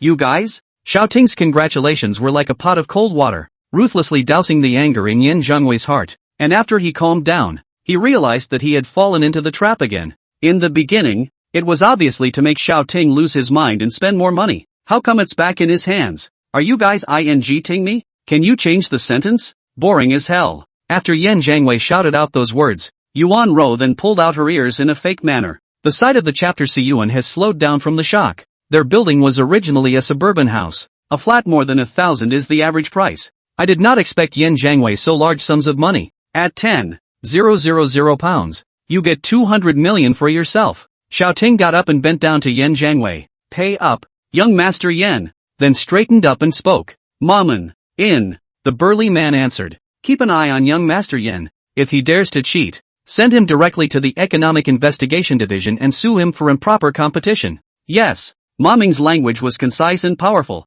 but every word struck at Yen Zhangwei's heart. Thinking of their own and the imperial capital incomparable complacency, this time to come to the city of Zhangjiang, thought he could walk sideways. The results of time and time again fell into the laughingstock, not to mention the right way, not much money spent. The more Yen Zhangwei thought about it, the angrier he got. But with Ma Ming around, it wasn't like his bodyguards could do anything to each other. Xiao Ting and Yuan Ro had wanted to turn around and leave, but as they reached the door, a wow sound came from behind them. Turning his head to look, it was actually Yen Zhangwei crying. Zhenru whispered, how come he's always sick when we meet him? Yen Zhangwei's bodyguard was also confused. Why are you suddenly sick again? And Xiao Ting was similarly a bit confused. He didn't even use his skills this time? There's still after effects from this thing? The people in the room looked at each other in disbelief, and only Yen Zhangwei knew. He cried this time, from the bottom of his heart. Chapter 59, Last Stop. In the city of Jiang. Without paying any more attention to the farce over there, Xiao Ting and Yuan Ro walked out.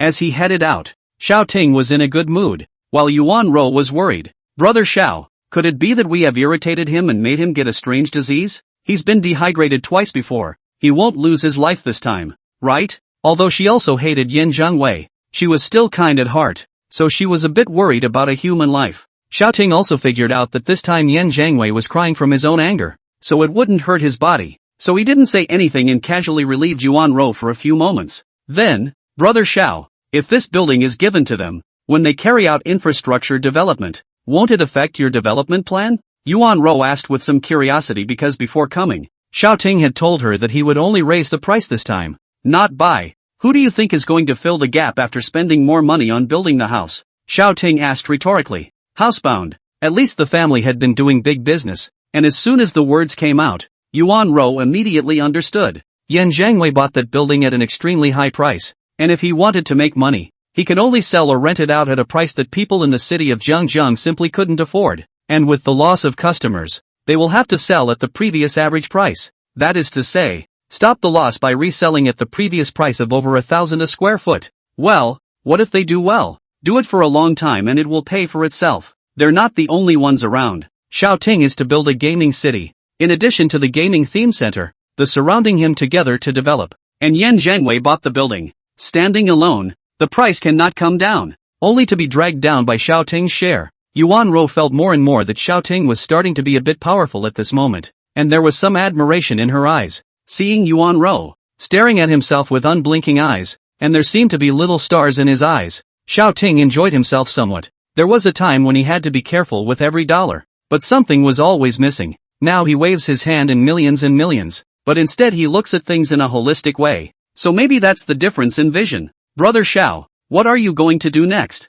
Yuan Ro asked beside her. Before, when she didn't know Xiao Ting, she felt that life was cool but a bit bland. And now, Xiao Ting refreshed her perception time and time again, making her feel incomparably fresh and especially willing to stay by Xiao Ting's side. Now, wait. After the bodyguard opened the door of the Rolls-Royce Phantom and patted his hand above the roof of the car, escorting Xiao Ting and Yuan Ro into the car, Xiao Ting spoke. Waiting for what? Yuan Ro asked curiously as she sat on her butt next to Xiao Ting. Naturally, we're waiting for the tournament to pick a site. Now out of Yan Zhangwei's building, many of the surrounding real estate and property have been acquired by him, and now we are waiting for the businessmen to move in after the renovation. The next step is the selection of the site for the international gaming event, which will be an opportunity for the Timothy Group to shock the gaming industry and soar into the sky. The next 2 months, I do not know whether Yan Zhangwei is goaded or the money given by the family completely squandered. There is no half a sound, and Xiao Ting also every day in the morning to inspect the work, and in the afternoon accompanied a beautiful woman to spend money and have fun,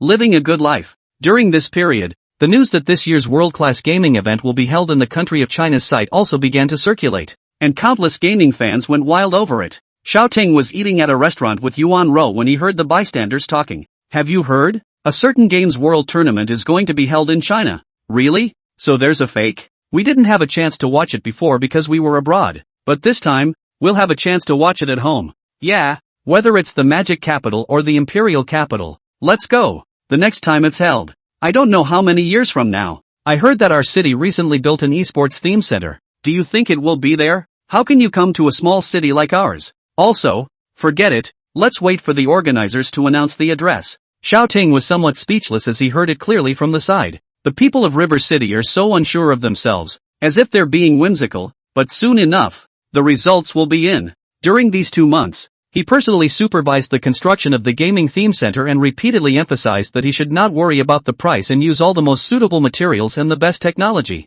In the end, the engineering team did exactly what he envisioned and created a perfect gaming themed center. To compare it to the gaming venues in other major cities, there has been more than enough. Xiao Ting relied on the ability of the god of the industry to learn about the news of the tournament being held in advance, and what's being circulated now is still all gossip. The real official announcement should be made tomorrow, and Xiao Ting is ready to open. Tomorrow, when the time comes, let the world see how this small place of Jiang City, under the leadership of Timothy, is able to overwhelm the crowd and compete for the right to host the tournament. Brother Xiao, do you need us to help you contact the official of that game? After Yuan Ro wiped her mouth clean, she raised her head and asked Xiao Ting. No need, I've already contacted them, Xiao Ting said with a smile, then recalled the call he had with Fang Yuxing 10 days ago. That night, it was Fang Yuxing who called Xiao Ting who was about to go to bed. Brother Xiao, I have an uncle who has been in charge of organizing game tournaments abroad, and he's the one who informed us of the previous news. So do you need me to ask my uncle to help you get through?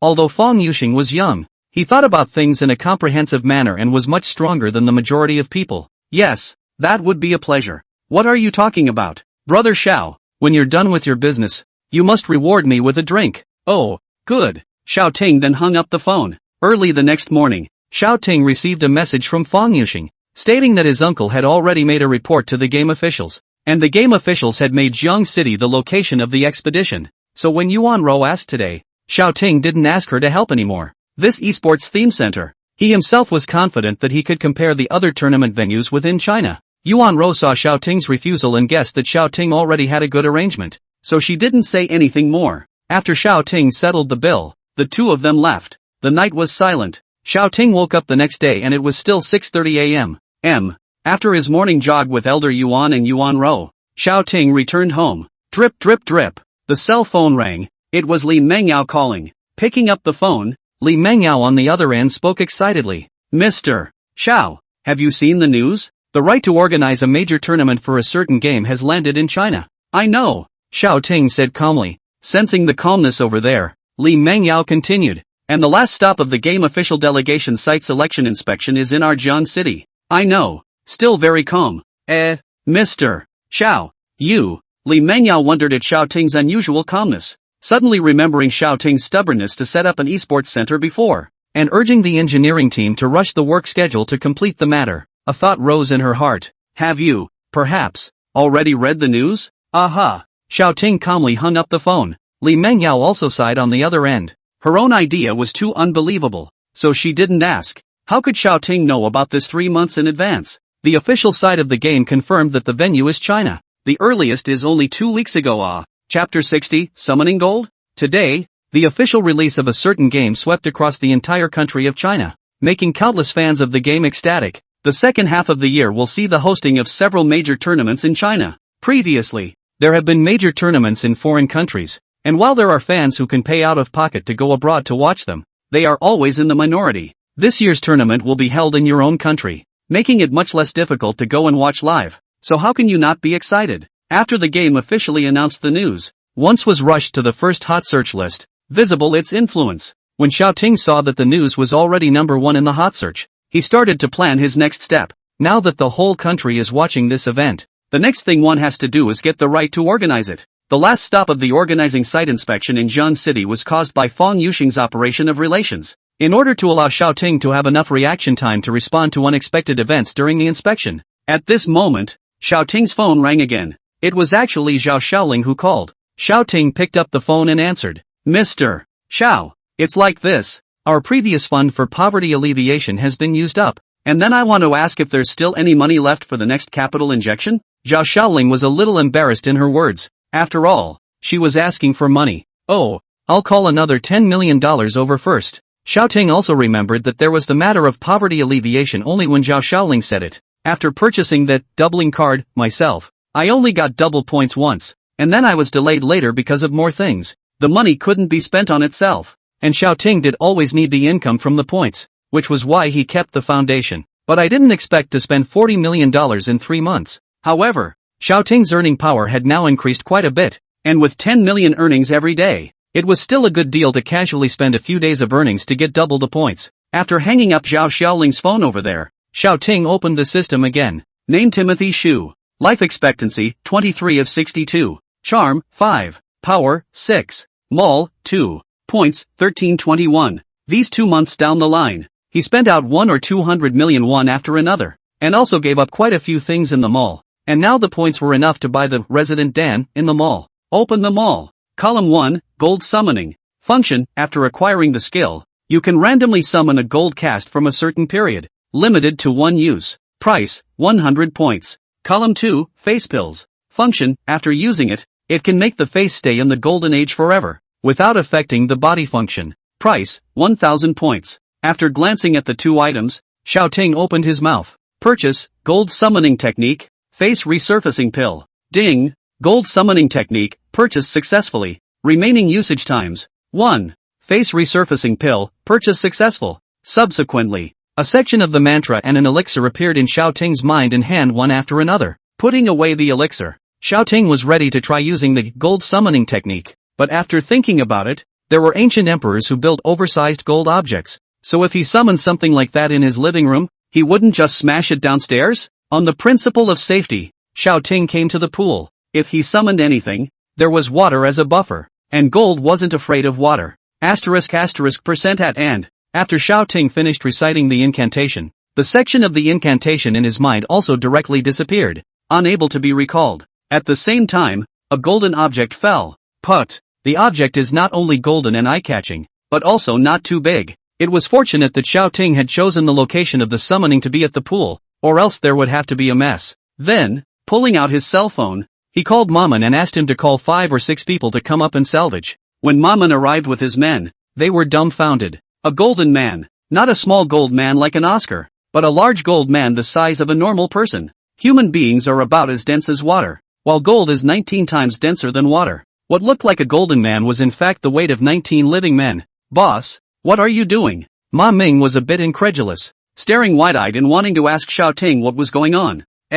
Should we not call 2 more people? Xiao Ting also found that letting Ma Ming the 5 or 6 people is not able to move up. After all, this golden man probably has a little more than a ton. Ma Ming was not polite and called 3 more people. Several of their brothers are from the special forces out. Originally thought that Xiao Ting to let moving furniture and so on. Usually the heaviest furniture also 3 people can move. Who knew Xiao Ting let this be moved? Several people then went into the water, and with a combination of wheeling and dragging and the buoyancy of the water, the golden man finally made it out of the pool. 1, 2, 3, up. After coming out of the water, Ma Ming and the others carried the golden man together, the veins on each bodyguard's arms and face bursting out, and then walked towards the living room with heavy footsteps. Even though the golden man was very heavy, several people gently put it down for fear of touching the floor of Xiao Ting's house. After the others then wiped the water off the golden man's body and left, Ma Ming wiped his sweat and asked Xiao Ting with some curiosity, "Sir, this thing is so heavy, how did you put it in?" Although it was the duty of a soldier to obey orders, this was all too bizarre. There was no place to put it during the previous renovation, so it was placed here. Xiao Ting's face was not good and his heart was not jumping, so he casually said a couple sentences and excused himself. Only after Ma Ming left did Xiao Ting look at that golden man seriously. The golden figure was a woman's form, with a body supposedly cast in 1:1 scale, and a superior appearance. The one who carved out its appearance must also be a master craftsman level. The young girl was so vivid that she seemed to be coming to life. Xiao Ting was still satisfied with the gold cast that he summoned this time, whether it was in terms of the amount of gold or this maiden gold man as a decoration. And the more important point for Xiao Ting was the meaning that the gold ornament represented. Since having the system, Xiao Ting had gotten quite a lot of money, and even the name lists luxury cars and mansions, but compared to those big families, he still lacked the substance. Those rich people's homes, thousands of hundreds of years of antiques, high-class stationery and whatnot, will appear as if they are a profiteer.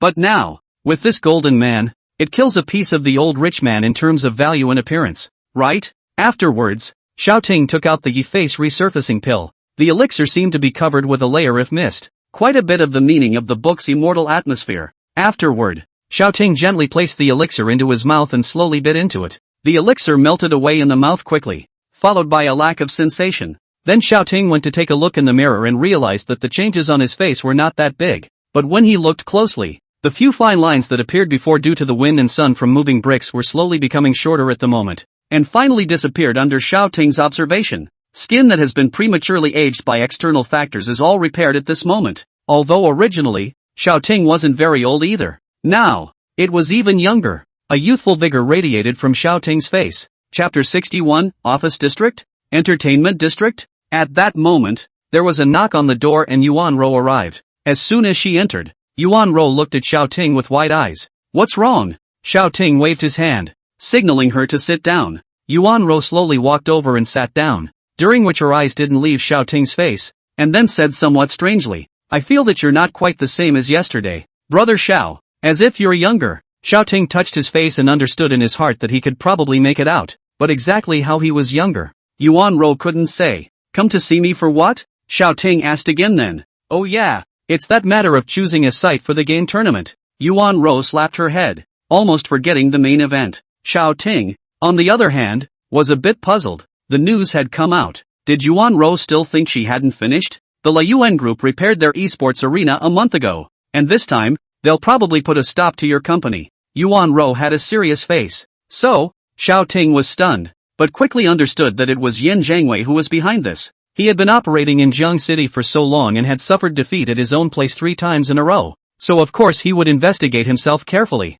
As long as he started based on the construction team's decoration style and equipment purchases, it wasn't difficult to deduce that he was building an esports theme center. However, based on the information Fong Yuxing had said earlier, if they had upgraded the esports arena, then it was inevitable that they wouldn't make a lot of money. Therefore, Yan Zhengwei's purpose was to shade Xiaoting once. Thinking of this, Xiaoting smiled. Not that he was gullible, but after a few contacts, this Yan Zhengwei's little plan he felt clearly, and he personally supervised the construction of the esports theme center. He had confidence. Brother Xiao, won't you think of a way? Yuan Ro, who was waiting on the side for Xiaoting to speak, asked. Soldiers come and go. After he finished speaking, Xiaoting got up, put on his jacket, and spoke to Yuan Ro. Let's go. Sports car today. Yuan Ro first froze when she heard this, then immediately jumped up from the sofa and shouted, yeah, on the Aston Martin, which was wrapped in orange. Two thick black lines ran through the body, accompanied by the roar of the engine,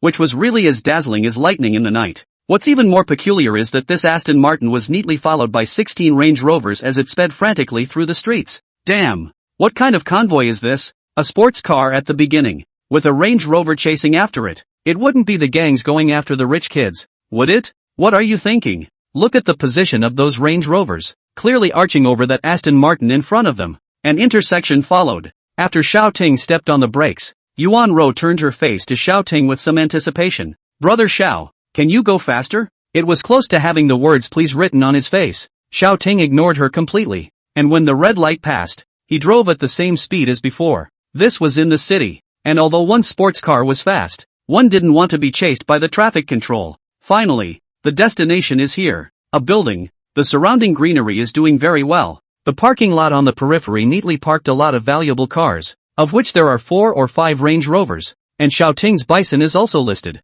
This place was not somewhere else. It was exactly the office building that Xiaoting had chosen to transform into an entertainment club a month ago. Parking the car outside, a security guard naturally came over to park the car, and then Xiaoting and Yuan Ro walked in. As soon as you enter the front door, the words Tingtong Group are engraved on the marble wall, which is very domineering and majestic, followed by the front desk. The dozen or so girls all recognized Xiaoting, and when they saw the latter arrive, they all rushed to greet him and bowed in unison. Welcome chairman. Aha, Xiaoting said indifferently, but inwardly, he was still somewhat elated. The current him had reached a height that was completely unimaginable to his previous self. Of course, he would not be satisfied, because what he got now was just the beginning for him. Afterward, Xiaoting went upstairs with Yuan Ro and went directly to his office. As soon as he exited the elevator, a breeze blew in and Xiaoting nodded his head in satisfaction as he looked at the lawn of his office and Li Mengyao who was working in front of him. Yuan Ro, on the other hand, stared wide-eyed, somewhat wondering if she had come to the office or the entertainment area. Previously invited a foreign designer. The designer in listening to Xiaoting's sky-high plan also marveled, and then handed over the answer sheet also made Xiaoting very satisfied. His own office was on the top floor, which was directly designed as an artificial lawn not to mention an artificial stream with a few small trees divided on it, and closest to the outside of the building, a swimming pool was designed, and downstairs from Timothy Xiao's office was the bar. If it wasn't for the fact that there were people working here every day, one would really think that this was some kind of high-class entertainment place. At first, Li Mengyao thought that this would cost a lot and would lower the motivation of the staff. However, after listening to Xiaoting's words, she not only no longer refuted them, but also admired Xiaoting. I don't care if the staff gets the job done in a bar or a library. Xiaoting's attitude of selecting employees, as long as you have the ability to complete the performance appraisal, then you love to do what you want to do. And the news went viral, with countless job seekers pouring in, all wanting to get into Timothy. This was what Xiaoting wanted, to make a good name for himself and give those who were capable a chance. After the two of them arrived at the office, Xiaoting directly sat on a massage chair and comfortably half lying down. Then Li Mengyao came over and started reporting on the work. Mr. Xiao, I received news that the head of the game company is also a gourmet chef. Do we need to hire a chef to prepare the banquet when we meet? After Li Mengyao took out the documents and said a bunch of things, she talked about this matter again. Xiaoting, on the other hand, mesmerized his eyes after listening and pondered for a while. This, on the contrary, made Li Mengyao and Yuan Ro on the side very strange. After getting along for so long, they both knew that Xiaoting was not someone who cared about money, so it was reasonable that he shouldn't have considered it for so long. But Xiaoting wasn't actually thinking about whether or not to spend money. He was thinking about whether or not to hire someone. After all, he had the secret recipe of the god of cookery. and his level of cooking should also belong to the top of the world. However, after thinking for a while, Xiao Ting still said,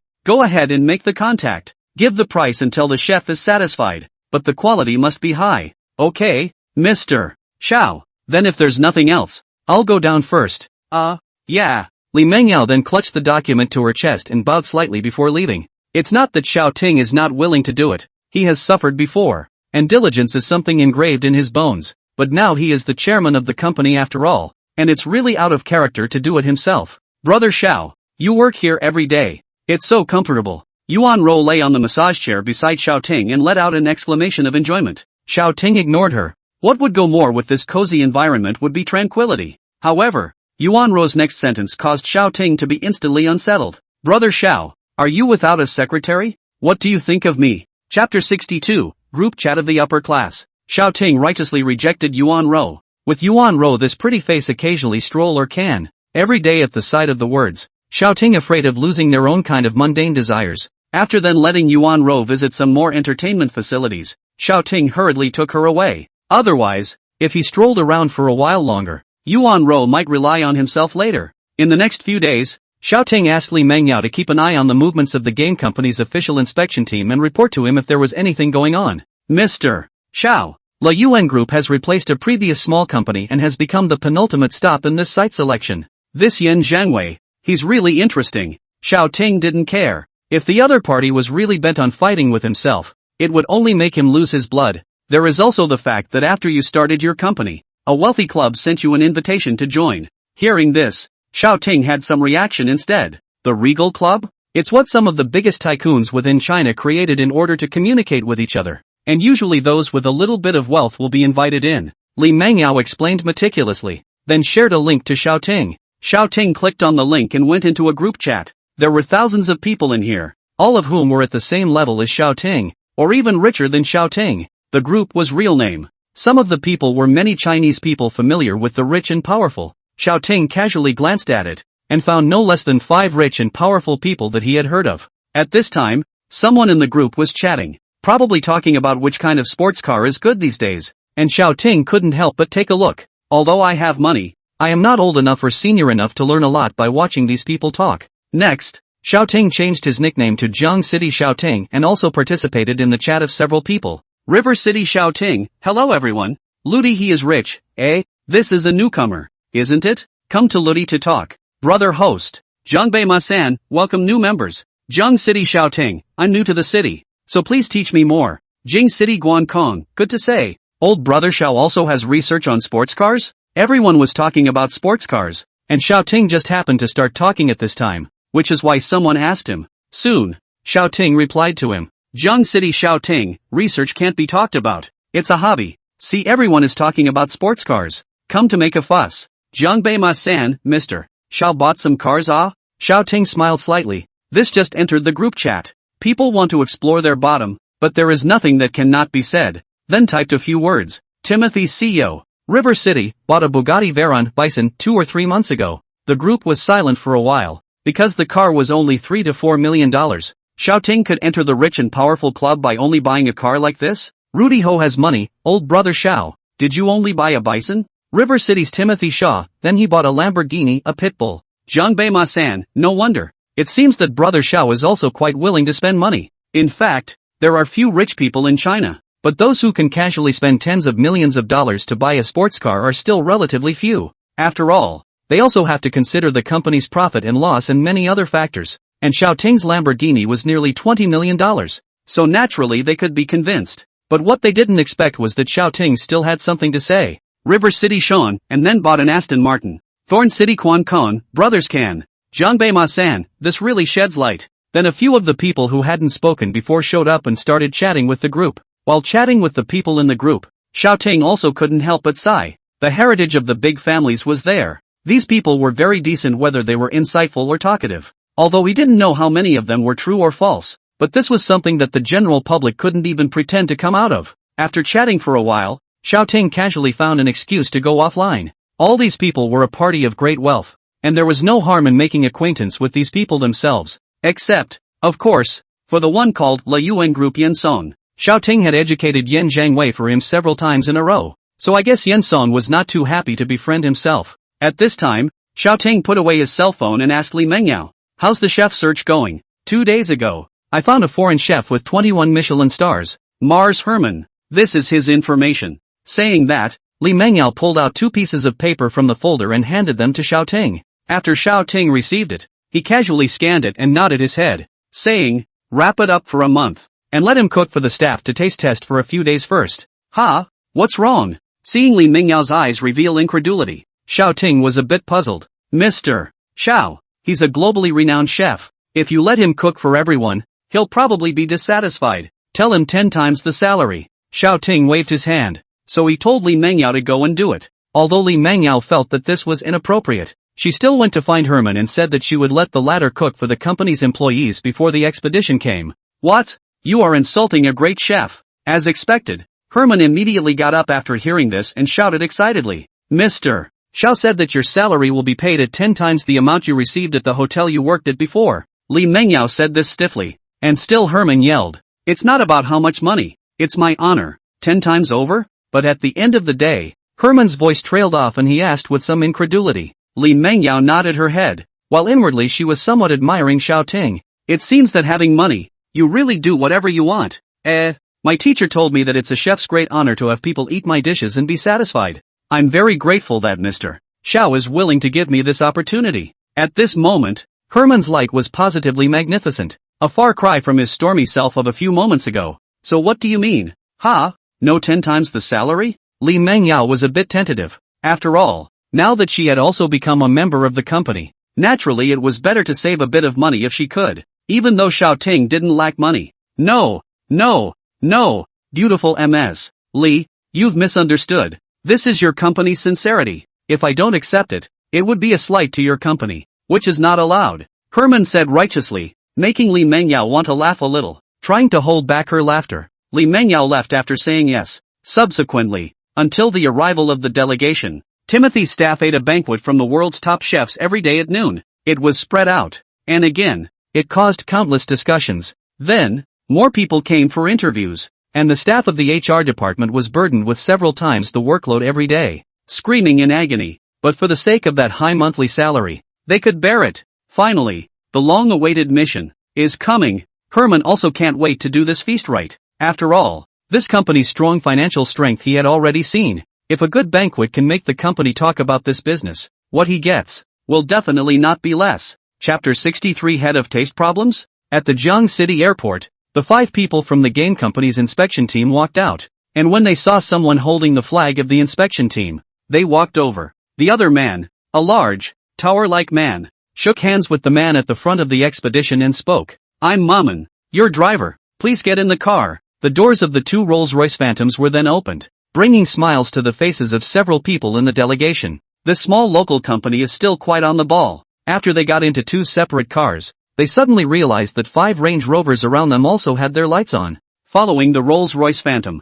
"Don't worry everyone, these are your bodyguards. They will be responsible for your safety during your stay in Jiang City." The delegation then let go, but realized with a jolt that something was wrong. There are 2 Rolls-Royce Phantoms with $40 million, not to mention that the bodyguards are all driving Range Rovers with millions of dollars. Is the owner behind this really just a rich guy in this second-tier city? Or is China now already all rich to this extent? But then thinking about how they were treated in other cities, the delegation dismissed the idea. In the midst of several people's suspicions and curiosity about Xiaoting, time passed quickly, and Ma Ming received several people from the airport to the company. Originally, Li Mengyao wanted to let Ma Ming receive the hotel, but then thought for a second that there might not be a better entertainment place in all of Zhangjiang for the company of Timing Unity Group, so it was best to receive the company. The 5 people sitting on the Rolls-Royce Phantom, who saw the office building of the Timing Unity Group, immediately showed a look of displeasure on their faces without hiding it. "Hey, driver, won't you take us to a hotel to stay or eat?"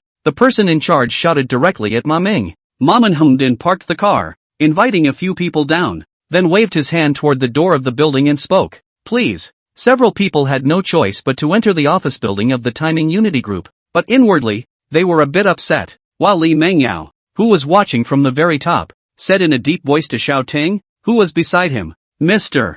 Xiao, the leader, not right." Xiaoting gave Li Mengyao a somewhat strange look. "On the information, The person in charge of the site selection expedition is Wu Tingyuan, but the one walking at the front is not Wu Tingyuan at all. Li Mengyao was a bit anxious. This person, we don't recognize him at all. Xiao Ting looked at the surveillance in front of him and pondered for a moment before speaking. Go down and meet them first. Then, Xiao Ting walked towards the elevator with Li Mengyao, and when the latter saw this, she didn't say anything else and just followed closely behind Xiao Ting. When the two arrived at the restaurant, the 5 people from the expedition were already seated and had a dish in front of them, while Herman stood with his head held high at one side of the table, looking very confident. This is Mr. Xiao, right? When the leader of the expedition saw a young handsome man walking over with a very beautiful woman behind him, he immediately judged that the young handsome man in front of him was Xiao Ting. I am the person in charge of this site inspection and selection. Wen Wei warmly extended his hand. Xiao Ting also shook the other party's hand and smiled in welcome.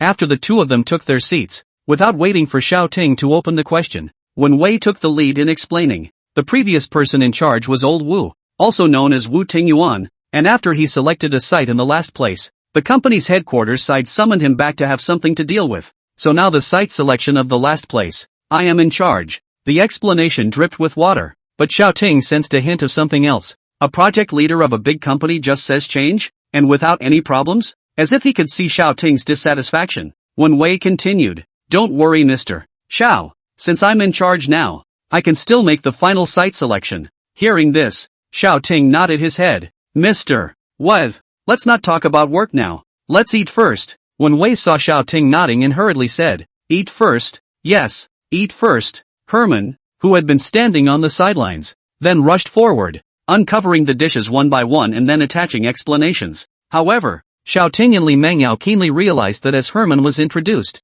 Wen Wei's face, too, became more and more ugly. At the same time, Xiao Ting saw the remaining 4 people with more or less imperceptible smiles on their faces. The two looked at each other and immediately realized that something was wrong. Herman's level they believe in, and that is that there is something wrong with this Wen Wei. Afterward, Li Mengyao spoke softly to Wen Wei. Why, Mr. Wei, do you have any complaints about the dishes? Herman on the side also sensed something was wrong, and as Li Mengyao's question exited his mouth, he also stopped his introduction and looked at Wen Wei, whose face was a bit stiff. Wen Wei stammered a little. Instead, one of the 4 next to him stood up and said slowly, Your company is so interesting. Our Mr. Wen's sense of taste is failing, so you deliberately ask a chef to cook for him to taste? The tone was incredibly arrogant and seemed to be prepared. Now, Xiao Ting's few people sort of understood why this Wen Wei's face was becoming more and more ugly. You presenting how delicious a dish is in front of someone whose sense of taste is failing is like showing a blind person what you see in the world of flowers. It's an outright insult. At this moment, Li Mengyao was a little uneasy inside, but she sneaked a look at Xiao Ting, only to find that the other party was calm and composed, and didn't have any bad intentions at all. Although she didn't know where Xiao Ting's confidence lay, Li Mengyao calmed down within herself when she saw him like this. Only Xiao Ting smiled faintly and opened his mouth. Your side suddenly changed the person in charge and we only found out about it today, so we lost our preparation. It's fine. It's fine. It's my personal problem. Wen Wei knew he was being unreasonable and spoke up as well, but the remaining 4 were a bit unforgiving, and one even called the crowd to leave. Maman, no one gets out of here without my orders. Xiao Ting faintly opened his mouth, and 2 big men flashed out behind each of those 4 people, pressing the people into their seats with one on the left and one on the right. Mr. Xiao, what do you mean by this? A man spoke indignantly, very dissatisfied. The parties involved didn't say anything. What are you guys arguing about? Xiao Ting now saw that these 4 people and Wen Wei were not on the same page at all. Mr. Xiao, if you do this, you are ignoring our company, and we have the right to stop the next cooperation. The threatening implication was evident. Xiao Ting, on the other hand, slowly took a sip of the red wine in his glass. How much did Yin Jiangwei pay? The moment these words came out, the 4 people in the expedition, except for Wen Wei, all blanched. It was the same man from earlier, who said with a sneer, What do you mean? Throwing dirt? It's okay if you don't tell me. Your head office will look into it. After Xiao Ting finished saying this, he didn't pay any more attention to those 4 people, but instead looked at Wen Wei who froze at the side. Since I'm here, then Xiao can't afford to fall into the bad name of poor hospitality. Mr. Wei, please. He paused and then continued. Besides, it's not like a loss of taste can't be cured. Hearing this, Wen Wei raised his head violently, stared at Xiao Ting for a moment, picked up the red wine next to him, poured it for Xiao Ting, and said, Please. Chapter 64, Cured by a Soup? Xiao Ting's words were like throwing a thunderbolt in Wen Wei's heart. Xiao Ting actually said that he could cure the loss of sense of taste that he couldn't cure for so many years? Xiao Ting took a sip from his wine glass and put it down. Mr. Xiao, may I ask if what you said just now about the loss of sense of taste being cured is true? Wen Wei was a little impatient. Herman. Xiao Ting nodded, then spoke to the chef beside him. Hearing Xiao Ting call his name, Herman immediately stopped the wine he was pouring and turned to Xiao Ting before speaking. Mr. Xiao, may I ask what you need? The words were respectful and elegant, and it was obvious that he had been mixing in high society for a long time. That's soup, with the same ingredients. Make it again, and I'll tell you what to put in the seasonings. What? Herman somewhat doubted his ears. This young man in front of him was going to teach himself how to cook. He himself was a chef with 21 Michelin stars. Although Xiao Ting was very rich in the field of chef, he himself didn't know how much richer than him. Mr. Xiao, although you are my boss, I think I'm still a bit better at this aspect of cooking, Herman replied with some displeasure. Listen to me. Xiao Ting frowned and didn't speak again after saying those 3 words, and Herman had wanted to retort something after hearing what Xiao Ting said, but after seeing Xiao Ting's furrowed brow, his heart trembled for no reason and a kind of fear surged to his heart. Subsequently, he could only do as Xiao Ting said. At this moment, in full view of everyone, a cooking pot was set up next to the dining table, and Herman was putting in ingredients and condiments under Xiao Ting's command. In his mind, he told himself over and over again that he was the world's top chef, and that if he listened to Xiao Ting today, he wouldn't be considered to have made it himself, so it didn't matter if he did a lousy job. Eggplant. Xiao Ting spoke faintly, while Herman was a bit puzzled. The order in which you put the ingredients in this one is not right, either. Putting the eggplant in first will greatly affect the texture of the soup, but seeing that Xiao Ting was firm, Herman obeyed. In the end, after the order in which many of the ingredients and seasonings were put in changed, Xiao Ting finally said, just simmer for half an hour. The words were directed at Wen Wei. Wen Wei and Li Mengyao on the side were confused. Weren't you asking for a cure for your loss of sense of taste? You showed everyone how to manipulate the world's most famous chefs into cooking? Mr. Wei, the troubles will only disappear after the wine is drunk. At this moment, Li Mengyao chose to believe Xiao Ting, so she poured a glass of wine for Wen Wei. Wen Wei glanced somewhat strangely at Xiao Ting and Li Mengyao, and then at Herman, who was standing on the side, before finally raising his wine glass up and saying aloud, to Mr. Xiao. Xiao Ting was also happy to deal with smart people, and with a smile on his face, he raised his glass in response. Next, Xiao Ting and Wen Wei had a discussion about some of the esports industry, and then Xiao Ting looked at the time. Half an hour has passed. Open the pot. Herman, who was on the sidelines, immediately lifted the lid off the pot, followed by a rush of hot air. Herman served 3 bowls of soup with a sharp hand, and after drying them for half a minute, he placed them in front of Xiao Ting, Li Mengyao and Wen Wei respectively. Mr. Wei, you can try this. Xiao Ting made a pleased gesture on his hand. If it was someone else, Wen Wei would definitely not believe it. But the conversation with Xiao Ting for half an hour just now made him realize that Xiao Ting was not the kind of rich second generation with a high eye, but he really had ambitions and abilities. So now that Xiao Ting had asked him to try the bowl of soup, he was somewhat looking forward to it. Slowly picking up the spoon and taking a mouthful of soup into his mouth, Wen Wei closed his eyes. No flavor. Wen Wei was a little disappointed and gently shook his head. But soon, he stopped shaking his head. A bitter taste surged up from the root of his tongue, so violent that it almost took his breath away. But the bitterness quickly disappeared, followed by the tip of his tongue, where the sweetness continued to surge. In the end, after multiple flavors flashed across his tongue, Wen Wei finally had a judgment on the soup. Yummy! Sensing the change, Wen Wei excitedly opened his eyes and shouted, Mr. Xiao, this! Herman was taken aback, but when he thought that the other party was a person with a malfunctioning sense of taste and now with this appearance, he couldn't help but look at Xiao Ting with a skeptical look. This is a dish researched by the old Chinese ancestors, called Life's 100 Flavors Soup, which has miraculous effects on some people whose sense of taste is affected. Xiao Ting, who had the Kitchen God's Secret book, not only had dexterous hands, but also had detailed notes in his mind about the production methods of some famous dishes or special dishes from various countries. So it's ostensibly the same ingredients, just switched up the order, but made. It's a different soup altogether. Herman then picked up a spoon and served himself a bowl of soup as well, and then drank it straight from the bowl. Sweet, sour, bitter, spicy and salty skimmed through the mouth one after the other, and finally left one's lips and teeth savoring the flavor. This, how did this happen? Herman also exclaimed in disbelief. Mr. Xiao, are you also a chef? Xiao Ting smiled and shook his head before turning toward Wen Wei. Try the other dishes? Wen Wei reacted for a moment and then picked up his chopsticks. Salty. This is salty. Sweet. Nice.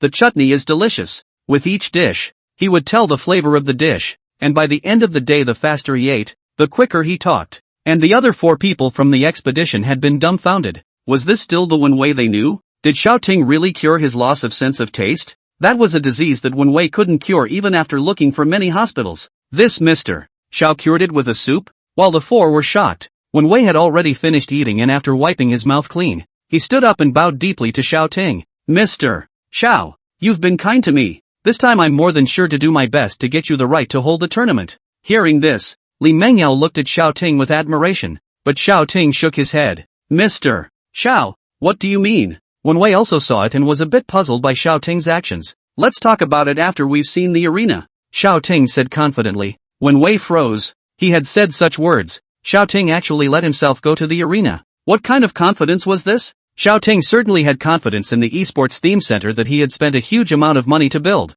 and curing Wen Wei's malfunctioning sense of taste was just a matter of going along for the ride and getting a fair shot at it. Relying on this to get Wen Wei to favor himself? He can't use it. Of course, looking at the situation now, Wen Wei was bound to favor Xiaoting, and since the other party had to help himself, Xiaoting wouldn't explicitly refuse just the same. Then, Mr. Xiao, when are we going to see the venue? Wen Wei asked somewhat respectfully at this moment. There's no rush. I still have to ask the opinions of the other 4 people from your expedition. Xiaoting spoke lightly, but when his gaze swept over, those 4 people all shuddered unanimously. Say, how much did you charge? Xiaoting slowly placed a table knife on the tabletop. Chapter 65, Rise to Fame. What did you say? We don't understand. Those few people were still talking tough and looked at Wen Wei at the same time, wanting the latter to take a stand. However, at this moment, Wen Wei only looked at Xiaoting and did not pay the slightest attention to the crowd. It was only after he had arrived at the Timothy group that he realized he was being used as a gun. The previous person in charge, Lao Wu, was hastily recalled to the company's headquarters, while he himself came to be clearly unknown to Timothy's side. Now it seemed that Xiaoting had figured out the facts. That is, these 4 people had taken money from others and wanted to turn themselves over so that Timing Unity Group would lose the bidding. So as a smart person, now that Xiaoting wanted to interrogate these people, Wen Wei expressed his acquiescence. And now those 4 people were fantasizing that Xiaoting would give them more money so that they would confess about the money they had received. So now the 4 of them balked that they hadn't received any money and that Xiaoting was slandering them. Mr. Wei, as the person in charge, you should have the right to make a direct report to the head office, right? At this moment, Li Mengyao saw those 4 people being rogue and loudly reminded Wen Wei. Wen Wei is not a cutie either. Immediately picking up the conversation. I'll have the company scrutinize them, and if there are any special circumstances, they'll be removed from the entire industry. When these words came out, those 4 people were instantly stupid. Although they were instructed to use Wen Wei as a gun,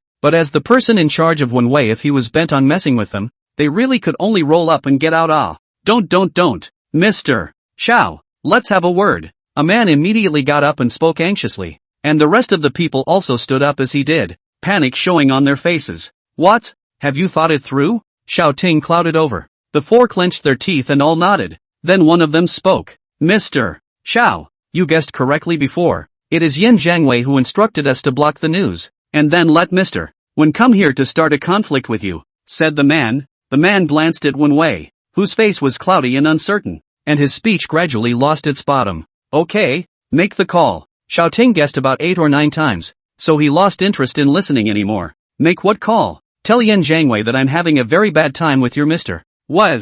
Just make something up. Ha, that's good. Immediately thereafter, someone dialed the number, then turned on the speakerphone and placed the phone on the table. The phone rang twice before being picked up. How are things going? Yin Jiangwei's voice came from the other end, speaking slowly, but it still carried a point of impatience in it. Young Master Yin, our general manager Wen was furious and cursed everyone in the Tingtong group before leaving. Ha ha ha, well done. When this time is over, I'll show that Xiao guy that I can casually play him around after leaving Jiang City. Then the phone was hung up. Xiaoting couldn't help but smile when he saw how confident Yin Jiangwei was. Afterwards, Xiaoting and Wen Wei had a very enjoyable chat over wine. In the afternoon, after Wen Wei had rested enough, Li Mengyao led the crowd and went to visit the gaming theme center. Although they had seen quite a few esports competition venues in and outside of China, the delegation and their group were still shocked by Xiaoting's big spending. The first floor was a completely empty hall, with all kinds of game logos and artifacts placed in it. making it as if one was in the world of the game as soon as one entered it.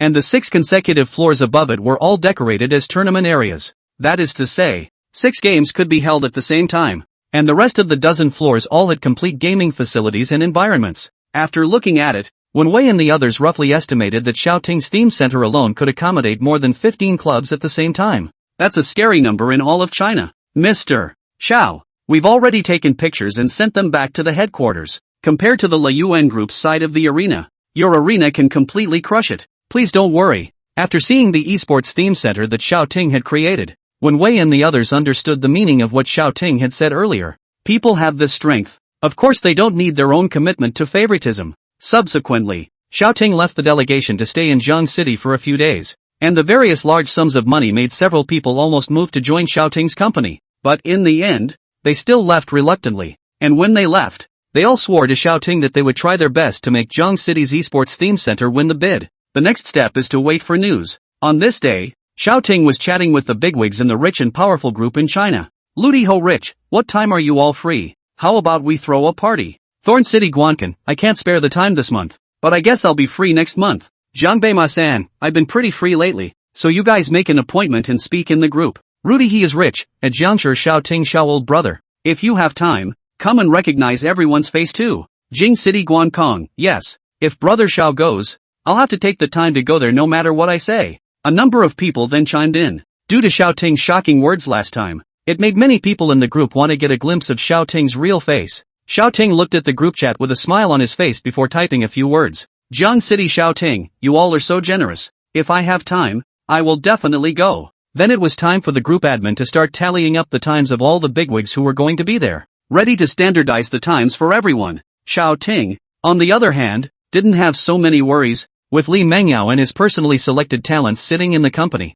Even if he didn't ask about the company for a year, there wouldn't be any problems. He, on the other hand, has only made the company grow a little faster. Just as Xiaoting was chatting with a few bigwigs in the group, Li Mengyao hurriedly walked in. Without waiting for Xiaoting to ask, he said with an excited face, Mr. Xiao, we've been chosen. Aha! Xiaoting's expression did not change. To him, this was completely expected. You know about the news? Li Mengyao was a bit puzzled, but then immediately said, with the release of the news, our company's cooperation phone number has now been busted. Mr. Xiao, we can definitely make a lot of money this time. Just this morning, after the game company published the announcement that Jiang City's esports theme center had been awarded the right to hold the tournament, a huge storm was created on the internet and in reality. This unheard of Timothy Group actually overpowered countless established companies and succeeded in the bidding. And right after that, countless merchants called to cooperate with the Timing Unity Group, from those who wanted to rent the stores around them to those who wanted the battle team to move in.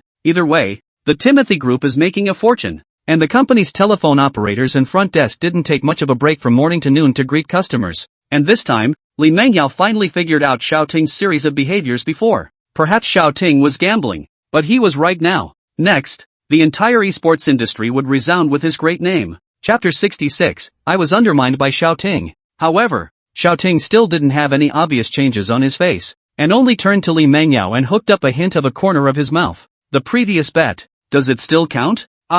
This, Li Mengyao froze, a little out of her mind. Now that this kind of news had come, Xiaoting was actually still thinking about the bet with himself in the first place. But then, Li Mengyao looked at Xiaoting with some speechlessness. They have been busy for the past 3 months. The original company side has not been there much. The past 3 months have not billed. It is estimated that they have fired themselves, and now Xiaoting is still here to ask about whether the bet counts or not? However, Li Mengyao said in her heart, but she still nodded her head on the surface. Seeing this, Xiaoting said with a smile, well then, I'll have to trouble you more with this company. Now he, himself, can be completely at ease as a shirker. If Li Mengyao could hear Xiaoting's heart, she would definitely be infuriated. He went to all the trouble of digging himself in here to be a shill? Right. Maintain price stability. Xiaoting suddenly thought of something and became serious. Okay Mr. Xiao, then I'll go under and get busy first. Aha. For Xiaoting, the success of this bid will guarantee him a steady profit for all the next business or club partnerships, so he didn't have to sit on his hands to make a bigger one, but to make a wave of word of mouth. What's more, there was another building around his gaming theme center that belonged to Yan Zhangwei. At this moment, inside the conference room of Liyuan Group, there were only 2 people, a middle-aged man and a youth. Asshole. You went through all the trouble of spending so much money to maintain the arena, but it turned out to be a waste of effort? Yan Song, the chairman of La Yuan Group, was furious. Yan Zhangwei, who was on the side, was a bit scared, but still opened his mouth. Dad, I've already bought off those expeditions, and they also told me that it's done. You've been tricked by people. You pig brain. Yan Song threw a slap on Yan Zhengwei's face. I gave you $200 million to go to Jiang City for exercise before, and you squandered half a day and did nothing? Hearing this, Yan Zhangwei covered his reddened face, but his eyes began to glow. Dad, wait, I bought a building next to that selected gaming theme center before. Now that it's inducted, we can make a profit too. Yan Zhangwei then remembered that he had previously bought a building, only to spend 200 million. He did not dare to talk to Yan Song, and now that the bidding in Jiang City was successful, will he not be able to take advantage of the opportunity to follow to make a fortune? Really? Yan Song frowned, but his expression eased a lot. He believed that this kid would not dare to lie to himself. Really, I'll call now. I'll ask the people over there. With that, Yan Zhangwei took out his cell phone and dialed the number. Hit the speakerphone button and the voice came through on the other side. Young Master Yan, any orders? Didn't the bidding for that gaming theme center already succeed? How are the prices of the surrounding properties? The prices of the surrounding properties have gone up like crazy since this morning, and there are countless businessmen calling to move in and cooperate. Hearing this, Yan Zhangwei revealed a smile and turned his head to Yan Song and said somewhat smugly, Dad, look, we can't lose. In the end, he's still doing us a favor. Seeing Yan Song show a smile and also nodded, he asked the caller excitedly again, come on, tell us how many we've sold. Not a single one sold. Listen, one didn't sell either? What did you say? Yan Zhangwei somewhat doubted his ears, and at the same time felt Yan Song's gaze turn cold. You tell me again. Seeing that the other end of the phone didn't answer, Yan Zhangwei somewhat hysterically yelled towards the other end. The staff member on the other end seemed to be startled as well, and his voice began to tremble.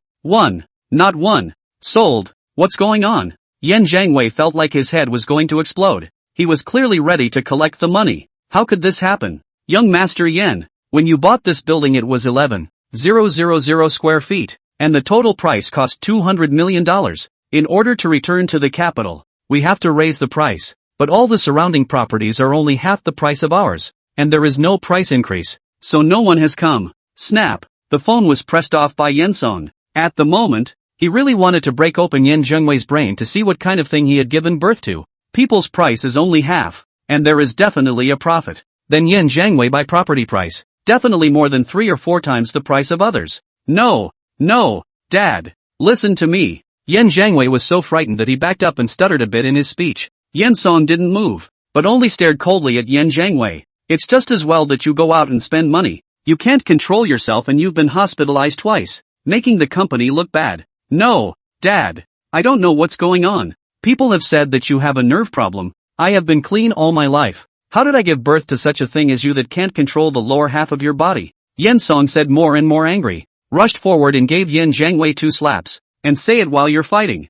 You spend 200 million even a ringer. Come back and also encourage the company to build a gaming arena. And now all lost out. I want to be you this waste of things pit. Yan Song slapped Yan Zhengwei's face, causing the latter's face to quickly swell up. No, Dad. I was shaded by that Xiao Ting. It's all because he victimized me. After Yan Zhangwei struggled to say these words, Yan Song stopped his hand. Xiao Ting? Xiao Ting of Jiang City? What? Dad, you want to deal with him too? Seeing that Yan Song seemed to know about this Xiao Ting, Yan Zhangwei immediately asked with some anticipation, not caring in the slightest whether his face still hurt or not. Yan Song now understood that his son had ed with this Xiao Ting, and that was really deserved. He had seen Xiao Ting's large sums of money in the rich and powerful group, although the money was not a lot, but the willingness to spend it was strong. But these don't scare Yan Song yet. There's a party in a while. I'm going to meet him, so be honest. You hear me? Yan Song left these words and walked away, leaving only the dumbfounded Yan Zhangwei to cover his face and wail.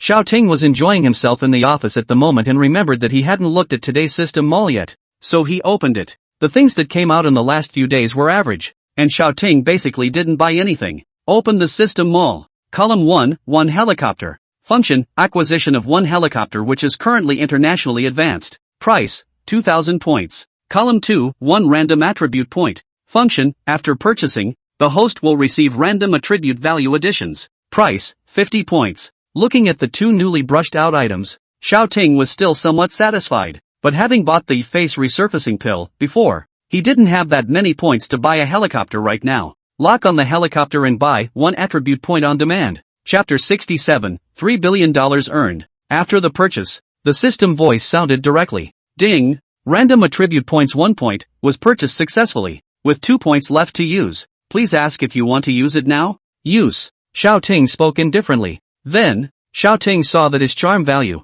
rose a little more. Xiao Ting was all a bit speechless. How come as soon as he got to the random attribute he added it on top of charisma? Wasn't he charismatic enough? The next few days, Xiao Ting are constantly hearing financial reports today and earned how much money, how much the partners contribute, the club plus how much entry fee to choose which floor of the theme center and so on. Although the people below him were capable, they always gave him a heads up on how much money they made, so it made him sore and happy. In the end, Xiao Ting roughly calculated the account, erasing the zeros. His net profit this time was about $3 billion, and having contributed a total of $400 million before and after, that $100 million portion received a 15-fold return, while the remaining $300 million all received a 5-fold return, left $2 billion on the company's books, followed by Xiao Ting's own $500 million. As for the last $500 million, Xiao Ting transferred another $500 million to the Poverty Alleviation Foundation that Jia Shaoling was in charge of. With the doubling card in place, $500 million was equivalent to $1 billion with Zhao Xiaoling's foundation. To Xiao Ting, not only did it save money, it was also very cost-effective. Tick-tock. Yang Tianba called and Xiao Ting picked up the phone after glancing at it. Xiao brother, you play this ruthless before I was worried that you lose money. Now earn how much? Give brother revealed? Gossip heart began to move again. It's not much, just 3 billion. Xiao Ting had nothing to hide and told Yang Tianba truthfully. The person on the other end of the phone didn't say anything for a long time. After a while, Yang Tianba continued to speak. Old brother Xiao. My company's entire staff worked hard for a year and probably made a pure profit of $12 billion or so. You casually struck out and made 3 billion. It's really bullish. Yang Tianba's tone was first envious and then filled with admiration. This Xiao Ting, always giving him surprises.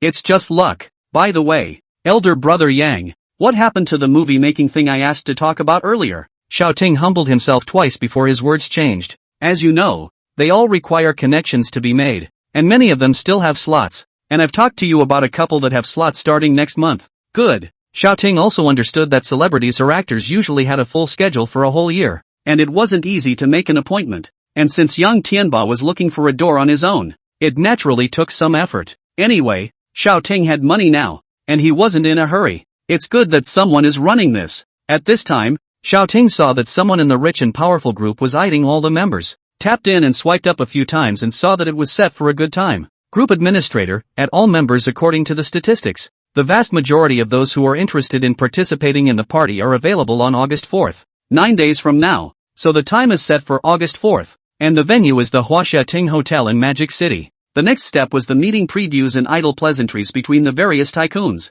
Xiao Ting didn't bother to look at it anymore and just noted down the time and place. Open the system. He had just transferred $500 million to the foundation, so the points should be enough. Name Timothy Xu. Life expectancy, 23 of 63. Charm, 6. Power, 7. Mall, 2. Points, 10171. As expected, he transferred $500 million to the foundation, while at the same time, with the doubling card, he had 10,000 points himself. Open them all. Column 1, 1 helicopter. Function, acquisition of 1 helicopter which is currently internationally advanced. Price, 2,000 points. Column 2, Regal Club Level 1 membership card. Function, after purchase, you can be directly upgraded to Regal Club Level 1 VIP. Price, 1,000 points. Now that Xiao Ting was rich and powerful, although the prices were all 1,000 points, he saw that it wasn't bad. Buy them all. A gold-stamped card then appeared in his hand, with only the simple 3 English words VIP on it, but revealing that it was flashy and extraordinary. Where's the helicopter? Xiao Ting was wondering when the voice of the smartphone butler rang in his head. Binding successful. 1 helicopter. Taking out his cell phone, he took a look at the location of the helicopter. Directly above his head, Xiao Ting's office was on the topmost floor. Then the helicopter. On the roof. Pressing the elevator, Xiao Ting reached the top of the building and saw a tarmac on which an imposing helicopter was parked. But he was well aware that he hadn't even asked the designer to design the apron. So this was built by the system. This thing is pretty user-friendly. Xiao Ting looked around and felt that the points were worth spending, then dialed Ma Ming's number. Ma Ming, Come to the roof. Soon, a tall and lanky figure appeared above the roof of the tiny Unity group. Mr. Xiao, what is it that you are looking for me for? Ma Ming respectfully walked over. Can you drive that? Which one? Helicopter? Ma Ming was a little surprised to see that it was a helicopter. When did this Mr. Xiao buy a helicopter? But doubts aside, he still hurriedly replied, can fly, can fly. Saying that, he walked towards the helicopter. But when he walked to the side, he stood still and turned back to ask Xiao Ting in a somewhat serious manner. Mr. Xiao, if you don't have a helicopter pilot's license, how did you buy this helicopter? He's retired military, and when it comes to some sensitive issues, he still has to be careful. Xiao Ting was not annoyed. He himself was not a law-breaking evildoer, so he was naturally not afraid of other people's suspicions. Open the hatch, Xiao Ting said with a smile. Although he didn't know how the system did it, he could be sure that the system wouldn't screw him over. Maman was a little puzzled, but did as he was told. Upon pulling open the hatch, a stack of papers was sitting on the driver's seat. Maman picked them all up and looked at them individually, then determined one thing. To summarize, the helicopter was fully documented and legal. I'm sorry, Mr. Xiao. Ma Ming didn't argue and directly bowed 90 degrees to Xiao Ting. It's okay, try it. Xiao Ting smiled and told him to straighten up and try it. If he had done this in any other capacity, Xiao Ting might have been dissatisfied, but Ma Ming was his driver and part-time bodyguard, and the requirement was to be steady and careful. After all, no one would recruit a drag racer to chauffeur them around unless they didn't want to die. Between thoughts, he saw that Ma Ming had already looked at the helicopter once, and then got out of the helicopter with a face full of excitement. Well, Xiao Ting was a little surprised to see that Ma Ming wasn't driving. Ma Ming's face had turned into a hint of surprise at the moment, but he quickly collected himself and said to Xiao Ting, Mr. Xiao, the one you bought is the latest semi-military type helicopter developed by the Mi country 2 years ago. It is similar to the military helicopters that we learned to drive. Moreover, the outer wall of this kind of helicopter is resistant to machine gun bullets, and even ordinary bombs. Xiao Ting was also a bit surprised after hearing this. This helicopter seems to be good. Listening to Ma Ming, the safety performance definitely belongs to the top kind. Chapter 68, $1,300,000 apiece? 100. Then at night, Xiao Ting had Ma Ming fly the helicopter around Zhang City at low altitude. Ma Ming's smooth driving skills made Xiao Ting very satisfied and could enjoy the night view of Zhang City without any worries. Looking downward, a feeling that the entire city was in his grasp came to life, and Xiao Ting couldn't help but feel emotional in his heart. 3 months ago, even the most beautiful night view of Zhang City had nothing to do with himself. He just wanted to take advantage of the nightfall to rest and let the exhaustion dissipate from his body. But now, one can leisurely sip wine and take in the entire city in a helicopter, and even vaguely see a few cities in the distance. After a while, Xiao Ting asked Ma Ming to take the helicopter back, but as soon as the duo got off the plane, they saw Li Mengyao standing there. Xiao Ting got out of the helicopter and saw that Li Mengyao's expression was off. Seemingly stunned, her jaw dragging to the ground. Seeing Xiao Ting and Ma Ming approaching, Li Mengyao also came back to her senses and quickly stepped forward. Mr. Xiao, what is this? Xiao Ting said with a faint smile. A helicopter. I'll have Maman take you around twice? Hearing this, Maman immediately turned around and was going back to the helicopter to start piloting it again. Seeing this, Li Mengyao hurriedly called Ma Ming back and shouted back, then looked at Xiao Ting with unbelief in her eyes. Mr. Xiao, I'm not talking about this. She has already seen Xiao Ting's financial power, and now she won't be surprised by how much money Xiao Ting makes from what he buys, but she is now shocked by something else.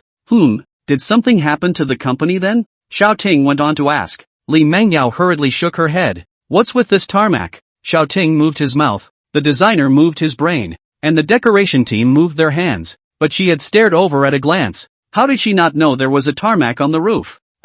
You haven't been to the roof before, have you? Xiao Ting asked tentatively. Li Mengyao shook her head. The decoration team hadn't started work, so she really hadn't come up to see it. It was built by the previous developer. No need to be surprised. After Xiao Ting finished speaking, he and Ma Ming left. After thinking for half a day, Li Mengyao didn't notice anything unreasonable, so she followed Xiao Ting and the two of them down the stairs. Sitting in his office, Xiao Ting asked Ma Ming to go out first and then asked Li Mengyao, who followed him in. Sit down. What can I do for you? It's Fang Yuxing's side. He's going back to the imperial capital, and after calling your number and not getting through, he called me. Xiao Ting felt out his cell phone and found several missed calls from Fang Yuxing as well as a message. He had just been in the helicopter and was so focused on enjoying the night scenery that he didn't notice anyone had called. Okay, I got it. After Li Mengyao left, Xiao Ting opened the message that Fang Yuxing had sent. Brother Xiao, thanks to you for letting me have the project before. I was able to have enough money and time to run it. Now that I've passed the board, I'm going back to take over my grandfather's position. Called your phone, you did not answer. But there is something very important. My father's disappearance, I found some clues. But information is very little. Can only suggest that you usually act to pay attention to the safety of the wood show in the forest wind will destroy. Lastly, regarding the 5% of Star International shares, I will do what I say. Xiao Ting read it and paid some attention to this kid. Fang Yuxing. At only 17 years old, he has passed the board's succession test and is still working on his own to find the truth about his father's disappearance. And not only does he have outstanding abilities, he is also sentimental. Xiao Ting also only gave up his bidding before and didn't do anything to help him. But Fang Yuxing kept having news to reveal to Xiao Ting, not to mention that he also kept insisting on showing that the 5% of shares belonged to him. After thinking about it, he still only gave Fang Yuxing a sentence back. Okay, be safe. After greeting Li Mengyao, Xiao Ting asked Ma Ming to drive himself home. There was no talk all night. After getting up and straightening up, Xiao Ting opened the system,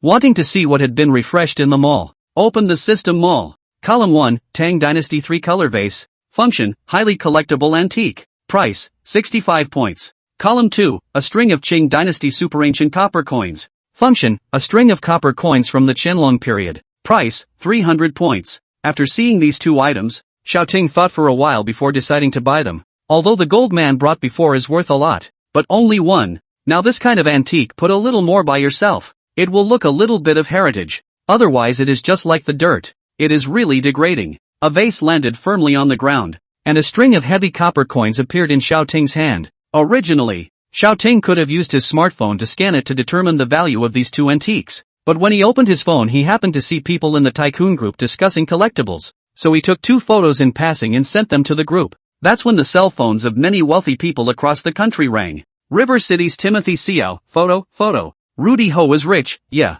Brother Xiao, is this your stash? Jiangbei Ma-san, good quality. Jiang City Xiao Ting, this is something I recently found. Everyone help me see if it's good. Thorn City Guan Kong, show old Hu. He knows about this. Ludi he is rich, at Ancientologist Hui Zhou old Hu. Come out and help everyone look at these 2 collections of Brother Xiao. Antiquities expert Huizhou, look at it. I just enlarged the photo to see half a day. These 2 pieces are authentic. Thorn City second, what's the approximate price of that? Xiao Ting also looked at the phone with interest. Of course he knew it was the real thing. Now he wanted to see what price Huizhou would offer. Soon after, Hui Wine sent a message. Antiquities expert Huizhou, preliminary estimate. That Tang San Kai is at 25 million. While that copper coin, then, should be $1,300,000. After Xiao Ting finished reading, he looked down and roughly counted the string of copper coins. There were 100 of them. Now, not only the people talking in the group, but many of those diving in, were taken aback in front of the screen. The 2 photos taken by Xiao Ting had a value of $150 million for the things on them. Many people in the group asked Xiao Ting if he was willing to make a move, and Xiao Ting responded one by one, politely declining. At this moment, Yan Song, who was also in front of the screen seeing this, sucked in a breath of cool air. He didn't believe that Xiao Ting casually plucked it to be worth more than $100 million. He definitely spent a lot of money to buy it, and when he was asked if he would sell it, he refused, showing that Xiao Ting didn't care about the money at all. If he still had the mind to deal with Xiao Ting before, Yan Song could not bear half a bit of malice at all this time. Xiao Ting spends money so dashingly. Behind her its own power as well as financial power are definitely not something to be messed with. At that moment, there was a knock on the door outside the office. Yan Song put away his cell phone and said, "Come in, Director Yan. The board of directors over there wants to hold a hearing about young Master Yan's previous waste of funds, and is now asking you to go over." The secretary pushed the door in. "Okay, I'll be right there." Yan Song dismissed his secretary with mixed feelings. Yan Zhangwei, you rebellious son. Chapter 69, Subterfuge? Yuan Ro? After Xiao Ting chatted with his groupmates for a few moments, he put his cell phone away. At that moment, there was a knock on the door. Xiao Ting thought that there was no need to think that the one who came was Yuan Ro. "Wow, Brother Xiao, are you planning to sell this big bunch of copper coins? Why don't you give it to our auction house? There's no service charge, and we'll make sure to sell it at a good price for you." "No, help me set up that vase in that corner next to the TV, casually directing Yuan Ro. The latter was happy to help anyway. Xiao Ting himself couldn't think of where to put the copper coins, so he simply put them away and threw them in the utility room. "Brother Xiao, have you not been doing anything recently?" Yuan Rou sat beside Xiao Ting and asked with some unkindness. Xiao Ting squinted his eyes and only felt that she was a little choppy again, then gave a soft Let's hear what Yuan Rou has up her sleeve first, and if it's too much trouble, it's not too late to refuse. It's just that aren't you going to make a movie with that boss Yang? Can you bring me one? Make a movie? Yeah. Xiao Ting then remembered that Yuan Rou was a junior in the acting department of Jiangshi University and would be a senior when school started in September. And Yuan Rou had also heard Xiao Ting say before that he was going to make a movie. And even though she didn't need to take classes anymore, she always had to produce work if she was going to graduate. That's why she's now putting her thoughts on Xiao Ting. Xiao Ting did light up. In terms of appearance conditions, Yuan Rou was absolutely fine. Your family is so rich that you still need my help? Xiao Ting was a bit curious. Yuan Rou, on the other hand, stiffened her expression, then hung her head in shame. My family's situation. You can see, they all want me to study business administration. I was secretly enrolled in the acting department on my own. At that time, my grandfather was angry with me for several days. Now where do I dare to borrow the family's resources? When Xiao Ting heard this, he felt a bit unlucky. Yuan's family won't let Yuan Rou drive a sports car. So Yuan Rou pesters Xiao Ting to take her for a ride every day. Now that Yuan's family won't let her study acting, she's trying to get Xiao Ting to agree to her making a movie. You seem to be at a bit of a disadvantage yourself. How about it? Brother Xiao, you give me a chance. My performance is not bad. Seeing that Xiao Ting didn't react, Yuan Rou hurriedly pulled his arm and started to pray to Xiao Ting, revealing a pitiful and innocent look. I have to say, there's a real truth to heroes. What's more, Yuan Rou was so beautiful. It's fine if you want to make a movie, but there's one thing. Xiao Ting looked at Yuan Rou. His eyes were calm, and the corner of his mouth curled up into a smile instead. A little what? Yuan Rou immediately perked up her ears, fearing that she had heard one word less, causing Xiao Ting to backtrack. Xiao Ting coughed dryly twice, then said with a straight face, generally, to get the resources, you have to cough. What do I have to? Yuan Rou first asked, then instantly realized what was going on and her face instantly turned red. This is going to be a movie. I count as a producer. You don't have to look for a director or anything, just pass directly from me. Xiao Ting saw Yuan Rou blush and knew that she had understood, so he rode the wave of victory, but his complexion was still very serious, as if the two were discussing a very important matter. Brother Xiao, if you think it's necessary, then I have nothing to be afraid of. Yuan Rou's personality was just big and bold, and although her face was still red, her mouth refused to let go. Xiao Ting was wondering how to continue teasing Yuan Rou, when he saw the other party close her eyes and steadied herself towards him. Their lips were touching. Instead, Xiao Ting was a bit surprised. This girl's guts were too big. The two of them then separated, and Yuan Rou wiped her lips and put on a vicious look before saying, well, do you need anything else for subterfuge? Xiao Ting, on the other hand, revealed a hint of a bad smile and said somewhat frivolously, subterfuge? You've got it all wrong.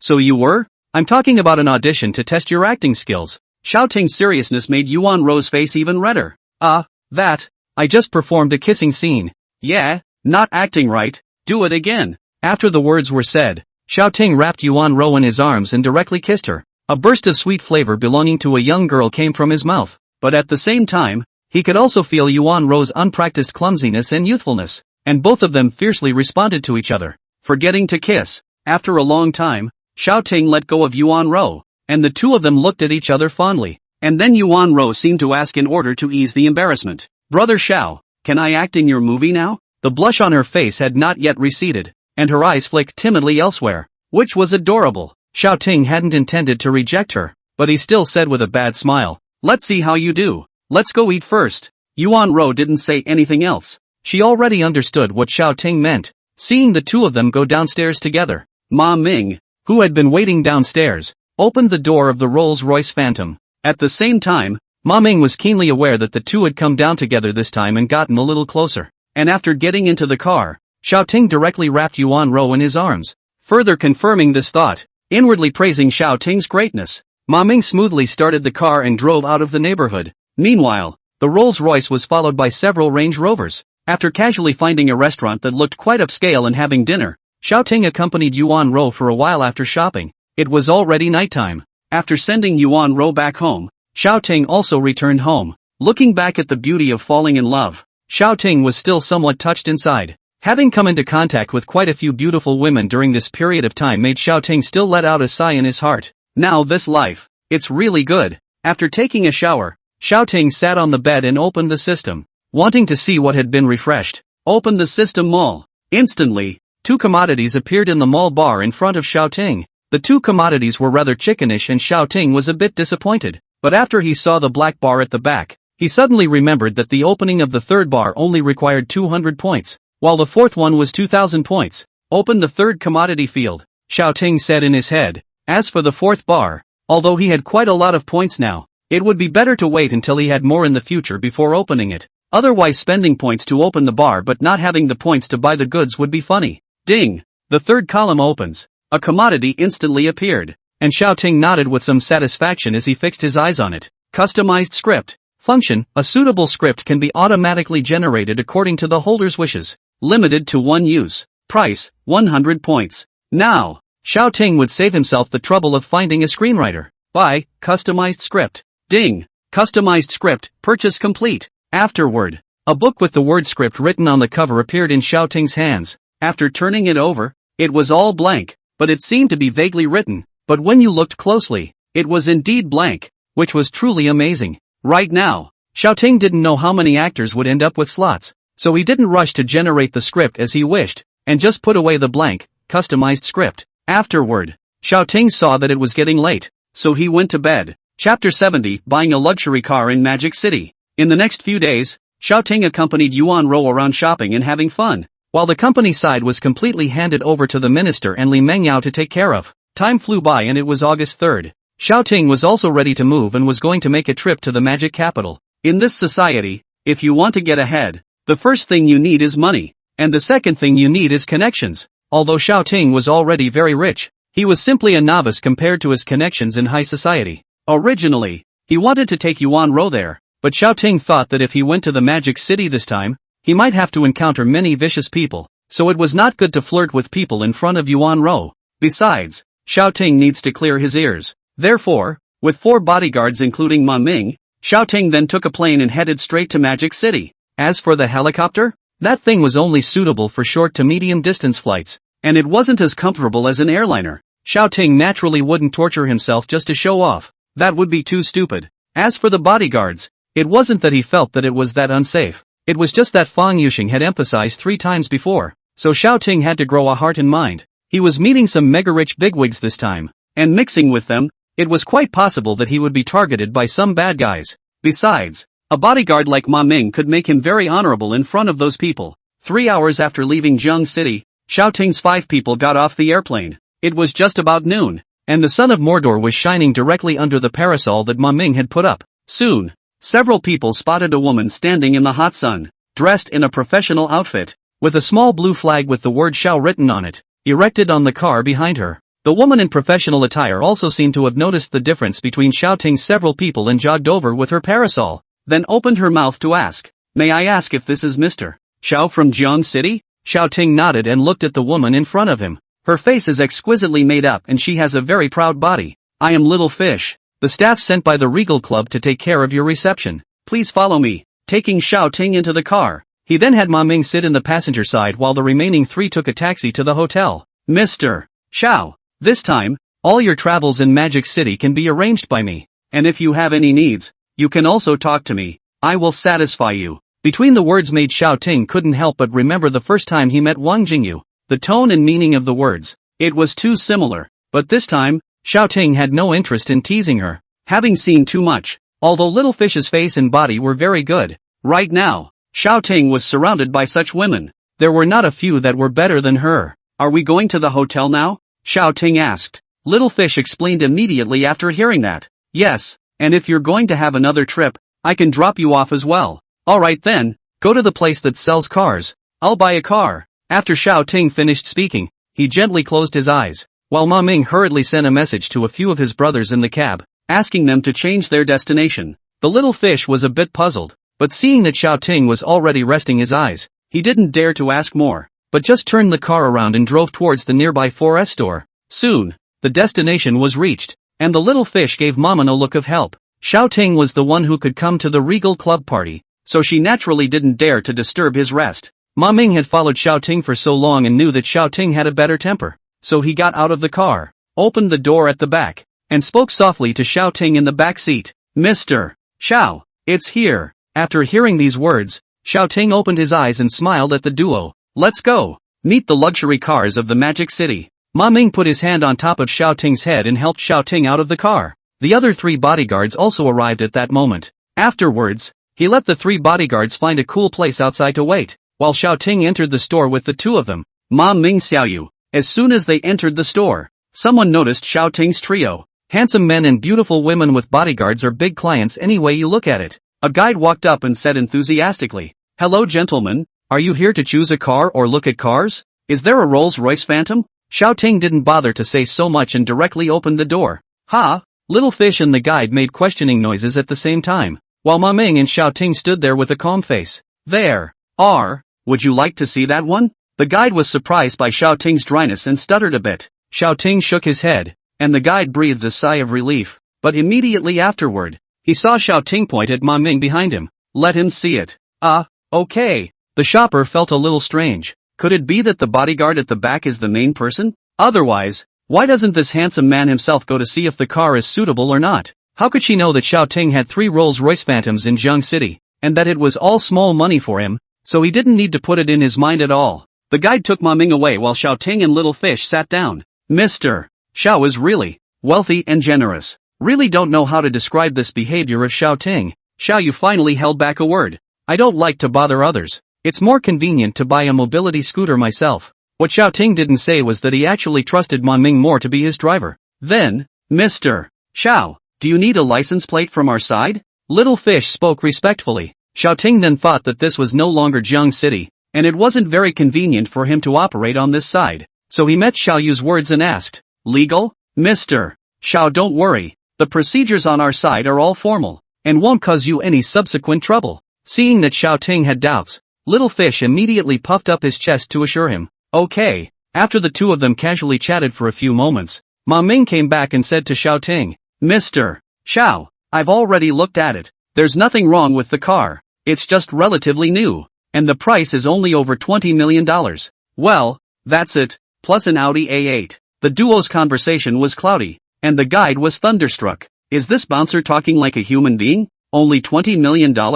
And the rightful owner of the car, not to mention, so calm? Is this how they usually communicate? Although the guide heart doubt, but Xiao Ting normal payment, then he is only responsible for happy to get commission on the line. Other than he can not care. After replacing both Xiao Ting's Rolls-Royce and Audi A8 with temporary license plates, the 3 of them left. This allowed Xiao Ting to also get a preliminary understanding of how developed the economy of Magic City was. In the city of Jiang, he bought more than $20 million of cars. Zhang Guoqing banging drums and drums to celebrate. The whole store even hate to send He Lily to his own home, while the Magic City side actually just took a picture. What ceremony is not? However, this was just what Xiao Ting wanted. He didn't like trouble in the first place, letting Ma Ming drive the Rolls-Royce and the remaining 3 drive the Audi A8. Xiao Ting sat in the car and drove towards the hotel. Chapter 71, Why Should I Bother with a Child? In front of the Huaxiating Grand Hotel, dozens of welcome guests and doormen stood neatly. The people they greeted today were all members of the Regal Club.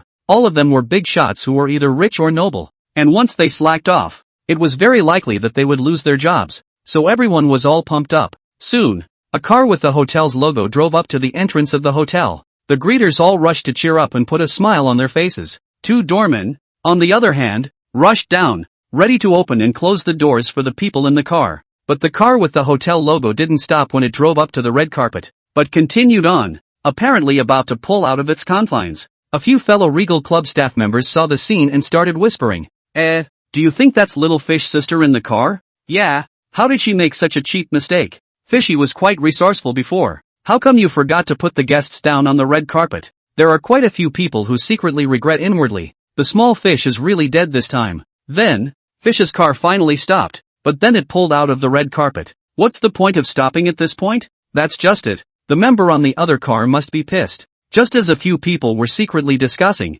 they suddenly realized that there was a Rolls-Royce Phantom following Little Fish's car. It's over. Not only did she not put down the big man in her car, she also blocked the car of the big man in Magic City. Completely hopeless. Yeah, poor Little Fish. Seeing a Rolls-Royce Phantom, they naturally assumed it was a local tycoon. But where did they think that the car was newly bought by Xiao Ting? And the porter, who had come down earlier, had gone to the front of Fish's car, but they opened the door. only to find that there was no one sitting inside at all. Fish, on the other hand, hurriedly got out of the car and gave them a wink, then led the duo towards the Rolls-Royce Phantom in the back. There's no one in the minnow's car? Is she driving for the Rolls-Royce Phantom behind her? I suppose so, but isn't it always members from out of town that the club sends to pick up? Right. What's going on here? Just when the crowd watching the show was puzzled, the porter had already opened Xiao Ting's car door and welcomed him out of the car with an extremely professional posture and respectful attitude. After Xiao Ting walked by, the welcome guests started whispering again.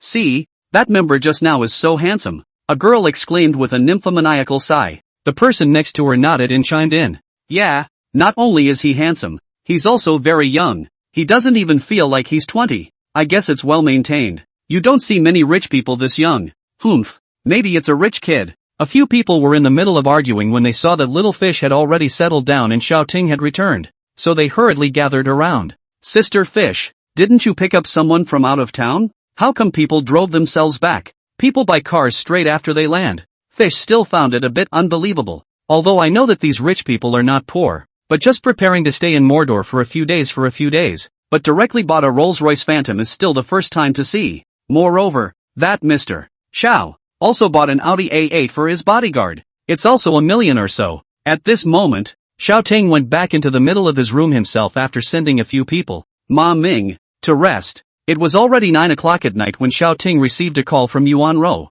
The other party talked endlessly with Xiao Ting, and in the end, without making a point, he hung up the phone, making Xiao Ting cry and laugh a little. He thought that Yuan Ro had come to check up on himself, but he didn't expect that he was just casually chatting with himself for a while, as if it was a routine matter. It was getting late, and Xiao Ting was ready to go to bed, while at the same time, a trace of excitement flooded his heart. Now he was beyond looking forward to tomorrow. He really wants to see that the rich and powerful in China, compared to him, Xiao Ting. How? A night without words. Huaxiating this kind of top-class hotel accommodation environment is really good. Even Xiao Ting are more than 7 o'clock, almost 8 o'clock before waking up. It is really the bed is too comfortable. Fumbling with his cell phone, the group was already talking. It's all the people who are already here saying hello to each other or meeting each other on a date. Xiao Ting loaded the level 1 membership card that he had previously purchased with his points, went downstairs, strolled casually, and walked over to the hotel's pool. At this time, although it was early in the morning,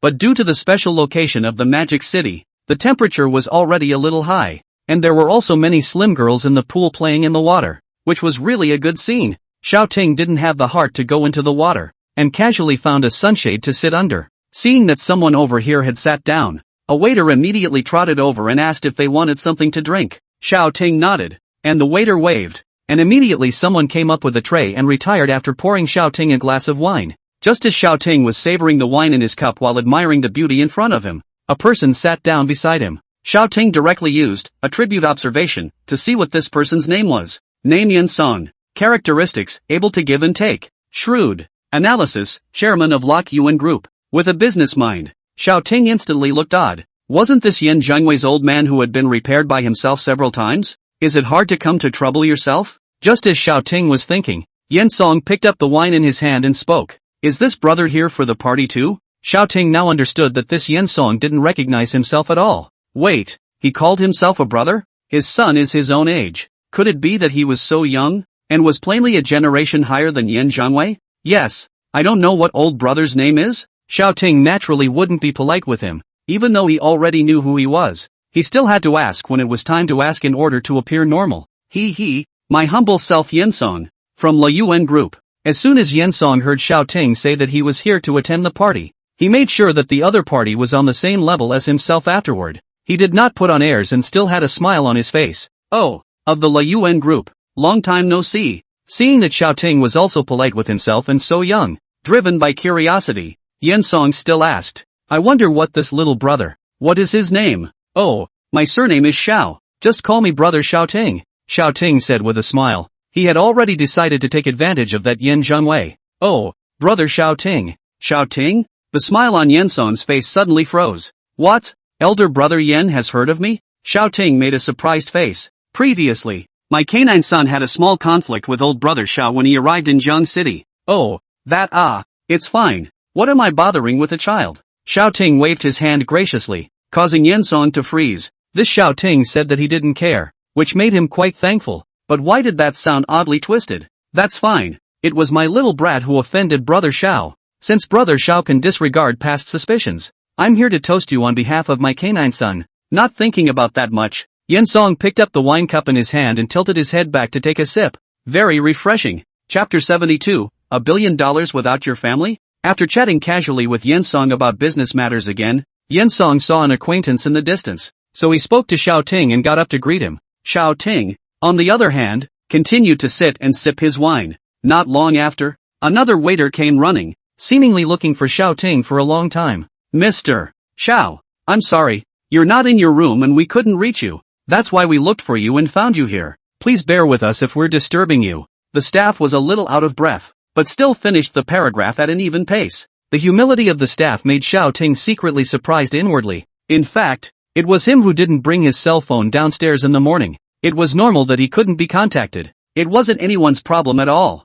But as soon as this staff member opened his mouth, he took all the fault on himself. Avoiding Xiao Ting's embarrassment, Xiao Ting smiled and said, "It's no one's problem. What's the matter with finding me?" The staff member took 2 breaths before pulling out a card from behind him. Mr. Xiao, this is the junior VIP card of the club for this party. You can only enter and exit the hotel and the club's entertainment venues with this card. Xiao Ting took the card handed by the staff member and took out another card. The Regal Club Level 1 membership card that he had previously purchased with his points, and then asked the staff member, "What difference does it make?" The staff looked up and then immediately froze before they started apologizing. "I'm sorry, Mr. Xiao. I'm sorry, it's our negligence. We missed the information that you're already a first-class member. I'm sorry. Xiao Ting cried and laughed. Nothing was asked. Just listening to half an apology. What's going on here? I don't blame you. Talk about card levels. Oh, okay, Mr. Xiao. The club's membership card is as low as the primary membership card, which is a member whose assets have reached 10 million stature to qualify for membership, but no dues are required to be paid. The primary membership card is a member whose assets are in the hundreds of millions of dollars and who is required to pay dues of $1 million per year. And then the secondary and tertiary members are further up the ladder. Okay. Xiao Ting had been a bit strange that it was okay for these rich people to save their money and just be a junior member. But in an instant he understood. It's a status symbol. And for men, that's face. Xiao Ting earned $3 billion last time. How can he count on $1 billion of his fortune? So how do I get promoted to second level membership? Again, as a man, it's natural to earn that face. Without waiting for the staff to speak, several voices rang out from the side. Holy, bro, you're not, are you? You're actually a billionaire at such a young age? The 2 young men walked over in pairs, then one by one sat down next to Xiao Ting, but now both had some surprise on their faces. Yes, Xiao Ting saw that the other party did not have any malicious intent, so he naturally responded to the 2 of them,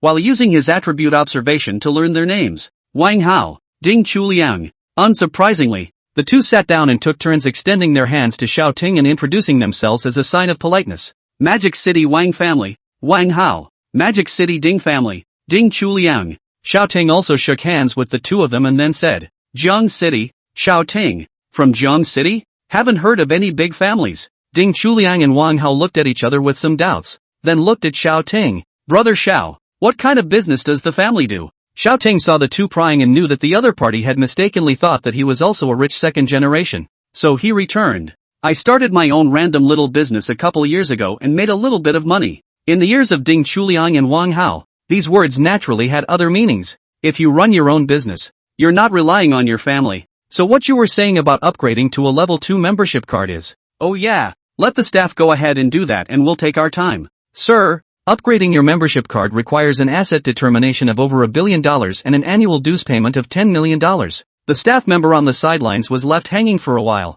but still smiled and stood up straight when he answered. Xiao Ting then nodded and told him to take his 2 membership cards and went to upgrade. After the 3 of them asked each other their ages, they realized that Xiao Ting was about a year older than both of them. Brother Xiao, cowhide, built up $1 billion from nothing? Wang Hao gave a thumbs up, his words full of envy. The children of rich families like theirs, who went out to make money and exercise also took the resources of their families, and very few of them were able to make a name for themselves completely on their own. Although Ding Chuliang didn't say anything, he was also clearly shocked and looked at Xiao Ting from the sidelines with a little more admiration in his eyes. Then what level of card are you 2? Xiao Ting asked with some curiosity. If someone had asked this in the past, these 2 would have definitely proudly said that they had a level 1 membership card. But today in front of Xiao Ting, They were a little too proud to do so. The two of us, we can't compare to you. Brother Xiao, we both relied on our family and got a first-class card, Ding Chuliang said with some embarrassment. However, Xiao Ting still sighed inwardly.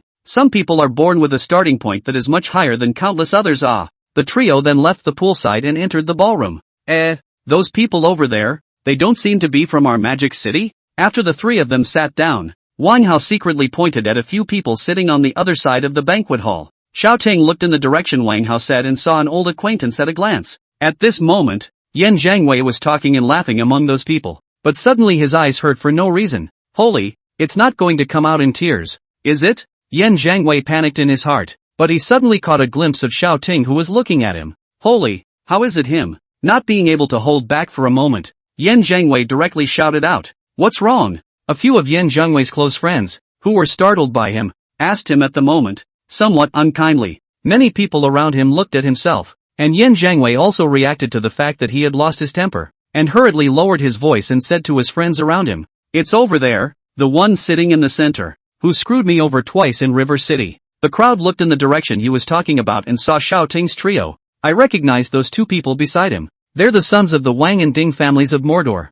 It seems that this person isn't simple either. A man said to Yan Zhangwei, "What are you afraid of? Since you messed with our people, this shall not go over to make them regret?" The person who said this had already stood up and walked towards Xiao Ting's people. Yan Zhangwei felt something was wrong in his heart, but when he saw his friends getting up and walking over, he hardened up and followed. They're coming towards us. Wang Hao realized that the young men he had been watching were now getting up, and the target was them. I don't know these people myself. Is it possible that they're here to make friends? But why do they all look so bad? Is it hard to come to trouble? I'm a local of Mordor. Is it possible that there's really someone who's not open to the world? While Wang Hao was rambling, Ding Chuliang wasn't. He knew that Wang Hao didn't recognize these people either, so he looked at Xiao Ting. However, the duo saw Xiao Ting stand up with a smile on his face and greeted them. Xiao Ting then said something to one of the youths that directly stunned them. "Yikes, great nephew, you're there too." Chapter 73 Uncle Xiao? Everyone? At this point, Yan Zhangwei and his friends were confused. What is this? You know you're here to make trouble, and you're here to make trouble first? This guy doesn't look very smart. At this time, when he looked at Xiao Ting again, he had already sat back in his position. But on the contrary, Yan Zhangwei's face was red and somewhat angry. "What did you just call me?" Xiao Ting saw Yan Zhangwei start blushing again and shook his head with regret. Why is this kid so sullen? It doesn't move. It gets angry. Wang Hao and Ding Chuliang were stunned. Xiao Ting said they were children? Wasn't he himself only 23 years old? When Xiao Ting said this, he immediately enraged Yan Zhangwei's group again and came up to move against Xiao Ting. However, just as they took a step forward, two black shadows flashed out behind Xiao Ting and blocked in front of the few people. Looking at the two tower-like bodyguards in front of them, those guys immediately wimped out. From the murderous eyes of those two bodyguards, they had no doubt that if they dared to take another step forward, their heads would definitely be ripped off. "Don't scare the kids," Xiao Ting said with a smile, then made the bodyguards stand back and looked at Yan Zhengwei's group with a kind face. "We just wanted to come and get acquainted with you, and you just keep uttering insults. It's too much." Some people were indignant, but they didn't dare to make a move, so they could only stand there and shout. Xiao Ting, on the other hand, replied with an innocent look on his face. "How could you? I'm really his uncle. How could I lie to you?" Thinking about how Yen Song had called himself brother and brother before, Xiao Ting wanted to laugh a little, but he still remained serious on his face. Seeing how Xiao Ting spoke with conviction, several people including Wang Hao and Ding Chulian were a bit skeptical. It couldn't be true, could it? Although one is surnamed Xiao and the other is surnamed Yen, it is normal for the two to talk and call themselves brothers and sisters. What the are you guys looking at? He's obviously bull asterisk asterisk asterisk asterisk Ting. The eyes of several people looked at Yin Zhengwei with a chill, so he roared angrily. The sound startled a number of people, including Yen Song, who was talking to someone in the corner. Hearing a familiar voice, he turned around and saw that it was his own son shouting there. "Old Yen, isn't that your son? What's wrong with that?" The person Yen Song was talking with was a bit curious. Yen Song said in his heart, "I'm not sure," but I still smiled slightly and said, "I'm going over there." "Excuse me, ha." The man nodded briskly as well and turned to talk to the others. Yen Song, on the other hand, immediately turned around and walked towards Yen Zhengwei's direction, cursing in his heart. That Xiao Ting has a very decent manner of speaking. How come his own son is like this? He is a disgrace to himself. However, when Yen Song approached, he saw Xiao Ting at a glance. At that moment, his heart thumped, It's not that this brat is messing with Xiao Ting again, right? I just interceded for you. Xiao Ting also saw Yen Song walking towards his place and immediately shouted Yen Song with enthusiasm. Elder brother Yen, here. Seeing this situation, Yen Song judged that Xiao Ting should not be angry and let out a sigh of relief. Old brother Xiao, what a coincidence. You're here too. Ha? Xiao Ting smiled and nodded. This time, all the young men, including Yen Zhangwei, froze. These two, one old brother Yen and one old brother Xiao, were really calling themselves brothers. Then just now when Xiao Ting called Yen Zhangwei his great-nephew, wouldn't that also be true and not nonsense by Xiao Ting? Dad, what are you talking about? You're so close to this Xiao Ting? Yen Zhangwei still couldn't believe it and asked stiffly, you still care that your father is here? Why don't you come over to see your uncle Xiao? Yen Song's eyes glared, but inwardly he cursed. What kind of son is he? When he realized that the situation was not right, he didn't sneak away, but even came up to look for a scolding. Now it's impossible not to let Xiao Ting take advantage of the situation. The rest of the few people were stifling their laughter, wanting to see how Yen Zhangwei would end up, and came over to look for trouble. But it turned out that he really was a generation below others. A few expletives exited. Yen Zhangwei twisted his head and left, not caring in the slightest about Yen Song's call behind him. Elder brother Xiao, I've made you laugh. It's because I'm not disciplining you well. Elder brother Yen is overstating it. Children, a bit of temper is normal. I can still be generalized with children? Xiao Ting sat aside and said quietly, without the slightest intention of getting angry. The few people next to him were a bit speechless. You look like you're the same age as Yen Zhangwei. Why are you a little kid? Seeing that Xiao Ting also had no intention of pursuing the matter, Yen Song said in a loud voice, that's good. That's good. I'll clean him up when I get back. When Yen Song left, Yen Zhangwei's friends also left in disgrace. Wang Hao gave Xiao Ting a thumbs up and complimented him. Brother Xiao is bullish. The chairman of La Yuan Group, Yen Song, is almost 50 years old and still calls you brother Xiao. Ding Chuliang also nodded vigorously. If Xiao Ting has $1 billion fortune from nothing to make him touch, then this Yen Song and Xiao Ting's equality is directly equivalent to giving him a hammer. This Xiao Ting, there's something raw about him. Soon, before the banquet started, Xiao Ting walked around, wanting to get to know a few more people. After all, now that the company has grown,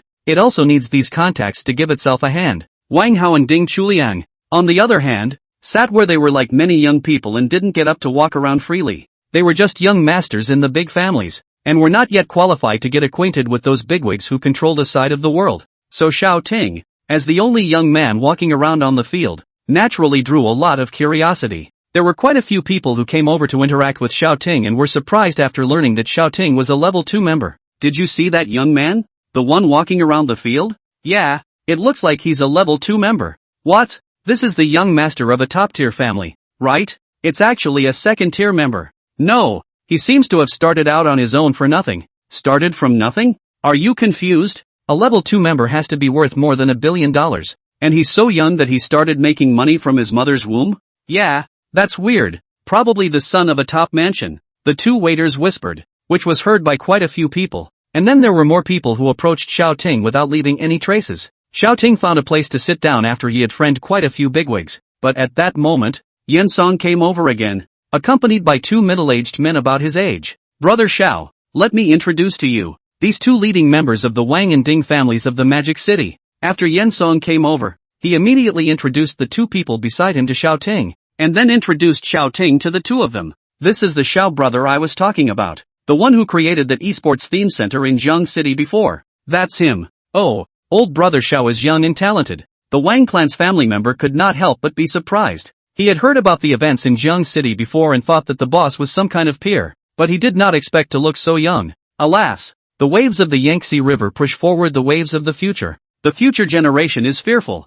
The Ding family's headmaster also looked at Xiao Ting's youth and couldn't help but sigh. Yes, if our family's juniors were half as capable as brother Xiao, we wouldn't have to worry about it. Yen Song nodded with deep concern. At this moment, Wang Hao, who was sitting in the corner, happened to see Xiao Ting and the three middle-aged men talking and laughing together as they walked towards their side, and his face changed drastically. What's wrong with you? Ding Chuliang also noticed something was wrong and opened his mouth to ask him. Wang Hao watched Xiao Ting's few people approaching with their feet and yanked up Ding Chuliang. Run! Damn it! He's coming to be an uncle to us too. Chapter 74 Gambling Luck Convention? Why did my son run away? That's right, my son ran away with it. The two heads of the Wang and Ding families were a bit puzzled. They had wanted to introduce Xiaoting to them, so that they could learn from others. Why did they run away instead once they saw themselves coming over? Perhaps the two gentlemen are afraid of being born. Yensong opened his mouth at the right time and gave the two of them a step down. Right.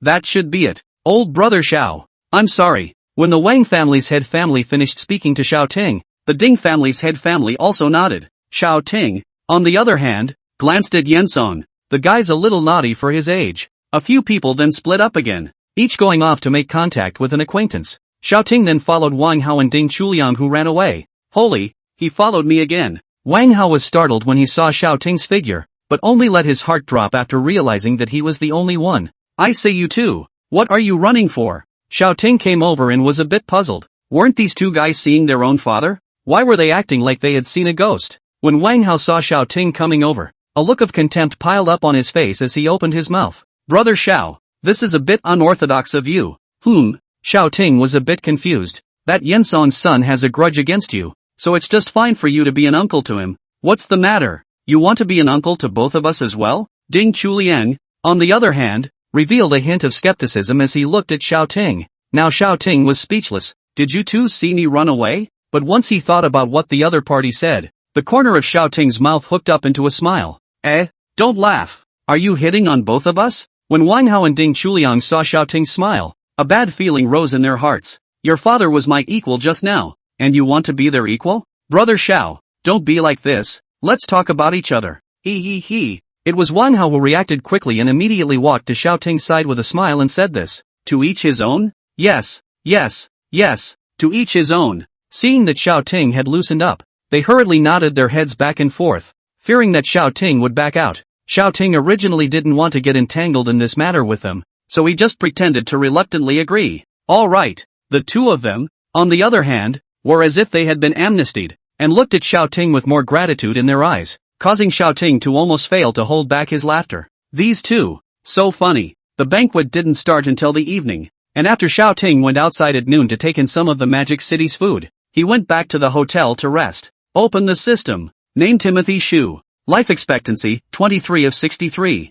Charm, 5. Power, 7. Mall, 2. Points, 70-71. Xiaoting had found out before that the wealth of this system only counted all the cash he had on him. The company's payments or any other property under his own banner were not counted. And now, one has $700 million on the line. Open them all. The two items appeared instantly while Xiaoting looked at the two columns. Column 1, spending rebate card. Function, the next day's purchases are returned at 5 times the rebate. Price, 90 points. Column 2, antidote to poison. Function, when used by a poisoned person, it can expel all toxins from the body and heal all injuries caused by poisons. Price, 100 points. Buy both. The points instantly decreased by 190, and an elixir appeared in Xiaoting's hand. And below the attributes panel, there was an additional line of small print. Spending rebate card, in effect. Time remaining 23 hours and 59 minutes. No longer looking at the system, Xiaoting turned his gaze to the pills. This antidote Dan was green in color, and its shape was not a regular sphere.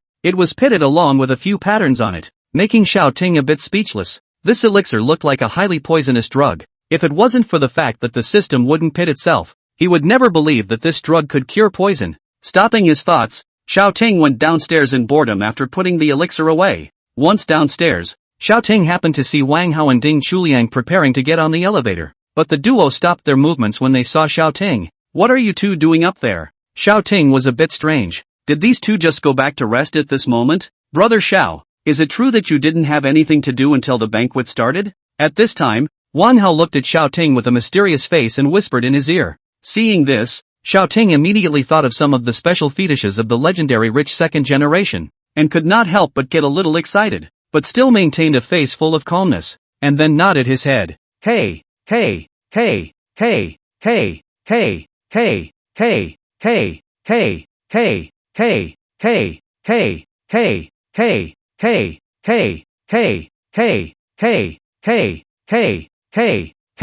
Aha! Xiaoting didn't ask much when he saw that the other party was being secretive. Joke, with his Xiaoting's physical fitness, even if the next program was more exciting, he could still stand it. The three of them then entered the hotel elevator together, and Wang Hao pressed the button for the top floor. Could it be that it was on the top floor of the hotel? Thinking about those coolly dressed girls in the pool outside, Xiao Ting suddenly felt that it made sense to be in the hotel. After all, wouldn't it be a downer to run out and play outside? As the elevator door opened, Xiao Ting's trio walked into the darkened top floor. After adapting to the darkness of the place, Xiao Ting realized that there were quite a few men and women sitting here, all whispering on the sofa. So many people? Xiao Ting asked Wang Hao softly, while the latter nodded excitedly. The three of them casually found a corner and sat down. Then Wang Hao reminded him, "Brother Xiao, all the ones in here are rich daughters with faces in Mordor. You can find a chance to make friends. All rich second generation from Magic City?" Xiao Ting swept a glance and realized that it was all young people.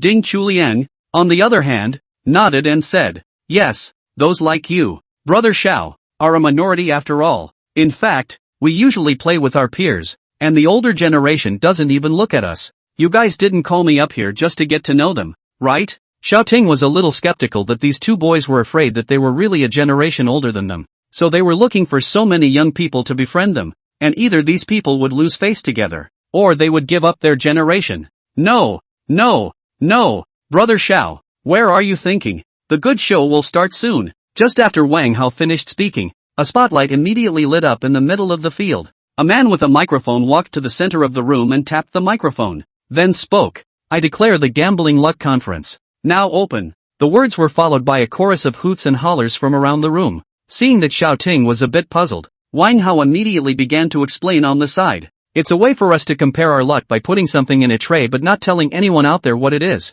Just giving a couple of descriptive words, and then people make their own purchases based on their guesses. Good luck is $10 for a sports car key, bad luck could be millions for a blank piece of paper." After Wang Hao finished explaining, Xiao Ting came to be interested. This rich second generation of Magic City is quite good at playing. Chapter 75, just arrived in Magic City and you have a room? In the eyes of the rich, spending money is a way to have fun. The same was now true for the rich kids of Mordor who were present. They were born with golden spoons and grew up with pocket money in the tens of thousands. And now money is less of a nerve stimulant for them. So a few rich kids in Mordor came up with this way of having fun. The Gambling Luck Convention. They don't care about a sports car, but it's still pretty cool to get $10 for one. It would be even better to see someone pay millions for a blank sheet of paper. At this moment, Xiao Ting was sitting between Wang Hao and Ding Chuliang, and he was also somewhat looking forward to it. Soon, a long-legged beauty walked to the center of the room carrying a silver tray with a lid on it. "Now for the tip. Big eyes and long hair.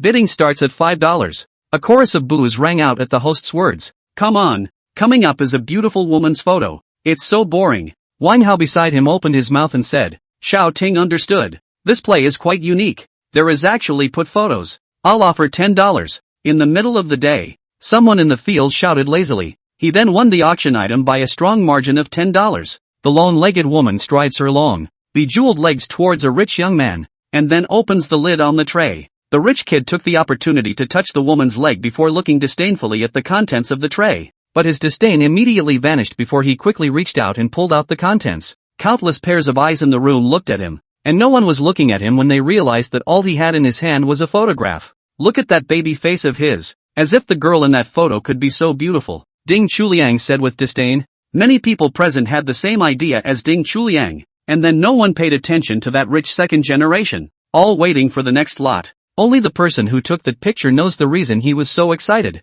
because the woman in this picture is naked, and an actress at that. The host continued. "Okay, now for the second lot. The descriptor. Expensive. Starting bid is $50. What? Just a one-word description? This isn't another one of those lackluster guys getting ready to screw people over, is it?" There was a lot of talk in the arena, but Xiao Ting was a bit curious. Something that could make this group of rich kids use the word expensive to describe it must be worth a lot of money, right? But it's so simple that everyone should be able to figure it out, right? Xiao Ting didn't make a rash move. He wasn't familiar with the rules here yet and was now prepared to take a look first. Sure enough, someone had been bidding all the way up to $500,000 for the word expensive, 10,000 times over. The person who ended up with the shot instead got a kneeling clay figurine of a small man, which looked like it was only $1,000. If anything, there was a chuckle from the field. Damn, so it's this kneeling. The person who shot it grabbed the clay figurine villain in the tray and threw it on the ground. Although it was pitched, but that rich second generation can't do much about it. This is the Gambling Luck Conference. Gambling is luck. Their own luck is not good. Can't blame others. Xiao Ting also laughed. This Gambling Luck Conference was really interesting. Soon, the third lot was up, and the host gave the description this time. Light, Less. Starting bid is 10,000. This made a lot of people a little curious. It's hard to believe that it's a sports car light, and a rare sports car, but this starting price was set at 10,000, so it's possible that it's here to trap people off. Just as the crowd was still thinking about it, a cry came from the corner, $20,000. Immediately, it ignited the crowd's desire to compete for it, and they all started bidding. Xiaoting thought that he got a spending rebate card today, and anyway, there was only one day, so he might as well buy it without looking at the price, so he also followed the call. 1 million, but the others only bid up to 320,000. Xiaoting's voice directly gave all of them a squeeze. People take their time in bidding.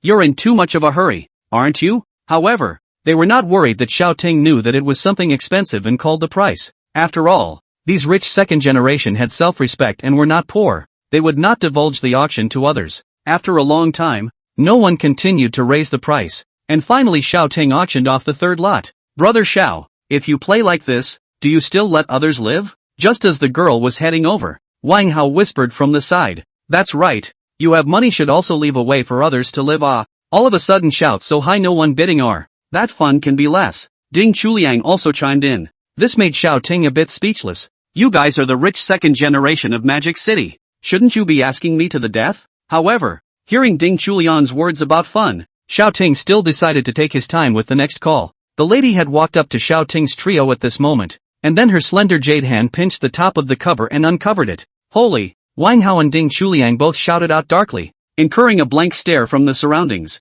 The cover was removed and a real estate license was placed underneath. Wang Hao and Ding Chuliang immediately recognized that this was a property under the Black Forest Real Estate Company. Brother Xiao, your luck is too good, isn't it? What's wrong? Xiaoting naturally didn't know the doorway, so he wanted to know why the two of them were so surprised. This is a property under Black Forest. In Magic City, the properties under the Black Forest Real Estate Company could all start at tens of millions of dollars. Although 10 million wasn't a big deal to them, Xiaoting had only spent 1 million. This wave of operation, at least make 10 times. Xiaoting's heart was also flooded with a hint of surprise over delight as he listened to their explanation. Surprised that you have a room on your second day in Mordor? As for the elation, it wasn't because the $10 million of income made his heart flutter, but rather he suddenly experienced the fun of this gambling luck convention, a sense of the unknown, of anticipation. At this moment, Xiaoting's eyes burned as he looked toward the fourth lot in the arena. The aside Wang Hao and Ding Chuliang also felt Xiaoting's aura changed.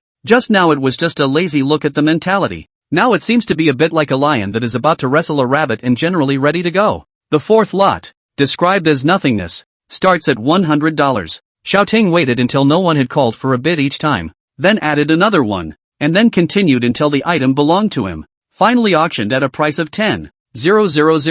Is a sketch. Xiaoting did not get annoyed, but more looking forward to the next thing. The next few lots otherwise allowed Xiaoting to fully appreciate the fun of the gambling luck conference, and also left the Wang Hao duo completely speechless. They had originally raised their spirits, wanting to see how Xiaoting was able to mentally gamble and gain something of value after he had given his full attention. Remembered Xiaoting is completely immersed in the fun of haggling with people, not caring in the slightest about the usefulness of their own purchase.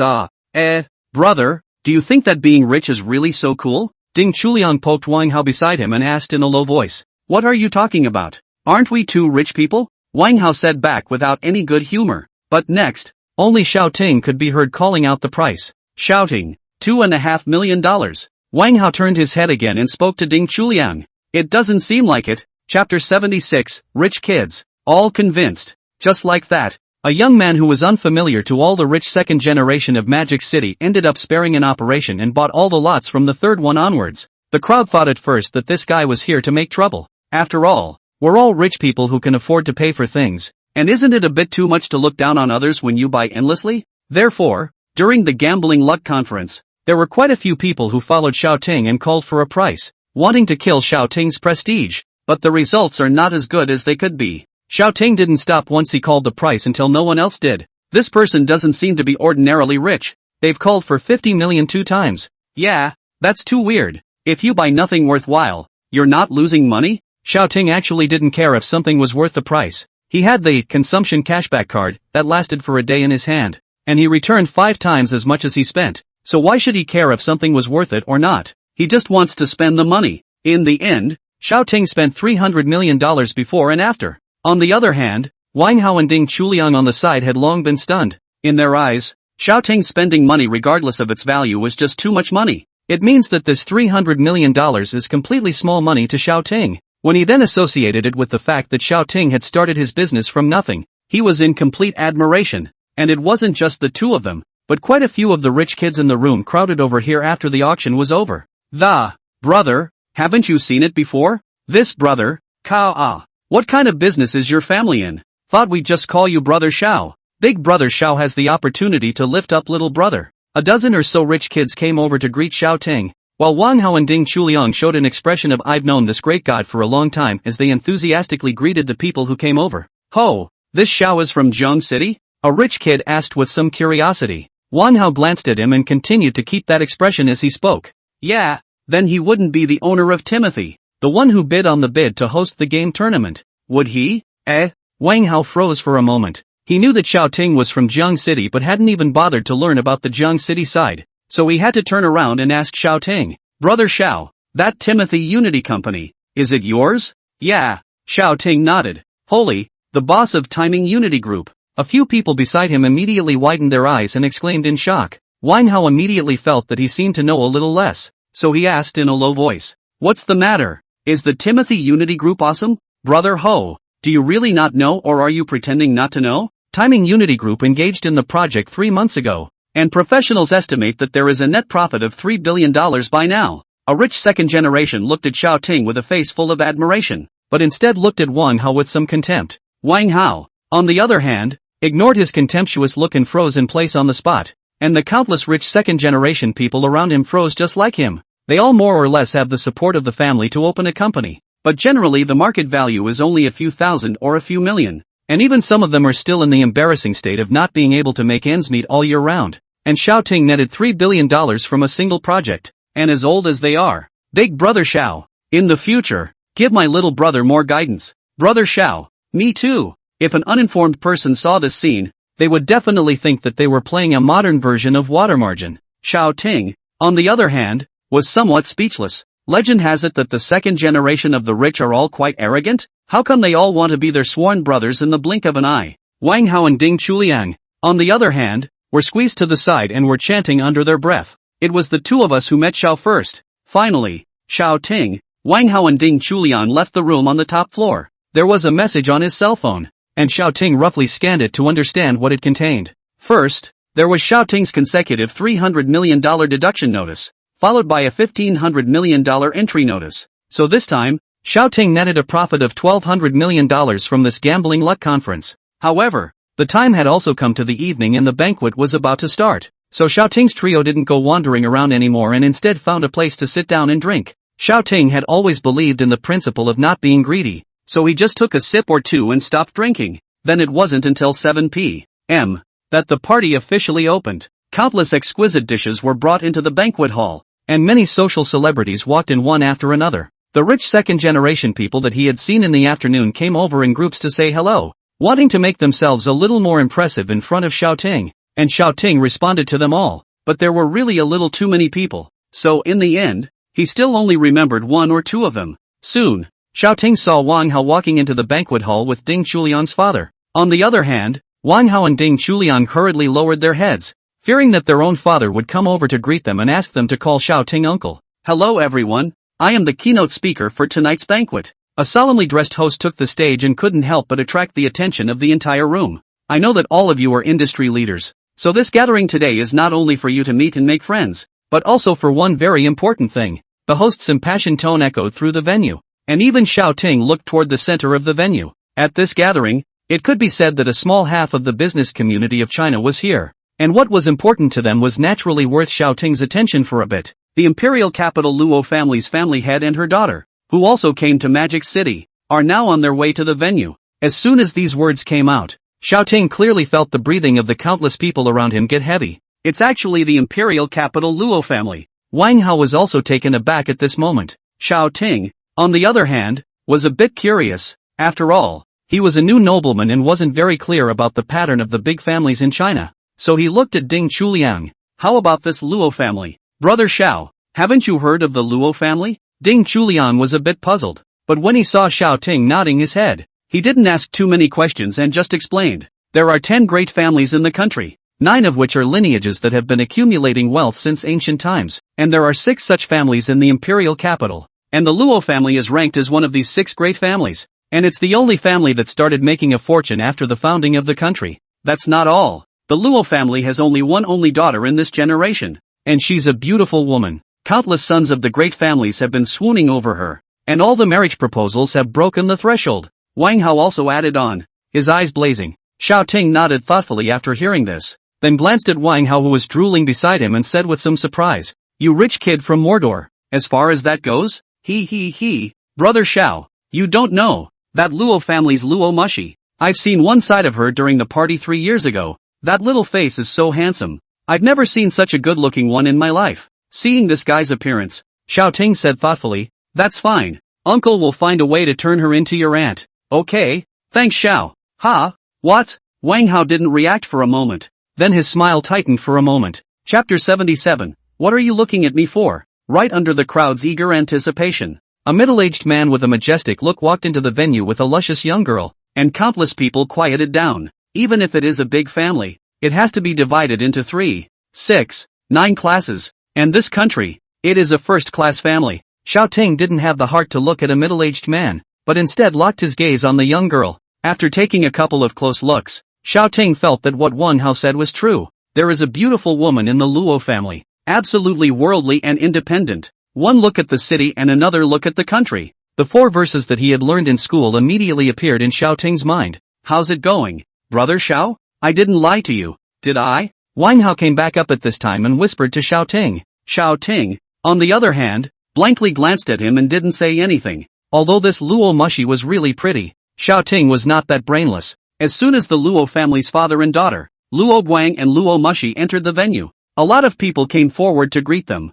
but they were all not young. As for the juniors, they were completely unqualified to come forward, and could only stare at Luo Mushi from afar, looking left and right, their hearts itching to do so. But there was a young man in the whole room who straightened his lapel, then got up and walked over there in style with his long legs. "Holy, whose kid is that? So unintelligent to come in front of a group of elders? Another guy who's so horny he can't control himself. Look at him about to be heckled down." The rich daughters sitting on the field were talking in all directions, but there were some sharp-eyed ones who recognized that it was Xiao Ting and opened their mouths. "That's the one I just told you about. Xiao Ting, who spent $300 million at the Gambling Luck Conference this afternoon. Holy, what the? So young? It doesn't look as big as me. It's just a matter of people being more capable than you. So it's him? It's okay then." At this moment, Xiao Ting had already walked over to the Luo family's father and daughter, and quite a few people beside him who didn't recognize Xiao Ting frowned, and some even directly spoke out to rebuke him. "Why are you juniors still crossing here?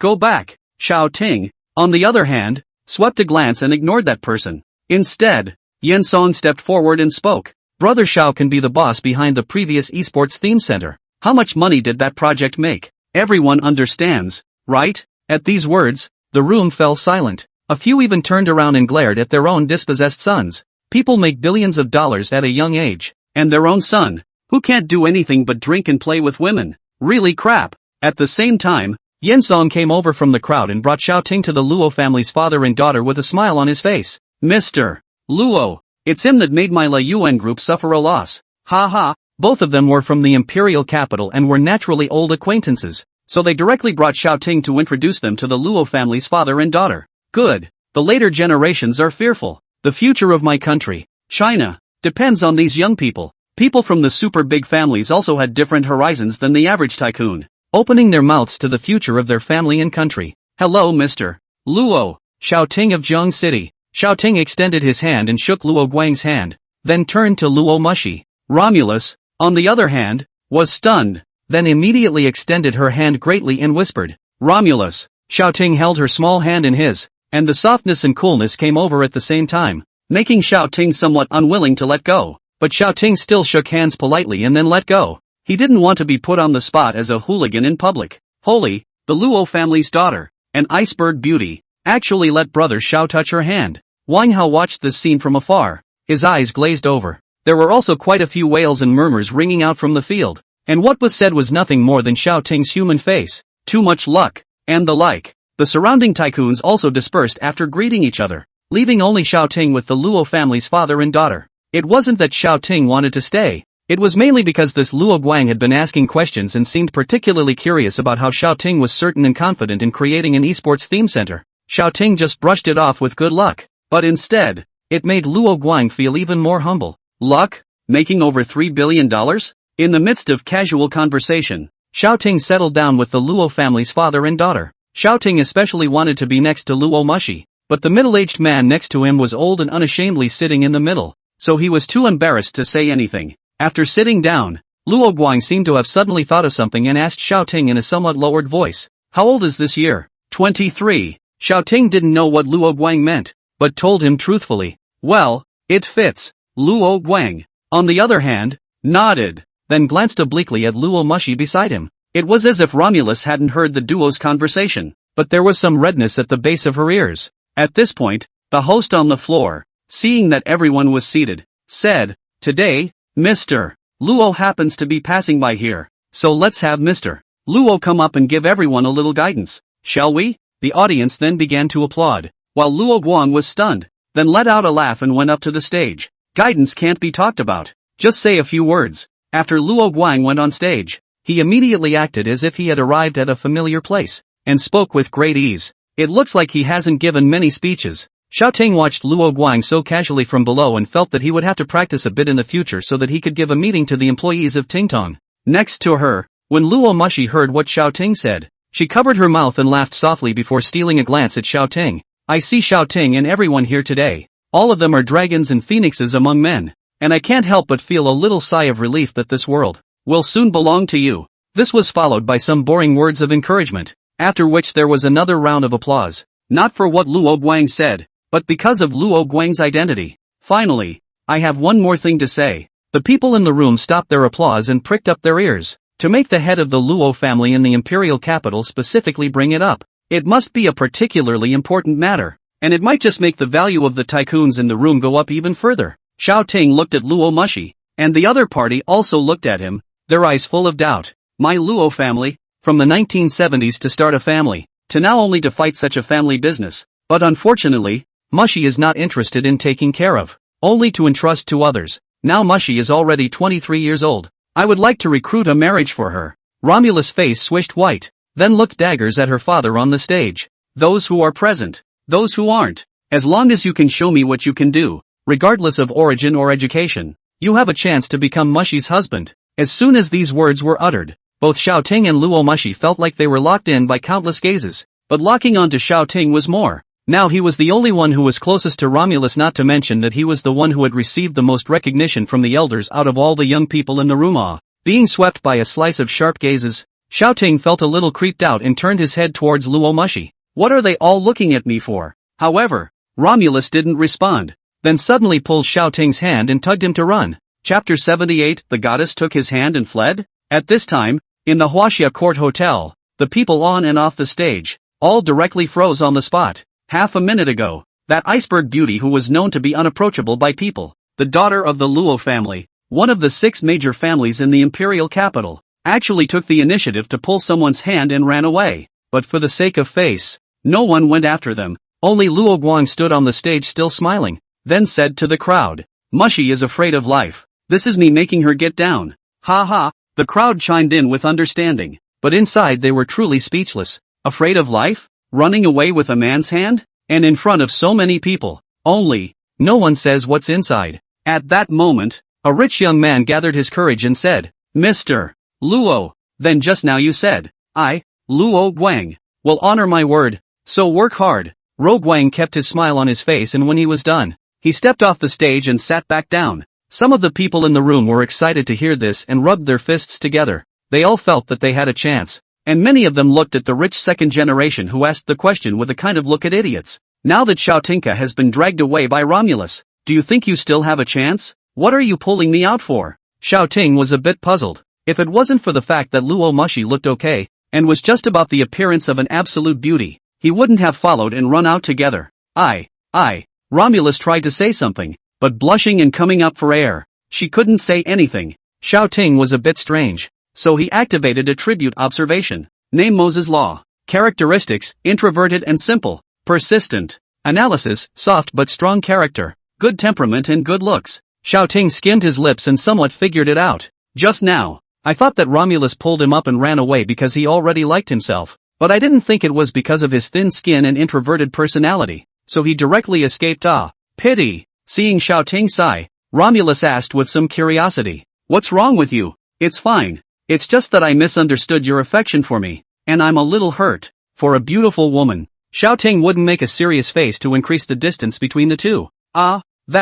This. Luo Mushi heard Xiao Ting say so, immediately froze, not knowing how to return. Just now gasped evenly before returning to normal, face also instantly red again. Let Xiao Ting look thumping heart. That's a lot of good looks. Next, Xiao Ting didn't continue to say anything and just waited for Romulus to calm down. Ugh. I said that my dad is going back tomorrow. Why did he still make a special trip here? So it's because he has this kind of intention, Luo Mushi said somewhat viciously, which seemed very cute to Xiao Ting. Shall we go back now then? The banquet just started, Xiao Ting said with a light smile, but he saw that Luo Mushi's face suddenly collapsed and her eyes began to reveal pity. Don't go back. I'm afraid. Alright, let's just stroll around Magic City then. I haven't had much fun here either. Xiao Ting nodded and agreed with Luo Mushi. After all, he was also a bit unable to stand the other party's pitiful expression. After listening to this, Luo Mushi's eyes revealed gratitude and she lightly smiled and said, "Good. Magic City, one of the economic centers of China. Its degree of development, few in the world." At this moment the neon lights of the building flashing, countless young people on the streets, began an incomparable prosperous nightlife. A well-built young man, dressed in a valuable suit, walked through the street, causing many girls to look sideways, but they all withdrew their gaze resentfully when they saw the girl beside the man. That girl was dressed in a long lake blue striped dress, with a pair of cream-colored high-heeled shoes under her feet, which perfectly set off her golden proportioned body. And that face was making countless girls around her jealous. Now the only thing that kept the girls around them still hopeful was that the young man and woman, instead of walking hand in hand or crossbody, were separated by a distance of a dozen centimeters or so. Xiao Ting felt the gazes coming from all around him. The men looked at him with hate in their eyes, at Luo Mushi with desire, while the women were the complete opposite. Couldn't help but sigh at the craziness of this society. Romulus seemed to have completely forgotten what had just happened, and a smile was now on her face. She had long since gotten used to men looking at her like this and was already not surprised, but she also noticed a lot of looks towards Xiao Ting. "Do you also have a lot of girls chasing after you over in Zheng City?" At this moment, she had completely treated Xiao Ting as a friend and asked him with some curiosity. "It's okay, mainly busy with business every day," Xiao Ting replied, a little vain, but on second thought he felt he hadn't said anything wrong. It's true that no girl has ever explicitly said she likes herself. Yuan Ro that was sent to the door by herself. She just didn't reject it. However, Luo Mushi didn't have a trace of suspicion, and just said to Xiao Ting with a comforting tone, "Oh, maybe it's because you don't go out often." The two of them fell into silence again, and then walked to a jewelry store. Xiao Ting remembered that the spending rebate card he bought still had quite a lot of time left, and it was a bit of a waste not to use it, so he called out to Luo Mushi, "Why don't you go inside?" With Romulus' family history, she naturally didn't lack jewelry, but thinking that she was only out to kill time, she nodded. Xiao Ting didn't say much when he saw her nodding and went straight into the store. The two are worth a lot of money. Naturally there is no price concerns, just pick the style of jewelry, so politely declined the services of the guide. At that moment, a man came in at the door, holding a string of Buddha beads in his hand and flinging them around. "Hello sir, may I help you?" A guide immediately trotted over and respectfully asked the youth who had just entered. The youth, on the other hand, said with a broad grin, "My mother is going to celebrate her 50th birthday in a few days. Pick a pair of jewelry for her old man. You guys recommend it." From the beginning to the end, he didn't even look at the shopper. Okay, sir, please follow me." The guide led the youth inside. The youth suddenly saw Luo Mushi who was inside picking out jewelry, and suddenly his eyes lit up. Then he quickly stepped forward and struck a pose that he thought was very handsome, saying, "If it isn't Mushi's sister." The tone of his voice pretended to be calm, completely not noticing Xiao Ting beside Romulus. "Ha, you are?" When Romulus heard someone call out to her, she looked up and saw that it was a stranger. She was so scared that she took 2 steps back and ran straight into Xiao Ting's arms. Xiao Ting felt the warmth and softness in his arms with a hint of surprise. "So introverted?" "No, we met 2 years ago. I'm Zhao Anning from the Zhao family in Magic City." The youth frowned after seeing Romulus getting closer to the young man behind him. Then Romulus seemed to have sensed her loss of temper and hurriedly stopped the physical contact between the two of them. "The Zhou family? Oh, hello." Luo Mushi's dumbfounded response instead made Xiao Ting laugh outright next to him. "What are you laughing at?" Zhao Anning looked at Xiao Ting with bad eyes. Sorry for the corny pickup tactics. Didn't hold back. Chapter 79, I'll buy this store too. After Xiao Ting mocked Zhao Anning's face directly sank. But it was not good to snap when the beauty was on the shore. Haven't seen you in Mordor before, outsider? Zhao Anning looked at Xiao Ting's emboldened appearance and felt the need to probe Xiao Ting's bottom. River City. As soon as Zhao Anning heard Xiao Ting say that he was from Jiang City, he immediately showed joy on his face. Since he wasn't from the magic capital imperial capital Nandu, he could do whatever he wanted to do with him.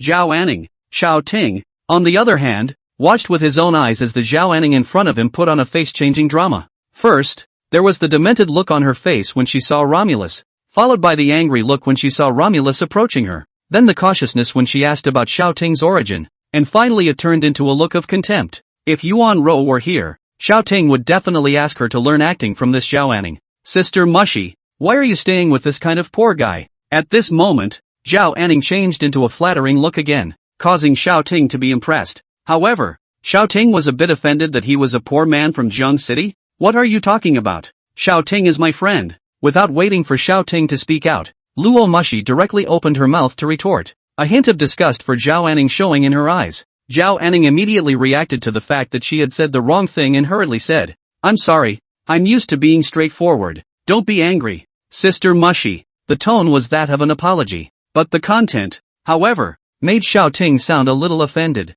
Straighten up? The girl doesn't want to care about you, so why don't you just straighten up and get out? Xiao Ting wasn't spoiling for a fight either, and he directly despised that Zhao Anning. Zhao Anning was already upset that Luo Mushi was close to Xiao Ting, and now that she saw Xiao Ting being so arrogant as well, she immediately got angry. You kid don't get an inch. You poor guy from Jiang City. The laugh just now. For the sake of Mushy's sister's face I didn't take it into account. If you don't know how to restrain yourself, be careful, I'll find someone to clean you up. Don't be agitated. Two gentlemen, let's talk things out and make peace. The guide standing by the side saw that the situation was not right and immediately spoke out to dissuade them. And Luo Mushi also hurriedly advised the two not to get angry. Xiao Ting and Luo Mushi then continued to take a look around the store, and Zhao Anning licked her face and followed along. Sister Mushy, which one do you like? Shall I give it to you? Zhao Anning asked as she picked up a string of expensive jewelry bracelets on the side. Romulus didn't even pay attention to him. Xiao Ting glanced at Zhao Anning with a hint of pity in his eyes. Zhao Anning felt it, but thought that Xiao Ting was laughing at the cheap things he bought, and immediately sank his face and said to the guide at the side, Go, bring the most expensive jewelry in your store. The guide also knew that he was the rich second generation of the Zhao family, and didn't dare to be slow, and immediately took Xiao Anning to fetch it. The Zhao family and our Luo family are both one of the top 10 families in China. Brother Xiao, you'd better not start a conflict with him. Seeing Zhao Anning walking away, Luo Mushi immediately whispered. She was towards Xiao Ting, but Xiao Ting was after all just a young man in his infancy. While the 10 great families had fought for many years and had far more assets than Xiao Ting, so she kindly spoke out to remind him. Xiao Ting, on the other hand, smiled. Firstly, he was satisfied that Luo Mushi was turning towards himself, and secondly, he felt that the 10 great families were not enough to be feared. Although his current assets might still be far worse than the top 10 families, his ability to make money was much better than the top 10 families. Seeing Xiao Ting laugh, Luo Mushi didn't know why she wanted to follow suit and then laughed. Maybe it was because of the kind of confidence revealed on Xiao Ting's face, or maybe it was because he actually didn't have any nervousness towards Xiao Ting because of his introversion, or maybe it was because he felt unbelievable about what he had done tonight. Anyway, she and Xiao Ting both laughed. This scene, in turn, happened to be seen by Zhao Anning, who had returned. Damn, I'll make you a little Yakuza laugh later. Then he changed into a fake sympathetic smile and walked towards Romulus with the guide behind him. Sister Mushy, look at this, the most expensive in the whole store. I think it matches your temperament. Xiao Ting saw that he was still undeterred, so he casually fished out a string of necklaces and opened his mouth. Mushy, I think this is good. The guide on the side watched Xiao Ting take out a silver necklace that was in the cabinet for $11,000 and then glanced at the crystal necklace in his tray that was worth $70 million, feeling that Xiao Ting was already finished. Ha ha ha ha ha, what kind of friend is this? I told you he was poor, taking a $10,000 chain. Who are you insulting you are? Xiao Ting, on the other hand, kept his face unchanged as he looked at Romulus. He already knew with a tribute observation that this girl was simple-minded and kind-hearted, and her family was not generally wealthy. She definitely wouldn't want something sent by someone she didn't know, whether it was 70 million or 700 million. Sure enough, without thinking, Luo Mushi took the silver chain in Xiao Ting's hand and then said with a smile, "Thank you, brother Xiao." Accompanied by Romulus' thanks, Zhao Anning's laughter came to an abrupt end, and then both he and the guide froze in place, wondering if Romulus was blind. A $70 million necklace. A $10,000 necklace. Cootie. You all know which one to choose, right? You understand now, don't you? Xiao Ting patted Zhao Anning's shoulder, the pity in his eyes undisguised. Aren't you just a poor guy from the city of Zhangjiang? It must be you who tricked Sister Mushi with your flowery words. Zhao Ning was a bit unforgiving in her disbelief of what was happening in front of her. Xiao Ting was prepared to strike Zhao Anning and leave with Luo Mushi, but seeing Zhao Anning in this state, he stopped again. He doesn't mind if he's called a pauper, an elephant doesn't even have to prove to an ant that he's strong. But Zhao Anning's endless firing of map cannons made Xiao Ting feel that it was necessary to give him a little punishment. Everything in your store. Figure out a price. I'll take it. Since the other guy thinks he's poor, let his face swell up and he'll never dare to look down on a dog again. Ah, sir? You're not kidding, are you? The guide on the side froze. Did the young man in front of him know what he was talking about? You bought a $10,000 necklace and you're bloated? And Zhao Anning started laughing straight away. Ha ha ha ha ha. You can't keep your face up and want to pretend, don't you? You can't afford to buy this crystal necklace even if you dumped your family's money into it, and you want to buy all of it? Delight me to death. Ha ha ha ha ha ha ha.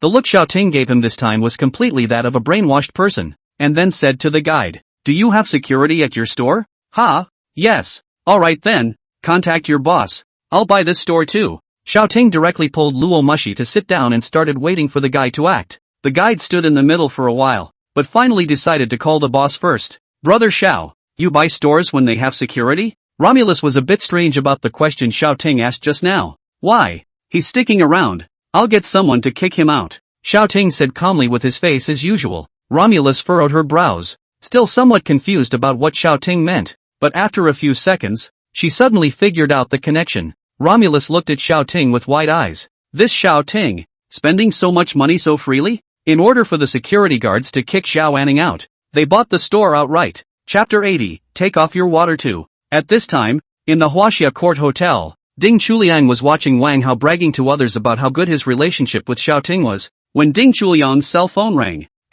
Old Ding, what are you doing? Wang Hao saw Ding Chuliang getting up and hurriedly asked, "Going out to take a call." "Ah, good." Then Wang Hao threw himself back into his bragging business. Ding Chuliang found a quiet place and picked up the phone call from the jewelry store manager. "Hey, what's up, young Ding? Someone said they want to buy our jewelry store. Who wants to buy?" Ding Chuliang frowned, thinking that there was a rich second generation from Magic City looking for trouble. But the words of the store manager immediately disproved his suspicions. "I don't know. That guest got into an argument with the young master of the Zhao family. Seems to be surnamed Xiao." As soon as Ding Chuliang heard the young master of the Zhao family, he knew that it was Zhao Anning. And then he heard the surname Xiao, so he couldn't help but lower his voice and ask, "Surname Xiao? Isn't it called Xiao Ting?" We are not sure." The store manager's side can't give a definite answer. After all, the guide is only asking for the last name, and usually won't ask the guest's name. Go and ask. If it's called Xiao Ting, all requests are complied with. If it's not Xiao Ting, give the face to Zhao Anning. After saying that, Ding Chuliang hung up the phone. In fact, he could have called himself and asked if it was Xiao Ting, but in that case, helping Xiao Ting would seem too deliberate, and not helping Xiao Ting would be unkind, so it was better to pretend he didn't know. When the store manager heard Ding Chuliang's call, she immediately walked over to Xiao Ting with small broken steps, bent down, and opened her mouth to ask, "May I ask if you are Mr. Xiao Ting?" Aha! Xiao Ting did not distinguish between joy and anger. "Mr. Xiao, you can just take whatever you need. You don't need to buy the store." To be able to make it as a store manager in a jewelry store? Naturally, he was not a foolish person, and as soon as he was sure that the other party was Xiao Ting, he immediately expressed his goodwill. "Hey, what are you guys talking about? He's just pretending to be X. You guys really let him bluff?" Without waiting for Xiao Ting to react, Zhao Anning couldn't hold back first. He thought that maybe the clerk was scared by Xiao Ting's comment about buying the store, so he spoke out. However, that shopkeeper looked at Xiao Ting respectfully as if he could not hear him. "Isn't there a security guard?" Xiao Ting said indifferently. The store manager immediately took heart, straightened up, and called out, "Security!" Two men in security uniforms answered the call. "Mr. Zhao, I'm sorry, this is Mr. Zhao's intention. Please leave." After the store manager finished speaking, he turned around and stopped looking at Zhao Anning. Xiaoting knew that this store manager had already skimmed herself off the top, and didn't get angry, but instead felt that this store manager was living within her means. She was just a store manager, helping people out, so if Zhao Anning was seeking revenge, she naturally couldn't afford it. Letting this Zhao Anning come to Xiaoting? Xiaoting didn't care. Zhao Anning felt like her worldview was collapsing at the moment. Romulus chose a $10,000 necklace and the jewelry store still listens directly to that guy? What's going on here? But he was rushed by the security guards. He couldn't even stop his footsteps, and he went straight out of the jewelry hall. Just as he was about to go in and threaten Xiaoting one last time, he suddenly felt water cross his face. It's raining? He stretched out his hand, but there was nothing, and then he felt that the water, as it were, was coming out of his eyes. Then, an uncontrollable wave of tears surged to her heart, and with that, Zhao Anning stood between the pedestrians coming and going and began to bawl her eyes out. It attracted countless people to stop and watch. What are you looking at? All get lost. Zhao Anning was all flustered. How could she suddenly cry? Or in public? So she raised her voice and angrily scolded the people around her, trying to get the people around her not to crowd around her. Che, a big man crying here. Not ashamed? Alas, let's not talk about it. Life is not easy for anyone. The amount of water that's crying. It's like you just died your own father. Besides, won't you find a place where there are fewer people to cry? On the street, can't you even hold it in for a second? Holy, I suddenly realized that he looks like the young master of the Zhao family. Between the discussions, someone suddenly felt that Zhao Anning looked very familiar, and thus opened his mouth. Afterwards, everyone took a closer look at the bawling figure on the street, and they also felt that it looked like Zhao Anning of the Zhao family. Where's the resemblance? Isn't this him? Yes, this rich young master can be so sad, crying so loud? How do I still feel like the energy is getting stronger? I haven't heard of anything big happening to the Zhao family either. Between the crowd's confusion, they hadn't forgotten to take out their cell phones to take pictures, and there were even those who recorded videos. It seems like Yan Zhangwei from La Yuan Group also cried himself into the hospital in public before. I don't think so today. Down, crying out. In the store, the clerk seemed to notice the commotion outside as well, and a few do-gooders poked their heads out to see. Then a loud and clear cry was heard outside, straight up in the air, from everyone in the store, including Xiaoting and Romulus. What happened? The store manager was also a bit curious and asked the clerk who ran out. Mr. Zhao is crying outside. What? Aside from Xiaoting, the few people who didn't go out were stunned. This Zhao Anning is actually crying outside? Luo Mushi looked at Xiaoting with wide eyes, her eyes full of unbelief. It wasn't that she suspected that it was Xiaoting's doing, she was just a little surprised, a little unsure why Zhao Anning was crying, and wanted to ask Xiaoting. At this moment, since the 3 times of tear punishment technique had been used up, the memory of how the tear punishment technique was activated in Xiaoting's mind had completely disappeared. Having seen Yan Zhangwei cry until he was dehydrated twice before, Xiaoting felt that this Zhao Anning, too, deserved a visit. Sensing Luo Mushi's gaze, Xiaoting spoke. These children of the world have been in the greenhouse for a long time, and their mental capacity is a bit poor. When Luo Mushi heard this, she immediately nodded her head in deep thought, and when she looked at Xiaoting again, she instantly felt that he was unknown how many times better than those rich second-generation people who acted recklessly and were good for nothing. When the commotion outside went down quite a bit, Xiaoting also got up, ready to leave. What's your boss's name? Seeing that Luo Mushi had already left the door, Xiaoting didn't rush to leave, but asked a few questions first. It's the young master of the Ding family, Ding Chuliang. Well, good. That $70 million necklace just now. Help me wrap it up and send it to Yuan Rou in Zheng City. This is her contact information. Xiaoting made a trip to Mordor without Yuan Rou, so naturally he had to find a way to plug Yuan Rou's mouth as well, didn't he? Xiaoting then swiped his card and immediately headed for the door when he saw that Luo Mushi had returned. Tick-tock. Here comes the message. Xiaoting took out his cell phone and scanned it. The first one was a notification of a deduction of $70 million and $11,000. The second one was a notification of an arrival of $350 million and $55,000. Big brother Xiao, what took you so long to come out? Luo Mushi asked with some curiosity. Asked for the owner's name so I could get acquainted later. Oh, I thought you had your eye on that crystal necklace and wanted to give it to the person of your choice. Romulus said it in a relaxed and cozy manner, but it made Xiaoting startled. This woman's sixth sense. It's a little scary.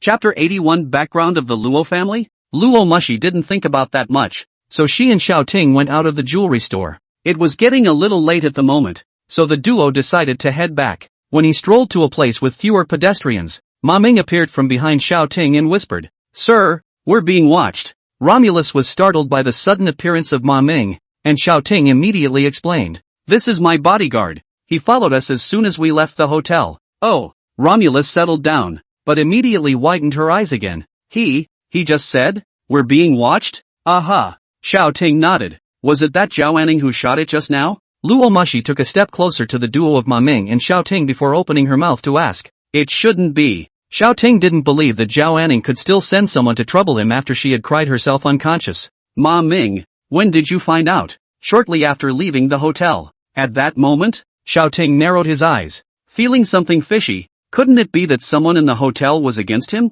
Don't worry, sir. Those brothers are in the shadows. As long as you don't come within 10 paces of me, you are safe. Well, go first. Xiao Ting nodded. He fully believed in Ma Ming's strength. After all, he was retired from the special forces in China. His strength was definitely not bad. Then the three of them were alert to their surroundings and continued toward the hotel. Soon, it was near the hotel. Stop. Xiao Ting stopped the duo. What's wrong, brother Xiao? There can't be anything wrong, right? When Luo Mushi saw Xiao Ting shouting to stop, she immediately reached out and sat on Xiao Ting's arm. Since someone is trying to deal with me, how can I not know who that person is? Now that he had arrived near the hotel, Xiao Ting was naturally emboldened. He then signaled Ma Ming with his eyes, who immediately understood and took a few steps forward before shouting, brothers in the back, you followed us all the way. If you're a man, don't hide your head. After Ma Ming finished speaking, he was alert to the winds and grasses around him, his spirit tensed to the extreme. Ma Ming, it's okay.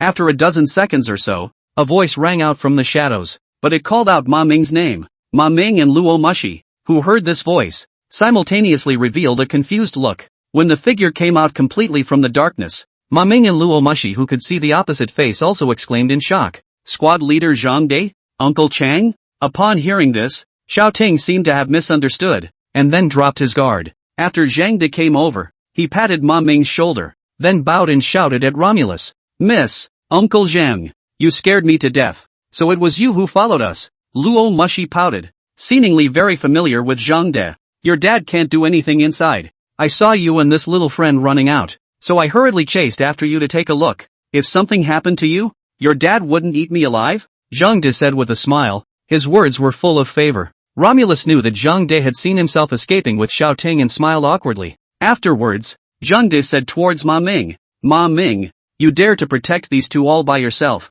You seem to have grown in Kung Fu. The tone of his voice was full of relief. Squad leader Zhang De, you're underestimating me. Ma Ming hemmed and hawed, then coughed twice, and immediately several black shadows scurried out and came to Ma Ming's side. It was none other than Xiao Ting's other three bodyguards. Zhang De was taken aback, but quickly recovered before giving Ma Ming a thumbs up. Yes, it's okay, it didn't embarrass me. Ma Ming hemmed and hawed, then walked over to Xiao Ting and said to Zhang De, Squad leader, this is my current boss, Mr. Xiao. There was an arrogant tone in his voice. Zhang De looked at Xiao Ting and the smile on his face became even more intense. I know, the young man who was abducted by our little princess is certainly not ordinary. After saying this, Xiao Ting and Luo Mushi looked at each other, and the latter's face reddened again. Afterward, Xiao Ting and Luo Mushi went into the banquet hall, while Zhang De continued to stand guard outside with Ma Ming while also catching up together. At this time, the banquet hall had already reached the second half of the banquet, and not many people noticed that Xiao Ting and Luo Mushi had already returned. After the two of them casually found a less crowded place to sit down, Romulus opened her mouth and asked, Brother Xiao, the bodyguards under you are all special forces, right? Aha. Xiao Ting nodded. That's awesome. What's so great about that? Your bodyguard is still class president. My home bodyguard is because. Romulus was about to explain, but looked around and found that no one paid attention to his side, lowered his voice and continued. My home is not a special situation. What's so special? Xiao Ting couldn't help but be curious when he saw that the other party was being secretive. Thus he asked after him. My family is the only one of the top 10 families that didn't get rich in ancient times. You know that, Brother Xiao, don't you? Xiao Ting nodded. Wang Hao and Ding Chuliang had told him before, because my great-grandfather and my grandfather both served in the military for a long time. That's why they were able to get a firm foothold in the 10 great families. Subsequently, Romulus didn't say anything more explicitly, but Xiao Ting already understood. The simple summary is that people have a military background. Moreover, Romulus' grandfather and great-grandfather were definitely not low in rank. At this time, the sharp-eyed Wang Hao spotted Xiao Ting and Luo Mushi, who had come back and immediately stopped his big bragging. then found a reason to avoid the crowd and slipped over to Xiao Ting's side. Hello Ms. Luo. My name is Wang Hao. We've met before. Unsurprisingly, Xiao Ting expected that this guy directly came over and was about to greet Romulus, even reaching out his hand, wanting to shake it. Just as Romulus politely stretched out her hand to shake it for a split second, Xiao Ting took the lead and stretched out his hand, pulling Romulus's small hand back before letting go of it again. Wang Hao, on the other hand, did not succeed in his treacherous plan and sat down with his head hanging down. Luo Mushi was instantly amused by the scene in front of her, but when she wanted to stretch out her hand to cover her mouth and snicker, she suddenly realized that both of her hands were still in Xiao Ting's hands. Under Wang Hao's fire-breathing gaze, Xiao Ting let go of the soft jade in his hand and then watched as Luo Mushi's face began to redden. Brother Xiao, you're going a bit overboard here. You're not even giving your brother a sip of soup? Wang Hao was a bit indignant and opened his mouth. Xiao Ting, on the other hand, gave him a blank look. It's nice to be willing to talk to you, but nothing else. Ugh. And Xiao Ting didn't wait for Wang Hao to continue saying anything,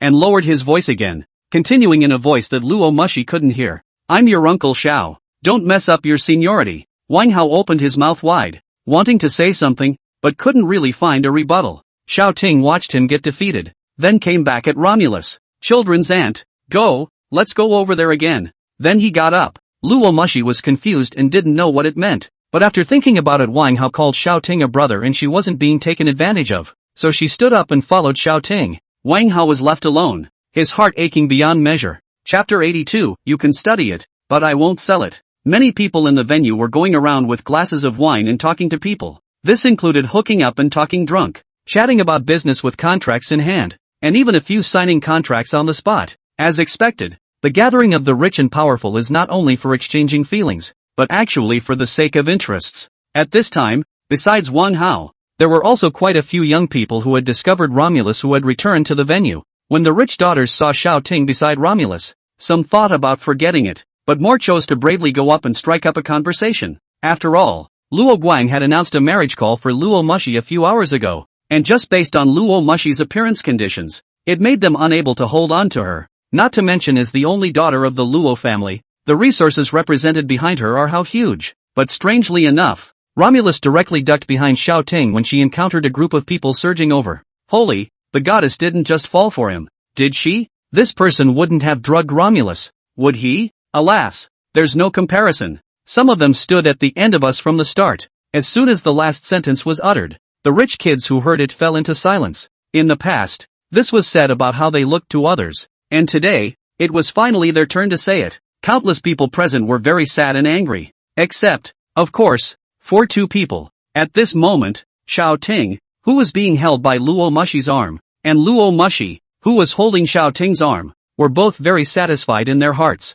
One fulfillment comes from a man's pride, and one comes from the security that the person next to him gives him. Mushi, back? Just as everyone had their own thoughts, Luo Guan walked over. Humph. Luo Mushi didn't respond. Instead, she glared at Luo Guang with an exasperated look. She's so beautiful even when she's angry. That's it. When Luo Guang heard the surrounding chatter, he coldly glanced around, and those young men immediately dispersed, only daring to run into the distance and whisper. When the people around him dispersed, Luo Guang changed into a smiling face and said, "What did you just go out for?" Xiao Ting ventriloquized. "This change of face is too fast. Uncle Zhang has been following me. Ask him." Romulus was a bit timid in front of the outside, but in front of this father who had made countless people timid, he didn't give the slightest bit of face. Luo Guang smiled sardonically. Taking his daughter really had no choice but to look at Xiao Ting and ask, "Didn't talk business with anyone else today?" When Xiao Ting heard this, direct fire came up in his heart. "Hey, you old fart, I forgot.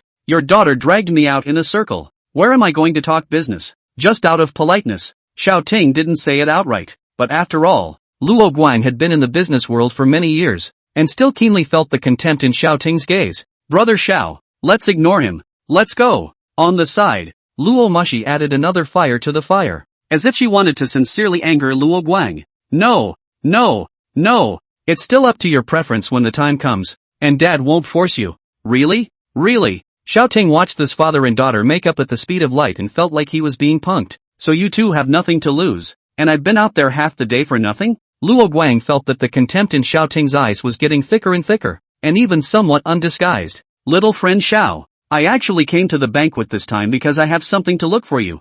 Looking for me for what? Xiao Ting's face was expressionless, and he gave Luo Guang a look of love. Luo Guang, however, did not see it and continued to be smiling. It's like this. Before in Jiang City, the one who sold the notched antique vase, was it you? Yes. Xiao Ting knew that with the strength of the 10 great families, it was very simple to investigate what he had done in the past, so he didn't bother to hide it and directly admitted it. So the 2 pictures you posted to the group earlier, but you really held them? Xiao Ting thought about it and guessed that Luo Guang should be talking about the Tang Sankai vase and the ancient copper coin that he had bought in the system mall. What am I lying to you for? Now Xiao Ting was a bit skeptical. This Luo Guang asking questions. He wouldn't be here to amuse himself, right? Luo Guang didn't care that Xiao Ting spoke straight and smiled. Then with a hint of respect in his eyes, he opened his mouth. If you are willing to change hands, you will be thanked. Sell? No. Xiao Ting bluntly rejected Luo Guang. He wasn't short of money. Before he sold that antique vase, just because there was a small gap,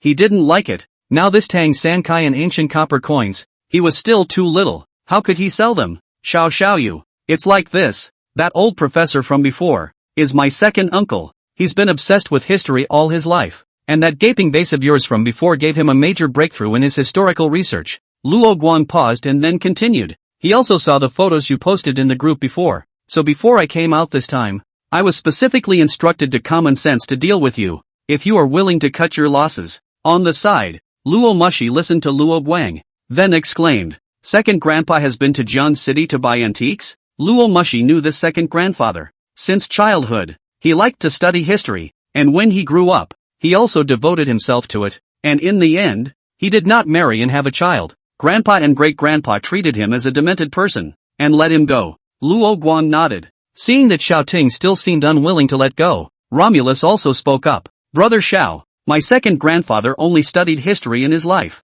Hearing that Luo Mushi had opened her mouth, Xiao Ting didn't remain silent anymore. You can go to River City to study it, but I won't sell it. Hearing Xiao Ting say this, Luo Guang immediately took out his cell phone and made a call, then hung up after explaining to the other end. Immediately afterward, Luo Guang came over and held Xiao Ting's hand with a face full of joy as he said to Xiao Ting, Thanks. Many young people in the distance looked at this scene, all very strange. Luo Guang, such a status of people, appreciate Xiao Ting is just, now how is also so intimate. Face smile folds her out, and look at the mouth, as if it has said thank you 2 words.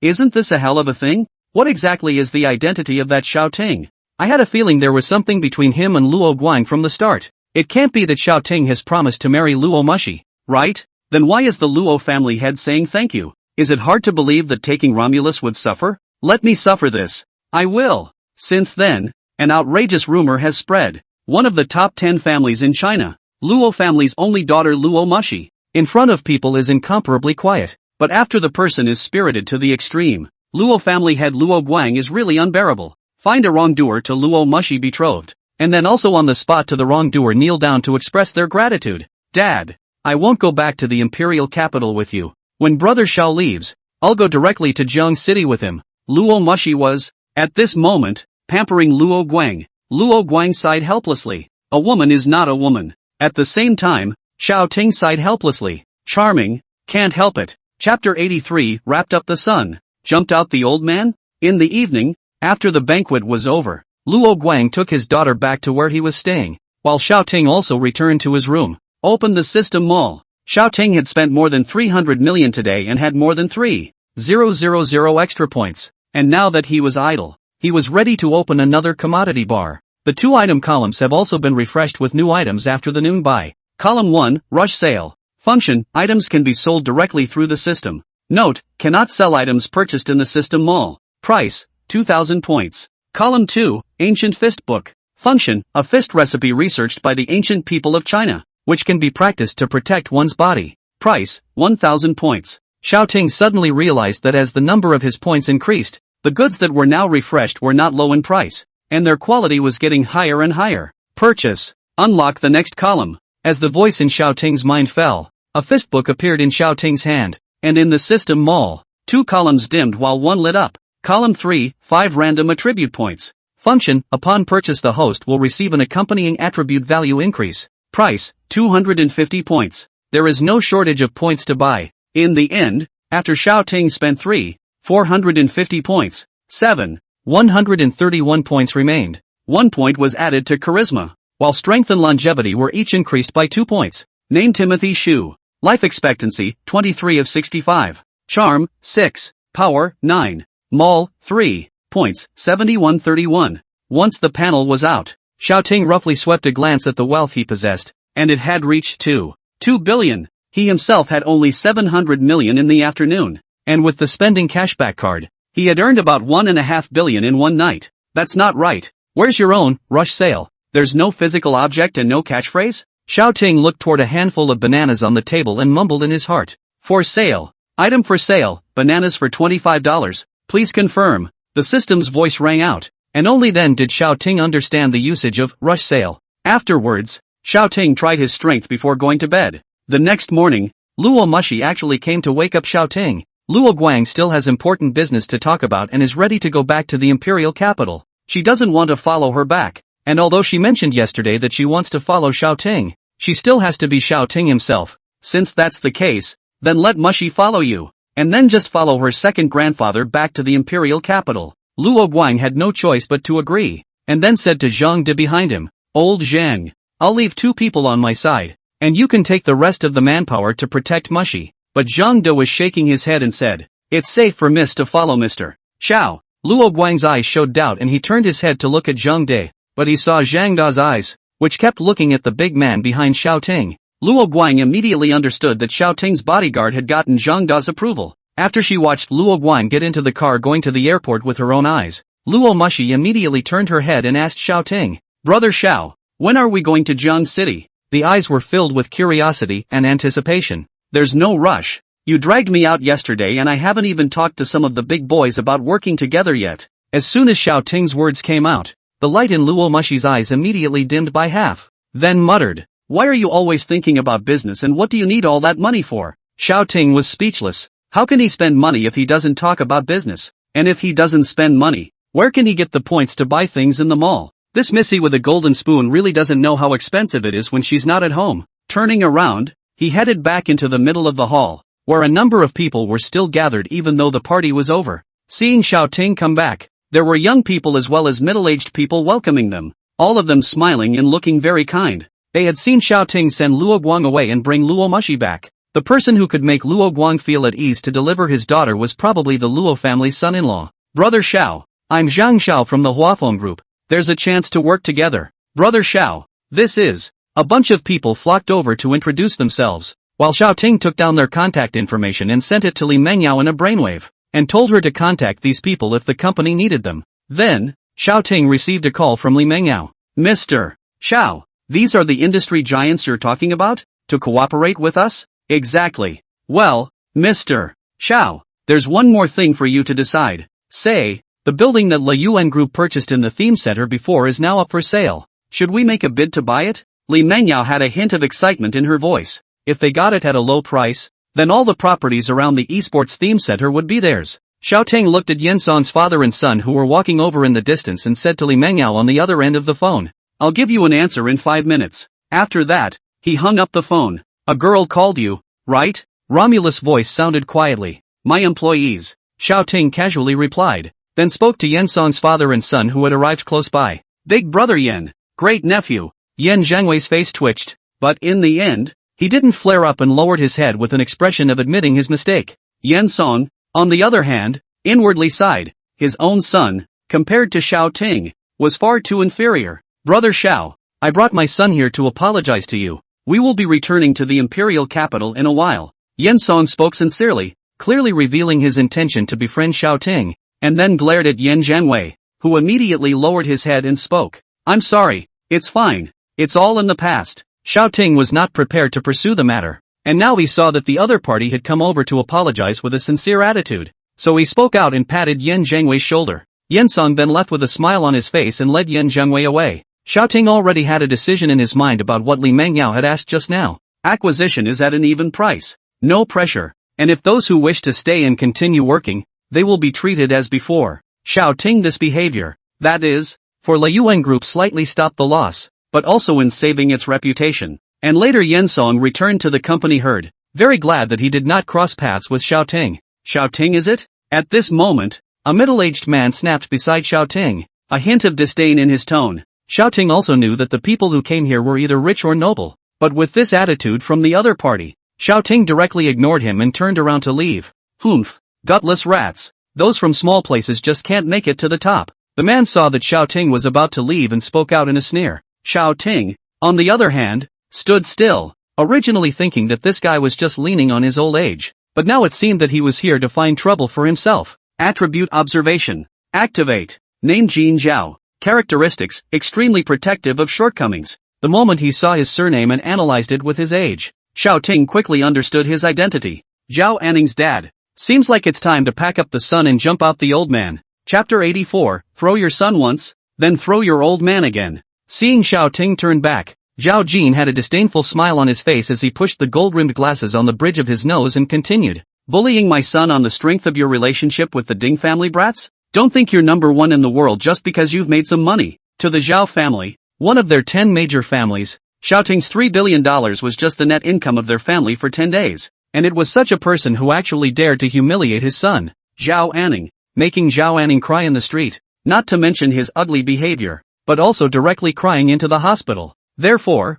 today, as soon as he learned that Luo Guang had left, he immediately brought someone over to teach Xiao Ting a lesson. Mushy, you never feel noisy? Xiao Ting pulled out his ears and asked Luo Mushy as if nothing had happened. Luo Mushy, on the other hand, had long since felt a bit dumbfounded after the smell of gunpowder from the sword, and at this moment, when she heard Xiao Ting ask a question, she nervously nodded her head. This action caused countless people around them to laugh, but when Zhao Jin's gaze swept over, they immediately stifled it. Although the people who came here were more or less powerful, they were small grasshoppers in front of the 10 great families. However, the next sentence Xiao Ting said immediately caused Zhao Jin's face to sink. It's noisy because a dog is barking. Okay? Don't know the heights of heaven. Zhao Jin finished viciously, and several big men behind him walked up to him, staring at Xiao Ting with unkind eyes, and at the same time, several other people began to drive away the few remaining guests in the venue, clearing the area, and it seemed that force was going to be used. Unashamed, Xiao Ting returned the favor,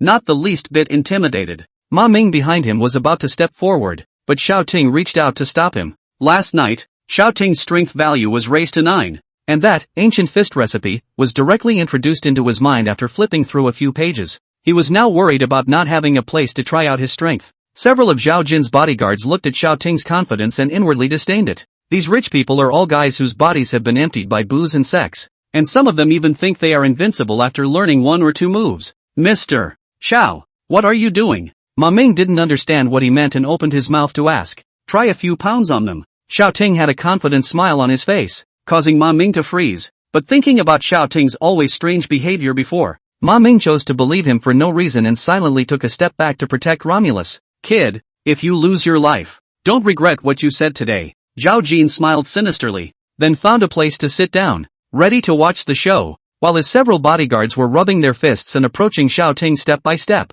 Being able to beat up rich people today made them all very excited inside. No one is going to steal it from my buddies. I'll go first. A bodyguard finished speaking and immediately threw a punch at Xiao Ting. Seeing this, several other bodyguards also rushed forward, fearing that they would be too late. Zhao Jin, on the other hand, leisurely closed his eyes, ready to listen to the wails and pleas for mercy from Xiao Ting. Ah, ah, ah. A sound rang out and Zhao Jin broke into a smile, but after 10 seconds or so, he realized something was wrong. How come every time the Xiao Ting screams, it's different from before? Still changing his voice here? When Zhao Jin opened his eyes to look over to Xiao Ting's side, he just happened to see the sight of one of his bodyguards being struck in the face by Xiao Ting's punch and subsequently flying out backwards, and all the other bodyguards had fallen to the ground wailing one by one. What the hell? Zhao Jin's eyes widened, completely unable to understand what was happening. Equally wide-eyed were Ma Ming and Luo Mushi. Zhao Jin had closed his eyes, but they had witnessed the whole process with their eyes open.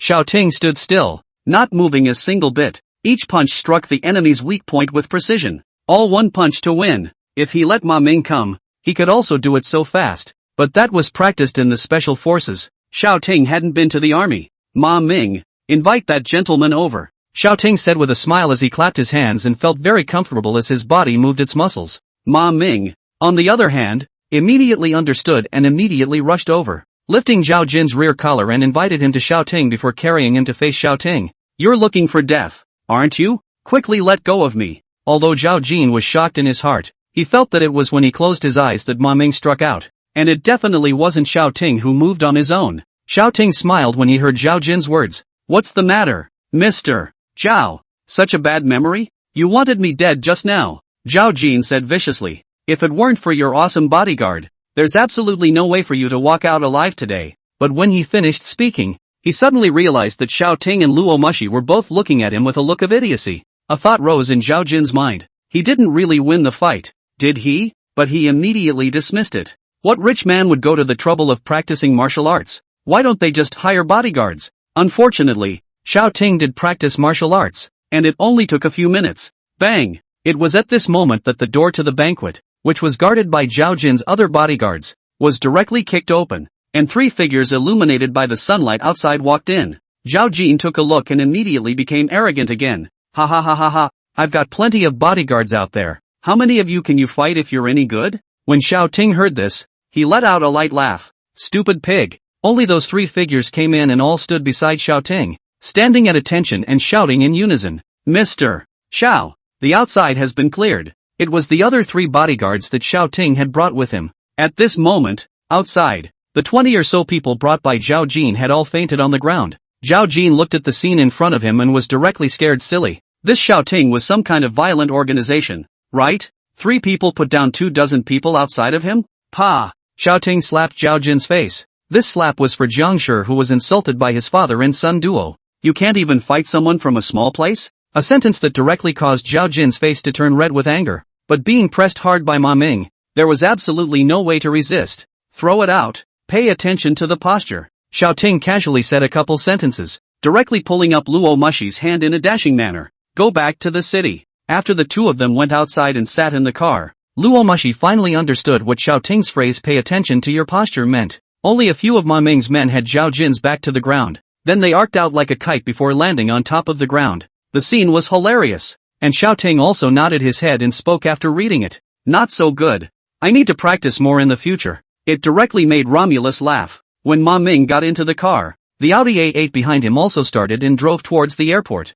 The guests and hotel employees who had been kicked out earlier were all gloating to witness the farce just now. And many of them even took pictures. Look at that high and mighty look he had just now. Bah! That's all the top 10 families? That's right. And people small places? Isn't it hanging him? And at this moment, Zhao Jin was lying on the ground, just wanting to faint to death, neither getting up nor not getting up. The top 10 families were actually thrown out by others. Chapter 85, Familiar Crystal Necklace. Before Xiao Ting got on the plane, he asked Ma Ming to leave the keys in the car and called Wang Hao to get someone to drive the car home. Holy, brother Xiao, you're not going to check out that property in the Black Forest? Wang Hao heard that Xiao Ting had asked him to drive, and then he realized that Xiao Ting was already leaving. I've also left the real estate license in the car, so go look at it twice at your leisure. Maybe you'll go live there later. Okay, 2 cars right. What are they? A Rolls-Royce and an Audi, both on the east side of the airport. Very recognizable. What the? A Rolls-Royce? You drove it for 2 days and threw it away in Mordor? Wang Hao was obviously irritated by Xiao Ting's wealth and generosity again. What throw? It's not like I'm giving it to you. Wang Hao naturally Xiao Ting just kept it and opened it again when he came back later. But he still had to sigh. There's something about being a rich kid that's not as good as you'd like it to be. Xiao Ting was too lazy to listen to too much nonsense from him and hung up the phone after explaining. Time passed quickly and Xiao Ting and his group arrived in Jiang City. And after leaving the airfield, Xiao Ting's pupils suddenly shrunk. 3 Rolls-Royce Phantoms were parked next to the airport entrance, and there were 2 bodyguards standing next to each car. Through the license plate number, Xiao Ting could easily recognize that it was his car. And the bodyguards, too, were all familiar faces. In River City, there are only 2 people who can mobilize their stuff. It's now 3 p.m. and Li Mengyao is working, so that leaves only 1 person. And this, too, was what caused Xiao Ting's pupils to contract. Yuan Rou is here. He remembered Yuan Rou's feeling of joy when he called himself when he received the necklace this morning. Xiao Ting's head was spinning at the thought of Romulus seeing that crystal necklace, and he could only inwardly pray that Yuan Rou didn't bring that necklace over. Sir, it's our car, Ma Ming reminded behind him at this time, and Xiao Ting suddenly thought of something, then immediately turned around with a few people, wanting to take the other exit of the airport. Ma Ming, on the other hand, was confused. He had reminded Xiao Ting. How come he directly changed direction and left instead? Is it hard to tell what's wrong? It's not right. His own brother is standing there. If there's a problem, Surely he'll give himself a secret signal. Ah, sir, why don't you go over to our car? Ma Ming really couldn't figure it out, and while chasing Xiao Ting away, he lowered his voice to ask him. Luo Mushi on the side was also full of doubts and asked, yes, Brother Xiao, why the sudden change of direction? Now that we're bringing the Luo family's eldest miss, our whereabouts might be exposed. It's safer to go in a different direction. Xiao Ting hurriedly made up an excuse to put off the two of them, then quickened his pace.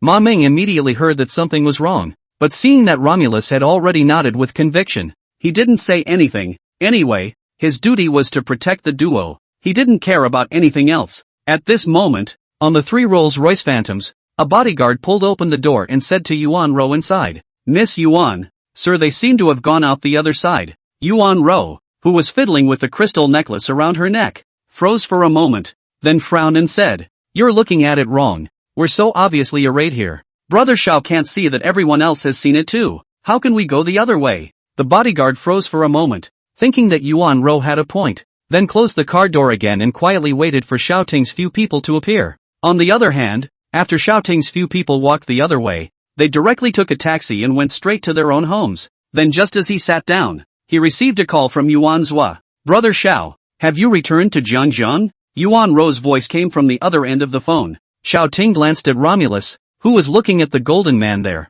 and lowered his voice to reply, back this afternoon. Why? Why didn't I see you? Yuan Ro was very surprised that Xiao Ting had already returned home at this time. She had previously thought that her friend over at the airline had given her the wrong information and had even theorized with the other party. I didn't see you either. Xiao Ting replied back. Then he heard a beeping sound from Yuan Ro's side. Yuan Ro had already hung up the phone. It couldn't be that she was coming directly towards her house. Could it? Sure enough, not a moment later, Xiao Ting's door was knocked on. After opening the door, Yuan Ro immediately jumped into Xiao Ting's arms with a bear hug and then said, Brother Xiao, I'm coming, but soon. Yuan Ro saw Luo Mushi, who was sitting in the living room, and her eyes widened as she let go of Xiao Ting and asked, Sister Mousy, why are you here? Zoe, Romulus, on the other hand, immediately stood up happily when she saw Yuan Ro, then came over and hugged Yuan Ro. I'm here to take a look at his family's artifacts with Brother Xiao. Romulus had a smile on her face. Xiao Ting, on the other hand, was left out to dry. As for Yuan Ro and Luo Mushi will know,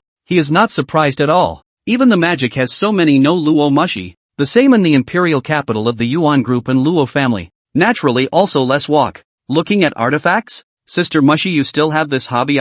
Yuan Ro was a bit puzzled, then glanced at Xiao Ting suspiciously, while Xiao Ting gave a dry laugh, then didn't make an explanation. I'm cooking myself today, and I'll be ready for dinner in a few minutes. Xiao Ting then walked to the kitchen. No, it's my second grandpa. Brother Xiao refused to sell his artifacts, so my second grandpa had to come here on his own in a few days to study them, and I just happened to be in Mordor, so I came back with Brother Xiao. Romulus finished her explanation without any delay, and then saw a string of necklaces around Yuan Ro's neck, made of crystal. It has a beautiful light blue glow. However, it looked very familiar. Seeing Luo Mushi looking towards her chest, Yuan Ro looked down and instantly realized that she was looking at her necklace. So she took it out and said proudly, Brother Xiao bought this for me. I just received it this morning. Isn't it pretty? The braggadocio tone in her voice made Romulus' heartstrings suddenly tighten. So, he really did give this necklace to another girl yesterday? Seeing the originally smiling Luo Mushi suddenly showing a forlorn look in her eyes,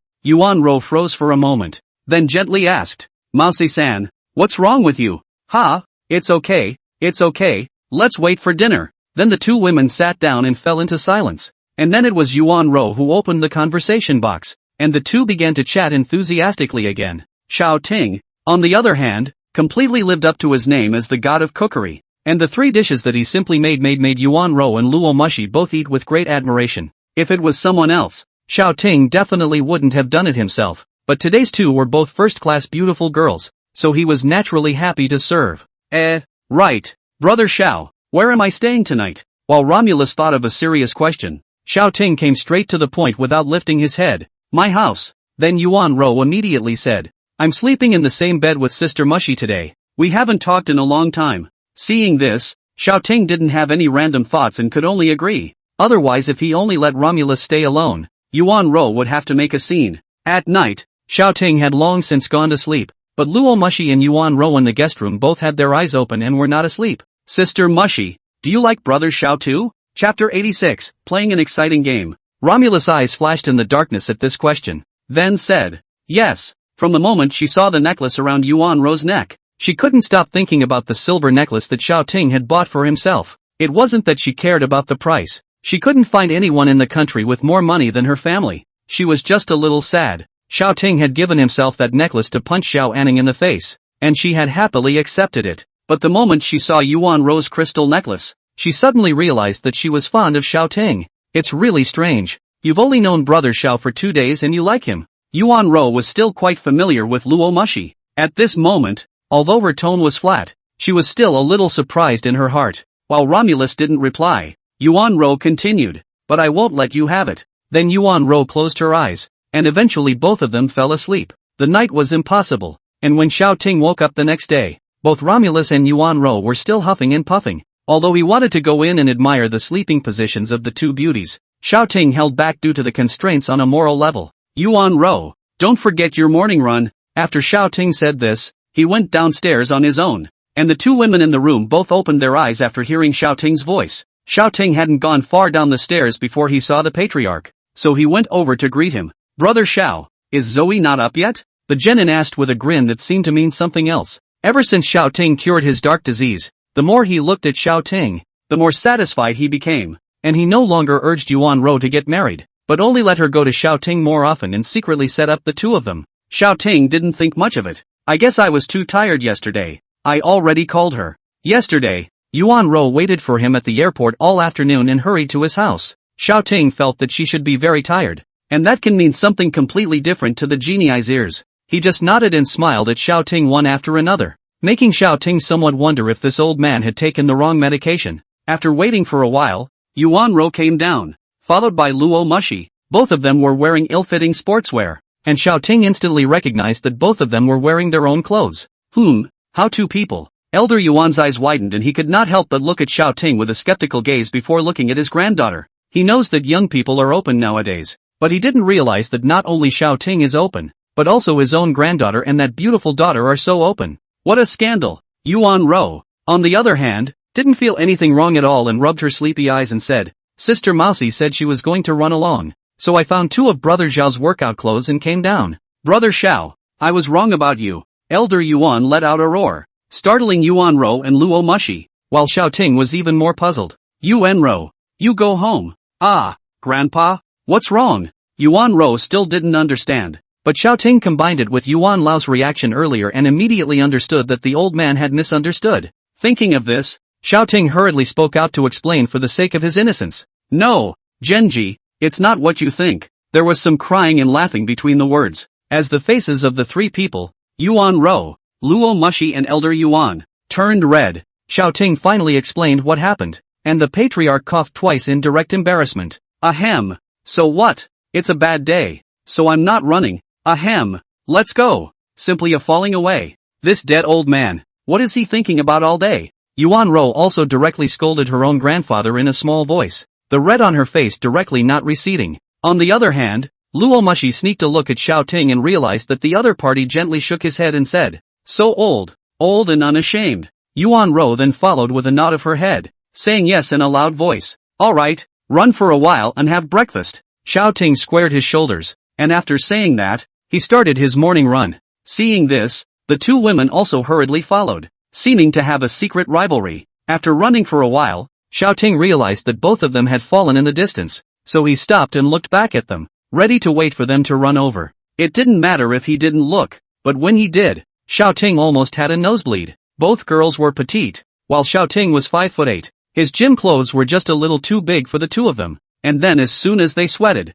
the clothes directly slid to the sides, exposing their fragrant shoulders. That's not all. Although Luo Mushi's body was a little bit inferior to Yuan Ro's, she was also very outstanding, and both of them kept shaking as they ran. The scene was very fragrant. Xiao Ting looked around and realized that there were already a few early morning exercisers not far away, so he ran towards the duo, running close to the front, hurriedly helped the two to pull up the clothes, let the two rest. He did not want the two beauties in front of him so beautiful spring light was seen by others to take advantage, but as a result, a scene that made Xiao Ting's blood spurt even more appeared. Yuan Ro held her hands on her knees to catch her breath, directly exposing her body completely in front of Xiao Ting. after determining that the people around him wouldn't see it. In order not to disturb Yuan Ro's rest, Xiaoting didn't make a sound to remind him, but just silently observed for a while to give himself some knowledge. Mushy, when is your second grandfather coming? Xiaoting sat down himself after serving a soup to the two daughters. It should be just this afternoon. After Luo Mushy replied,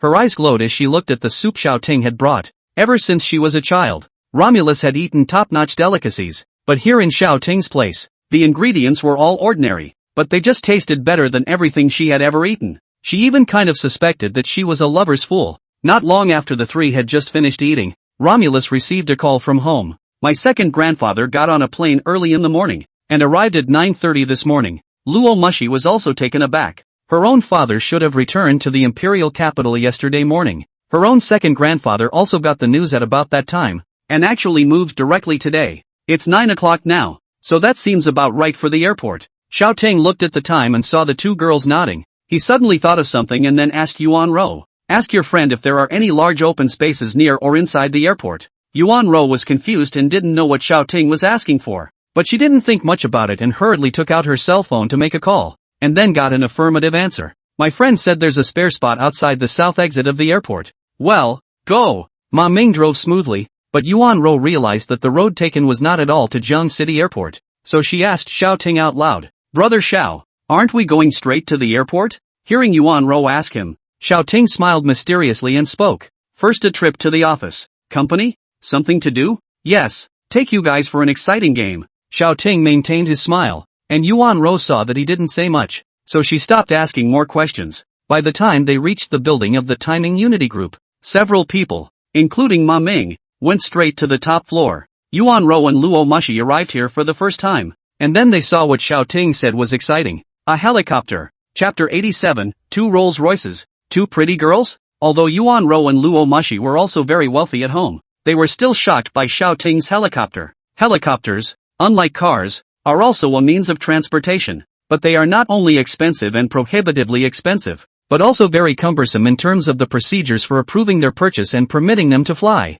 It's hard to do even with money. The helicopter took off and the scenery of Zheng City was taken in by Xiaoting. Before that, Xiaoting first notified the other bodyguards to drive 2 Rolls Royces to the south exit of the airport to wait, and then made a call to Li Mengyao. Mengyao, don't you have a key to my house? Bring a few people and transport the 2 artifacts I had earlier in the Golden Man at the entrance hall to the company. Okay, Mr. Xiao. He didn't want to take anyone but a beautiful woman into his house, and he didn't have a tarmac at his house, so it was too much of a hassle to run around. And after he finished the call and put down the phone, he suddenly realized that the 2 women beside him were looking at him coldly. Brother Xiao, why does Sister Mengyao have a key to your house? Yuan Ro opened her mouth, while Luo Mushy nodded at the side.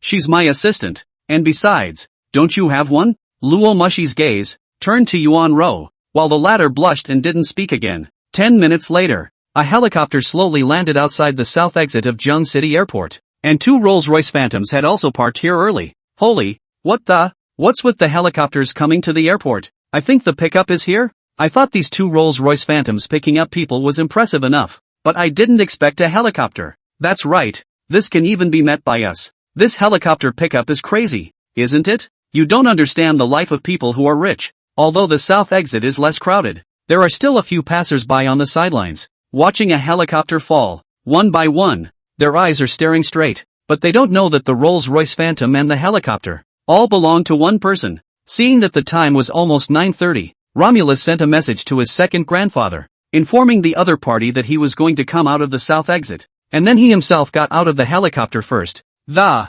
eager eyes of the passers-by who had been looking at the helicopter shifted to Romulus. This girl is too pretty, isn't she? Riding in a helicopter, picking up such a pretty girl. This rich man's life is too plain and simple, isn't it? Afterward, Yuan Ro and Xiaoting also got out of the helicopter. Now there was another murmur on the spot. Now they only hoped that on the Rolls-Royce Phantom, someone would come down and extinguish Xiaoting's popularity. It was really a bit too much for their psyche to bear as they watched the scene in front of them. At that moment, the main driver's doors of both Rolls-Royce Phantoms opened, and everyone around stretched out their eyes to see what kind of person was on this Rolls-Royce Phantom. It's not a good idea to say that you're looking at being able to get to the owner of 2 Rolls-Royce Phantoms and touching base with the helicopter owner nowadays. But people love it when rich people fight each other for fun, only to see 2 big men with similar clothes, body shape, and expressions get down from the Rolls Royce and directly walk towards Xiao Ting with a clear target. What are they up to? Someone on the side of the road questioned. You don't get it. Rich people have the best face. If you drive 2 Rolls Royces to pick up someone and get compared to someone else's helicopter, are you angry? Oh, so what does it mean that only 2 bodyguards came down from this Rolls Royce Phantom? I've said that I want to save face. So it's hard to come out on your own and tear yourself apart from others? Then it looks like it's going to be a contest between bodyguards. A man analyzes his way through a crowd of people, and those around him cast admiring glances. Just when they were all ready to watch the show, they saw the 2 bodyguards walk up to Xiao Ting, stand upright, and say in unison, Mr. Xiao. Xiao Ting, on the other hand, nodded faintly in response. Silence. The people around them, all of them were shocked by the scene in front of them and didn't know what to say. There was even a thought that began to appear in the minds of the crowd. It's not all him, is it? 2 pretty girls, 2 Rolls Royce Phantoms, and a helicopter? Is this the rich guy? And the person who had previously analyzed and talked so much in front of the crowd had long ago taken advantage of everyone's inattention and slipped away.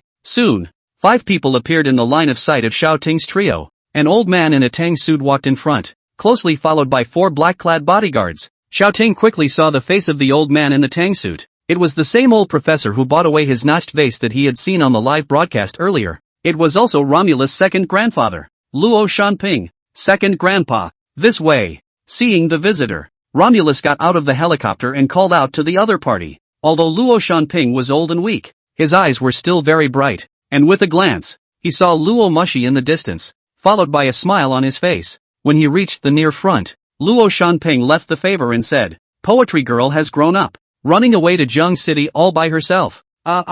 Second grandpa, isn't this following big brother Xiao? My dad is also relieved. Luo Mushi, on the other hand, smiled shyly before introducing Xiao Ting to Luo Shanping. This is the owner of those antiques, big brother Xiao Ting. Luo Shanping's eyes lit up and he immediately extended his hand warmly, saying, Hello Mr. Xiao, thank you very much for your contribution. Hello, old Mr. Luo. Xiao Ting felt the warmth coming from Luo Shanping's withered hands and stood in awe of the old man in front of him. And after Luo Shanping learned that the person in front of him was Xiao Ting, he was also very excited and said straight away that he was going to see the antique. Romulus, on the other hand, covered her mouth and laughed lightly while whispering, In addition to the 2 in the photo, there's another one that will blow your mind even more. Xiao Ting knew that Romulus was talking about the Golden Man. Afterward, Elder Luo, accompanied by 1 person, boarded the helicopter with Xiao Ting, while Luo Mushi and Yuan Rou decided to meet up to go shopping and did not follow Xiao Ting. So Xiao Ting had one of his bodyguards drive the Rolls Royce to transport the 2 girls, while the other Rolls Royce carried Luo Shanping's other 3 bodyguards and headed straight to Xiao Ting's company.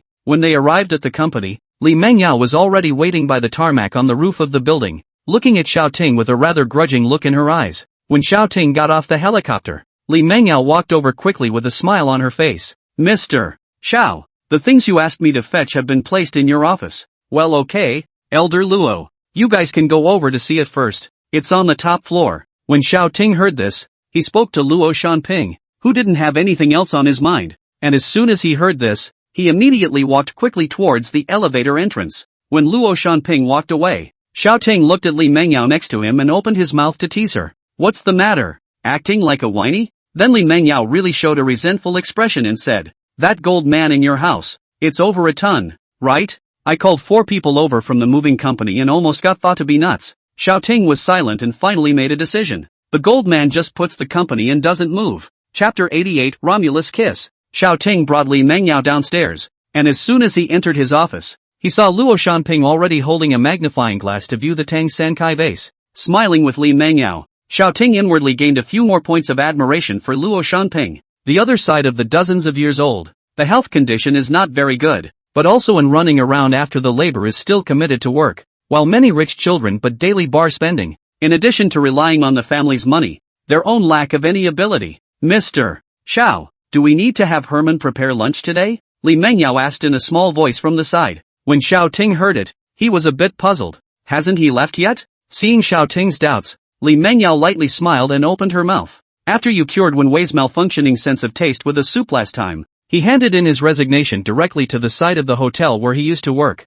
and then said that he wanted to stay with us, and that he wanted to worship you as his master. Since Li Mengyao had the right to decide on matters big and small for the company, she agreed to Herman's request to stay. After all, It would allow the employees to make improvements in the quality of their meals, and I'm sure Xiaoting was also satisfied with that. Xiaoting was somewhat speechless. This Herman was really good at learning, but he wouldn't take on an apprentice himself, so if he needed a few pointers or two he could still do it. That's fine. Let him get ready. Tell him there's an old man who isn't in very good health. After listening to Xiaoting, Li Mengyao answered and then immediately walked to the side to make a call. Xiaoting, on the other hand, walked near Luo Shanping. Luo Shanping felt someone approaching, and when he looked up and saw that it was Xiaoting, his eyes immediately lit up and he grabbed Xiaoting's arm and asked, Xiao, is this thing of yours really not for sale? The tone of his voice was full of sincerity and his eyes were full of eagerness. Xiaoting shook his head helplessly and said, Old Mr.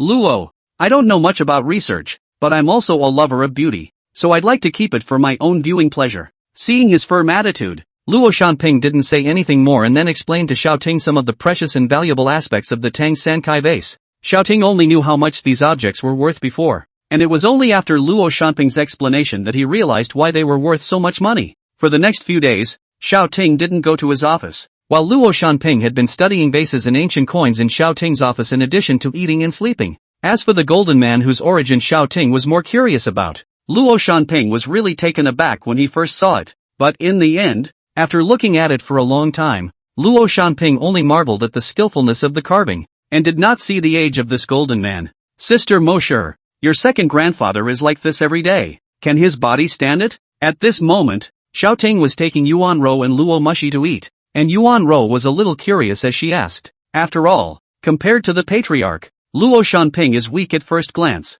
and maintaining such a high intensity of work cannot help but make people sweat for him. Romulus, on the other hand, sighed. For so many years, second grandpa has been like this. Even when he was young, he didn't sleep for days and ran away to go to archaeology. My grandpa and my dad have persuaded him, but it was no use. So in the end, he could only let him go. Alas, these old men, one is weirder than the other, Yuan Rou said hatefully, while Xiaoting pushed a plate of food in front of her and spoke. Eat. This Yuan Rou on the face, not at all worse than Luo Mushi. The body is even because of the reason of the perennial movement is still a little better than the latter, but the latter speak decently and generously. Let Yuan Rou some than cannot be. Moreover, Yuan Rou, talking was rather a bit of which pot is which pot, so Xiaoting hurriedly let her eat and plug her mouth. Yuan Rou hemmed and hawed and picked up the one Xiaoting pushed over and started to eat it without saying another word. Luo Mushi looked at the duo in front of her. Feeling that Xiaoting and Yuan Rou were very intimate, she couldn't help but feel a little jealous and also buried her head to start eating.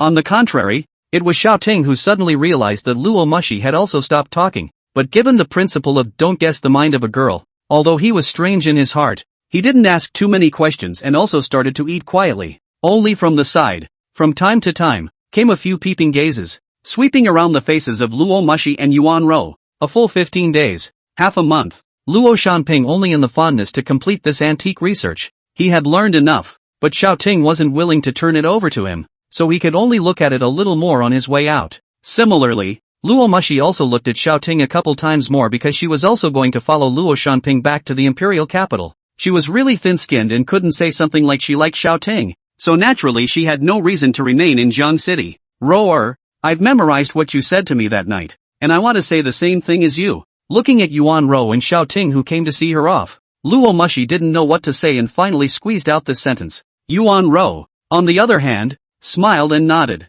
Big brother Xiao, I'll come over here often in the future, so you should welcome me. Afterward, Luo Mushi looked at Xiaoting on the side and smiled lightly with a crooked head. Very cute, making Xiaoting couldn't help but praise him inwardly. Anytime, poetry girl, let's go. Luo Shanping had never been married in his life, so he naturally couldn't see the relationship between a few people. Xiao, you have to protect those antiques well. Those are the precious treasures left to us by history. Listening to Luo Shanping's earnest words, Xiaoting also nodded solemnly. Watching the Luo family's grandchildren walk away, Xiaoting and Yuan Rou also turned back and prepared to go back. But just a moment after the duo turned back, a footstep came from behind themselves. Thump, thump, thump. Xiaoting wanted to see what was happening, and as soon as he turned around, a pair of red lips were printed on Xiaoting's cheeks. Xiaoting, who was unable to dodge, widened his eyes, and Yuan Rou's eyes beside him widened even more. Luo Mushi, who had always been an introvert,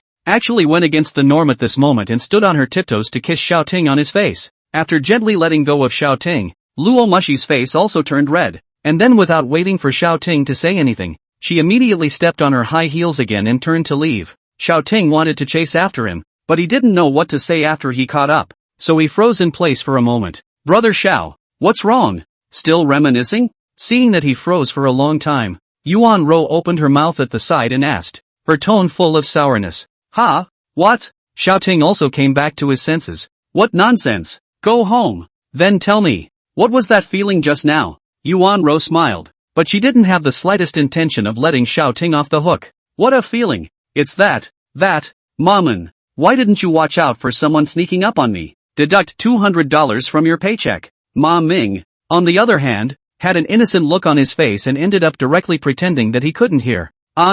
Dribble. At this moment, the phone rang, and Xiao Ting very happily picked up the phone. Brother Xiao Ting, there are 7 other veteran actors and actresses that the director that I contacted for you earlier has recently freed up their time. Hearing what Yang Tianba said at this moment, Xiao Ting immediately pressed on the speakerphone and let Yuan Ro listen to it as well. The latter's attention was immediately drawn to the making of the movie. Make an appointment with the director for me. I'll bring someone over tomorrow. Xiao Ting hung up the phone after saying that. At this moment, when she looked at Yuan Ro, she had completely forgotten about what had just happened and directly shouted out, make a movie. Chapter 89, The Director's Triple Cluelessness. Early the next morning, Xiao Ting was still sleeping, only to feel a pair of eyes staring at him. As soon as he opened his eyes, he saw Yuan Ro's face appear in front of his eyes. Xiao Ting sighed inwardly. It's too bad that dreaming about Yuanzhua isn't still an aphrodisiac dream. But as he came to his senses and Yuan Ro's face became more and more real, Xiao Ting reacted. It's not a dream at all.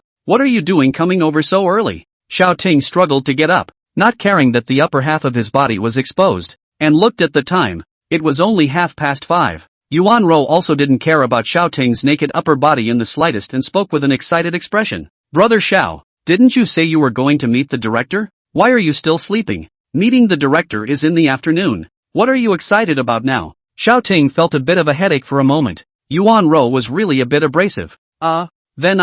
Yuan Ro was momentarily speechless, and also felt that it was too early. When Xiao Ting saw that the other party had no more words to say, the corner of his mouth hooked up into a bad smile and pulled the other party towards the bed. Then he kissed Yuan Ro's lips. Ever since he came back, Romulus had been stuck with Yuan Ro and he didn't even have a chance. But now that Yuan Ro had sent him to the door, he naturally couldn't let it go. Yuan Ro was also completely unafraid and kissed back generously. What did you say to Luo Mushi that night? Xiao Ting asked her with some curiosity after he let go of Yuan Ro. After all, Luo Mushi's behavior was a little too abnormal. Once Yuan Ro heard this, she also revealed a hint of a bad smile. Want to hear it? Xiao Ting nodded. Yuan Ro then said, then tell me how you felt yesterday first. Gotta. It's coming back to me. Xiao Ting hurriedly played dumb, and Yuan Ro smiled without saying anything. Xiao Ting then got up, finished his morning run with Yuan Ro, and made breakfast for the latter. Brother Xiao, where exactly did you learn to cook? That Herman of your company I've heard of? The 21-star Michelin chef, actually waits every day for it to guide him. Yuan Ro was still the same as always. Her mouth was stuffed with things and she was still busy talking. There were even a few words that were spoken in a slurred manner.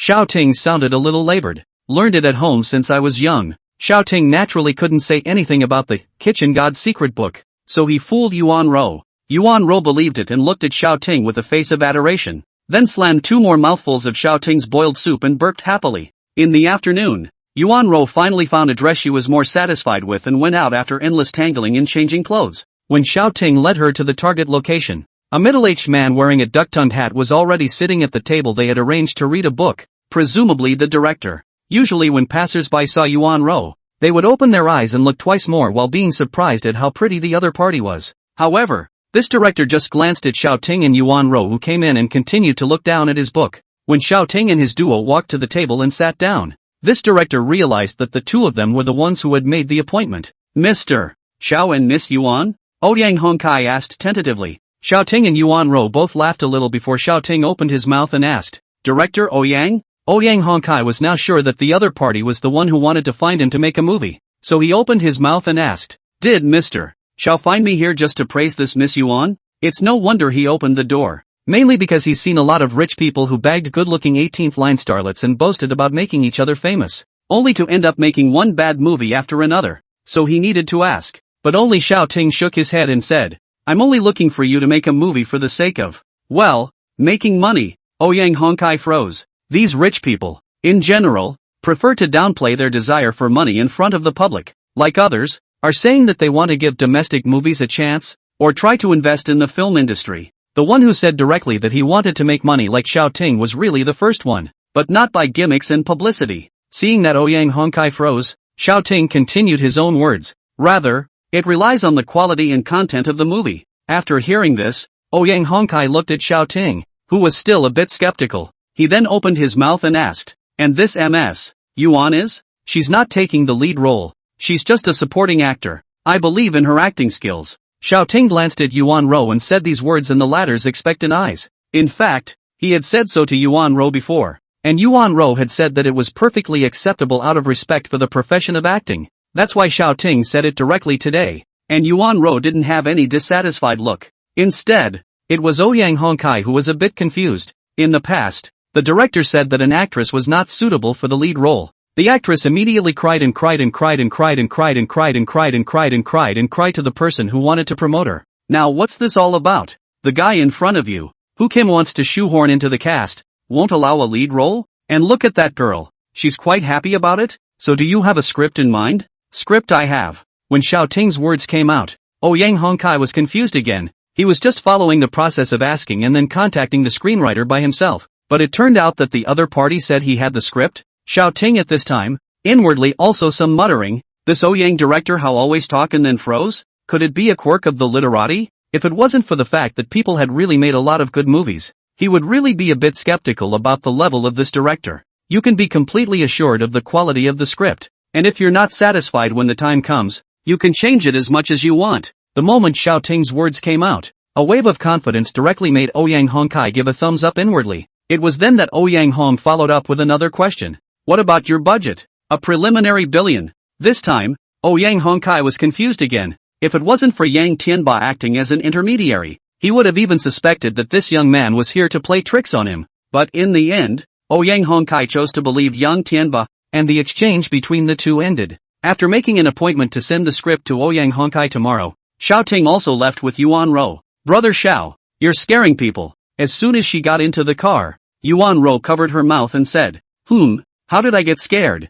A movie with a budget of $1 billion to start with. People suspect you're joking. Ha ha ha ha ha. While looking at Yuan Ro's joyfulness, Xiao Ting frowned as he thought of something. Seeing Xiao Ting's expression was not right, Yuan Ro also stopped laughing and hurriedly asked, What's wrong, Brother Shaw? You can remember that you've already looked for a movie producer. Xiao Ting's face was serious and his tone was also very serious. The director or someone else. There's no need to look for them. Yuan Ro, on the other hand, was puzzled. Looking for what? But soon, she reacted and immediately blushed and retorted, You're the only one who tried my play. Where are the others? When this was said, Xiao Ting was speechless and instantly felt that he had dug himself a hole by flirting with Yuan Ro earlier. Seeing Xiao Ting's expression turn grave, Yuan Ro then snorted and pouted. Alright, Brother Xiao, what do you take me for? Or else you'll go to the movie set with me. Xiao Ting hurriedly shook his head. It was supposed to be a way to send Genro off to get himself clean and clear. Go with her? How is that possible?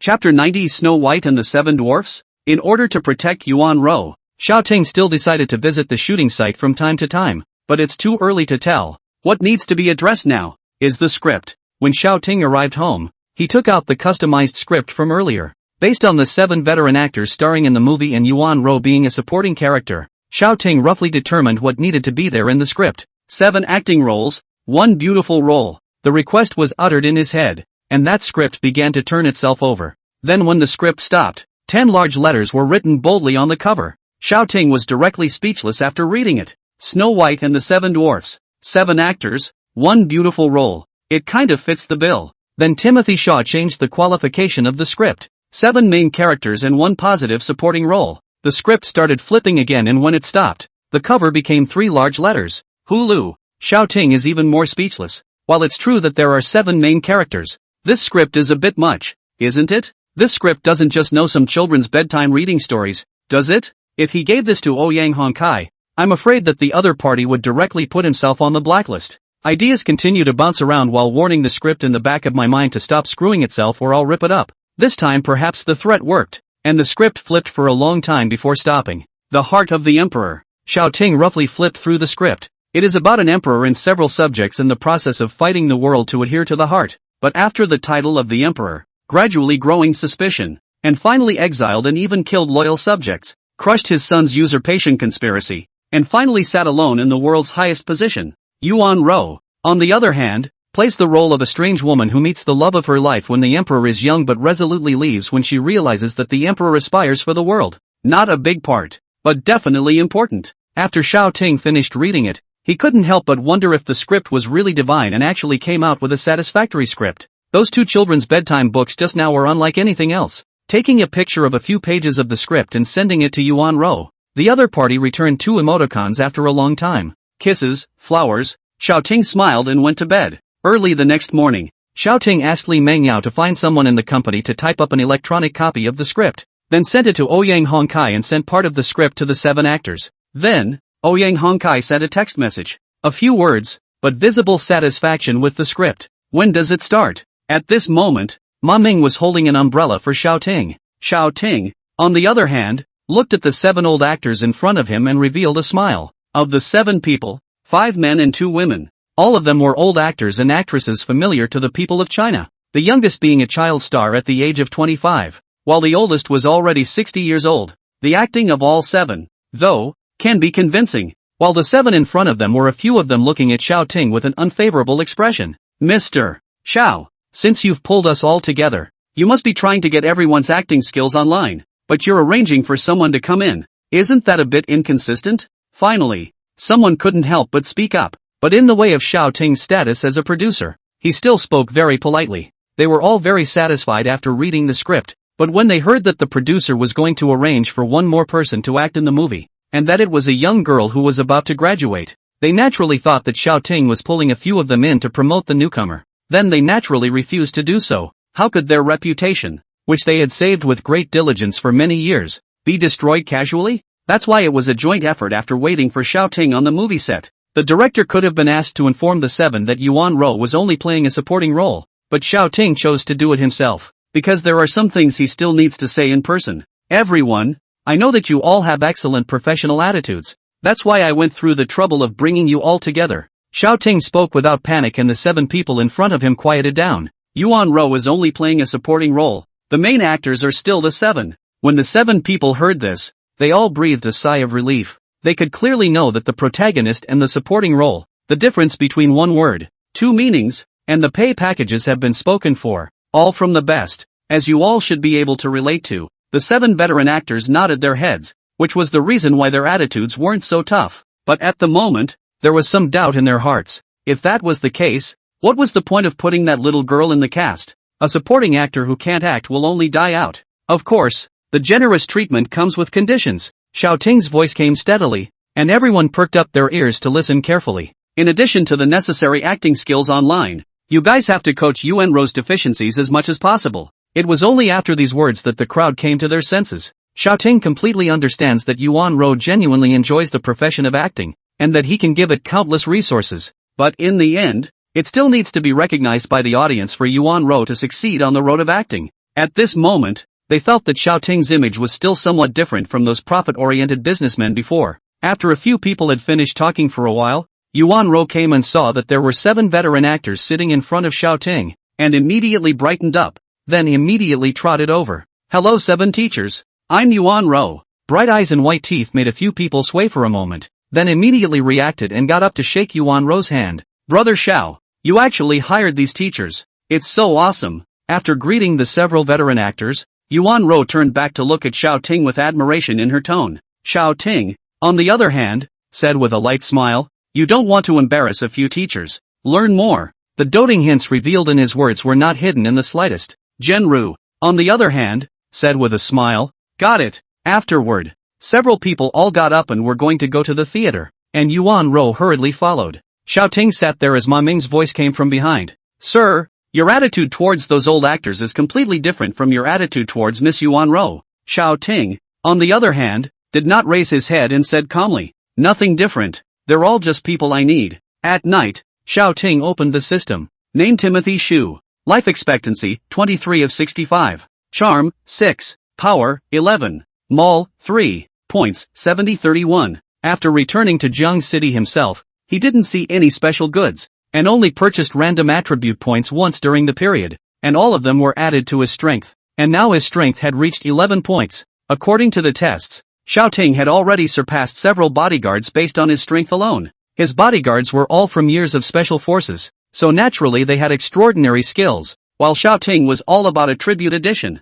Open the mall. As the words fell in his mind, the mall panel instantly appeared, and after Xiaoting swept a glance, he was attracted by something in the second column. Chapter 91 10 Great Families Come to Propose Marriage? The 3 commodity columns? The other 2 were not good, but the second one, however, made Xiaoting a little heartbroken. 5 tigers and 1 chi formation. Function, ancient formation that can be practiced by a group of 5 people to protect the safety of those in the formation. Price, 2,000 points. Based on the experience that the more expensive the system props, the better the quality. This formation worth 2,000 points was definitely a good thing. Xiaoting now had more than 7,000 points, so naturally he didn't have to think too much about buying. Purchase the 5 tigers and 1 chi formation. Ding! 5 tigers and 1 chi formation, purchase successful. After the system voice sounded, an ancient book appeared in Xiaoting's hand. There were 6 large traditional characters written on it, which should be the 5 tigers and 1 chi formation. Xiaoting flipped it open and looked at it,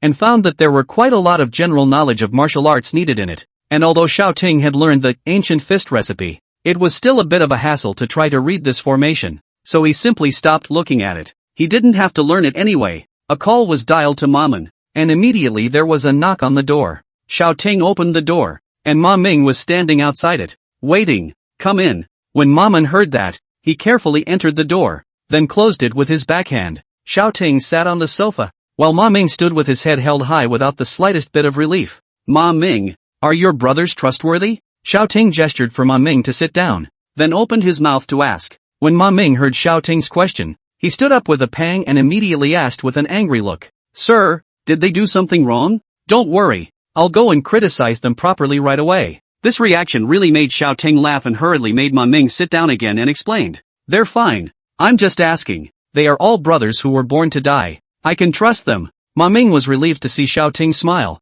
and then replied with conviction. Good. Since you can trust it, I can trust it too.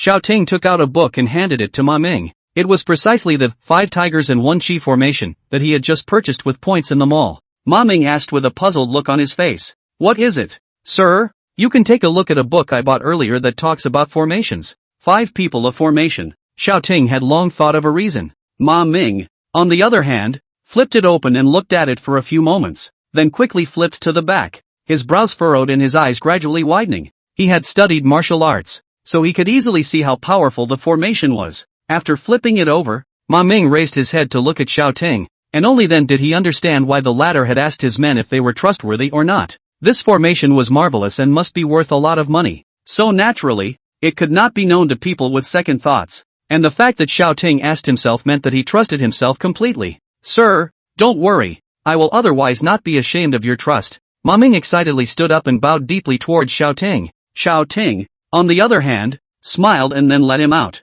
Afterward, Xiaoting went to bed. For the next few days, Xiaoting was on the set, watching Yuan Rou maneuver, during which there were quite a few very good-looking actresses who came over to get close to Xiaoting after knowing that he was the producer. Xiaoting also chatted with them for a few moments in his spare time, but he was always seen by Yuan Rou. Half a month later, Xiaoting was chatting with a good-looking actress as usual, but he saw Yuan Rou walking directly towards him. That clean-cut actress had long heard from others that Yuan Rou had been arranged in by this producer, so she simply left in a knowledgeable manner. On the contrary, Xiaoting is a little strange. Usually Yuan Rou just eyes warning. How come today also walked over? Cannot be that today this is too beautiful, cannot help it? Just as Xiaoting was speculating, Yuan Rou had already sat down next to Xiaoting. What, tired? Xiaoting inquired out loud. No more tired than you are, aren't you? 1 or even a few girls a day. Can you stand it? Yuan Rou opened her mouth to tease Xiaoting, but the latter said indifferently. I can stand it even if I'm doing something else,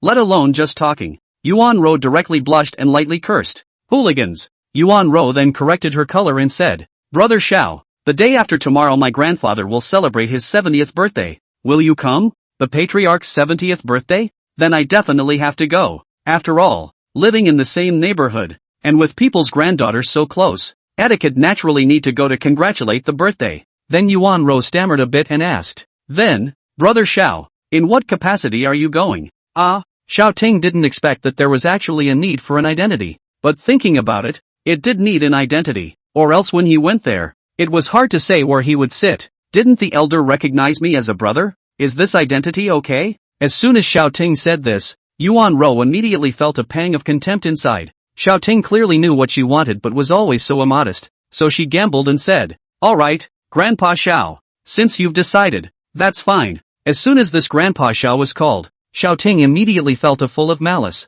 "I'm in my prime. Why do I sound like an old man?" So Xiao Ting made a deep thought pretense and then said seriously, "It's better to go as your boyfriend, and the genin has thought so for a long time anyway." "Really?" Yuan Rou had a teasing look on her face. Seeing that the other party still wanted to consume himself, Xiao Ting said, "If you don't want to." Yes.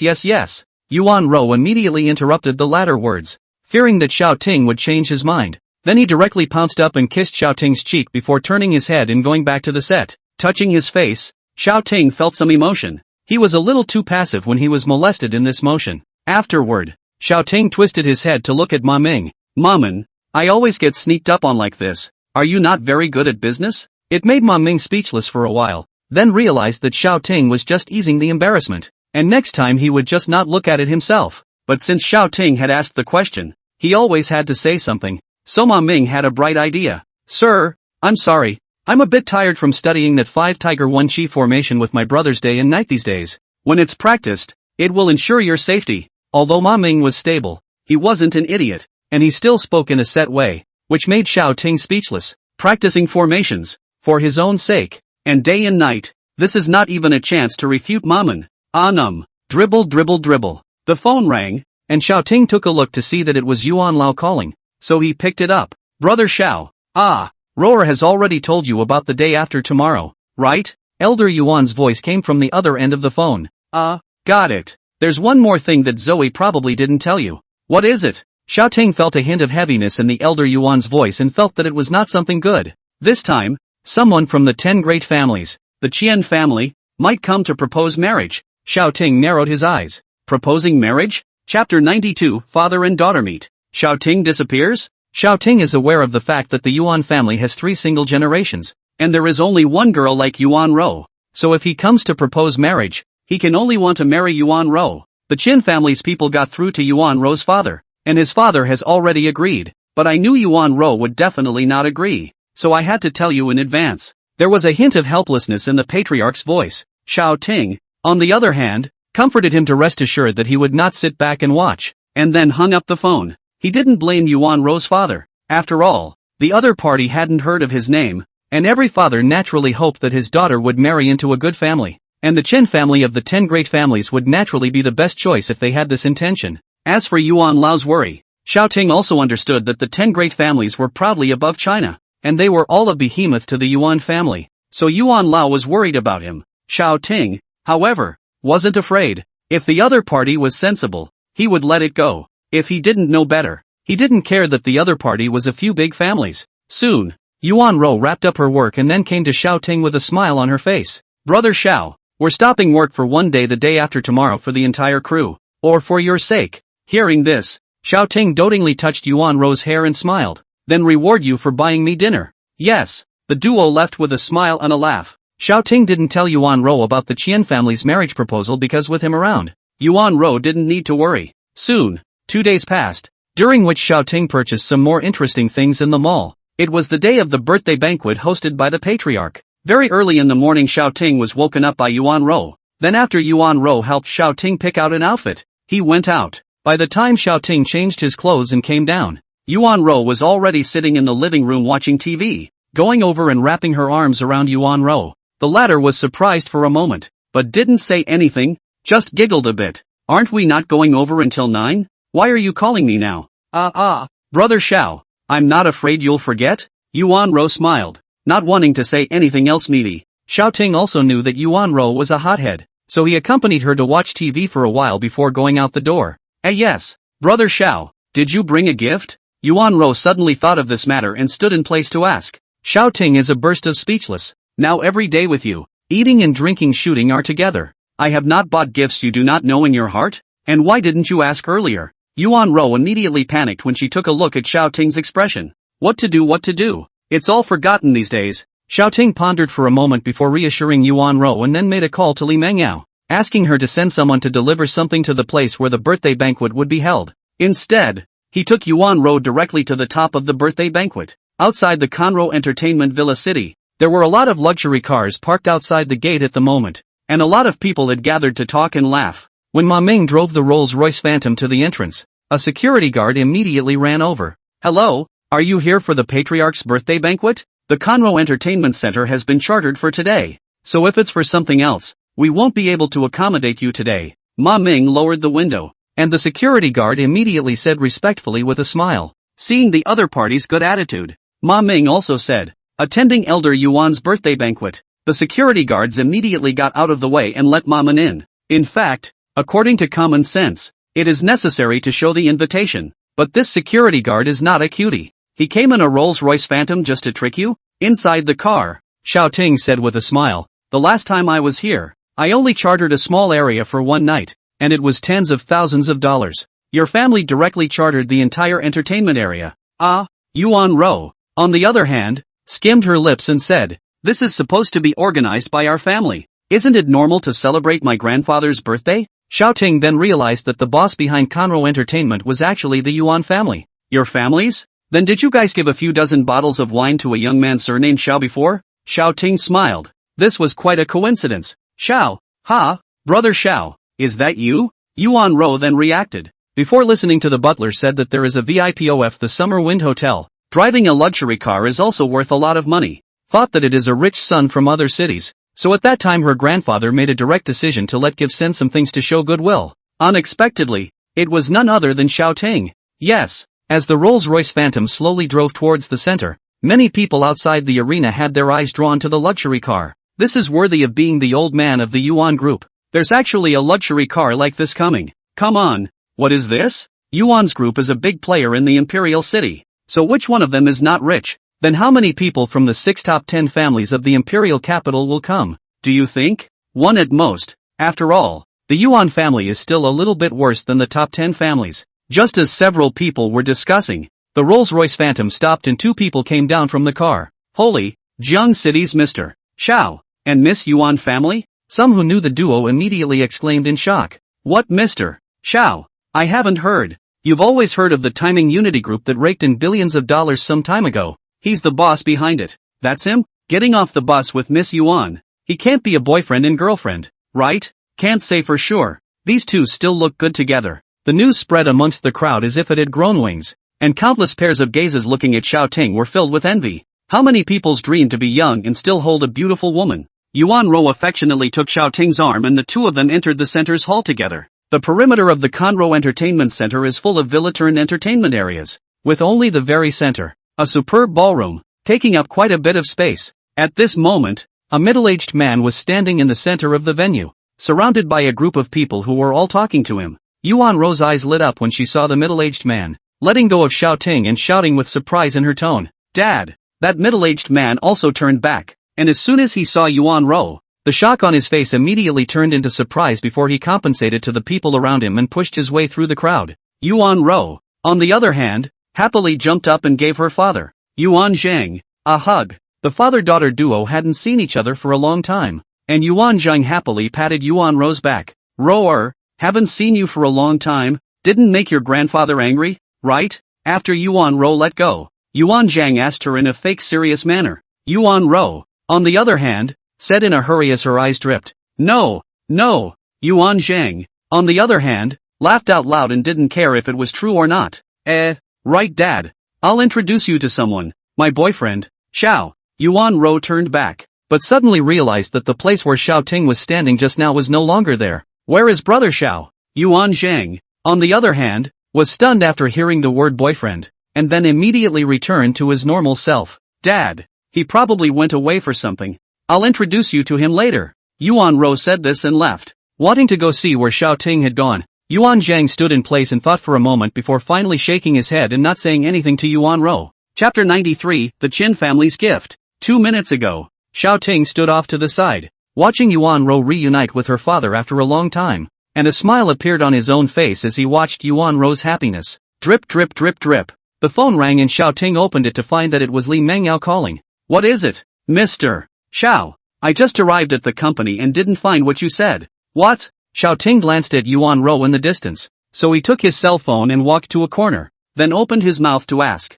The other one is still there, but as you said, not anymore. Li Mengyao had a hint of anxiety in her voice, as if she was blaming herself a little. Xiao Ting did not believe that his company would be burglarized. There's no need to rush, just ask someone who's been in my office, and if that doesn't work out either, send the other one first, just before the feast breaks up. Okay. After Li Mengyao finished speaking, she immediately hung up the phone and went to do her business. Xiao Ting was a bit strange inside. Could it be that Luo Shanping had secretly taken it away? But soon, he dismissed that thought. Luo Shanping is at least a matter of Imperial Luo family. Theft, categorically will not do. It's good to know that there's another option and things haven't gotten worse. Brother Xiao, why are you here? Yuan Ro finally found Xiao Ting at this time and asked somewhat strangely. Made a phone call. What happened? It's a long way to go for a phone call, isn't it? Didn't even introduce you to my dad. Yuan Ro was a bit saddened, while Xiao Ting stroked her head. It's a bit noisy over there. It's fine.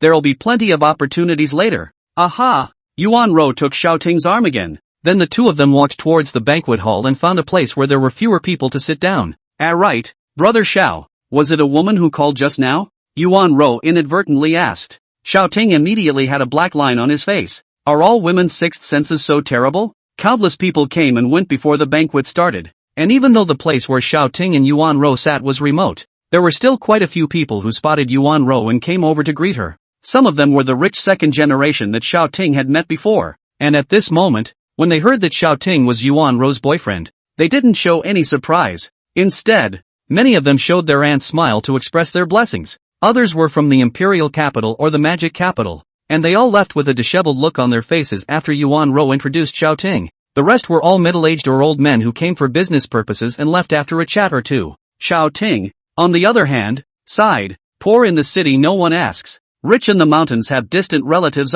Soon, the patriarch also arrived at the venue wearing a tang suit. His spirit was still full, causing many of the old men present to feel envious. All of you who have come to participate in my old Yuan's birthday banquet today are giving face to my old Yuan. So please feel free to take your seats. The patriarch's voice was as loud as a bell, and he didn't even turn on the microphone, so that everyone in every corner of the room could hear it clearly. Although it was said that they were seated though, the guests all took their seats according to their status and the value of their congratulatory gifts. At this time, Yuan Ro also pulled Xiao Ting up and walked towards the innermost seat of the venue. She was the granddaughter of the patriarch, so naturally she sat in the top seat.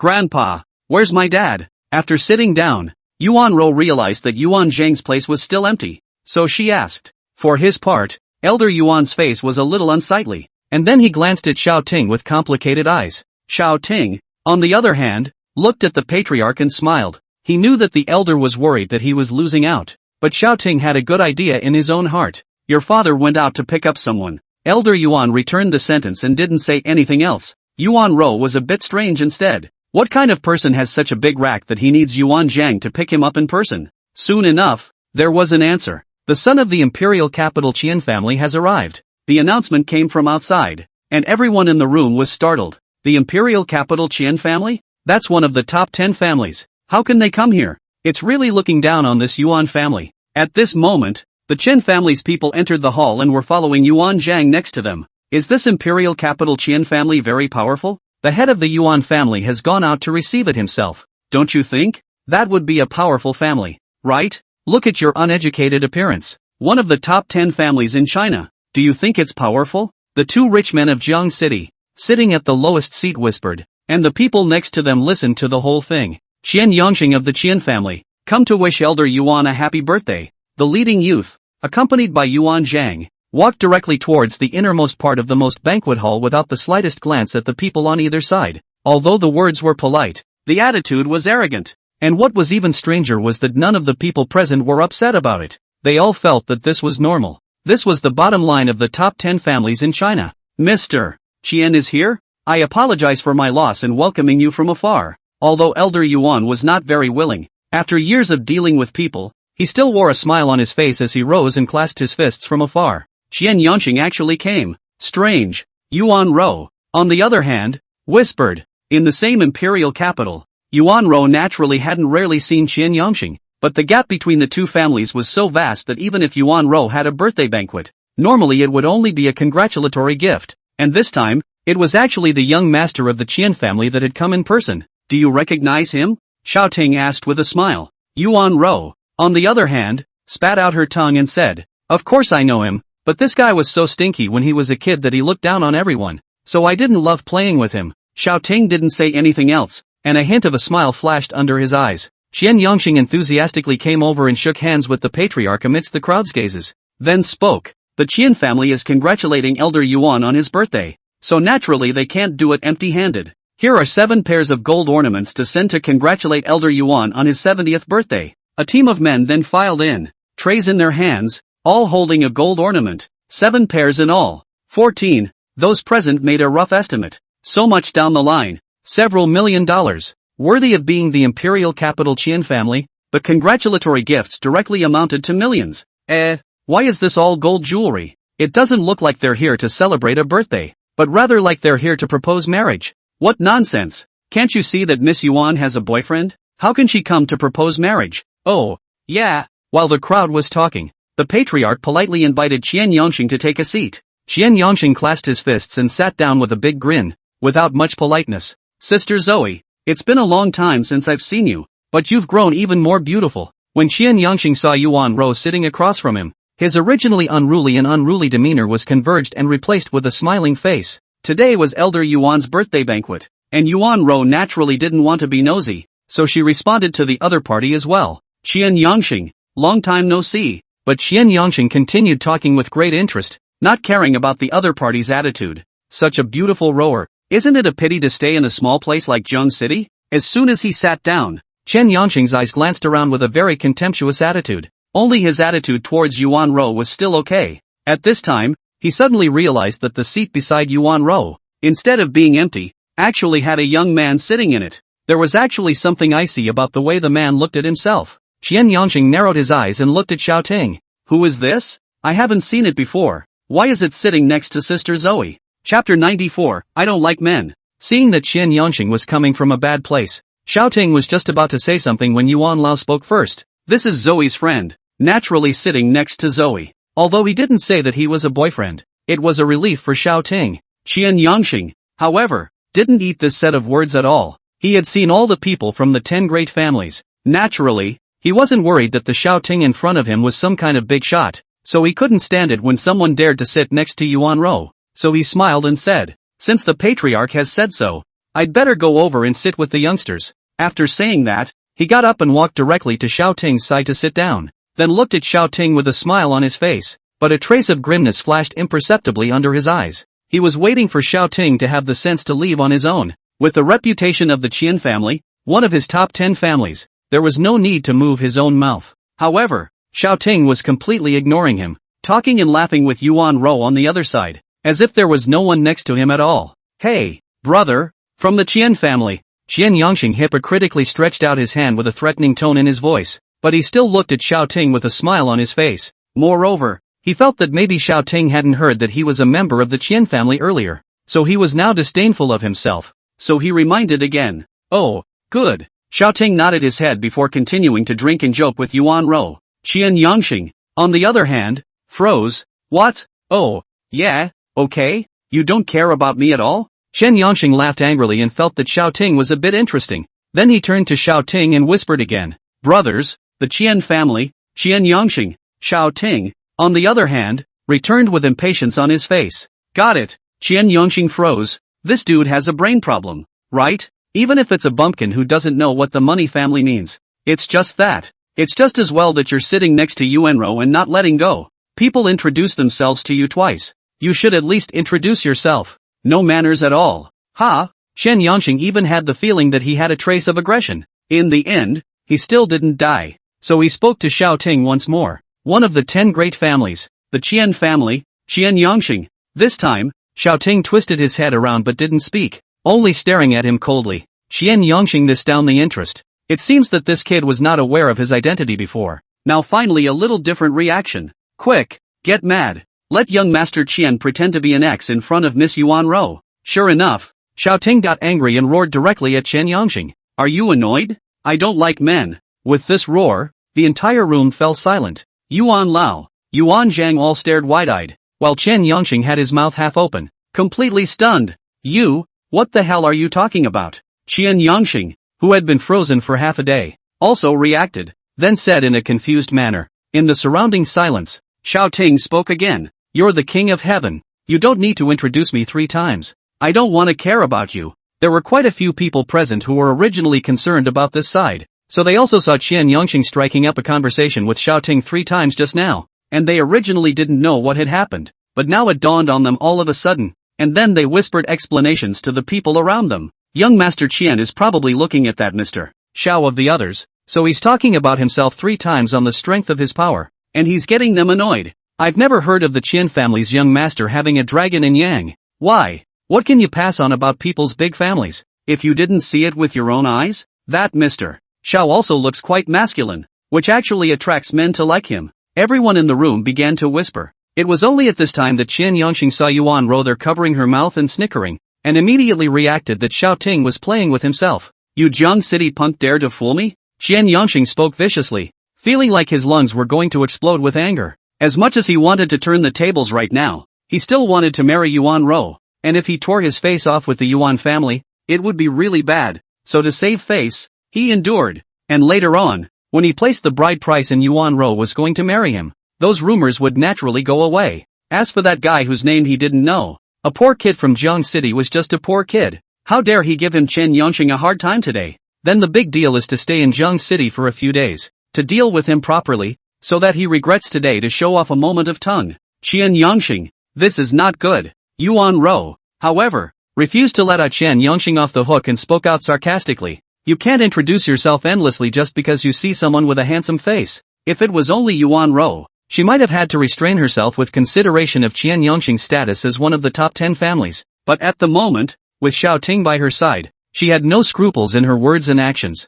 Chen Yangxing, however, was surprisingly not enraged. Instead, he smiled and said to Yuan Rou, Zoe's sister is joking. Just came to Jiang City, want to recognize this friend, so I introduced myself. A bit abrupt, ha ha ha ha. Xiaoting, on the other hand, inwardly thought highly of the other party. This Chen Yangxing was much stronger than Yan Zhangwei in this aspect of patience alone. Although he could still see some killing intent under the other party's eyes if anything, there was always no trouble. By the way Zoe, is he just your regular friend? How can he still sit here?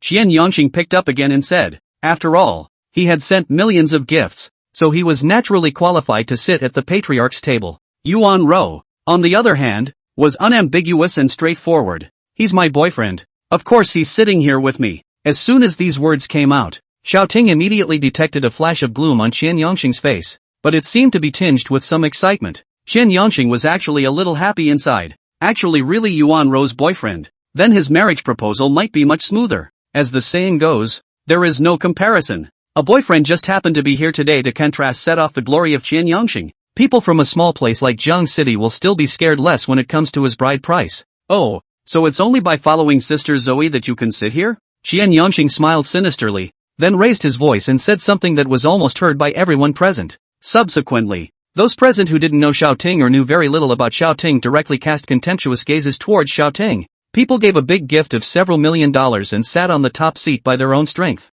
This Xiaoting actually relied on his relationship with his girlfriend and shamelessly sat on that seat. While Yuan was hearing his daughter's words, he sized up Xiaoting for a few moments before shaking his head. This is not a good thing to say. Xiaoting finally spoke, his expression calm, not the slightest bit of anger after being humiliated, but instead a kind of pity of a hunter looking at his prey. Chen Yangxing smiled coldly. So what did you send? Let's open everyone's eyes. My stuff hasn't arrived yet, and you're not the owner, so what's the rush? Just curious, Chen Yangxing is confident. His own gift of millions of strokes, not this poor boy can be compared to. Chapter 95, The Retrieved Ancient Copper Coin. Seeing that Chen Yangxing was a bit impatient to think, Xiaoting was also too lazy to say anything more to him. It's raining people in the sky who are looking for abuse and can't be stopped. At the birthday banquet, although there weren't many people at the patriarch's table, there was a dark tide that didn't seem to be too calm. When it was about time, seeing that both Yuan Lao and Yuan Zhang had put down their chopsticks,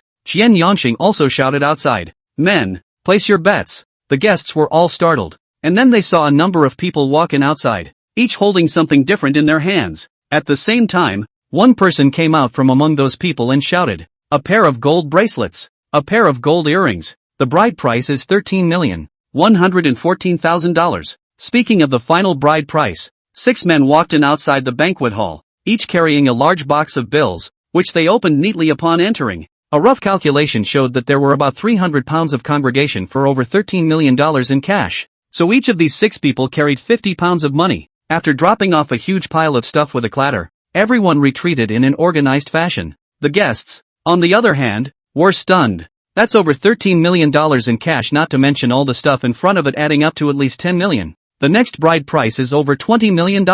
At this moment, the 3 Yuan's grandchildren had different expressions. Elder Yuan's face was torn, while Yuan Ro's father, Yuan Zhang's face was somewhat satisfied, and Yuan Ro, on the other hand, had a puzzled look on her face. Elder Yuan, "Uncle, I've always fallen for Roar's sister, and I've come to place the bride price today with the family's approval, so I hope you two will agree to marry Roar to me." Qian Yangqing had a sincere face at this time and looked at the patriarch. Instead, Zhenpu had a hard look on his face, allowing Yuan Zheng to see it. "Dad, what's wrong with you? Marrying Zwire into a top 10 family, that's much better than anyone else," Zhen Yong whispered, wondering what Genji was struggling with. Seeing this, Xiaoting got up and walked to Qian Yangqing and said in a cold voice, "Zoe has a boyfriend. So what? You didn't even prepare a birthday gift for the patriarch and you still have the nerve to talk?" Qian Yangqing directly spoke out in mockery, and many of the guests present nodded alone. "But I'm not willing to marry you." Without waiting for Xiaoting to say anything,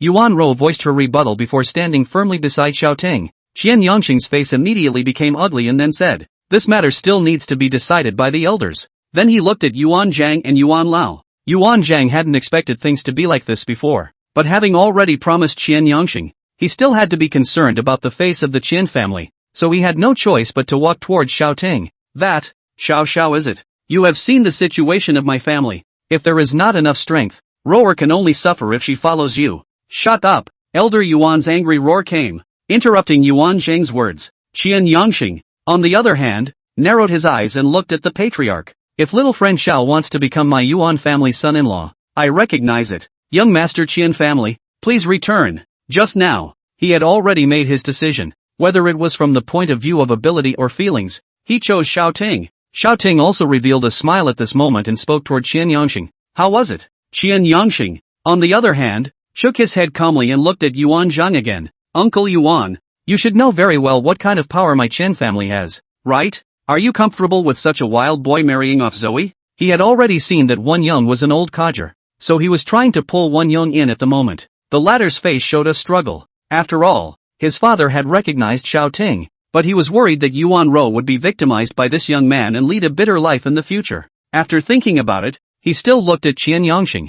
"I'm Zoe's father, and you believe you're capable of treating Zoe well." A smile slowly emerged on Qian Yangqing's face, feeling that he had one. At this moment, Ma Ming ran in from outside the banquet hall and headed straight towards Xiaoting. Some of the guests wanted to stop them, but they didn't even have time before the other party arrived directly in front of Xiaoting. "Have the things arrived?" Xiaoting asked with a calm face. Ma Ming nodded and revealed something in his arms, which was actually a large string of copper coins. Found it?" Xiaoting was a bit puzzled. Didn't he say that he couldn't recruit in his office? Ma Ming, on the other hand, hurriedly whispered a few words in his ear, explaining the causes and consequences. "A minister went to your office earlier, and when he saw the string of copper coins arranged in a random manner, he put it directly into the office safe and locked it up." Xiaoting really cried and laughed after hearing this. It's hard to know whether to cry or laugh when the company has guys who love their property so much. "Alright, you go down." Xiaoting lifted the string of copper coins and let Ma Ming go down. Then, to the amazement of the crowd,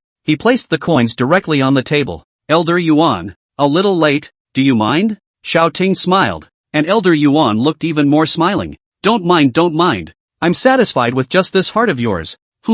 How much can a string of broken copper coins be worth?" Qian Yangqing originally had a slight worry in his heart that Xiaoting really took out a more expensive congratulatory gift than his own stuff, but now it seems that it's just like that. Seeing that he was unconvinced, Xiaoting didn't care and just followed with, "It's not worth a few dollars, it's just a peace of mind." Qian Yangqing and the guests present were a bit strange. Admitting that their things were worthless? Is this an admission of defeat? but they had forgotten that there was still a yuan row by Xiao Ting's side. Brother Xiao, isn't this copper coin more than $1 million apiece? How many coins do you have here in total? Yuan Ro looked at Qian Yangxing contemptuously, and then opened her mouth aloud to ask. Xiao Ting, on the other hand, sang in unison with him and returned. You can remember that. 100 pieces. There was silence again. Over $1 million apiece? 100? Isn't that worth $100 million? Countless people's breath stopped. Among the people present, many of them are only worth tens of millions of dollars, and Xiao Ting sends a gift directly into the hundreds of millions. Shocked, the guests felt that this Qian Yangxing was a bit ridiculous. When people Xiao Ting said it wasn't worth much, they were being modest, or the money just wasn't much in their eyes. But you, Qian Yangxing, said that's just not seeing things. Qian Yangxing's face clouded over before he smiled and opened his mouth. Sister Zoe, you're joking. Just this broken copper coin? It must be this kid who lied to you. I even said that a coin at my home is worth 100 million. Some guests present also felt that Qian Yangxing said reasonable, have nodded their heads. After all, this birthday gift directly sent 100 million. They are still a little unacceptable. Yuan Ro also hadn't seen the people in the rich and powerful group valuing those copper coins, but she had heard it from someone with more authority. So now she looked at Qian Yangxing with great confidence and asked. Master Luo said it himself. I wonder if it's believable. Master Luo heir? Which Mr. Luo? It's the Luo family head's own uncle. Yuan Ro said with a smile, but gave Qian Yangxing a blow to the head. The Luo family, being one of the top 10 families with his Qian family, he had naturally heard of Luo Shanping's name. Chapter 96, Taking Turns? For him? Oh, open. Just kidding? Qian Yangxing felt a little unable to stand, so he sat down, touched the cup next to him, and took a sip of water. At that moment, there was another commotion outside, and the crowd looked out. A waiter entered and yelled, the Imperial Luo family's congratulatory gift has arrived. Then he saw Zhang De walk in, holding a flashy box in his hand, which should contain the congratulatory gift. Elder Yuan hurriedly got up, while Yuan Zheng quickly greeted him. Zhang De said with a smile as soon as he entered. The Luo family's head of the family was too wrapped up in business to come personally, so he instructed Zhang De to come here on behalf of the head of the family, and I hope Elder Yuan will forgive him. With that, he walked with Yuan Zheng to the elder. Ha ha ha ha ha, if the Luo family appreciates coming, I'm already very satisfied, Elder Yuan said and also laughed very happily. After all, for a family of their level, the Yuan family, it was giving face for the family heads of the other 10 great families to come in person. The gift comes to the person. That's as it should be. At this moment, Zhang De saw Yuan Ro and Xiao Ting on the side and hurriedly came over to give Xiao Ting a bow before saying, the head of the family asked me to express my gratitude to you. Everyone present was in an uproar. The Luo family head, actually expressing gratitude to Xiao Ting? Then it looks like this Xiao Ting is a bit of a big deal, and said that his copper coins are the price given by the Luo family's second master. If just now there are still some people skeptical, now the whole body is 100% convinced. That, Mr. Zhang, you're from the Luo family, right? Yuan Ro stepped forward and asked. Zhang Di immediately craned his head to look, then said with a smile, this is Miss Yuan Ro, isn't it? It's true that she's just like our young lady said, a national beauty. Yuan Ro's pretty face slightly reddened when she heard that. Then she asked again, Sister Mushy really praised me like that? Of course, there are too many others for Zhang to remember. Zhang De laughed, and Yuan Ro got a little pouty. Only Xiao Ting, suddenly thinking of a kiss before Romulus left, was out of his mind for a moment. By the way, some people suspect that Sister Musher's second grandfather came here before, so I'm still asking you to give a testimony. Although she was petulant, Yuan Ro didn't forget the business. Zhang De looked around. Although he had long seen and recognized Qian Yangxing, he still did not move and said, a few days ago, the family head's second uncle was indeed in Zhang City, and he specifically had something to request Mr. Xiao. When these words came out, Qian Yangxing's face immediately turned green for a while, and some jeering voices came from the surroundings. Since Xiao Ting's congratulatory gift really amounted to $100 million, the congratulatory gift and the bride price he had brought, when added together, couldn't even catch up with others. Alright, Mr. Zhang, take your seat. Xiao Ting also opened his mouth at this moment, and Zhang Di immediately clasped his fists before sitting down respectfully. Seeing the representative of the Luo family treating Xiao Ting with such respect, there was another outcry at the scene. At that moment, the commotion outside the banquet hall resumed. The imperial capital Fong family's congratulatory gift has arrived. The waiter's voice dropped and the guests all started talking again. Holy, you can't be serious? The imperial capital Fong family? The Fong family? Isn't the head of it not small too? Nonsense. It's still one of the top 10 families, but it's the old man of the Fong family who is now in a coma on a hospital bed, and the head of the Fong family is missing, so it might be over. I heard that the son of that Fong family's head has stepped in and stabilized the situation. A 17-year-old brat is just a brat. Can he fight those beside him who have second thoughts? A figure entered the banquet hall, carrying a congratulatory gift just like Zhang De. Now, the genin was a bit confused instead. If it was the Luo family, he had joined the army with the Luo family's old man, so he naturally had some friendship. This Qian family, it was for Yuan Rou, but this Fong family, he had very few interactions. And with the old man of the Fong family lying in a hospital bed and the head of the family missing, there was basically no one the Yuan Lao knew. But soon, the elder thought of a possibility and then looked at Xiao Ting. He now had an incomparably strong feeling in his heart that this Fong family, too, had come for the sake of Xiao Ting's face. The person from the Fong family was a middle-aged man that Xiao Ting did not recognize. The middle-aged man from the Fong family said as he walked over to the table,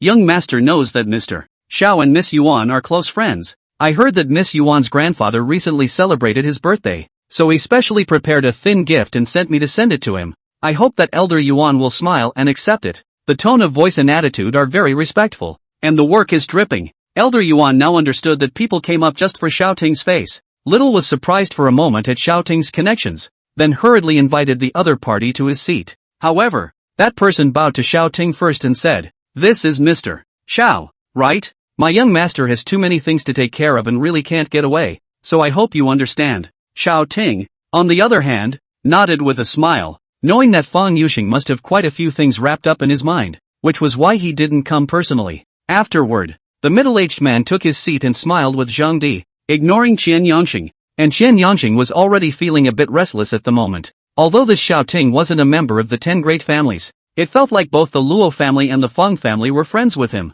Although the Fang family was in crisis at the moment, this Luo family had some ties with the army and was not a good opponent. While this was going on, the commotion outside hadn't stopped, and it seemed that someone else was coming. "Zhen Pai, the plane was late today. I'm a little late. You won't blame me, will you?" There was no waiter this time, just 3 or 4 people coming in, the leader with a bright voice, followed by those who were either carrying a congratulatory gift. For his part, the genin frowned. "Yen Song? What's he doing here?" Although this Yin family was quite acquainted with the Yuan family in the imperial capital, their relationship was just average, and they even sometimes pressed the Yuan family in the business world. So Yen Song personally came at this moment, making Yuan Lao a little worried that the other party was here to cause trouble. However, out of habit, the elder Yuan still glanced at Xiao Ting before becoming somewhat suspicious. "It's not for him again, is it? This Xiao brother of his own. Now he is a bit impenetrable."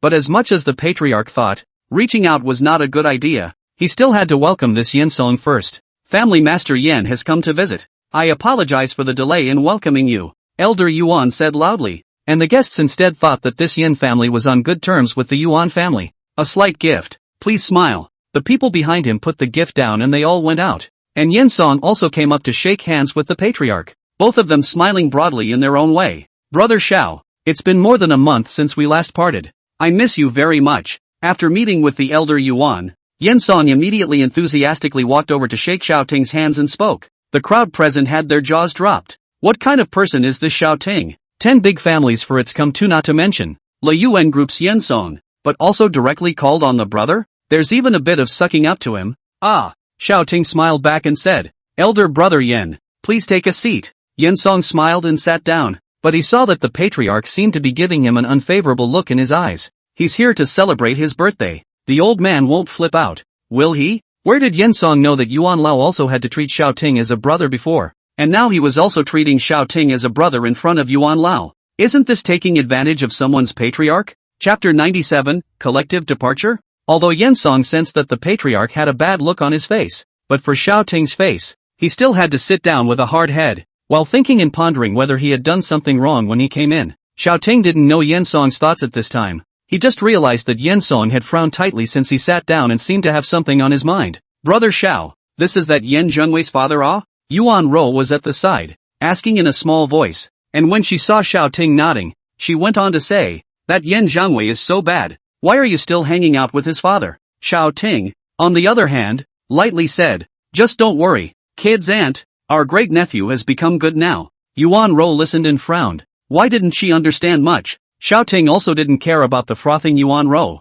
Instead, he glanced at Qian Yangxing, who was a bit dumbfounded on the side. Still not going? When Qian Yangxing heard this, he raised his head and realized that Xiao Ting had said exactly that to him, and immediately looked at the latter with indignation. If the eyes can kill, then all of them will be splattered with blood. Unfortunately, no matter how fierce Qian Yangxing's gaze was, Xiao Ting stood dashingly in place, looking at him with pity in his gaze. The more he thought about it, the more angry he became. Qian Yangxing quickly stood up and walked over to Xiao Ting. Xiao Ting looked at the other party with his face as normal. So what if you've embraced so many thighs? I'm always the next head of the Qian family, and I don't know how many times stronger I'll be in the future compared to you. Qian Yangxing's voice carried a hint of threat as he once again posed himself as one of the top 10 families. Oh, stronger than me? Much stronger? Xiao Ting laughed contemptuously, thinking that this Qian Yangxing was still quite strong. Humph. Who knows if you'll have to tighten your belt tomorrow if you give this gift today. Qian Yangxing didn't believe that someone could be trenchant to this extent. His grandfather spoiled him so much. As far as his gifts from childhood were concerned, they were all worth tens of millions of dollars at most to him. And this Xiao Ting is giving her grandfather $100 million congratulatory gift just because he's Yuan Ro's boyfriend? Seeing that the other party had already begun to deceive himself, Xiao Ting naturally didn't mind making the other party make more of a fool of himself. So he nodded, then smiled. Then I wonder if the young master of the Qian family can pick up the slack? Qian Yangxing froze. He thought that Xiao Ting would continue to be tough, and he also thought that Xiao Ting suddenly wimped out. But he didn't think that Xiao Ting would directly reach out for money. Without waiting for Qian Yangxing to speak, Xiao Ting spoke again. Forget it, this isn't the imperial capital, and compared to Mr. Qian, he isn't rich. The words were full of regret. Qian Yangxing was confused by the way this suddenly unfolded and couldn't react for a moment, only feeling that Xiao Ting was saying that he didn't have any power in Jiang City. What are you saying? So what if it's not in the imperial capital? Some of my Qian family's small industries in Jiang City are not something you can afford to compare to. I don't know if there is any exaggeration in what was said, but Qian Yangxing's confidence, it made everyone around him feel it. Xiao Ting, on the other hand, smiled. This Qian Yangxing had fallen for the trap. So, Mr. Qian, which ones are intended to be used to succor me? Of course it's, what? Qian Yangxing was a bit confused by Xiao Ting's sentence-by-sentence questioning, and now he was a bit unsure of how to answer. Xiao Ting fell back and said directly, forget it, I'll decide for myself. Then, in Qian Yangxing's confused eyes, Xiao Ting made a call. Li Mengyao was sitting in the office at the moment, and as soon as she saw that it was Xiao Ting's call, she immediately picked it up. Mengyao, find all the industries of the imperial capital Qian family in Jiang City, stop cooperating, and let them, all of them, go on strike today. Qian Yangxing and the guests froze. Was this Xiao Ting out of his mind? Who is he? How dare you want all of the Qian family's industries in Jiang City to go on strike? Does he have it in him? Mr.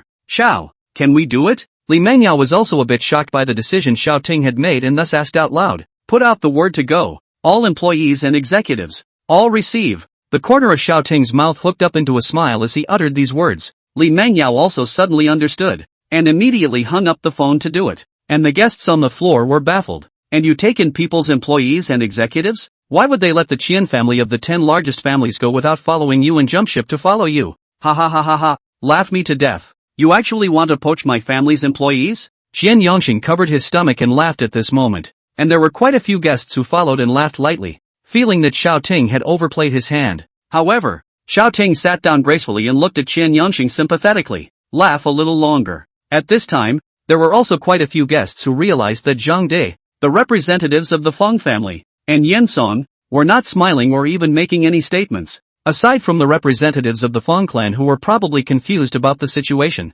Zhang De and Yen Song both seemed to have some faith that Xiao Ting could do this. It wasn't that these two knew what Xiao Ting was thinking, but according to their understanding, Xiao Ting wasn't a person who was aimless. Since he had said it in front of so many people, it was naturally impossible for him to punch himself in the face. Now, just wait quietly. For the next half hour, Xiao Ting joked and laughed with Yuan Ro under Qian Yangxing's fire-breathing gaze, always making Yuan Ro laugh.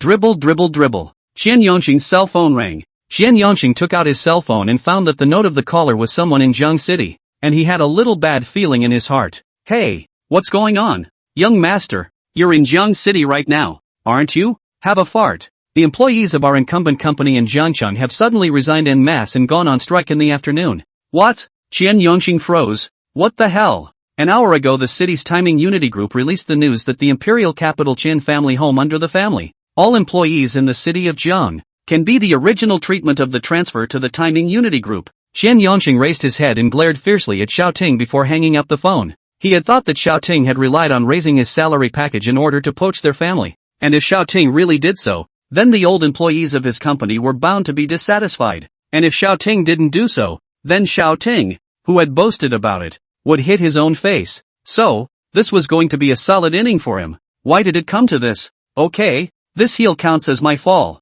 but how did you do it? Qian Yongxing knew that from now on, Yuan Rou would have nothing to do with him, but before leaving, he still wanted to find out. They could be Timothy's employees, but you want them to be employees of the Qian family, Xiao Ting replied casually, and Qian Yongxing nodded and twisted his head. On the contrary, Xiao Ting, who had uttered the words, was a bit strange. You're talking out of your ass, and you believe it? In fact, the more important reason is that his Timothy's welfare benefits and working environment can completely crush some big city companies, and the promotion space is very large. The original treatment jumped ship to Timothy. Cootie, it's only a refusal. Those guys over there, don't just stand there, carry all the gifts over to Mr. Shen. When Yuan Lao's words came out, Qian Yongxing, who hadn't even stepped out of the door yet, directly stumbled. This time, he had lost so completely. Chapter 98, Women's Favors. It's terrible. Mr. Xiao is so bold, worthy of being the one that both the family head and the young lady have praised. Zhang De saw that Qian Yongxing had left and got up to praise Xiao Ting. Yan Song followed suit and got up. Brother Xiao, although this Qian family is not to be messed with, if you want old Yan to make any moves in the imperial capital, just speak up. Then Yan Song felt a sharp gaze from behind. Looking back, it was none other than Genji. Mr. Xiao, some of the things I said just now may not have been pleasant to the ear, so I'm here to make amends to you. Yuan Zhang also picked up a glass of wine and directly tilted it down. Seeing this, Xiao Ting immediately said, Uncle Yuan is serious. You are Zhuir's elder, and what you did was all about caring for Zhuir. I don't blame you. Xiao Ting wasn't a petty person, so he was naturally willing to understand Yuan Zhang's bitterness as a father. When Yuan Zhang saw that the other party did not care in the slightest, the look of shame on his face did not subside. He just sat down quietly. Today is the patriarch's birthday, and although there have been some unpleasant occurrences, it is heavier still to celebrate the patriarch's birthday. At this moment, the Feng family's people uttered this sentence, then picked up a cup of wine. To Elder Yuan, blessings like the East Sea, longevity like the South Mountain. The people present also woke up and immediately raised their glasses in celebration. I wish the patriarch, blessings like the East Sea and longevity like the South Mountain. Before Qian Yongxing was present, the crowd's feeling of the atmosphere is depressing, and now it is natural to make up for what was not said. And after Xiao Ting drank a glass of wine, he also took one more look at the Feng clan's representative. This man was not well acquainted with everyone present, so he was bound to look awkward if he came up to strike up a conversation with everyone as well, and it would be a breach of etiquette to sit there and do nothing. So he raised his glass in direct celebration of the patriarch. It's a smart man. Thank you all for accompanying me today. I'm grateful. With the final speech of the patriarch, the banquet finally came to an end. The Feng clan representative found Xiao Ting on his way out and brought him to a separate corner. Mr. Xiao, my young master has a message for me to bring to you alone. What words? Xiao Ting was a bit strange. What words could not be said in front of everyone? The Feng family is in crisis right now. If there is a change, please Mr. Xiao immediately delineate his relationship with the Feng family to avoid getting into trouble. Feng Zhu's voice was smaller when he said this. Xiao Ting, on the other hand, was stunned. You come to help yourself today with great fanfare, but admonish yourself to stay away when the Feng family is in trouble? What is your name? Xiao Ting didn't make a statement. Instead he asked, Feng Zhu, where do you think the Feng family crisis will come from? Although the young master is ambitious, he is weak and no one can help him decide. Feng Zhu's words were uttered and Xiao Ting felt even more that this person was smart. In my opinion, the Feng family's crisis is all from within. Go back and tell your family's young master that gentleness can be directed toward one's own people, but never toward the enemy. Yes, Feng Zhu will certainly convey it to the young master. Seeing Feng Zhu leave, Xiao Ting sighed. Feng Yuxing really is a makeable talent, but his character is too kind and sometimes he jumps into a pit even though he knows it's a pit. Brother Xiao, what did that man say to you just now? Yuan Rou, who had been waiting on the sidelines, saw that Feng Zhu had walked away and hurried over to satisfy her curiosity. He said that my girlfriend in the imperial capital misses me and asked me to visit sometime. Xiao Ting turned around and teased her. When Yuan Rou heard this, she didn't believe it. but just put on a vicious look and shouted, "What? Taito still has a girlfriend? By the way, Mr. Xiao, Miss asked me to bring a message. She misses you very much." At this moment, Zhang Di appeared from the other side, but suddenly realized that Yuan Rou and Xiao Ting's gazes were all widened at him. Zhang Di felt that the situation was not right and immediately clasped his fists and said, "The words have been brought. Farewell." The speed of speech was super fast, not to mention the speed of disappearance was even faster. Feeling the not-so-friendly gaze cast by Yuan Rou, Xiao Ting only wanted to catch up with Zhang Di, not for the sake of revenge, but only to escape together. Dribble dribble dribble. The phone rang and Xiao Ting felt saved and immediately picked up the phone. "What is it? Brother Xiao, we haven't seen much of each other in the last few months. We've got a couple of new cars in the store, and I wanted to ask if you have time to come and take a look." At this moment, Lily was helplessly looking at the store manager, Zhang Guiqing. Due to the fact that she had kissed Xiao Ting before, she was still a bit embarrassed to contact Xiao Ting, but naturally, Zhang Guiqing was so soft on her that she was close to crying before she agreed to this request from the other party and called Xiao Ting. "Oh, I'll check it out when I'm free." Looking at Yuan Rou, who was sticking to the side of his phone, Xiao Ting inwardly breathed a sigh of relief. This Lily's phone call still came in a timely manner. It was necessary for him to patronize another wave. "Oh yeah, Brother Xiao, I want to say sorry to you for what happened last time." "Oh, it's fine. First, Xiao Ting hurriedly hung up the phone. The thanks to Lily just now dissipated at this moment. Yuan Rou, on the other hand, asked suspiciously, "What was it last time?" It's okay, it's just not a good attitude to sell a car. Go home." Xiao Ting didn't let Yuan Rou ask any more questions and directly pulled the other party into the car. And Lily over there was bitterly smiled at Zhang Guiqing by Xiao Ting's sudden hanging up of the phone. "I've called and he's agreed." Well.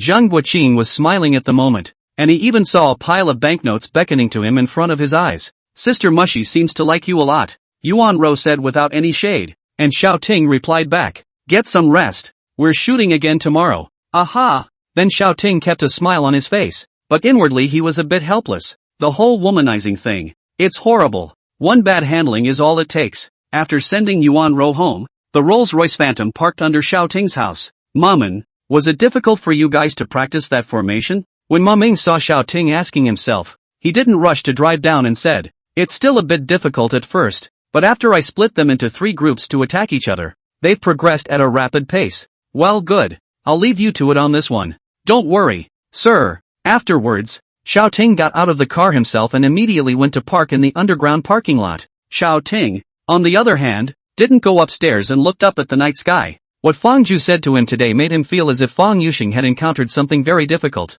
But with Fang Yuxing's mind, it's reasonable to say that he shouldn't be in a lot of trouble, so he would just speak up and remind him that there shouldn't be any major trouble. As for asking him to disassociate himself from the Fang family, that's even more impossible. He still has billions of dollars in Star International. Thinking of this, Xiao Ting went upstairs. Open the system. A panel should appear. Name Timothy Xu. Life expectancy, 23 of 65. Charm, 6. Power, 11. Mall, 3. Points, 5131. At this moment, Xiao Ting looked at the small line of words at the bottom. Chapter 99, The Chen Family. Right? High-speed development card, in effect with 24 days. 15 hours, 12 minutes remaining. Xiao Ting had bought something in the mall a few days ago, and among them was this card. The effect is that Xiao Ting's earnings will grow at double the rate. Although it required 500 points, Xiao Ting still bought it. After all, doubling the daily earnings of 9,360,000 would be 18,720,000 per day. It's comparable to what many companies in River City make in a year, and Xiao Ting but remembered. At that time in the class group, the high school class Jiang Dao earn at 10 million a year is already a countless number of people sought after. And he is now, just more than half a day. Of course, Xiao Ting didn't think about going in front of his high school classmates to put on a show. It was simply boring. Open them all. Column 1, Easy Pills. Function, after using it, you will enter a state of fake death. The effect lasts for 3 days, and you will not be harmed while in the state of fake death. Price, 500 points. Column 2, Robot Rental Mall. Function, during the holding period, you can rent a high-level robot and can perfectly disguise as a human. Valid for 20 days. After the expiration of the rental bar, the robot in the rental period immediately disappears and the corresponding rent is returned. Price, 1,600 points. Column 3, Antidote to Poison. Function, when used by a poisoned person, It can expel all toxins from the body and heal all injuries caused by poisons. Price, 100 points. I can't believe you've swiped the antidote again? It's not expensive to buy anyway. As for the easy pills and robot rental mall, Xiaoting felt that they were also good things to buy after looking at the functions. And anyway, there were still more points. Ding! Antidote pill, purchase successful. Ding! Easy pills, purchase successful. Ding! Robot rental mall, purchase successful. In a flash, 2 pills and a cell phone appeared in front of Xiaoting. There is still a countdown on that phone, which should be its remaining time. Putting the pills away, Xiaoting opened that cell phone, on which a bar immediately appeared, all of which were robots. At this time, Li Mengyao's phone call came and Xiaoting picked it up. Mr. Xiao, we've received quite a few orders for cooperation from the Imperial Capital and the Magic Capital. The quantity is very large. I'm worried that there's a problem here. The Imperial Capital? Is it the Qian family? The Qian family in the Imperial Capital and the Zhao family in the Magic Capital. Take it as it is. Xiaoting glanced at the robot rental mall in his hand before opening his mouth.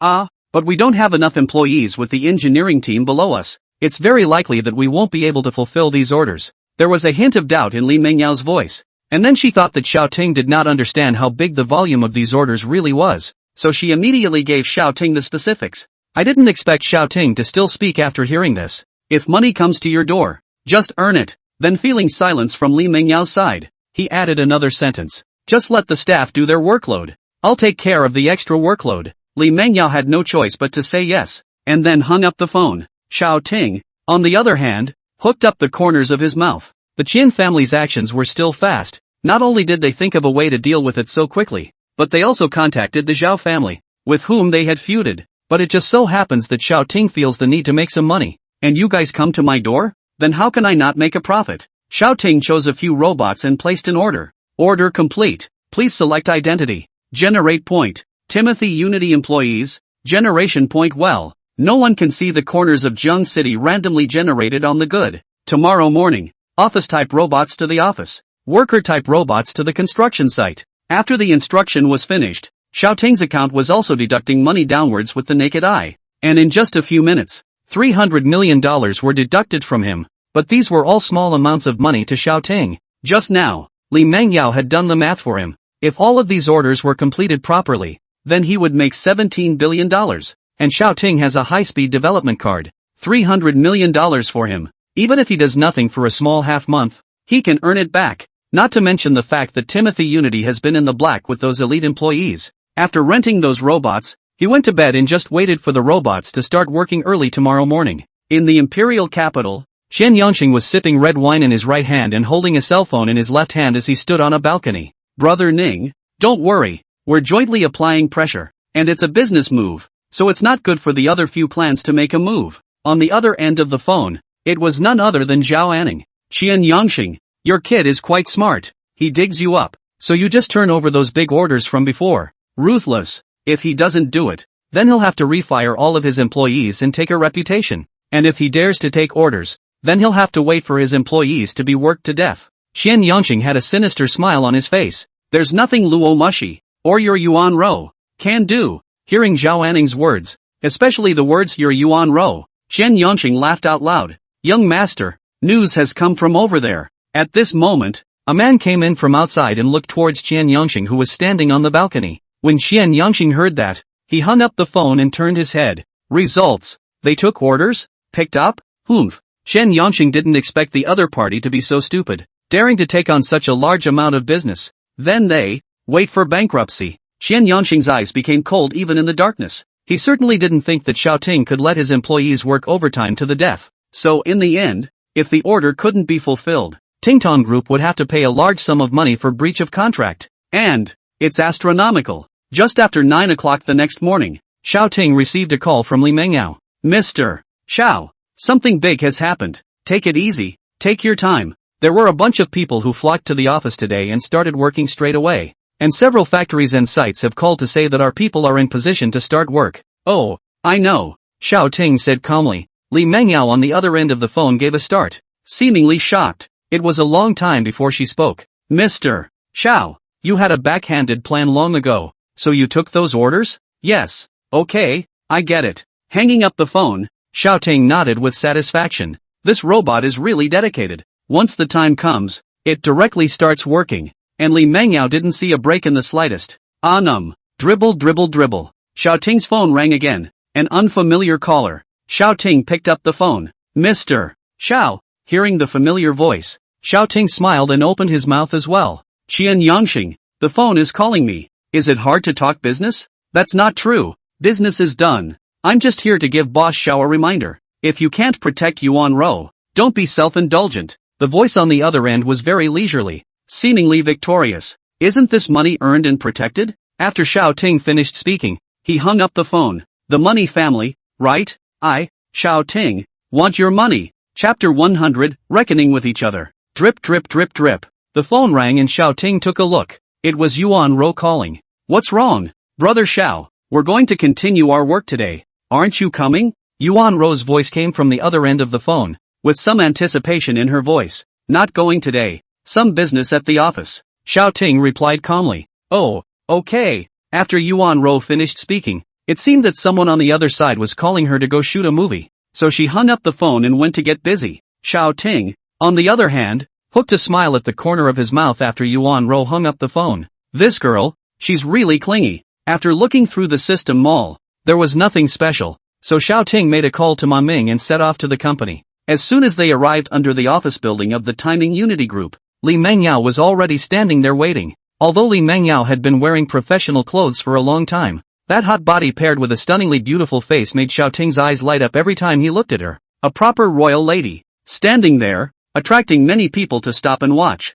Seeing Xiao Ting get out of the car, Li Mengyao immediately went forward. Sir, I'll go park the car first. Ma Ming attached himself to Xiao Ting's ear and whispered. Aha! Li Mengyao saw Ma Ming get on the car, so she also asked in a low voice. Mr. Xiao, how did you do it? Xiao Ting, on the other hand, smiled slightly, knowing that Li Mengyao was trying to ask about those robots this morning. Not only were those guys efficient, they were very professional. Li Mengyao had an excited look on her face and seemed to be very satisfied with the quality of these employees. Xiao Ting, on the other hand, nodded and said, to make money, of course you need to find someone reliable. Did you borrow it from another large company? Li Mengyao was a bit curious, but Timing Unity was Xiao Ting's only company, so naturally, it was impossible to have secretly recruited someone without telling her, and after thinking about it, she felt that there was only one possibility. After all, Xiao Ting was friends with quite a few tycoons, so borrowing some people from them in times of trouble should still be doable. Sort of. Xiao Ting thought about it and didn't deny it. Li Mengyao, on the other hand, had her admiration for Xiao Ting rise to another level. Just the professional quality of this group of people is definitely a hot talent in every super big company, and Xiao Ting was actually able to borrow so much, showing the other party's wide network and deep friendship. Well, go upstairs. Xiao Ting waved his hand, interrupting Li Mengyao's thoughts before the latter followed him up the stairs. By the way, Mr. Xiao, do you still have contact with Jingyu recently? Li Mengyao leisurely opened her mouth, seemingly gossiping a bit. Xiao Ting was not ambiguous and said matter-of-factly, I've only seen you once or twice since the company was founded. Why? Nothing, just asking. I see that you've been accompanying Ms. Yuan, so you shouldn't have time to take care of Jingyu either. Li Mengyao lightly laughed and teased Xiao Ting, and in her words, she seemed to be somewhat fighting for her best friend. Xiao Ting, on the other hand, shook his head. It wasn't that he didn't have the time to take care of it, but he had been a bit occupied since the company's inception. So when he was busy he didn't have the time, and when he wasn't busy Yuan Rou was pestering him. However, Li Mengyao's words were a wake-up call for him. Or let her come over to this side of the company, see what she wants to do, and give her a job, Xiao Ting said seriously to Li Mengyao. But the latter looked at Xiao Ting with some incredulity. What's wrong, Mr. Xiao? Jingyu has long been in our company's front office. Don't you know? When? And why haven't I seen it before? It's been almost a month. Xiao Ting was silent. First it was Luo Shanping studying antiques at the company, which he wasn't interested in seeing at all, and then it was accompanying Yuan Rou on the set. You're so good. You didn't come to the company for a month, and you're a shirker again. Li Mengyao didn't have any blame in her words. She was just poking fun at Xiao Ting. Xiao Ting didn't care, but he was still a bit puzzled. Then why didn't you see her at the front desk when you went upstairs earlier? She's off today. Okay. The elevator door opened and Xiao Ting stepped out, followed by Li Mengyao, and the two of them sat down on the massage chair. Mr. Xiao, the Qian family and the Zhao family of the 10 great families are both coming on strong. We've solved the crisis this time. What if we're still targeted in the future? Li Mengyao finally, still asked the question she was most concerned about. What she said after Xiao Ting came was just some trivial matters on weekdays. And now, it's really a matter of life and death for the company. Xiao Ting felt the squeezing sensation coming from his back, revealing a comfortable expression before opening his mouth. Mengyao, the 10 great families. What are the depths of their underpinnings? It is estimated that the family assets are all estimated to be in the tens of billions, and may even have reached the hundreds of billions level. Li Mengyao had obviously done enough work, so she answered Xiao Ting's question very quickly. Xiao Ting, on the other hand, smiled and said, "In this world, what can be measured in money is not a big deal." The tone was relaxed, giving Li Mengyao an inexplicable sense of reassurance. In fact, to Xiao Ting, what was troublesome about the 10 great families was their power. Just like the Qian family, Zhao family, now it is only a family union. If it is the Luo family, but it has a military background, and the other families, there are likely to be some other forces, which is what is difficult to deal with. Compared to these, the commercial warfare of the 10 great families was the best to deal with. As for things that can't be measured in money, we'll just figure out how to solve them with money. Xiao Ting finally added this sentence, while Li Mengyao listened and nodded her head repeatedly. Okay, Mr. Xiao, I understand. After Li Mengyao finished speaking, she got up and left without even turning on the massage chair. Xiao Ting, on the other hand, narrowed his eyes. In fact, he had considered all of this. Although the Qian family and the Zhao family had already had the intention of targeting him, but after all, there was money to be made, and it was still within the range of what he could tolerate. If the other party did anything out of the ordinary, then he, for one, wouldn't mind having one or two less of the top 10 families. Imperial capital. Qian Yangxing received a call from Zhao Anning. Qian Yangxing, they took all the orders. Are they crazy? The eyes on the Jiang City side said that many employees appeared on the side of the Timing Unity Group today, and the manpower now seems to be enough. Qian Yangxing was also a bit incredulous, but still told Zhao Anning on the other end of the phone truthfully. What? Zhao Anning's tone was filled with shock. Is it hard to borrow it from another company? Don't rule it out. Our intentions are so obvious. Who has the guts? Qian Yangxing frowned. The Luo family, the Yuan family, the Feng family, and the Yan family, all of whom were friends with Xiao Ting, all had this possibility. Among them, the Feng family was in crisis, and it was unlikely that they could spare the strength to help Xiao Ting. Suddenly, Qian Yangxing's eyes lit up. That, Brother Ning, I think it might be the Feng family. The Feng family? Yes, that Feng Yuxing is on good terms with Xiao Ting and will most likely help him. With that little brat from the Feng family? Zhao Anning was a bit skeptical, but he had heard that the Feng family was faltering. So how could he still spare his energy to help Xiao Ting? I heard that kid wants Xiao Ting to help him take power, so it's normal to do a favor. Qian Yangxing's tone was calm, but the greedy light revealed in his eyes was growing. Then how about we, first, mess up the Feng family? Hearing Zhao Anning's words, Qian Yangxing grinned over there. He waited. That's what he was waiting for. On the other hand, Zhao Anning on the other end of the phone was listening to the gradually heavier breathing coming from Qian Yangxing, and also revealed a smile. It's a piece of cake he's been eyeing for a long time. Chapter 101, Feng Yuxing's $2 billion? The Feng family, one of the top 10 families in the imperial capital, has a missing head of the family, while the old head of the family is lying in a coma on a hospital bed, and the one who was pushed into the position in a hurry is just a 17-year-old teenager. At the same time, there were also rumors that some senior members of the Star Group under the Feng family's name were colluding with outsiders with the intention of bringing down the Feng family. The imperial capital, and even the whole country, was in a state of darkness during this period. Although Feng Yuxing passed the test of the board of directors and successfully took charge of the Star Group, which was considered to have stabilized people's hearts, there were still quite a few forces that had their eyes on the Feng family, attempting to get a piece of the pie when the big tree falls. As members of the 10 great families, the Qian family and the Zhao family were naturally more ambitious. After Qian Yangxing and Zhao Anning planned to take action against the other family, they immediately pushed the envelope in the family, and both proceeded to start the suppression of the other family. And the time, in a flash, was 20 days. The order between the Timing Unity Group and the Qian Zhao family has also been fulfilled as it should be. At this moment, in a mansion in the imperial capital, Qian Yangxing was kneeling in front of his father and grandfather, his head lowered. Asshole, letting you take a trip to Jiang City. It's just as well that you've lost all the companies over there, and now you're even joining forces with the Zhao family to send a wave of money to that Tingtong group? Qian Yangxing's father, Qian Lei, was furious and was scolding his son angrily. He really can't figure out. This son usually do things are organized. How this time to the river city went to a trip, and lost the proportion? Not to mention the fact that he's taken all the people under his hand. The orders are all transferred to him, And you're so nice to him? Is he your father or am I your father? Chen Yongqing knelt on the ground and did not say a word, only listening to Qian Lei's curses. His heart's hatred for Xiao Ting intensified. Okay, a few lessons are enough. At this time, Qian Yongqing's grandfather Qian Wang, who had been sitting on the chair,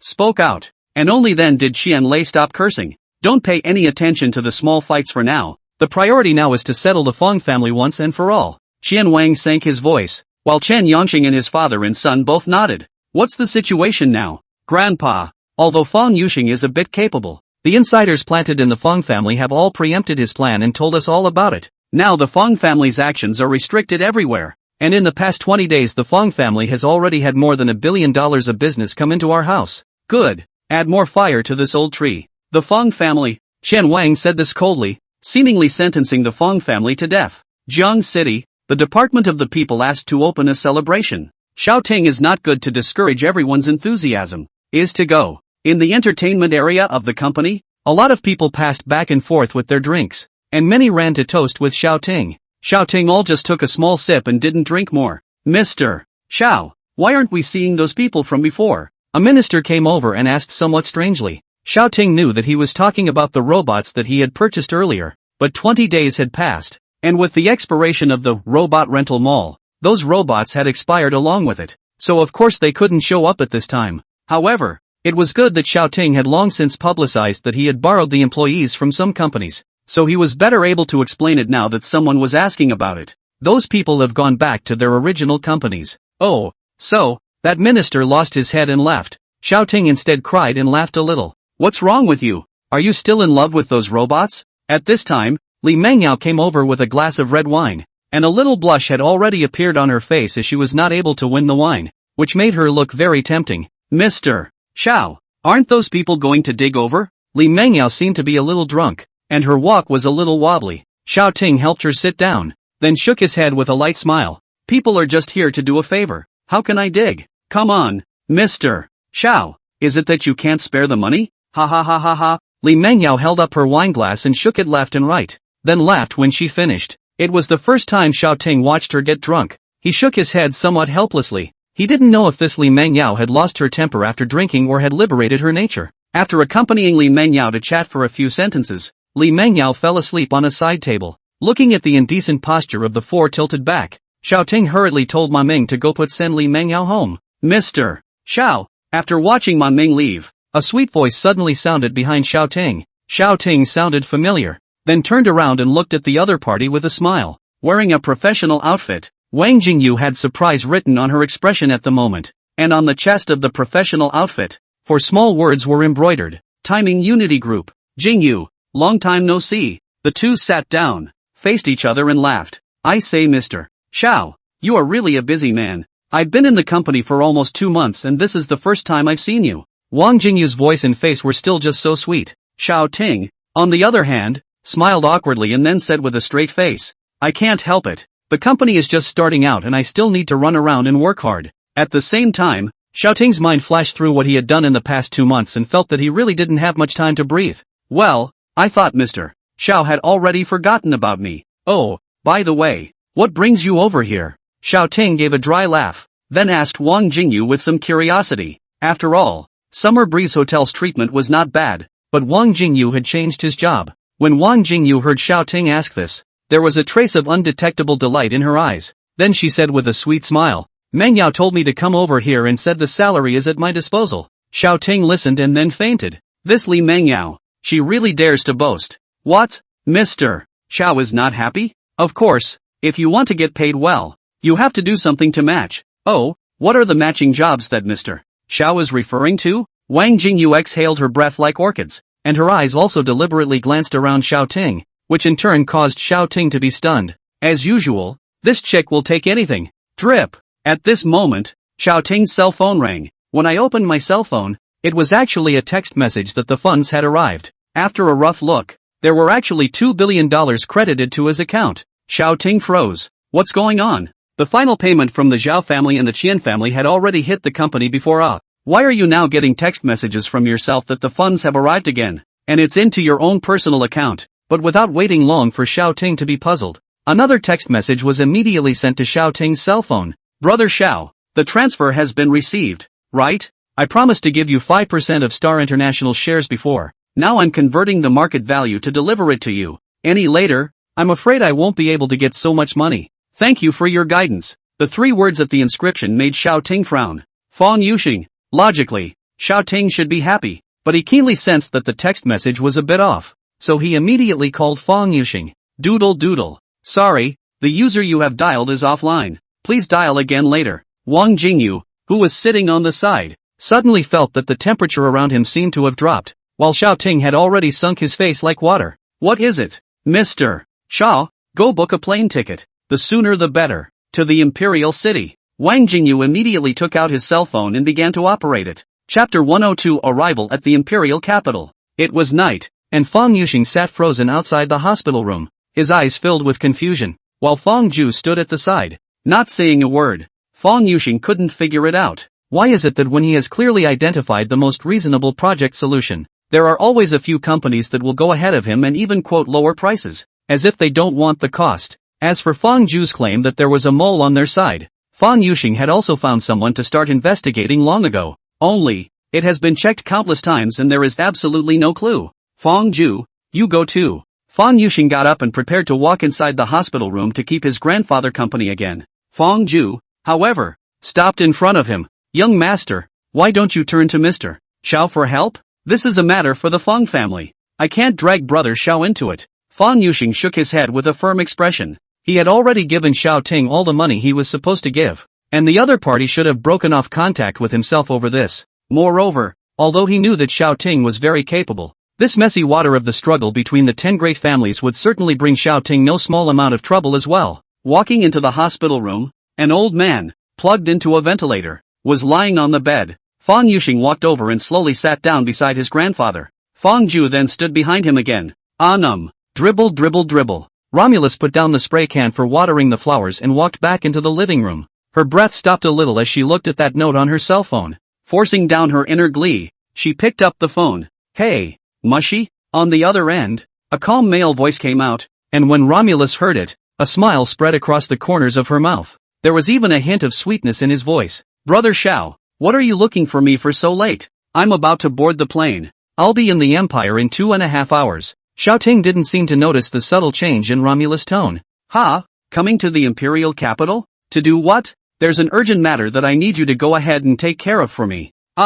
Good. Brother Xiao, you say. Once Romulus heard this, he stopped talking slowly. Go find out where Fang Yuxing is. Go to him now. His phone is off and I can't reach him. Yes. After Romulus finished speaking, Xiao Ting hung up the phone. What? Don't you even ask me how I'm doing? Romulus complained a little, then hurriedly dialed Zhang Da's number. Uncle Zhang, find out where Yuxing is right now. I'm going over there. And there's also the fact that Brother Xiao is coming to the Imperial City in 2.5 hours. Go pick up the plane. Romulus didn't have any nonsense and then hung up the phone. 2 minutes later, a text message arrived in Romulus' cell phone. Fang Yuxing is currently accompanying the old head of the Fang family at the Imperial capital's first hospital. Romulus read it and immediately went out the door. A dozen or so bodyguards were already standing outside, and Romulus casually got into a car, then rushed to the Imperial capital first hospital. And in the car, Romulus was a little nervous. The Fang family had always been on good terms with the Luo family, and Fang Yuxing, who was 6 years younger,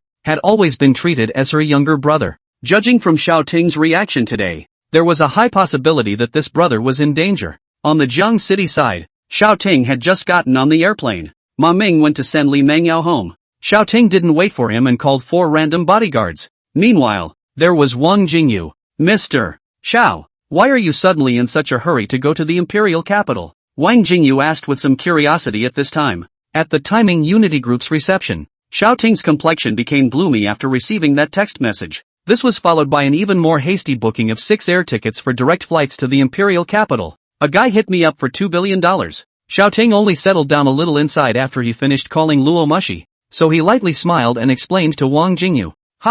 You're still in such a hurry after hitting $2 billion. I'll have to get him to give it to me in person. After Xiao Ting finished speaking, he fell into thought. With attribute observation, he had seen Fang Yuxing's character a long time ago. He was a business wizard and a simple, kind man. The mall is like a battlefield. Which of those unearthly geniuses in the business world is not a killjoy? And Fang Yuxing's talent was enough to get him through the Fang family's crisis. but his simple goodness will be the enemy's death blow to him. Previously, when Fang Ju came, Xiao Ting told him to remind Fang Yuxing not to be too merciful, but now it seems that he's a little late with his advice. Thump, thump, thump. The sound of high heels broke the silence in the hospital hallway. Fang Ju in the hospital room frowned. One hospital in the Imperial City can't even guarantee the least bit of quiet? Glancing at the impassive Fang Yuxing, he sighed, then slowly felt his way out of the hospital room, wanting to see what was going on. Fang Ju had just gone out the door when a figure passed in front of him. Ms. Ro, Fang Ju, who saw the other party's face, subconsciously shouted, and the man turned back immediately when he heard his voice. The moment she stood in front of Fang Ju, the sound of high heels stomping in the hallway also came to an abrupt end. Romulus was a bit out of breath at the moment, and a few drops of fragrant sweat were left from her forehead. Wiping away the beads of sweat, Luo Mushi asked Fang Ju with a face full of nervousness. Yuxing, is he here? The young master is inside with the old family master. Fang Ju replied respectfully. Then, he saw Romulus' tense expression slacken and seemed to breathe a sigh of relief. Why is Yuxing's cell phone off? Romulus asked a little strangely. Fang Ju, on the other hand, shook his head and didn't say anything. In fact, he knew that according to the young master's nature, even if the Fang family was in 1,000 difficulties, Fang Yuxing would not seek help from anyone else, no matter how good the relationship is, because in Fang Yuxing's opinion, it's all easy to bring crisis to others. Xiao Ting was like that, and so was the Luo family. Seeing Fang Ju shaking his head, Luo Mushi thought that he didn't know either, so she didn't pursue the matter further, nor did they go in to disturb Fang Yuxing. The two of them just quietly stood guard outside the door of the room. In the end, it was Fang Ju who broke the silence. Ms. Law, why are you here? Brother Xiao just called me and said that he couldn't contact Yuxing and was a bit worried about him, so I asked Uncle Zhang to check your location and came over. Romulus didn't have anything to hide, and directly told him the truth. Mr. Xiao, what's wrong? Young master actually doesn't want you all to get involved. Fang Ju let out a bitter smile. He knew that Fang Yuxing would definitely not allow him to say this, but he still chose to say it. It was clear that both Mr. Xiao and Miss Luo cared about him. One worried about him from thousands of miles away, and the other found her way straight to the hospital in the middle of the night. Fang Yuxing, on the other hand, this child, Yuxing, is just too soft. Luo Mushi shook her head, but her tone was like that of a concerned big sister. Snap, snap, snap. In the hallway, footsteps sounded again. Several figures appeared, and Romulus looked at the person at the head of the group, a trace of joy flashing under his eyes. Since he's weak, I'll teach him how not to be weak. When Xiao Ting uttered these words, both Fang Ju and Luo Mushi's hearts fluttered. Chapter 103, Changing Clothes at this late hour? At the moment, in the hospital room, there was silence. Xiao Ting sat across from Fang Yuxing and didn't say a word. Fang Yuxing, on the other hand, had his head down, not knowing what he was thinking. The two just sat there in silence, and all they could hear was the old man in the hospital bed, letting out soft breaths. Decided to give up? Finally, Xiao Ting opened his mouth. Hearing this, Fang Yuxing's shoulders shook and he put his head even lower. Halfway through the day, he lifted his head, his voice low. Brother Xiao, the Fang family has been targeted by the 10 great families, and you'll be in trouble if you get involved. Under the dim light, Xiao Ting seemed to see some tear marks on the face of the teenager in front of him. Gently shaking his head, Xiao Ting spoke again. I'm asking if you've decided to give up? Fang Yuxing froze. He didn't know why Xiao Ting was pursuing this irrelevant question again.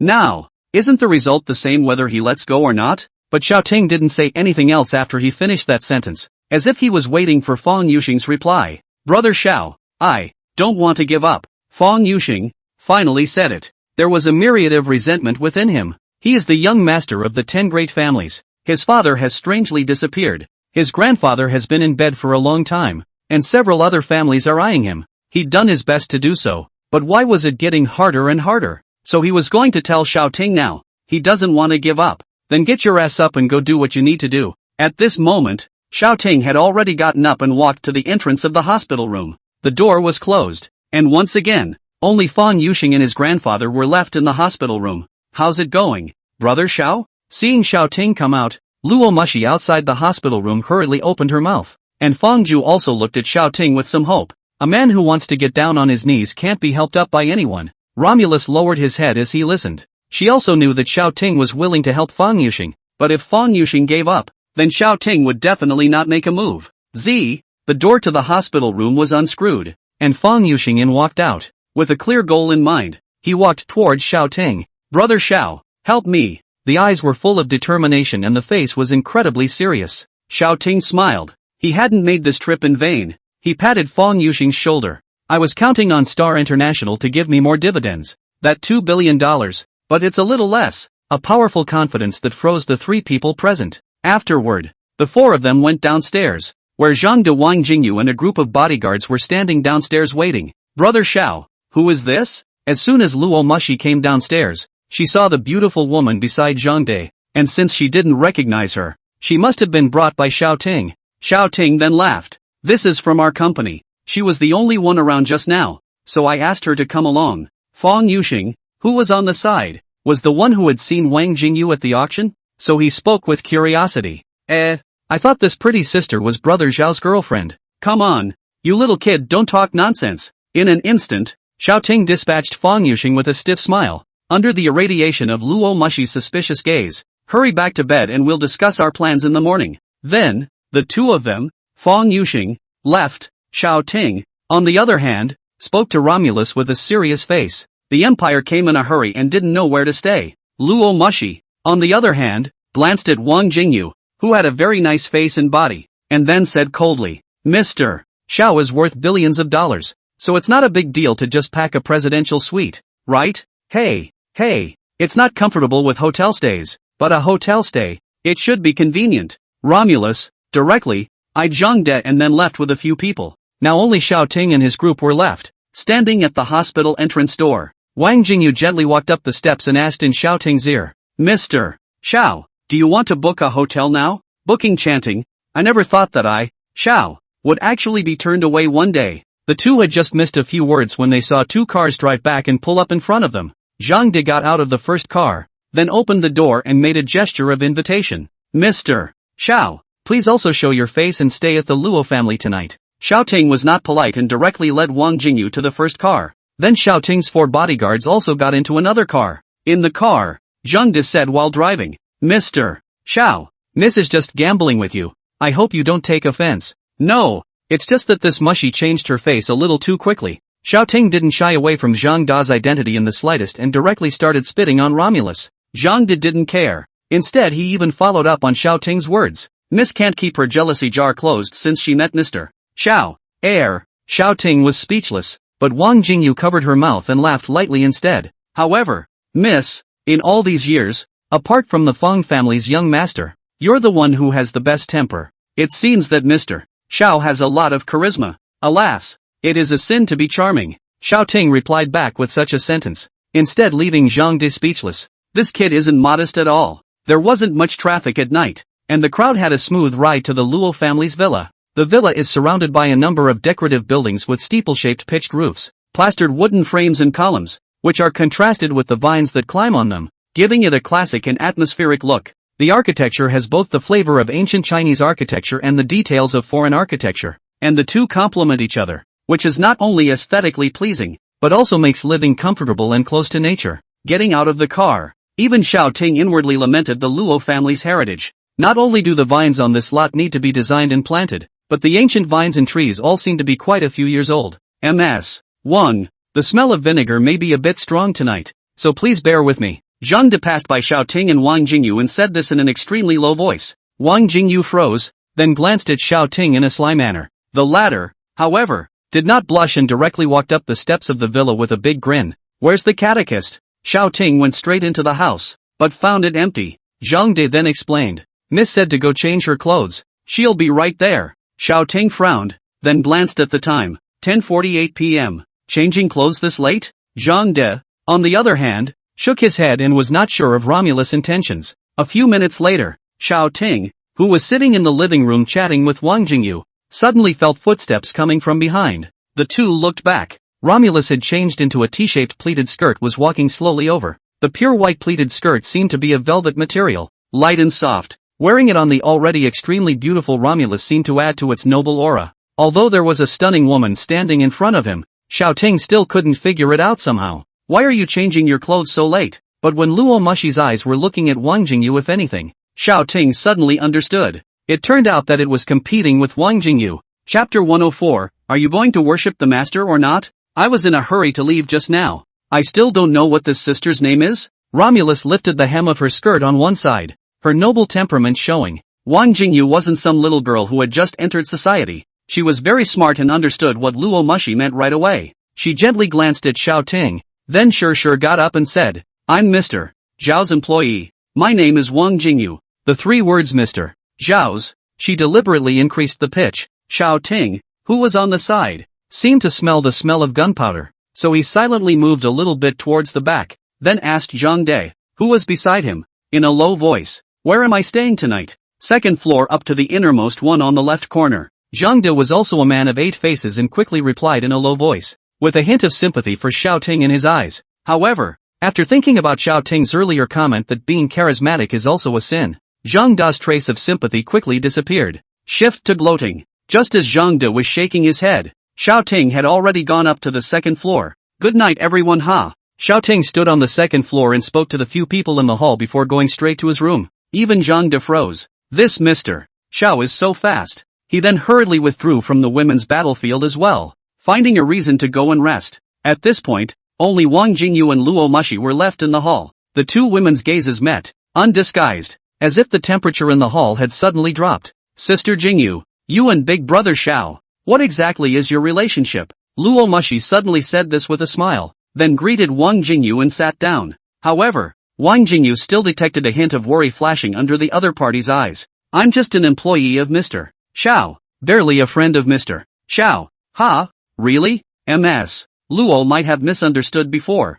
Wang Jingyu didn't hide it, and directly pointed out Romulus' mind. Hearing these words, a trace of happiness rose in the bottom of Luo Mushi's heart, but it was soon poured cold water by Wang Jingyu's next words. "Besides, only Ms. Yuan is Mr. Zhao's real girlfriend." Romulus secretly clenched her fists. It seems that Yuan Rou is still his biggest competitor. In the room, Xiao Ting didn't sleep straight away. "Open the system." A panel appeared instantly as the voice sounded in his head. Name Timothy Xu. Life expectancy, 23 of 65. Charm, 6. Power, 11. Mol, 3. Points, 22931. Xiao Ting had previously earned more than $3 billion by relying on the orders from the Qin and Zhao families, kept some for the company and himself, and directly gave $10 billion to Zhao Xiaoling's Poverty Alleviation Foundation. This resulted in Xiao Ting's points instantly increasing by 20,000 more. However, as Xiao Ting's points increased, the things within the mall became more expensive. Most of the stuff swiped before was under 100 points,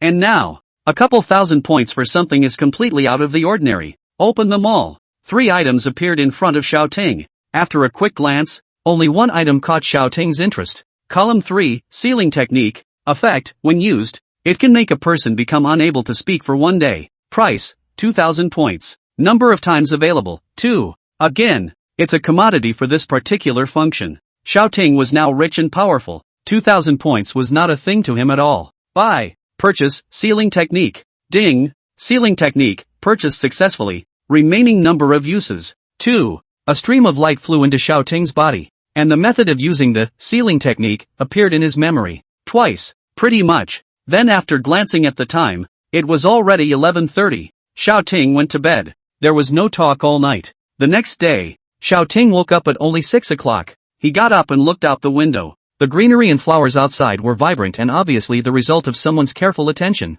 A faint fragrance drifted in through the window, lifting Xiao Ting's spirits. In fact, not only now, the whole night, Xiao Ting was accompanied by this floral fragrance to sleep, and his body was relaxed and rested very comfortably. Moreover, when he was in Jiang City, Yuan Rou had come over and knocked on the door every morning. In the end, Xiao Ting was unable to stand it anymore and directly gave the key to Yuan Rou. It turned out to be no use at all. Yuan Rou didn't knock on the door anymore though, and when she came in, she started chattering to Xiao Ting about this and that. Not a single peaceful morning. Now, with this kind of environment, Xiao Ting was very cozy. Thud. Just as he was getting cozy, a knock sounded on the door and Xiao Ting froze. Another glance at the clock on the wall. 6:20. He was suddenly a little suspicious that it was Yuan Zhou who had come. After opening the door with a hint of displeasure, he realized that standing outside was Romulus. Xiao Ting was a bit skeptical. It couldn't be a conspiracy with Yuan Rou to torture herself, could it? And Luo Mushi, who was standing outside the door, was going to say something, but suddenly realized that Xiao Ting's face looked a bit bad. "Brother Xiao, where are you uncomfortable?"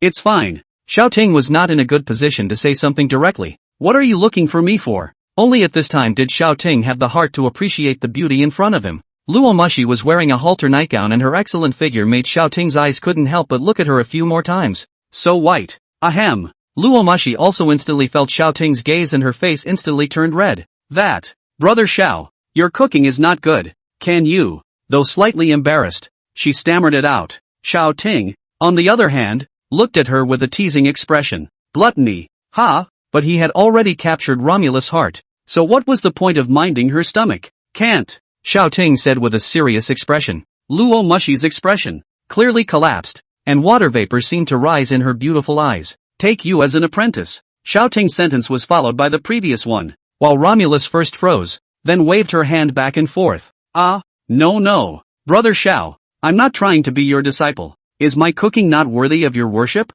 No. So are you going to worship or not? I worship. Ah no, I don't. Romulus was suddenly confused by Xiao Ting's question and didn't even know what to say. Then I'll go to bed without worshipping. Xiao Ting made a move to close the door. Romulus nodded. Okay. No. I didn't say anything about worship. She immediately shook her head, then glared fiercely at Xiao Ting. Well, it's just a meal. I'm happy to help. Xiao Ting had flirted enough and finally got in the right shape. He then went downstairs with Romulus. Romulus wore pajamas that were so loose that certain parts of her body were hidden when she walked. Xiao Ting inwardly made an evaluation after looking at it twice. The face is quite good looking. The body, a bit less than Yuan Roa. Chapter 105, Status of the Feng family. Xiao Ting was showing off his cooking skills in the kitchen, while Luo Mushi was playing on the sidelines. However, whenever Xiao Ting looked at her, Luo Mushi always felt that there was some aggression in Xiao Ting's gaze. Suddenly, she reacted to the fact that her clothes were somewhat inappropriate. That, Brother Xiao, you go ahead and get busy. I'll go change my clothes. Without waiting for Xiao Ting to say anything, Luo Mushi went to change her clothes with a red face, and Xiao Ting looked at the time, then sighed. That's quite a red herring. Been in the kitchen for 5 minutes and only cracked an egg. However, with Luo Mushi's departure, Xiao Ting was finally able to start focusing on cooking. The hands are getting faster and faster, and the caliber of the kitchen god is finally revealed. 10 minutes later, Romulus returned with a change of clothes. Ha, Brother Xiao, you did it so fast? Romulus marveled as soon as he entered the kitchen. He had been gone for 20 minutes at the most, so how did he suddenly cut up so many dishes? At the beginning of the 5 minutes, Xiao Ting had only slowly beaten an egg. Romulus thought it was slow work, so he didn't suspect anything. But now, it turned out that Xiao Ting was still doing it quickly alone. Could it be that his presence here was affecting Xiao Ting's play? And Xiao Ting, who was in the middle of firing and preparing soup, raised his head to look at her when he heard her voice, and then lowered his head again as he went about his business. Some things need to be done a little finer, others just a little faster. Of course he wouldn't say that Romulus influenced him, since Romulus had changed into a normal outfit. This time, Xiao Ting's speed was not affected. This time, there was no need for Romulus to help. Xiao Ting had done everything by himself. Luo Mushi, on the other hand, looked at Xiao Ting's back and sighed. Why does he feel so handsome in every move he makes? This soup will be simmering for a while, so come back in half an hour. Xiao Ting said this, then washed his hands and left. Romulus hurriedly followed. The duo had just arrived at the lobby sofa and sat down when Wang Jingyu appeared rubbing his sleepy eyes. Good morning, Mr. Xiao. Seeing Xiao Ting on the sofa, Wang Jingyu hurriedly straightened his expression before coming over to greet him. At that moment, she also saw Romulus, so she hurriedly added another sentence. Good morning, Ms. Law. Suddenly, she sensed something was wrong. It's just after 7 o'clock. Why are these two sitting here? There are circumstances. With this in mind,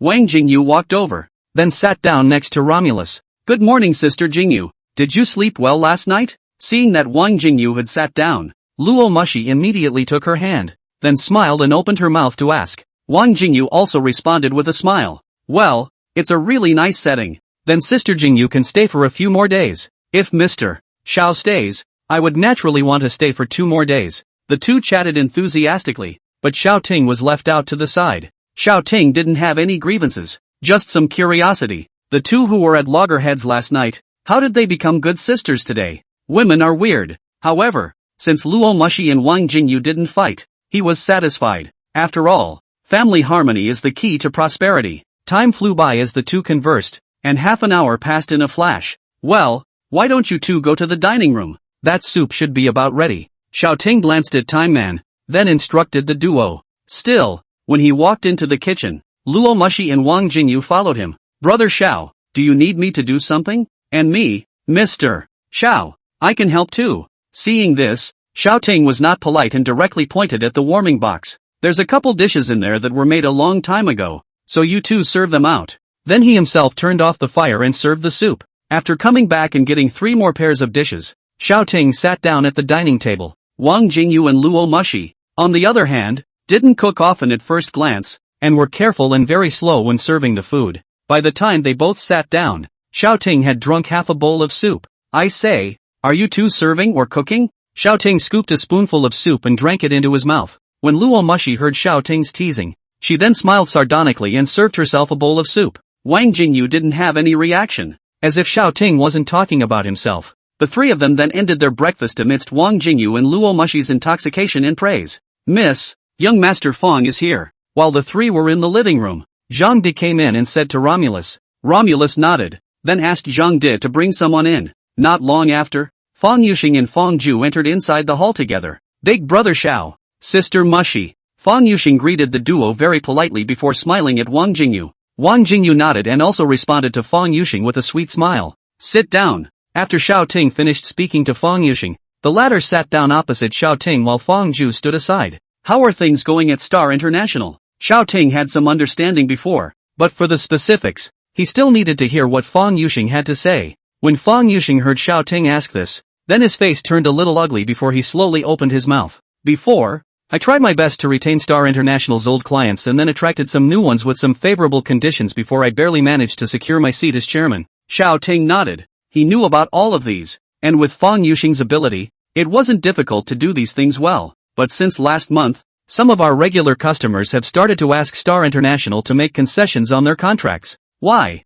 It's because some people spread the news that when we work with new clients, the capital injections are all 3 times that of our old clients. But due to commercial confidentiality, we can't publish the contracts to stop the rumors, and those old clients seem to be very confident that their information is reliable. So there was a stalemate for a while. What about their sources? Did you check them? Checked. But these guys are total human beings and there's no way I can pry information out of them. Well, I know. Go ahead. After Xiao Ting was silent for a while, he let Fong Yuxing continue. Fong Yuxing nodded. He had nothing to hide from Xiao Ting. With Star International's large employee base and expenses, without business, losses would be very serious. As a last resort, we had to continue to find ways to expand to new clients. But a strange thing appeared. We were on the verge of reaching agreement with many new clients when the other party all suddenly changed their minds, and all of them signed contracts with the Qian family for a more perfect program. Speaking of this, Fong Yuxing clenched his fists. He knew it had to be the Qian family, but he couldn't find out why. Chapter 106, Those who don't show up will be expelled outright. Hearing this, Xiao Ting narrowed his eyes. He probably understood. With Fong Yuxing's mind, it was normal for him to propose some excellent cooperation programs to other companies, but the weird thing is that the Chen family steals the show every time. Every time, at the first moment after Fong Yuxing came up with a cooperation plan, he immediately used a much lower profit contract to cooperate with other companies, thus stealing away Star International's new customers. There's no ghosts in here. So it's a hell of a thing. Xiao Ting didn't believe that the Qian family really had such an awesome person, and it was obvious that the other party was stealing Star International's partner. Targeted. Very strong. And as the other party was able to do this, Xiao Ting could only think of one reason. The mole. However, Xiao Ting believed that Fong Yuxing was capable of finding out that mole if he went to investigate. But the problem lies in the fact that Fong Yuxing's nature is too kind and doesn't do enough desperate things. There are bound to be oversights in the investigation. Call all of you who are involved in the meeting to the office, and if anyone doesn't go, they're fired outright. Xiao Ting directly asked Fong Yuxing to give a death order. But if they have something special and can't make it, unless you're out of town, get off the table. Even if you're in surgery. Fong Yuxing wanted to retort, but Xiao Ting was completely insensitive. It seemed unsympathetic, but Xiao Ting knew that with the current situation of Star International, it was useless if the means were not hardened. Subsequently, Fong Yuxing only had to listen to him, called the secretary to notify them one by one. Then Mr. Xiao, what are we going to do next? Go to Star International? Wang Jingyu asked softly from the side. Xiao Ting gently shook his head. Wait. The people present were a bit puzzled, but seeing that Xiao Ting didn't explain, none of them pursued the matter. Time passed and 2 hours had passed. It was then that Xiao Ting told the crowd that they could go to Star International. At this time, Fong Ju couldn't help but say, Mr. Xiao. They were already displeased with the young master, and now that you've stood them up for 2 hours, I'm afraid they'll have a lot of opinions. Opinionated. Get lost. Xiao Ting just said this and walked straight out the door. Fong Ju wanted to say something else, but was stopped by Luo Mushi and Fong Yuxing's eyes. Although they couldn't figure out what Xiao Ting was going to do, their intuition told them that Xiao Ting was right. Along the way, Xiao Ting let the driver drive slowly and drove for another half an hour before arriving at Star International's headquarters downstairs. At this time, in the conference room on the top floor of Star International, 7 or 8 people were sitting and talking loudly. It's been more than 2 hours of waiting. Is this Fong Yuxing coming or not? That's right. I should have known that I would have left as soon as the time expired. Just like Mr. Zhang and the others. Humph. It's still the other Mr. Lu who's smart enough to just not show up. What? He didn't show up? Didn't you say he'd be fired if he didn't show up for the meeting? He, Mr. Lu, is still in charge of quite a few matters of the company? How dare he, Fong Yuxing, fire him? While several people were talking, there was a youth sitting at the front who frowned as he listened. Bang! The youth suddenly slammed the table and then said, All right, Yuxing must have been delayed by something. I'll wait patiently. A few of the people who had been talking were startled, and then retorted. Fong Ziyuan, you're a member of the Fong family, so of course you're speaking for him, but he, Fong Yuxing, is wrong for standing us up. Fong Ziyuan heard this and didn't say anything else, but his face wasn't very pretty. It seemed to be in a hurry. A few people below also whispered, How is this Fong Ziyuan just like Fong Yuxing's lapdog? Speaking for him at all times? That's right, that Fong Yuxing can't do anything. If Fong Ziyuan had replaced him himself, there wouldn't have been so many things. Hush, what nonsense. Fong Ziyuan is after all only from the old master's brother's lineage. How can he take over? Just as a few people were talking, the door to the conference room was opened. The chattering crowd stopped and looked toward the door. 3 men walked in. At the head of the group was a youth they didn't even recognize, and he was followed by Fong Ju and Fong Yuxing. Who is this? Why is he walking in front of the chairman? It can't be the young master of any family, can it? Just as the crowd was in shock, Xiao Ting walked directly in front of Fong Ziyuan and sat down. Hello? Fong Ziyuan also didn't recognize Xiao Ting, so he opened his mouth and asked. Xiao Ting replied without lifting his head. I'm Xiao Ting. For the next few days, all matters of Star International are at my disposal. Everyone present, except for Fong Yuxing and Fong Ju, were stunned. What? What? Fong Ziyuan felt that something was wrong with his ears, but when he looked at Fong Yuxing like everyone else, Fong Yuxing didn't make any statement and seemed to have acquiesced to Xiao Ting's words. Fong Ju, count them. At Xiao Ting's order, Fong Ju immediately took out a roster out and then began to start looking at the names of the people on the roster. 3 minutes later, Fong Ju walked over to Xiao Ting and handed over the roster. Mr. Xiao, the ones that are crossed above are not present right now. Dismissed. Xiao Ting glanced at the roster as a result and realized that there were about 7 or 8 people on it who were all crossed out. Fong Ju glanced at Fong Yuxing, who was standing to the side, and the latter still didn't make a statement. Okay, Mr. Xiao, I'll immediately inform the personnel to make the call. Fong Ju was about to walk out of the conference room when a voice came from behind him to stop him. Wait, what are you guys doing? The voice came from Fong Ziyuan. All this in front of him is driving him crazy. What the hell is going on? He then stood up and directly skipped over Xiao Ting, walking over to Fong Yuxing. Yuxing, what is he doing? Are you crazy? Fong Yuxing shook his head and said, Brother Ziyuan, for the sake of the Fong family and Star International, I can only trust him. Trust him? Trust him to bring down Star International? Fong Ziyuan shook Fong Yuxing's shoulders and shouted loudly before turning to berate Xiao Ting. I don't care where you're from. Now get the hell out of here or I'm calling security to kick you out. At this time, Xiao Ting didn't have any change in his facial expression and just looked at Fong Yuxing. But Fong Yuxing didn't say anything, as if it was difficult to choose. Xiao Ting inwardly sighed. It's obvious how to do the right thing, but it's bound by kindness. That's weakness. Then, Xiao Ting spoke. If you want to watch the Fong family collapse, I can go. Humph, what do you think you are? If you say the Fong family will collapse, it will collapse? Fong Ziyuan returned a disdainful comment, then quickly dialed a phone number. Security, come to the conference room, there's a troublemaker here, get him out. After hanging up the phone, he coldly looked at Xiao Ting. A cold smile even imperceptibly spread across Fong Ziyuan's face. But all the same, Xiao Ting sat in his seat and hooked up the corners of his mouth. Security? Can you get in? Chapter 107, No entry, no exit. In the Star International headquarters building, There were two small security guards who hurriedly ran out of the security room.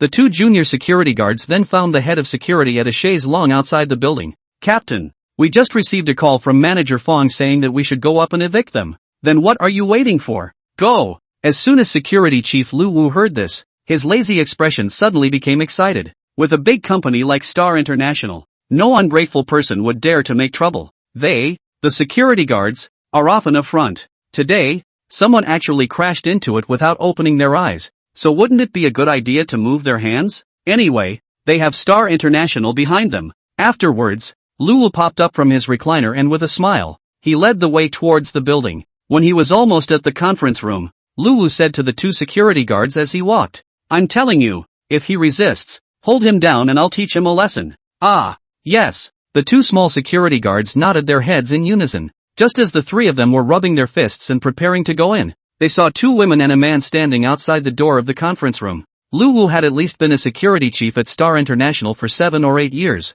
and he could tell at a glance that one of them was the Luo family's daughter. Romulus, why is she here? At this moment, Luo Mushi and Wang Jingyu were talking and laughing, while Zhang De stood silently at the side. Suddenly, Zhang Da's expression moved. Then he looked at the imposing Lu Wu trio. Lu Wu had come forward, but with a fawning smile. That, Ms. Luo, I wonder what you're doing here. Romulus didn't say anything, but it was Zhang De who took the lead and asked, what do you three want up here? That, we got a call from Manager Fong that there was a disturbance in the conference room. You may go. Lu Wu's explanation was coldly interrupted by Zhang De. Xiao Ting had already instructed before he went in that only those inside were allowed to come out, and those outside were not allowed to go in. On the other hand, Luo Mushi and Wang Jingyu didn't understand some business issues, so they simply waited here for Xiao Ting to come out. But after Zhang De finished speaking, Lu Wu was still a bit unwilling and turned to Romulus. That, Ms. Luo, this is Star International after all. I still hope you can cooperate with us. But Romulus just shook his head. Lu Wu's face sank. He finally, however, changed his smile to a smirk, and dusted himself off. Captain, we're not going in to evict them? After walking away, a small security guard asked Lu Wu. Lu Wu, on the other hand, glared at him. The Luo family's bodyguards are all from the army, and the one just now is a special forces instructor. I don't want to die. What about Manager Fong's side? Go to the phone. Tell him, make it clear. We're not breaking in. Oh, good. There was silence in the Star International conference room. Xiao Ting sat in his seat, his eyes closed, and behind him stood Fong Yuxing. Fong Ziyuan, on the other hand, glared at him fiercely. Dribble dribble dribble. Fong Ziyuan's phone rang, and he instantly recognized it as a call from the security room. He was a little puzzled as to why he had called back when he had said he understood it was a conference room. Is it possible that these security guards can't even find where the conference room is? With anger, he pressed the answer button, then shouted directly into the phone. What are you doing? Why don't you come? Do I have to show you the way myself? No, Manager Fong, there are people guarding outside. You can't get in from outside. What? Someone is guarding? Fong Ziyuan glanced at Xiao Ting who was resting his eyes with his eyes closed. A trace of doubt rose within him. This is Star International. There are still people who dare to block your door? Yeah, we can't get in. Get all the security guards in here. How many of them are there? Just 3. 3 men. Call for more, and beat me to death. Then come right in. Fong Ziyuan thought that it was someone brought by Xiao Ting, so he didn't care and then tried to hang up the phone. But a voice from the security room made his hand lurch. Manager Fong, the people outside the conference room door are Miss Luo and her bodyguard. What? Fong Ziyuan's eyes widened, then hung up the phone and quickly walked to the door of the conference room, pulling the door open with one hand. Outside the door, Luo Mushi and Wang Jingyu both smiled at him, while Zhang De glanced at him coldly. Unable to close the door, Fong Ziyuan turned around and looked at Xiao Ting. Fong Yuxing's face was still expressionless, and Xiao Ting had opened his eyes and looked at him coldly. There was some disdain in his eyes. With skepticism, an ominous premonition rose in Fong Ziyuan's heart. If you don't want to listen to me, you can go out now. Xiao Ting spoke indifferently. However, you'll have to unload all of your positions in Star International. These words were addressed to Fong Ziyuan, but everyone present was stunned. Just now, Fong Ju had gone out, and they had even seen several people who had received dismissal notices in the group sending out questions in the work group. What the young man in front of him said wasn't scaremongering. It's all true. At that moment, a man walked slowly from outside and tried to enter the conference room. But when he walked to the door of the conference room, he was stopped by Zhang De. Who are you? How dare you stop me? Know where this place is? The man was high and mighty, not putting Zhang De in the least, although there was Romulus standing right next to him. This was Star International. Since Fang Ziyuan hadn't closed the door after opening it, this scene was clearly seen by the people in the conference room. Didn't Mr. Zhang leave? How come he's back again? Didn't you read the work group? Mr. Zhang has already received his dismissal notice. That's why he ran back again, right? This Xiaoting is so tactful. This time General Manager Zhang will definitely be obedient. A trace of admiration rose towards Xiaoting between the several people's discussions. However, they felt that this was just Xiaoting's tactics, since the other party had come back. Then next, Xiaoting just had to make a show of forgiving him, and everyone would be able to save face. But that Zhang De outside was adamant about keeping Mr. Zhang outside. I'm telling you, this is Star International. Get out of the way before it's too late, or else, I'll make you suffer. Zhang De was unmoved. Let me tell you, don't think I'm afraid of you just because you're from the Luo family. If it gets out that the Luo family is bullying people and spreading wildness in Star International, I'll see what your Luo family will do. Suddenly, Zhang Da's gaze coldly looked at him. Mr. Zhang instantly had the feeling of being targeted by a wild beast. The countless words of threat that had been thought up suddenly stuck in his throat and could no longer come out. Young Master Feng. I'm a little late. Sorry. General Manager Zhang looked at Zhang Da's murderous aura and didn't dare to say anything more. So he shouted towards Fang Yuxing inside. Fang Yuxing, who heard this, shook his head and then walked towards the door of the conference room. The eyes of the crowd, too, moved with him. Chapter 108, I've come to do three things. Xiao Ting, Fang Ziyuan, and all the company executives present locked their eyes on Fang Yuxing's body. What he does next is crucial. A triumphant smile appeared on Mr. Zhang's face. Even if this bodyguard in front of him was no longer horizontal, did he still dare to brush off Fang Yuxing's face? And I heard that Romulus and Fang Yuxing were on good terms. Since Fang Yuxing had taken a stand, he must make this one-dimensional security guard regret it. However, forced by Zhang Da's stern gaze, he didn't dare to say anything, and only looked at Fang Yuxing, who was walking over, with a face full of joy. Fang Yuxing walked to the door and said in a cold voice, "You're fired." Mr. Zhang's face was pleased. Then he followed suit. "You hear me? You're fired." Disdainfully, he looked at Zhang De, but Zhang De didn't have the slightest intention of getting out of the way and still stood there. "Hey, you're deaf aren't you? Young Master Feng has said that you're fired." At that moment, Romulus, who was on the side, said, "He's a member of the Luo family. Only my Luo family can fire him." "No, Ms. Luo," our young Master Feng said. "I know, but even Yuxing can't fire someone from our family," Romulus said seriously. And Mr. Zhang froze. Then what young Master Feng said about dismissal. "It can't be me, can it?" That's when he reacted. Eyes filled with shock, he looked towards Fang Yuxing. The warm and cowardly teenager in the past had ice in his eyes at the moment. "Feng, young Master Feng, what do you mean?" Undeterred, Mr. Zhang pointed at himself and stumbled over his words. Seeing that he still didn't understand, Fang Yuxing spoke again. "Zhang Yu, from today onwards, you no longer have any semblance of relationship with Star International."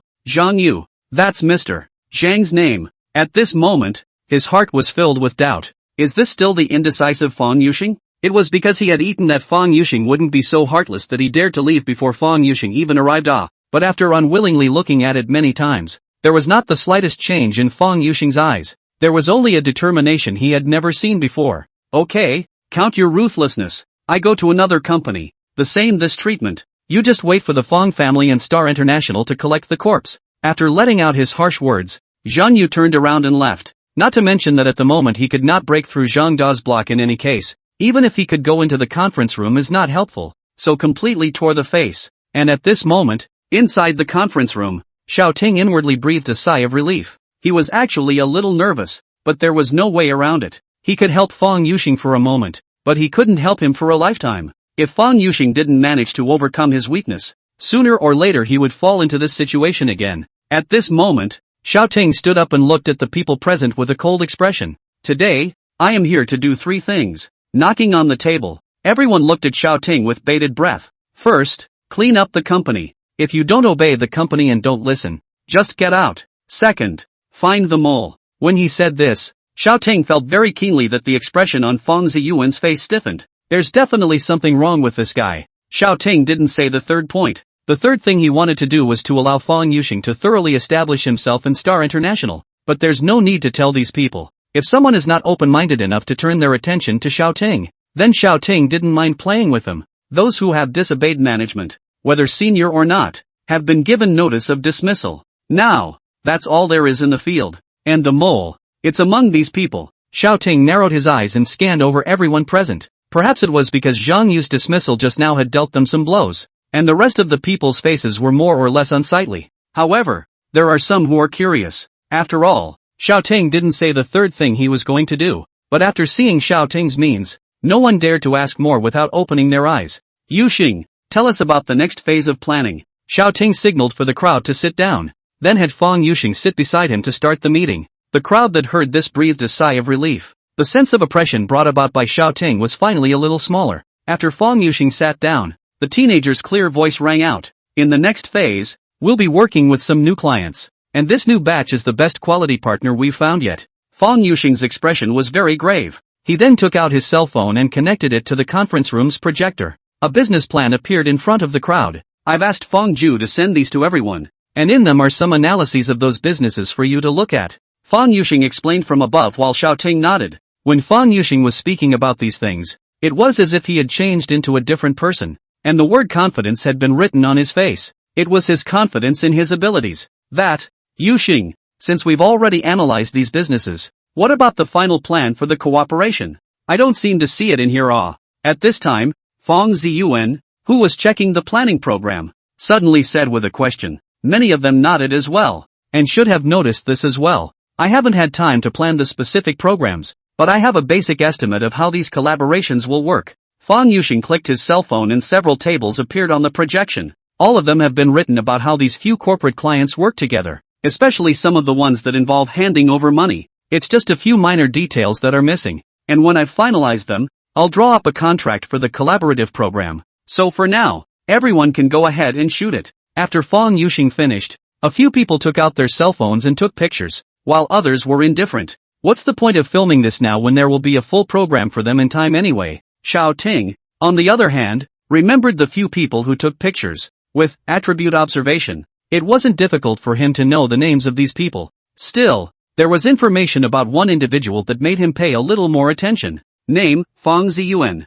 Characteristics, deeply sophisticated. Analysis, stable character. Strong ability to hold back. It's this Fang Ziyuan again. Can't say for sure if he's a problem though, but on the item of being extremely deep in the city, Xiao Ting was able to determine something. This Fang Ziyuan was by no means a good person to get along with. It seemed that after the meeting was adjourned, it was necessary to inquire about this Fang Ziyuan. Fang Dong, Mr. Zhang is in charge of business negotiations. He is now fired. Are we? Next, a person who hadn't taken a picture spoke up, but without waiting for Fang Yuxing to reply, Xiao Ting spoke. For the next while, I'll be in charge of the external business. That is, all the contracts, and I'll negotiate them myself. After Xiao Ting finished speaking, the crowd fell silent. But after a few seconds, there was a discordant sound. What do you mean? Chapter 109, The Mole was not fired. The eyes of the crowd went to the person who had asked the question. The party is from far away. At this moment, he looked a bit gloomy.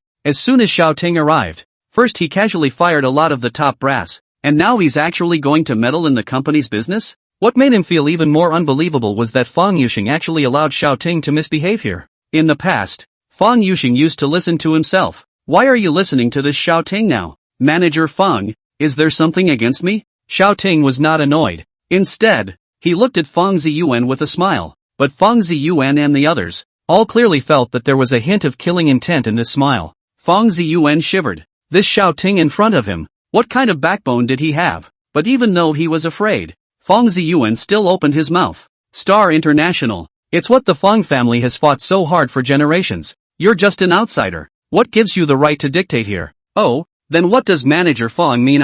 This Star International, those who are not surnamed Fang, are not worthy to sit here? Xiao Ting maintained his smile and spoke slowly. That when, is not. Fang Ziyuan was about to say it, but suddenly thought of the surrounding executives. None of them were from the Fang family, so he hastily changed his words. If Fang Ziyuan really said that, then his previous efforts in the company would be all for naught. Since it's not, then it seems that Manager Fang is fine with it? Xiao Ting laughed coldly in his heart. It seemed that this Fang Ziyuan was not too stupid. Fang Ziyuan was speechless. Standing there, His face was green for a moment. In the end, Fang Ziyuan just found himself a corner to sit down, took out his cell phone, and didn't pay attention to anyone else. Xiao Ting watched his movements, and his suspicion of him deepened. This didn't even get pissed off. Either really care about the company, either that, or really want to pry. After the little farce, Fang Yuxing continued the meeting, and this time, no one had any more objections. After the meeting was adjourned,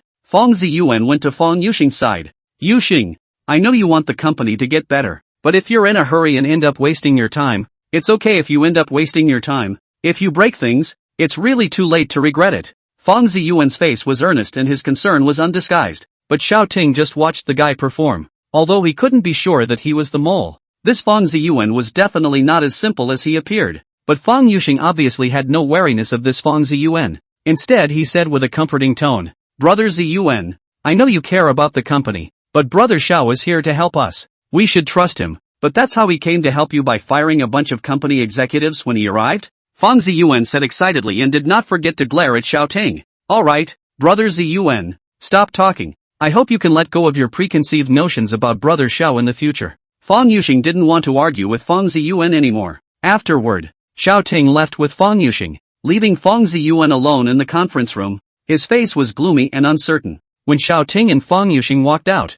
there were still a few people outside discussing it while walking. You guys said Manager Fang is so good-tempered. Why does he feel a bit out of sorts today? Humph. I'd say that kid's always been a smiley face. He might bite you at some point. Or maybe he really cares too much about our company? I just don't think we should let Fang Yuxing go up. Fang Ziyuan has even been defending him. If he really works, he must be better than him. Who cares? This is the Fang family's internal power struggle. What does it have to do with us? Also, but what's the origin of this Mr. Xiao? It feels very powerful. Several people nodded at that statement. All of these contents were heard by Xiao Ting, while the latter words were not heard clearly as a few people walked away. However, this gave Xiao Ting another message. This Fang Ziyuan has a good reputation within the company, but at this particular moment, the hearts and minds of the people are most likely to rebel. Xiao Ting and his group went straight back to the Luo family villa. I say, it was too late yesterday for you to stay at my place. Why are you still here today?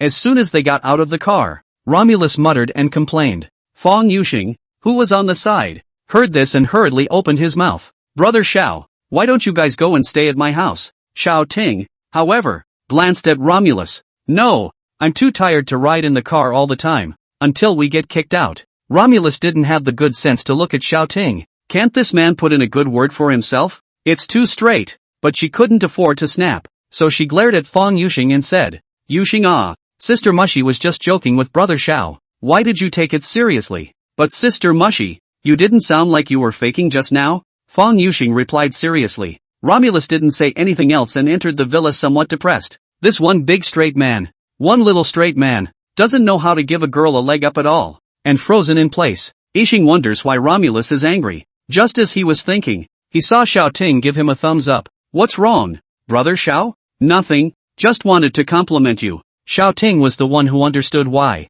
but there was nothing to explain with a child. Afterwards, Fang Yuxing, who couldn't think straight, followed Xiao Ting into the villa. Romulus had already disappeared, presumably going back to change her clothes. 5 cups of hot tea had dried on the coffee table next to the couch. After Xiao Ting and Fang Yuxing sat down, Wang Jingyu and Zhang De both made excuses to leave when they saw that the two should have something to talk about. Tell me about Fang Ziyuan, Xiao Ting said slowly after taking a sip of tea. Fang Yuxing, on the other hand, raised his head with some doubt in his eyes. Brother Xiao, are you thinking that there is something wrong with Brother Ziyuan? Xiao Ting was non-committal and asked a rhetorical question. If there's a mole in the upper echelons of Star International, do you think it should be among those who were fired, or among those who came to the meeting today? Fang Yuxing froze as he thought for a moment and returned. The ones who were only fired because they thought highly of themselves and defied management. Right, Xiao Ting nodded. Fang Yuxing was very smart and could still figure these things out. If it's a mole, he'll naturally be incredibly concerned about every move the company makes.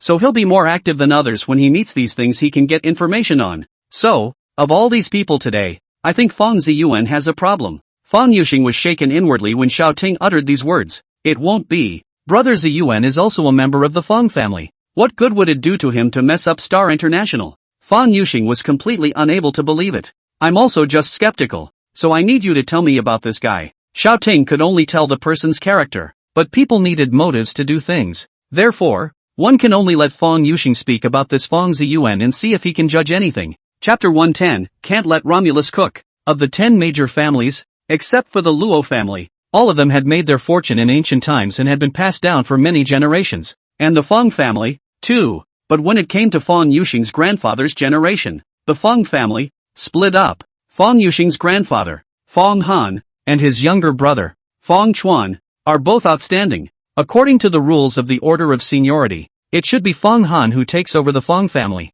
But the old master of the Fong family weighed his options and was unwilling to bury his second son's talent. So in the end, he chose to split the family. It caused quite a stir at the time. However, Fong Han was very supportive of his father, old master Fong's behavior. Fong Chuan was relatively successful in the first few years after the split, even surpassing Fong Han's assets at one point. However, the sky is the limit. Fong Chuan intervened in the political struggle and failed, and his lineage has been in ruins ever since. And Fong Chuan's son died young, leaving behind only one child. It's Fong Ziyuan. Even Fong Ziyuan's name was given by Fong Han. Although Fong Ziyuan no longer had any relatives, Fong Han had always treated Fong Ziyuan as his own grandson. As a result, Fong Yuxing grew up with Fong Ziyuan. After hearing what Fong Yuxing said, Xiao Ting closed his eyes. First he was still a little surprised. The Fong family had split up and was still tied for the top 10 families today. So it seemed that Fong Yuxing's grandfather and father were both geniuses. This Fong Yuxing was also blessed with a good fortune,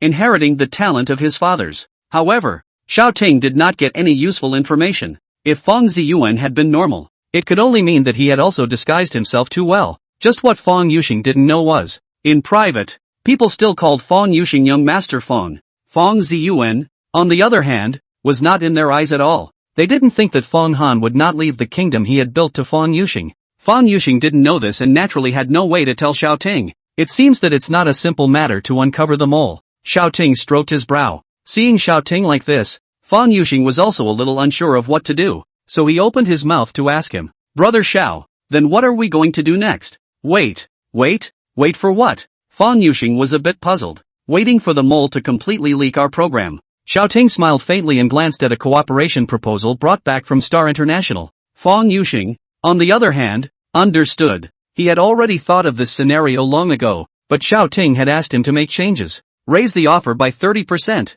So now Xiao Ting is waiting for the mole to leak out this fake program, and then Star International will use the original program again, bidding for cooperation. Then, Brother Xiao, I'll go back first. Now that he understood what Xiao Ting was thinking, Fong Yuxing was ready to get up and leave. Aha! Xiao Ting nodded. When Fong Yuxing walked to the door, Xiao Ting's voice came from behind him again. The real program is not to be seen by anyone, even someone you trust very much. Fong Yuxing turned around and nodded solemnly. I know. As soon as Fong Yuxing left, Luo Mushi came down from upstairs. Walking over to Xiao Ting's side, she didn't be polite and directly sat down next to Xiao Ting. Yuxing trusts Fong Ziyuan very much, and since his father disappeared, only Fong Ziyuan has been by his side. Luo Mushi spoke softly, as if she was worried that Xiao Ting would be angry because of Fong Yuxing's defense of Fong Ziyuan. Xiao Ting, however, responded non-committally. Fong Yuxing isn't stupid. He'll know what to do when he finds out. Aha! But there's something serious about you.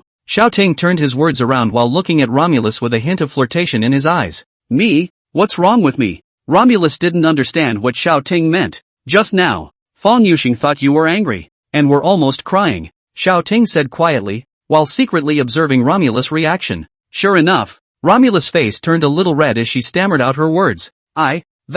He's just, never mind. It's noon. Do you want to eat? Feeling that an explanation would be futile, she simply didn't explain. Xiao Ting didn't pursue the matter any further and said, eat. A hint of cunning appeared in Romulus' eyes. But I don't do it. Xiao Ting came back with this. He's here on business, not to make money, so why cook endlessly? That's fine. I'll cook it myself. Seeing that Xiao Ting didn't take the bait, Romulus made a decision with his heart. However, Xiao Ting was face-palming, with the caliber of a culinary god. Just by looking at Romulus' clumsiness in the kitchen, he knew that this guy was definitely going to have problems cooking. A million legendary dark dishes instantly flashed through his mind. We've come to the imperial capital. Why don't we stroll around once? Let's go out to eat. Xiao Ting made a snap decision and didn't give Romulus a chance to cook. After all, even though his physique was good, he couldn't intentionally take risks. Could he? Imperial capital. In an upscale restaurant. The people coming and going were all dressed in fancy clothes, revealing that the dishes in this restaurant were all priced well. At the moment there were a lot of people, but the environment was quiet. Only a few people were whispering, but none of them could make any noise to anyone else either. And next to the floor-to-ceiling windows in the dining room, there was a table that attracted a lot of attention. A very good-looking woman was quietly asking the man beside her, hubby, isn't that Luo Mushi from the Luo family over there? The man she asked then glanced in the direction she was talking about before his eyes widened. Holy, yeah, why is she eating with a guy? Legend has it that the Luo family's daughter is introverted, a famous iceberg beauty, and generally doesn't go out except for necessary socializing. And now, she was sitting next to a man, and the two were talking and laughing. I think they're friends. There's a girl there besides the two of them. It was only then that the man saw that in addition to Romulus and the youth beside her, there was also a girl sitting opposite the duo. That's not right. If they're just normal friends, the women should sit together and the men across from each other. Yao! Did Romulus really have a boyfriend?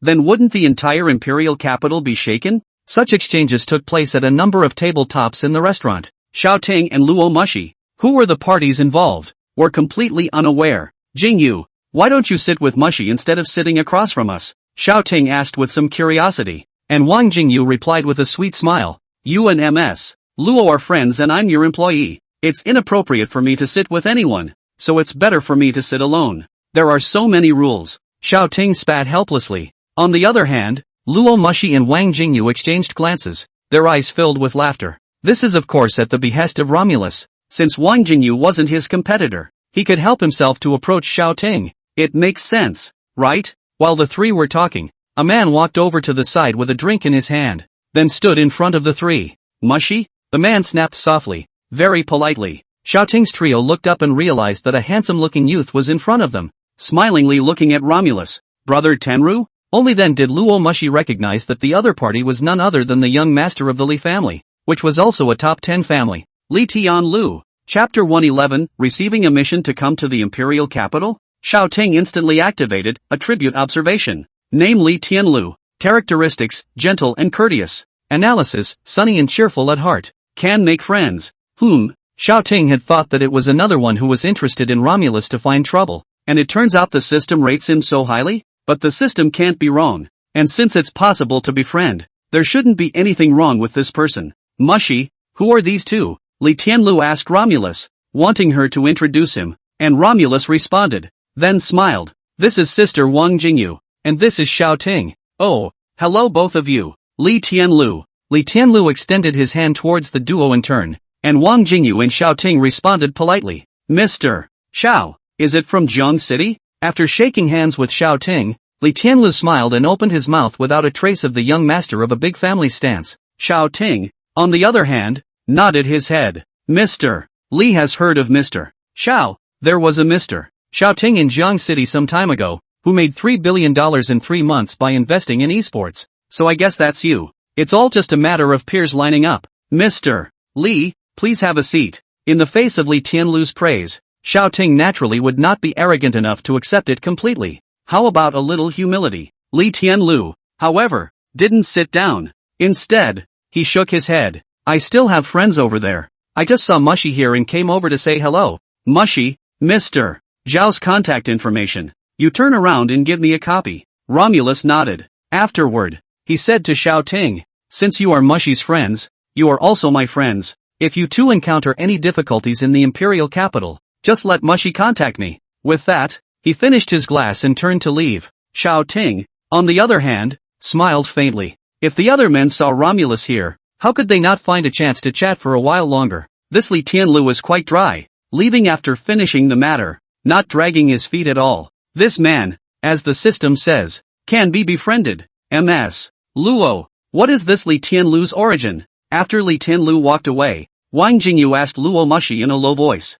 Xiaoting also paid attention on the sidelines and wanted to hear about it as well. Oh, brother Tianlu. Of the top 10 families, the Li family, and the most highly regarded by the elders in our generation. Li's, another top 10 family? When Xiaoting heard this, he mused for a moment, while Romulus took over the conversation. Well, the Li family is considered to be the more stable and low profile of the top 10 families, and it's even rare for anyone other than the head of the Li family to step forward to participate in the company's affairs. As for Li Tianlu, he has completely inherited the style of the Li family, and is very low-key. I dare say that there are likely a few people of his generation who have never seen him, Romulus said, sneaking a glance at Xiao Ting. She was hoping very much that Xiao Ting would be a little jealous after hearing her praise someone else so much, but Xiao Ting didn't react, even smiling. Thus, Romulus asked with some reluctance, "Brother Xiao, what do you think of him as a person?" Xiao Ting, on the other hand, was stunned. "I just met him for the first time. Asking me what for?" Still, he thought about it, then solemnly said 3 words. "Well, good." Now, Romulus was speechless. "That's too calm." Afterwards, Xiao Ting saw that Luo Mushi didn't seem to be ready to continue eating anymore, while Wang Jingyu on the side had already started rubbing her drunkenness. So he said, "Okay, let's go when we're done eating." "Oh, good." Wang Jingyu agreed, while Luo Mushi didn't say anything and directly got up to go to the checkout. After all, she's going to have to do her part as a host. Wang Jingyu, on the other hand, followed Xiao Ting and secretly asked, "Mr. Xiao, can't you see that MS Luo is a bit angry?" "Ha? What are you so angry about? You were just fine, weren't you?" Xiao Ting was stunned. This woman changed her face when she said so? He didn't see the anger. "Though, you're not even mad at MS Luo for praising other men in front of you? She didn't say anything wrong, so why get mad?" Now, Xiao Ting was even more confused. What Romulus said was consistent with the system and didn't lie to himself, so why get angry? Now, Wang Jingyu was speechless. Then she chose to shut up. This was something she felt she couldn't speak intelligently about. Afterward, the two of them, Romulus and Xiao Ting, who had finished settling the bill, went out and got into the car. Not going to Star International? Sitting in the car, Romulus suddenly realized that the car wasn't heading towards Star International. Xiao Ting, on the other hand, is pointing at his watch. "It's only 1 o'clock in the middle of the day. It's time for a lunch break." He said it so seriously that Romulus froze. In fact, what she didn't know was that there was actually no need to go to Star International anymore. Now Xiao Ting just needed to wait until the cooperation started and then show up. As for Star International, it's just a place to work. Anywhere. Drip drip drip. At this time, Xiao Ting's cell phone rang. Xiao Ting took a look and it was Ma Ming calling. "Mr. Xiao, I've arrived at the imperial capital. May I ask where I should go?" What are you doing in the imperial capital?" Xiao Ting froze. He didn't say that he would let Ma Ming come either. "It's MS Yuan. She heard that you came to the imperial capital, and called me a dozen times overnight, asking me to come to the imperial capital first thing this morning." Xiao Ting glanced at Luo Mushi next to him, then calmly asked the caller, "Did she also give you some kind of assignment?"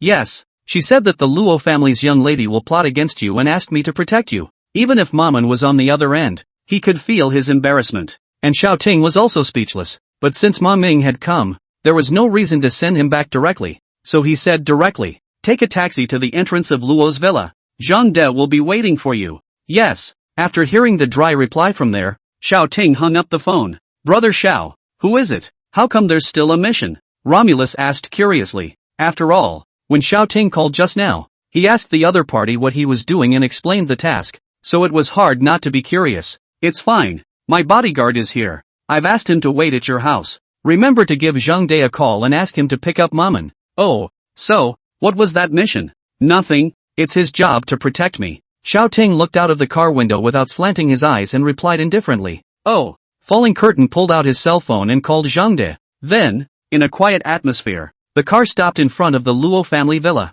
Ma Ming and Zhang De were already standing at the gate. "Sir." Seeing Xiao Ting get out of the car, Ma Ming went forward to greet him, and his face seemed a bit apologetic. Xiao Ting, on the other hand, looked at him with an odd expression. Maman then said in a voice that no one around him could hear, "MS Yuan couldn't stop talking, so I really had no choice but to listen to her." I didn't expect Xiao Ting to be angry, but instead nodded his head with deep empathy and said, "Needless to say, I understand her strength. You did the right thing. After all, Yuan Zor reasoned not necessarily much, but the strength of the tormentor is absolutely world-class." Chapter 112, No Staff? Recruitment. Ma Ming was in a bit of an apprehensive mood at first, but Xiao Ting didn't care, so he put his heart down. Afterward, Xiao Ting entered the villa with Luo Mushi's few people. After the lunch break, it was already 3 in the afternoon. Xiao Ting leisurely went downstairs, and Fang Yuxing was already waiting below. "Brother Xiao." Seeing that Xiao Ting had gone downstairs, Fang Yuxing immediately stood up and shouted. Xiao Ting walked down and sat on the sofa. "What's wrong?" She only confirmed something with Fang Yuxing in the morning, Why did she come over in the afternoon? Xiao Ting was a bit strange, but didn't show it on his face. The Chen family is poaching Star International's employees with high salaries. What should we do? So impatient? Xiao Ting smiled faintly. Fang Yuxing froze, then said with some confusion. Brother Xiao, could it be that you've already expected this? That's not true. I just didn't think they'd go about it in such a stupid way. Xiao Ting gently shook his head. The smile at the corner of his mouth did not diminish in the slightest. They felt that the Fang family was going to fall, so they wanted to deal a heavy blow to the Fang family, and those employees who were poached at least saved us one thing by pulling out such wallflowers. However, a large number of talents have been lost, and although Star International has received a considerable amount of liquidated damages, it will be difficult to carry out work in a short period of time. Fang Yuxing said worriedly. He felt that Xiao Ting could tell this, but it was still necessary to say something. Xiao Ting shook his head. The one thing this world is not short of is talent. What's more, this is the imperial capital, where the nation's talents are desperately flocking to. Yuxing is here? At this time, Luo Mushi happened to come downstairs and looked at Fang Yuxing, who was sitting beside Xiao Ting, and said, only the tone was somewhat comforting. After all, Xiao Ting had told her in the morning that she had made Fang Yuxing cry. In fact, Xiao Ting had already put this one out of his mind a long time ago, and Romulus came down and sat down. Sister Mousy, I've come to find Brother Xiao to discuss something. Fang Yuxing greeted politely and Romulus nodded, but Xiao Ting stood up without waiting for Romulus but to get warm. Come on, let's go find the new staff. Ha, I just sat down. Romulus froze, then chirped, some dissatisfaction in her tone. So, do you want to come along? I don't want it. That's fine. Yuxing, I didn't leave. Xiao Ting called Fang Yuxing and prepared to leave, but Luo Mushi was stunned and then stammered. That, you don't call Wang Jingyu anymore? It's okay, I'm the boss. I'm giving her a day off. What do you care? No, forget it then. I'll accompany you. Romulus blushed slightly, then finally decided to go. She didn't want to let go of the opportunity to spend time with Xiao Ting. Fang Yuxing, on the other hand, was looking at Luo Mushi going back on her words, somewhat unable to understand. It's weird how it goes and doesn't go. Okay then, let's go. Xiao Ting's tone was very calm, without the slightest fluctuation of emotions. Yes, Romulus agreed cheerfully, then was about to go upstairs. Xiao Ting took a look and called out to her with some confusion. Wait, the way out is this way. Pointing to the gate behind him, Fang Yuxing then nodded along. This behavior in turn attracted a blank stare from Romulus. Do you guys want me to go out and change? Change of clothes? Yeah, I need to change my clothes before I go out. Romulus took it for granted and didn't know what the problem was. At this time, Fang Yuxing spoke out Xiao Ting's inner thoughts. But, Sister Mousy, didn't you change into these clothes on you just this morning? Yeah, that's why I had to change my outfit. The two men downstairs were silent. A thought rose uncharacteristically in his mind. Women, who may need to live in the closet to be satisfied. However, Xiao Ting didn't get impatient since he had promised to take Romulus, so he sat back on the sofa again. Brother Xiao, why are you sitting down again? Fang Yuxing asked with some curiosity when he saw Xiao Ting sitting back down again. After all, Romulus was just going to change his clothes. It wouldn't be very slow. However, Xiao Ting said with a face full of helplessness, we can't leave for a while. At the same time, there was an inward sigh. He had seen Yuan Ro change her clothes, starting at least half an hour each time. Moreover, Yuan Ro was still acute and could calmly and slowly change her clothes, not to mention Romulus who had a softer character. 5 minutes later, Fang Yuxing sat down. 10 minutes later, Xiao Ting tells Fang Yuxing not to worry. It's normal. Half an hour later, Romulus came down from upstairs, looking at the tired looks of the two men in front of her. She was a little puzzled. What's wrong? That kind of exhaustion. Not physically, but rather more like a soul revealing itself.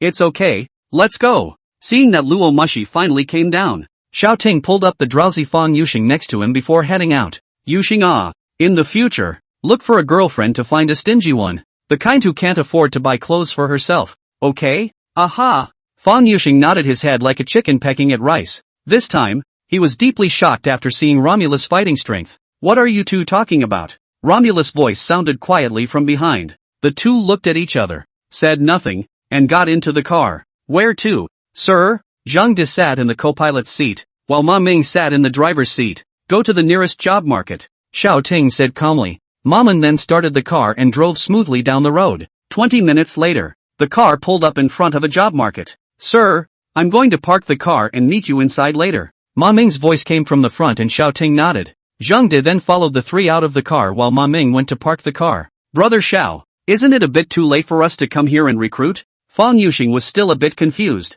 Even if some people with real talent are recruited, they are only a minority, and many of them need to work for a period of time before their true level is known, and that time could be a month or 6 months. He can afford to wait, but Star International can't. But Xiao Ting shook his head and said, there should be no problem recruiting a bunch of talent for emergencies. Originally, Fang Yuxing had a stomach full of questions, but seeing Xiao Ting say so, he didn't ask any more. In his heart, he wasn't sure what Xiao Ting had to rely on, but Fang Yuxing could be sure that Xiao Ting would never come all the way from Jiang City just to make fun of himself. Hello, are you here for an interview or a job offer? At this time, a staff member who saw that Xiao Ting's several people's lines were all worth a lot of money, came up to greet them. This was a woman with short hair, wearing a work uniform and a very fine figure. There was even a flash of snowy white as he bowed. However, Xiao Ting did not have any reaction and only asked indifferently, where is your general manager's office? Chapter 113, Slap. No sugar. Ha, what can I do for our general manager?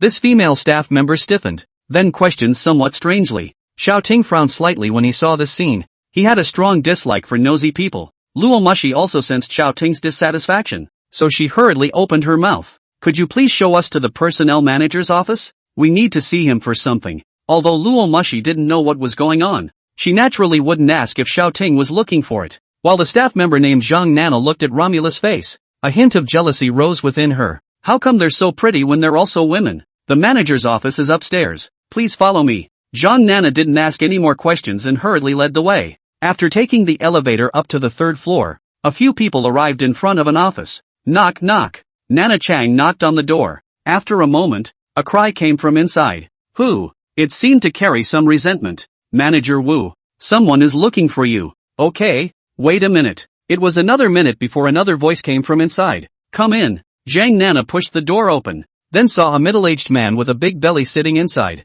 with a woman in his arms. The woman was snuggled in the GM's arms, just a bit disheveled. Romulus frowned slightly, seeming to dislike it a little. Xiao Ting didn't care. This was someone's private matter. He had little interest in asking about it, so he walked right in and sat on the couch. Luo Mushi accompanied him to sit down, while Fang Yuxing stood to the side. Are a few of you looking for me for something? Manager Wu asked this while sneaking a glance at Romulus. As the general manager of the talent market, although he is not a small official, Luo Mushi has never seen him at all, so there was more greed in his eyes. I don't mind gouging those eyes of yours out if you keep glancing at them. Before Xiao Ting's few people could answer him, Zhang Da's voice reached his ears first. The tone was icy cold, as if a ferocious beast was staring at him. Manager Wu trembled in fear and hurriedly withdrew his gaze. We are looking for some talent, but it's too much of a hassle to find them one by one. We need to look at the files. At this time, Xiao Ting spoke, not a single expression on his calm face. Look at the file? Manager Wu stared at first, then shook his head and, the files are not just for you to read. Even though he had just been threatened, he refused first. After all, he's going to make a killing off of this. Xiao Ting smiled, a trace of contempt flashing across his face. He pointed at Fang Yuxing and said, this is the current chairman of Star International. Although the Fang family had fallen into a crisis, it wasn't something that people like them could offend. And Xiao Ting originally didn't mind giving some handling fee. He had always been generous to those who gave him a favor. It was just that this manager Wu made him a bit dislikable. So, between a slap and a candy, he chose the slap. Star International? Chairman? Manager Wu looked at Fang Yuxing, then a trace of doubt rose within him. He seemed to remember that the new chairman of Star International was a teenager. But was this man in front of him? At that moment, the woman he had cradled in his arms suddenly whispered in his ear, Manager, I've seen it before. He's the young master of the Fang family. What? Manager Wu was startled, then pushed away the woman on top of him before getting up, squeezing out a fawning smile and walking towards Fang Yuxing. That, young Master Fang, my eyes are clumsy and I didn't recognize you, so I hope you'll bear with me. Beads of sweat slid down his forehead and he didn't even dare to wipe them, but he knew that just now. Fang Yuxing hadn't even sat down, and he himself was still sitting still, even with a woman in his arms. No respect at all. But Fang Yuxing ignored him and just looked at Xiao Ting, and Manager Wu, at this point, also realized that something was wrong. Ever since entering the door, Fang Yuxing hadn't said half a word and had been standing all the time, while this youth in front of him had actually sat down. Can it be that they are also from the same 10 great families? So, sir, what's your name? He continued to wear a fawning smile, the flesh on his fat face shaking from the laugh. Sha, Xiao Ting looked at him with a calm gaze that was as deep and profound as a bottomless lake. Oh, Mr. Xiao, may I ask if you're looking at the file? Although Manager Wu's tone was respectful, a trace of doubt rose within him. Xiao, I haven't heard of any of the top 10 families with the surname Xiao. However, if the youth in front of him was not a member of the 10 great families, why was Fan Yuxing standing while he was sitting? However, unable to figure it out, he didn't have the guts to ask, just hurriedly shouted at Zhang Nana who didn't go. That who? Chang, transfer a copy of the e-file from the main repository and send it to me. Oh, yes. Zhang Nana hurriedly turned around and walked away, but inside she was cursing for a while. You're next to the secretary, and you're asking me for a file? But there was no way around it, and she had to do what she was told. 3 minutes later, Manager Wu watched his cell phone light up, and at a glance, it was Nana Zhang who had sent the file over. So, just as if he was reporting good news, he walked to Xiao Ting with gusto and said, Mr. Xiao, this is the entire e-file. Take a look. Xiao Ting, however, didn't even lift his eyelids and said calmly, call in the quality talent here in batches of 50 at a time. This much? Manager Wu was a little disbelieving and confirmed it again, but Xiao Ting didn't speak again. He didn't want to say it a second time to this Manager Wu. Manager Wu also understood, and then immediately sent a message to the people in the workgroup according to the file. Let them reach out to quality talent. As expected, there is strength in numbers. In less than 5 minutes, there were 50 people standing outside the door of the general manager's office. Why are so many people here? What's this about? Outside the door, a man asked curiously around him. There was no one around who could answer, but they all just shook their heads. At that moment, the woman who had previously sat in Manager Wu's arms walked out and shouted towards the door. Come on in, all of you. The manager's office was large enough to accommodate 50 people without a problem. At this moment, they were all standing in front of Xiao Ting. Xiao Ting activated attribute observation. Everyone's information appeared before his eyes. Li Pan, Song Wu, He Yu. Xiao Ting read the names one by one, and his eyes locked on those people's faces. The people standing in place, including Luo Mushi and Fan Yuxing, as well as that Manager Wu, all froze. After reading through the file, I can actually look at the face and pronounce the name. This memory is outrageous, isn't it? These 20 people report to Star International this afternoon. After Xiao Ting finished speaking, those whose names were called stared in disbelief. No interviews? Just like that? Chapter 114, Meet Luo Guang? Okay, notify the next group. After Xiao Ting finished speaking, he ignored the gazes of the people around him and looked at Manager Wu who was frozen in place. That, Mr. Xiao, don't you need an interview? Manager Wu opened his mouth with some shock. Engaged in the job market for more than 10 years, the first time to see such a recruitment of employees. No, call the next group, Xiao Ting said decisively. And with that, Manager Wu said to the remaining 30 people, okay, you guys can go. But a few of those 30 cried out in defiance. Call us over here and just kick us out without asking us anything? You're messing with us, aren't you? This voice, which was directly directed at Xiao Ting, was full of dissatisfaction in its tone. The corner of Xiao Ting's mouth hooked into a cold smile as he stood up and, Lo ho, 9 times out of 10, the certificates you wrote on your file were bought, right? Wang Wenbing, the file says you're fluent in 7 languages. I'll recruit you if you can speak 3 besides Chinese. The others, need I go on? In front of, attribute observation, no one could deceive Xiao Ting. Fake resume files? Couldn't fool his eyes. And the ones who were called by Xiao Ting's name before were the 2 who were not too convinced to speak out. As for the others, there was no need for Xiao Ting to make things difficult if they didn't make trouble. Lo Hao and Wang Wenbing both turned red, then glared at Xiao Ting and walked away resentfully. And when the others saw this, they didn't dare to say anything more, and they all left. Manager Wu, who was watching this scene, couldn't close his mouth. Even Luo Mushi pulled Xiao Ting to sit down, then asked in a low voice, Brother Xiao, how do you know about these things? I guessed. Xiao Ting glanced at her, then slowly said, sometimes luck is a strength. Just make something up. Romulus has no way to test it anyway. Ha! Luo Mushi was a bit disbelieving. It was obvious that those 2 were spoken for by Xiao Ting, but when you think about it, there's no other explanation than what you're guessing. Inwardly, he exclaimed, what a good judge of character. Manager Wu, what are you waiting for? Call the next batch. Xiao Ting saw that Manager Wu was still staying put, so he frowned and spoke out. And after trying to maintain his already collapsed worldview, Manager Wu hurriedly said with a compensatory smile, ah, sorry, I'll contact the next batch. Then another message was sent to the work group. At this point, a few people in the group started chatting. Didn't we just finish making contact? Yeah, I saw them go in for 10 minutes. Why are they calling the next group again? It takes almost an hour for a person to interview for 1 minute. Aren't you being a little too hasty, Manager Wu? Exactly. There were even a few people who secretly suspected that Manager Wu had nothing better to do than to shag people. But in reality, even if Manager Wu really shagged them, they still had to do as they were told. After all,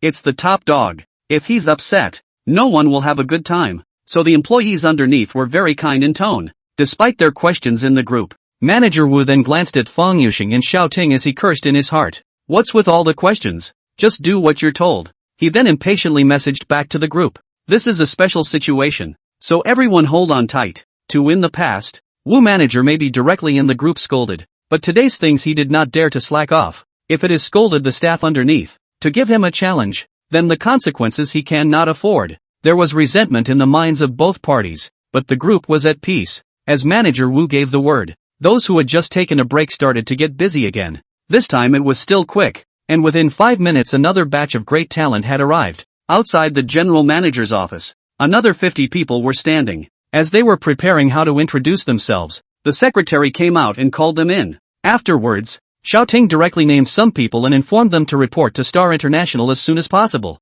while the rest could just go. This time, there were still some people who were not convinced, but without waiting for Xiao Ting to speak, the people were directly blown away by Manager Wu. Only then did Xiao Ting look at him more. What a quick change in attitude. Coming and going like this for 4 hours. Xiao Ting had recruited over 200 people for Star International. Are there enough people now? Xiao Ting tilted his head and asked Fang Yuxing, who was at the side. Fang Yuxing nodded his head in a hurry. Enough is enough. Okay then, let's go. Xiao Ting got up, and Luo Mushi hurriedly followed suit, smoothly taking Xiao Ting's arm. Afterwards, in the gaze of Manager Wu's expectant eyes, the few people left in style. Only Manager Wu was left in the wind. I've been working my ass off here for 4 hours and you guys leave without a sign? Manager, they just, left? What else is there to do? I call out to them to keep them from leaving? Manager Wu glared fiercely at the secretary who had spoken and spat on the ground. No wonder I heard that the Fang family is going out of business. So petty. Seeing that he was angry, the secretary came over and wrapped her arms around Manager Wu's very wide waistline and gave him a kiss on the cheek before asking daintily, you say, who on earth is that seated youth that can keep Fang Yuxing company? I'd like to know. It looks like it's coming from a lot of people, Manager Wu said with fear, and then all the anger from earlier dissipated. Constantly guessing at Xiao Ting's identity, in the end, he still didn't come up with a clue. Outside the Luo family villa, Xiao Ting looked at the gate in front of him and fell into deep thought. Didn't you say you were going out for dinner? Why did you come back to the Luo's house as soon as the car was driven? What the hell? Xiao Ting's puzzled eyes looked at Romulus, but Romulus' face was very calm and nothing could be seen. At this time, Zhang De, who was on the side, saw Xiao Ting's expression and instantly realized that Romulus hadn't told Xiao Ting the truth. So he said to Xiao Ting, Mr. Xiao, it's the master who's back and wants to see you. Master? Xiao Ting was puzzled. What was the point of seeing himself? And as soon as Luo Mushi heard his question, she thought that Xiao Ting was forgetting who Luo Guang was, so she immediately said without any good humor, my dad. Oh, I know. What did he see me for? Xiao Ting was very puzzled. It was so nice for him to have fun outside. Why did he need to meet a middle-aged man? But Zhang De whispered from the sidelines. The young lady asked the master to meet her. I'm not sure why exactly. The sound was so small that it could only be heard by Xiao Ting alone. Xiao Ting shrugged helplessly and was about to say something when Wang Jingyu walked out from inside and saw Xiao Ting's few people and said suspiciously, Mr. Xiao, Miss Luo, why don't you guys come in when you're back? Coming. Xiao Ting returned indifferently, glancing at Romulus on the side in the process. There was still that calm look, but a flash of panic was evident in his eyes. Xiao Ting took a step and walked into the middle of the Luo family villa, and several other people followed. Chapter 115 Luo family's father and daughter playing together. At this moment, Luo Guan was sitting on the sofa in the living room closing his eyes, and a dozen dishes were being placed on the table on one side. Hearing the footsteps approaching, Luo Guang slowly opened his eyes. In front of him was a delicate face blinking at him with wide eyes. You girl? You scared daddy? Luo Guang spoke with a doting tone. His eyes filled with laughter. As for Luo Mushi, she sat on her butt next to Luo Guang, then pouted and said, You weren't the one who told me to come back, or I would have wanted to go out. What? I called you back? It wasn't you who said. When Luo Guang heard this, he said with some doubt, but was covered by a hand from Luo Mushi. Seeing the warning look in his daughter's eyes, Luo Guang didn't continue. and at that moment, he also saw Xiao Ting. Luo Guang got up, sweeping away the playfulness of a moment ago and said seriously, Xiao Ting is here. Well, hello Uncle Lo. Xiao Ting was not averse to Luo Guang either, so he was very polite at the moment, treating him as a junior. Afterward, Xiao Ting asked, that, Uncle Luo, I don't know what you are looking for me for? Luo Guang's complexion gave way. To be honest, he didn't know why he had called Xiao Ting over. Previously, he had just sent a message to Romulus saying that he was back, and as a result, Romulus had said that he should come home for dinner. As a result, once he came back, it turned out that he had called Xiao Ting over instead. Luo Guang was in distress. Seeing that he didn't respond, Xiao Ting shouted again, Uncle Ro? Luo Guang came back to his senses and was about to answer, but Luo Mushi grabbed the opportunity to speak first. Dad, didn't you say you wanted to talk to Brother Xiao about the Feng family? Oh, yeah.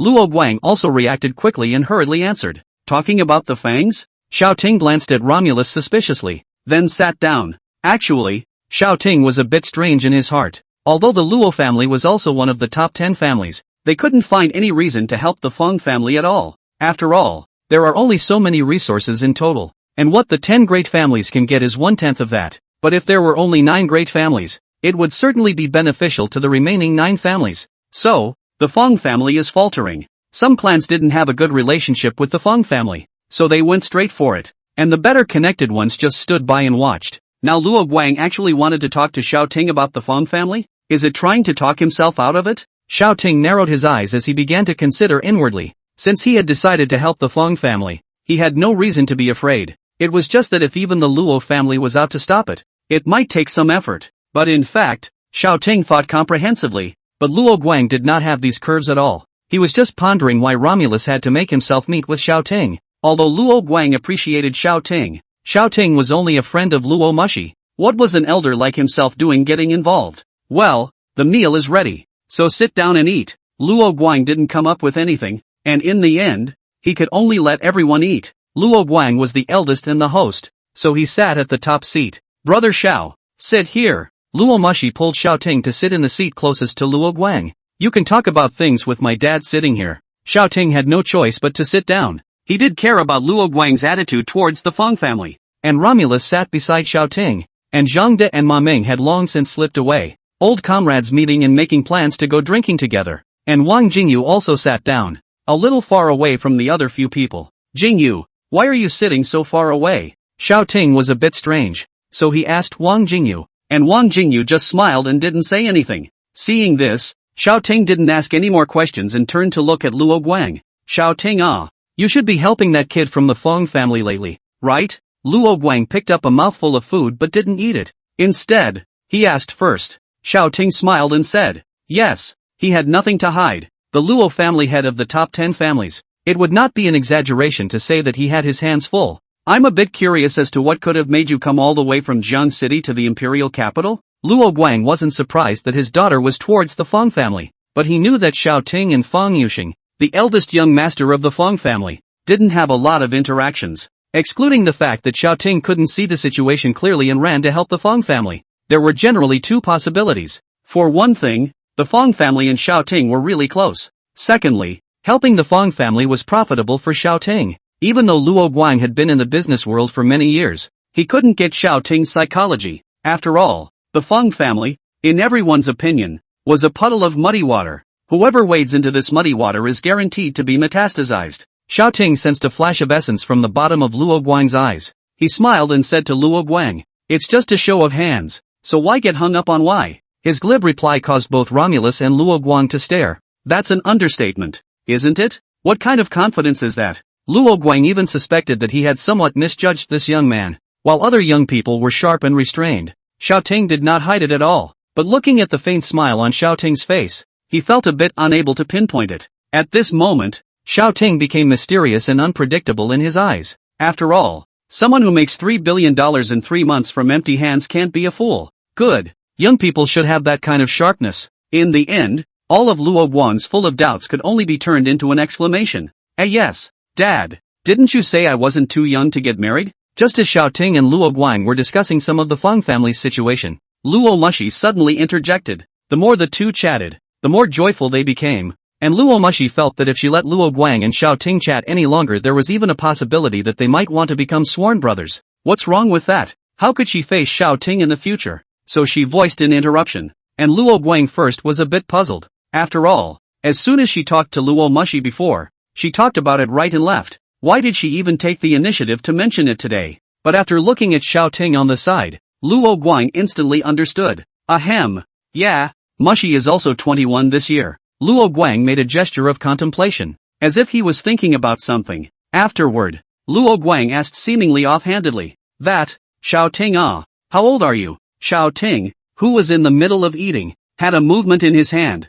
Then he naturally said, 21. What a coincidence, Luo Guang said, intentionally or unintentionally looking at Romulus. Xiao Ting, on the other hand, directly pretended not to see it, but instead picked a green vegetable from the plate and pointed at it. Uncle Luo, do you know how bok choy is supposed to taste good? Isn't this delicious? My family's chef is a famous chef in the imperial capital, even internationally. Luo Guang froze, thinking that Xiao Ting was in the dish saying that it was not good. Instead, Xiao Ting shook his head and said, it's not that it's not good, it's just that it's not the best yet. You wait for me to show my hand. After saying that, Xiao Ting got up and walked towards the kitchen under the watchful eyes of the Luo family's father and daughter. Now he could finally see that the Luo family's father and daughter were playing alone. The purpose? To gluttonize his body. Chapter 116, Taking a Stand. Mr. Luo, Miss Luo, you guys eat first, I'll go in and help Mr. Xiao with his hands. Seeing Xiao Ting leave, Wang Jingyu also hurriedly got up and went into the kitchen.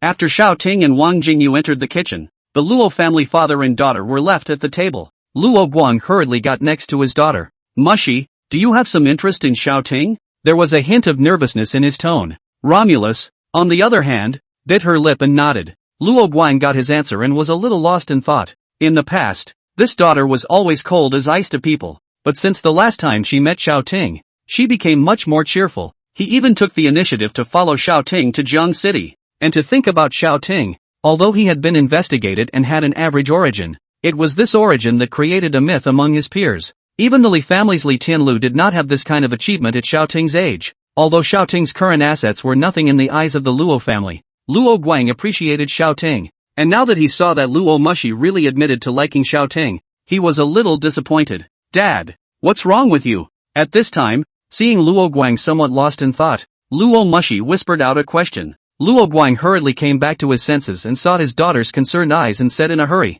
it's okay, it's okay. Are you unhappy with Brother Xiao? Romulus, however, inquired with some concern. Luo Guang didn't say anything. In terms of people alone, Luo Guang was definitely looking at Xiao Ting, but it would be a bit of a stretch to choose a husband for Romulus. After all, what father doesn't want his daughter to marry the perfect man? Xiao Ting, on the other hand, was still a little bit worse off right now. Dad, I believe in Big Brother Xiao. Maybe he's only in Jiang City now, but as long as he's willing, he'll definitely be able to gain a foothold in the whole country. Luo Mushi didn't know where she got the courage and confidence to be willing to say such words for Xiao Ting. Luo Guang still didn't say anything, just nodded. Father and daughter ate in silence. After 10 minutes or so, Xiao Ting and Wang Jingyu came out of the kitchen. Wang Jingyu was carrying a plate of green vegetables in his hand. The two greens on the plate seemed completely untouched, as if they were growing with the porcelain plate as their soil. But when Wang Jingyu put down the plate in his hand, Luo Guang could see something different.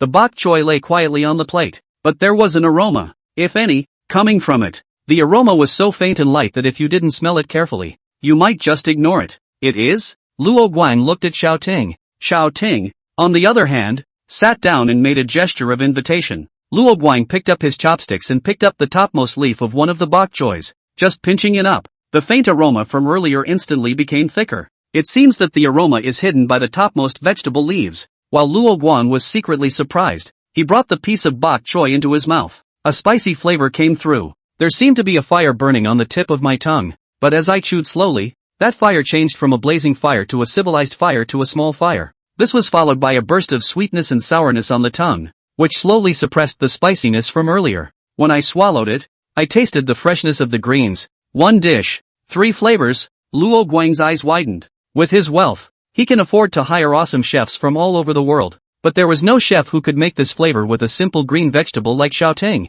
In a nutshell, those cooks are not as good as Xiao Ting. Luo Guang couldn't help but clip a few more slices in a row. Each one was very delicious. And the more you clip away, the more aroma the dish gives off. Both Luo Mushi and Wang Jingyu also picked up a slice and tasted it in small bites. And even the girls who had tried Xiaoting's handiwork gave a thumbs up straight away. The flavor, yum! Afterward, Luo Guang slowly put down his chopsticks and asked curiously, Xiaoting, where did you learn this hand? Doing it on my own in my spare time. Practicing. Xiaoting smiled and made up a random excuse, while Luo Guang was once again shocked in his heart. Listen to Xiaoting. It's self-taught. Is this guy a genius? Luo Guang felt that Xiaoting was becoming more and more mysterious. Previously, in his eyes, Xiaoting was just a capable young man. But now, he valued Xiaoting somewhat. It wasn't just because of Xiaoting's cooking skills, but what was hidden in this young man. Brother Xiao, if you can't, just stay in the imperial capital for a few more days. Anyway, your craftsmanship is so great. Wouldn't it be a loss if no one eats it? As she ate, Luo Mushi smiled at Xiaoting. Xiaoting raised an eyebrow in feigned anger. Wouldn't that be a loss for me? And what are you going to do to make up for my loss if I stay? Ha? What compensation do you want? If I don't take care of my company over in Jiang City, won't I lose several $100 million every day? Xiaoting said casually. In fact, his company was just starting out after all, and it would be good to earn tens of millions of dollars a month. Hundreds of millions a day is complete nonsense. On the other hand, Luo Mushi was stunned, then glanced at Xiaoting with a look of contempt. It would be fine if Xiaoting lied to Luo Guang, but she had been to Jiang City. At that time, her second grandfather was studying antiques in Xiaoting's company every day, and Xiaoting just didn't go to the company for a day. Every day was spent taking her and Yuan Rou around to eat and shop. This company can't do without anyone, but without Xiaoting, it runs as usual. However, thinking about this, Romulus got a little curious. The employees of Xiaoting's own company were all very capable, and recruiting for Star International is very strange. No interviews? Is it really luck? She looked at Xiaoting suspiciously. Xiaoting felt Luo Mushi's burning gaze. Obviously a beautiful woman. The way she looked at him made him feel a little hairy in his heart. Brother Xiao, then can you tell us how you recruited those good employees? When Luo Mushi uttered these words, Luo Guang's eyes lit up on the side, while Wang Jingyu also stopped his chopsticks. 3 pairs of eyes, in unison, looked at Xiaoting. Xiaoting shook his head helplessly. I don't know. It's really just a matter of judging for myself and being more accurate. Hearing this, Romulus didn't believe it at all, but there was nothing she could do. Finally, she bristled. Forget it if you don't say so, then you'll stay with me for a few more days in the imperial capital after the Feng family's business is done. Aren't you being a scoundrel? Xiaoting laughed. Why is this Romulus acting like a child? It's too rascal. Then tell me how you managed to recruit talent. Forget it then. A few days with you is a few days with you. But, with that, Xiaoting put away his smile and looked at Luo Guang. I want to know what the Luo family thinks about the Feng family? And Luo Guang's expression became serious. Silence fell over the table. It took a while before Luo Guang began to speak. Xiaoting, are you sure you can bring the Feng family back from the dead? Xiaoting shook his head. He's not a god. How can he be sure? But he said slowly, I'll do what I can. It's all about the people. When Luo Guang heard this, he inwardly praised it, but on his face he was still very calm. Then the Luo family can help out in any way they can. Hearing Luo Guang's statement, Luo Mushi's eyes revealed delight while Xiaoting smiled faintly. He came to this meal to hear that. Chapter 117 Missing Bodyguard? After the meal, Luo Guang had a meeting to attend, so he left straight away. Luo Mushi, on the other hand, took Xiaoting for a stroll around the imperial capital. During his college days, Xiaoting had followed his class trip to the imperial capital once. Back then, he was the most overlooked person in the class. And now, as he walks down the street, there are always eyes, if anything, checking him out. Whether it was goodwill or bad will, Xiaoting became the center of the crowd. After 2 to 3 hours of shopping, the two of them returned to the Luo family villa, and it was already 9:30 p.m. Romulus went straight to the shower. Xiaoting, on the other hand, went back to his room. Open the system. An attribute panel appeared instantly. Name Timothy Xu. Life expectancy, 23 of 65. Charm, 6. Power, 11. Mall, 3. Points, 22931. Looking at the long column after wealth, Xiaoting was a little emotional. $6,500 per minute on your own system now is substantial. After all, that's $9,360,000 a day. But in the face of total wealth, it appears that this $6,500 a minute increase is very slow. Xiaoting now had $37 billion just at his disposal, not counting all that money on Timothy's books. It is estimated that there are no more than 10 people in the world who can casually spend $37 billion. After all Although those people from the big families had money, they had to go through a vote if they wanted to use a large amount. Open the mall. The words fell in Xiao Ting's mind. The system panel flashed and the mall items appeared in front of Xiao Ting's eyes. But Xiao Ting's face became odd. Column 1, Increased Earnings. Effect, purchase increases the system host's earnings by 500. Price, 250 points. Column 2, Increased Earnings. Effect, purchase allows the system host to increase their earnings by 2,000. Price, 1,000 points. Column 3, Increased Earnings. Effect, purchase allows the system host to increase their earnings by 1,000. Price, 500 points. All three columns actually have increased earnings. Xiao Ting was just now lamenting in his heart that the rate of gain was a bit slow, but now he actually swiped 3 gain increases straight away? So what are you waiting for? Buy them all. Ding. Gain increase, purchase successful. Gain increase, purchase successful. Gain increase, purchase successful. With 3 consecutive rings, Xiao Ting's earnings per minute also reached $10,000, and Xiao Ting's points became 181 points. Looking at the 3 columns that had turned black and were cooling down, Xiao Ting decided to add another commodity column. System, unlock a commodity field. Ding, unlocked successfully, deducting 20,000. In an instant, Xiao Ting was left with just over 1,000 points, and the 4th bar of the mall lights up. New items have been refreshed on it as well. Column 4, Clairvoyance. Effect, after purchase, the host can activate the function of clairvoyance and observe everything within 3 kilometers of the surrounding area without hindrance. Limited to 3 times. Price, 10,000 points. You can only use it 3 times for 10,000 points? Xiao Ting was puzzled. Wasn't this just a surveillance camera? That's a bit pricey for 10,000 points. However, when you think about what the system has put out before, it doesn't seem like there's anything particularly outrageous, and often the value is about the same as the price, or even some of it is value for money. But Xiao Ting had spent 20,000 points to unlock the bar, and now he was left with just over 1,000 points, and still needed over 9,000 points. It was equivalent to Xiao Ting still needing to spend $900 million. Xiao Ting exhaled. It's a long way to go to spend money.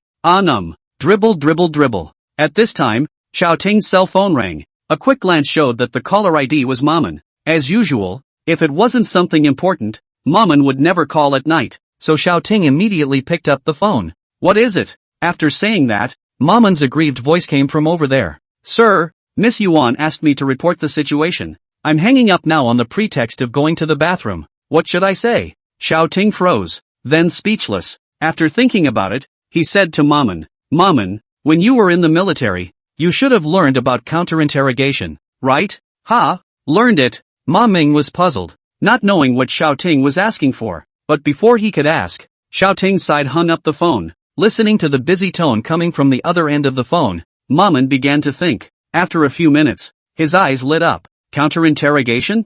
Yuan Ro was interrogating herself. Wouldn't it be better if we didn't say anything? After thinking about it, Maman pulled out the calling card, tossed it straight to the side. The most effective technique for counterinterrogation, no communication. And when Yuan Ro couldn't find him, she would go to Xiao Ting herself. When the time comes, there will be nothing left for you. Maman smiled with satisfaction. Early the next morning, Xiao Ting woke up and went for a morning walk for a while and saw Ma Ming. Maman, where are those brothers? Xiao Ting remembered that there were a few bodyguards when he arrived, but lately it seemed that he had only seen Ma Ming and Zhangde. Seeing that it was Xiao Ting, Ma Ming hurriedly greeted him. Sir, I've already sent back the brothers you brought earlier, letting a few of them practice that formation from earlier, with new brothers coming over. Oh, okay. Xiao Ting nodded. Ma Ming was very thoughtful. The 5 tigers and 1 chi formation given by Xiao Ting earlier required 5 people to practice together, and except for Maman, the rest practiced in groups of exactly 5. But Xiao Ting brought 4 people over,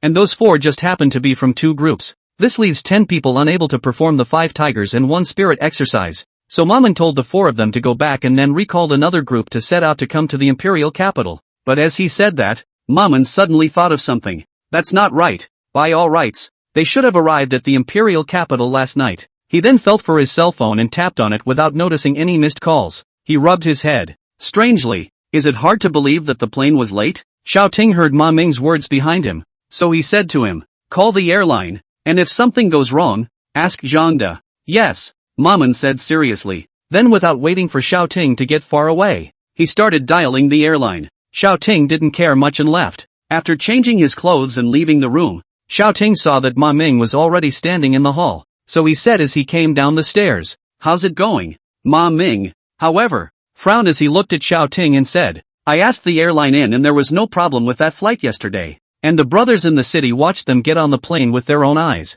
"What do you mean? They disappeared after they got off the plane?" "Yes, I've called them and they're all off." A hint of foreboding rose in Ma Ming's heart. He was very strange. Those guys were all retired from the special forces with him. They wouldn't be so prone to accidents. Seeing that he was a bit nervous, Xiaoting went over and patted his shoulder and said, "It's okay, maybe I just came to Titus last night and it was a little late and I'm still up, or maybe I was just being greedy and went to stroll around Titus, so I'll try calling later." "Well, if they really did go and play without saying hello, I'll give them a hard time." Xiaoting smiled disinterestedly, then went to eat breakfast. Chapter 118 Protecting Those Around You. In the afternoon, in the Luo family villa, Luo Mushi was looking at Fang Yuxing and Xiaoting in front of her, not knowing what to say. These two seemed to be using their home as an office, and they just relied on the lobby to start discussing the company. And she doesn't get it. "Hey, you two, can't you go to the office and talk about it?" Romulus huffed, and Xiaoting didn't even lift his eyelids.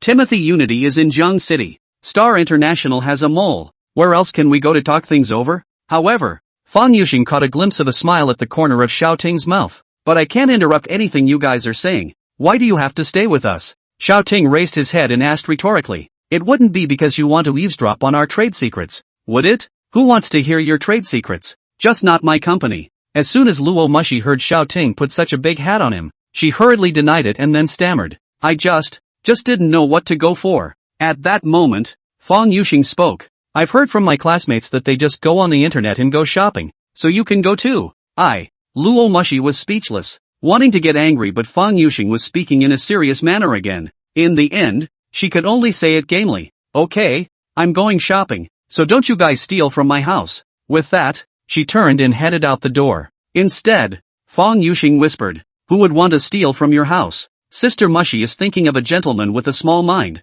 Xiaoting, on the other hand, looked at Fang Yuxing with a smile and said, "Don't let her hear that, or you won't be able to stand it if she loses her temper." Fang Yuxing smiled back, but the duo didn't laugh for a few seconds before they saw Romulus rush in through the door. Fang Yuxing was filled with horror. It couldn't have been overheard, could it? And Xiaoting muttered a little in his heart. "It's so far away, you shouldn't be able to hear it." "Brother Xiao, your bodyguard is missing." Romulus didn't wait to walk in and said this in a hurry. Xiaoting, who heard these words, was shocked in his heart. Before he could say anything, Ma Ming and Zhang De also came in from outside. Afterward, Xiaoting asked, "What's going on?" Ma Ming stepped forward to explain. "I called those 5 brothers in the morning and they were all switched off. Then I told the Zhang De squad leader and he helped me contact the airline side. Zhang De took over. The surveillance given to us by the airline side shows that the 5 of them did get on the plane and landed safely, but the surveillance out of the airport didn't see any of them." "What do you mean? They're still at the airport?" Xiaoting frowned. Zhang De, however, shook his head. "No, they would have gotten caught in a surveillance dead zone and exited the airport in a car or under some other cover." And Ma Ming nodded. His judgment was the same as Zhang De's. "Targeting my bodyguards? Interesting." Xiaoting, however, had a cold smile on his face. Fang Yuxing and Luo Mushi, who were on the side, both felt a chill emanating from them. Those 5 bodyguards were all the same as Ma Ming, coming out of the army without a skill, and even a bit poor. The likelihood that they were kidnapped for money is almost nil. So, it was someone who was targeting Xiaoting. "Ma Ming!" Xiaoting shouted and Ma Ming immediately stepped forward. "Yes, Mr. Xia," Ma Ming asked respectfully. Xiaoting asked slowly while gently tapping the desktop with one finger. "How are those 5 brothers? It's hard to do anything about them unless 3 or 4 people like Zhang De's squad leader step in." Ma Ming's expression was grave, and that was what was strange about him. Those 5 brothers were still the fastest ones practicing the 5 tigers and 1 chi formation, and their strength was even stronger. Even if there were a few more of him and Zhang De, it would still be hard to fight them. Zhang De, who was on the side, heard Ma Ming say this, and in his heart, he didn't know whether he should be happy or not. He then thought for a moment and spoke. "But, as far as I know, other than the Luo and Li families in the imperial capital who have bodyguards of this caliber, none of the other families are this powerful." "The Li family?" Xiaoting was a bit strange. The Luo family was somewhat related to the military, so it was normal to draw some strong ones from retired special forces to be bodyguards. "What's the Li family for?" At that moment, Romulus explained beside him. The Li family has quite a few people who are serving police officers and have some prestige in the country, so they can also use some of their retired SWAT officers as a security force, just like our family. A trace of doubt rose in Xiao Ting's heart as he listened to Luo Mushi's explanation. According to the evaluation that attribute observation gave Li Tianlu, that person shouldn't be targeting himself. Could it be the older generation? It seems that a trip to the Li family is necessary, Xiao Ting said indifferently. There was still some time before Star International's next contract was signed, and Xiao Ting wasn't in a hurry yet. And now if someone wanted to target him, then he could just as well pull out the thorns. Sooner or later, he was going to develop into the imperial capital anyway, so it would be good to remove some of the risk factors early now. Brother Xiao, I think, Brother Li Tianlu would never do such a thing. If it's really the Li family doing it, it could be that some people are targeting you. At that moment, Fong Yuxing, who was on the side, spoke. Xiao Ting nodded. It seemed that this Li Tianlu did not have a low status in everyone's heart. Maman, there's one more thing that you need to take care of. Sir, Maman leaned over. Send Wang Jingyu back. You personally keep an eye on it. Notify Meng Yao and have all the brothers go out to pick up the plane. And if you can, have Meng Yao, Jingyu, and Yuan Rou all stay at my house, with the brothers keeping watch day and night. Xiao Ting was very serious when he said it. Since it was directed at him, he had to find a way to protect those around him.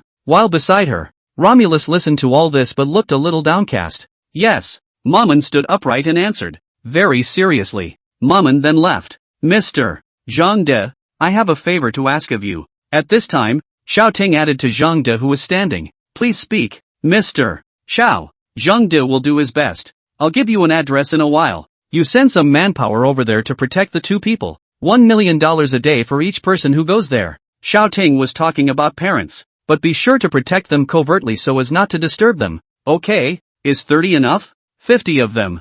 Xiao Ting thought for a moment, then spoke. Yes, Zhang De agreed with a dark heartbeat. $1 million a day and 50 more people. Then Xiao Ting will have to pay $50 million a day. He wasn't worried about whether Xiao Ting could afford the money or not. Anyway, now Luo Mushi was bent on making Xiao Ting the son-in-law of the Luo family, and Luo Guan was relatively satisfied with Xiao Ting. If Xiao Ting couldn't afford to pay, he wouldn't be able to say that he would have to sell his body to pay back at that time. Thinking about this scene, Zhang De involuntarily smiled. What are you laughing at? Xiao Ting asked suspiciously. Ha, nothing. If you have no other orders I'll go ahead and take care of it. Well, as soon as possible. After saying that, Zhang De left, while Romulus asked from the sidelines. The 3 people from Jiang City only have 10 people to protect them, but the 2 people from other places actually need 50 people to protect them? Xiao Ting touched his nose and didn't say anything. Parents are very important in his mind. Those people were equally important, except that the 3 who were protecting Yuan Rou.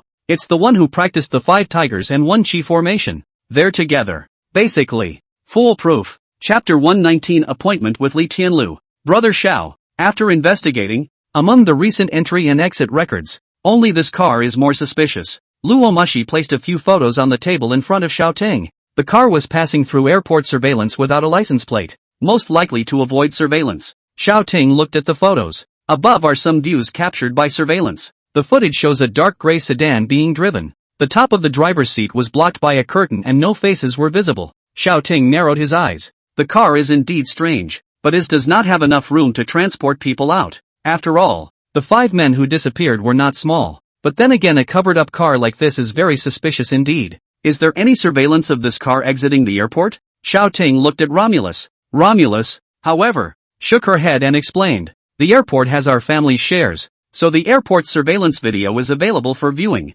But the surveillance outside belongs to the public resources of society, and we are not qualified to see it. Nowadays, we are a society based on the rule of law, and the prerequisite for freedom is not to violate the laws of the country. Otherwise you're useless even if you're rich. Let's just call the police and have them look at it. That should be fine. Xiao Ting pondered for a moment, then said. Romulus, on the other hand, asked a little strangely, isn't the Li family suspected? If we were to call the police, the Li family would be the first to know. Just know, if it is not the Li family want to deal with me, then borrow the Li family's hand to pull him out. If it is the Li family want to deal with me. Xiao Ting's eyes flashed with a hint of coldness, moving his bodyguards. That's a sign of a declaration of war. No matter who did such a thing, he, Xiao Ting, would have to meet it. By the way, get in touch with Li Tianlu for me and find a chance to come out and meet. Oh, good. Romulus agreed, then went to make the call. I don't know whether to call the police or to contact Li Tianlu. However, Xiao Ting didn't care. Instead, he was looking at the contract in front of him, left behind by Fong Yuxing out of his mind. After coming to the imperial capital for just a few days, Xiao Ting felt troubled by one thing after another. Originally, he was pulling a handful of Star International, but now there's such a mess. It always felt like someone was manipulating it, and one, without realizing it, is in the game. Xiao Ting carefully combed through everything that had happened from the time he arrived at the imperial capital until now. If anyone was trying to target him, he could find several at random. Qian Yongxing of the Qian family, the Star International executives he fired, Fong Ziyuan who didn't get along with him, and manager Wu of the talent market. All of these people, although he didn't put them in his eyes, it was undeniable that they more or less had some energy. Take a deep breath. Brother Xiao, Brother Tianlu's side has been contacted. He said we can meet tonight. At that moment, Romulus walked in with her cell phone, looking like she had just called. Okay, what about the location? I'll go find a more upscale hotel in a few minutes. Send some people there first, and we'll go over there at 8 o'clock. Aha! Xiao Ting nodded. He knew that Romulus was sending more manpower over for safety reasons, so he didn't say anything more. In the evening, Ma Ming, who had sent Wang Jingyu away, accompanied Xiao Ting and Luo Mushi to a large building. The two big words Shikoku glittered on the roof of the building. The whole building is built very broad. The peripheral wall of neon flickers and flows. The doorway town of two large alabaster stone lands. Very powerful. It's 8 p.m.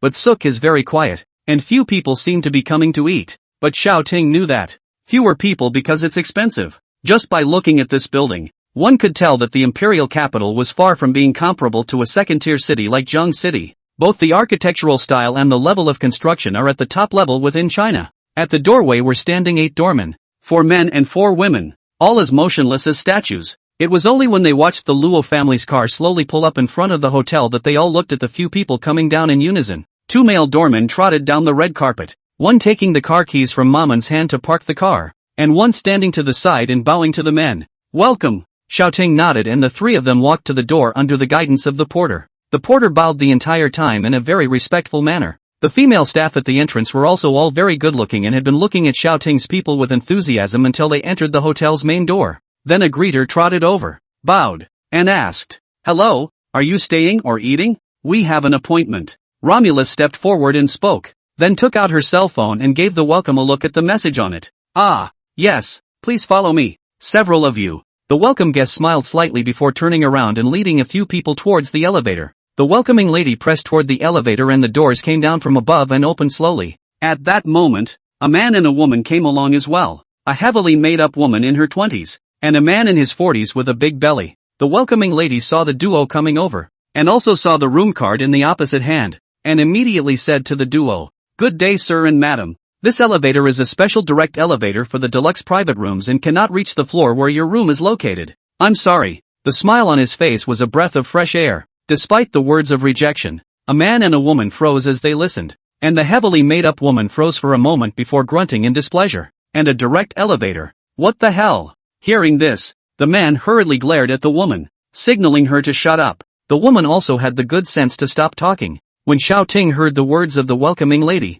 he thought that the elevator had just come down from above, so he guessed that Li Tianlu had already come. The welcoming lady pressed the elevator and the doors slowly closed. After the elevator opened, the duo standing outside the elevator hadn't left yet. "I'm just saying something. Why are you being mean?" The woman, dissatisfied with the man's behavior just now, opened her mouth to pout. At this moment, the man was furious when he heard this and couldn't help but curse. "Are you going out without a brain? A table of dishes in the luxury room of the world guest is more than $300,000, and it has to be a prestigious person to book it. Just now those few people are either hotel guests or super rich tycoons. Are you not afraid of getting yourself into trouble by talking nonsense here?" When the man finished, the woman's jaw dropped in shock, obviously not having heard of such trenchant play. A table of food costs over $300,000? We're only staying one night for over $20,000. There was also a pang of fear as the woman realized this. If this is really a super rich second generation, by her messed up, then it is really the old man eating arsenic, too long to live.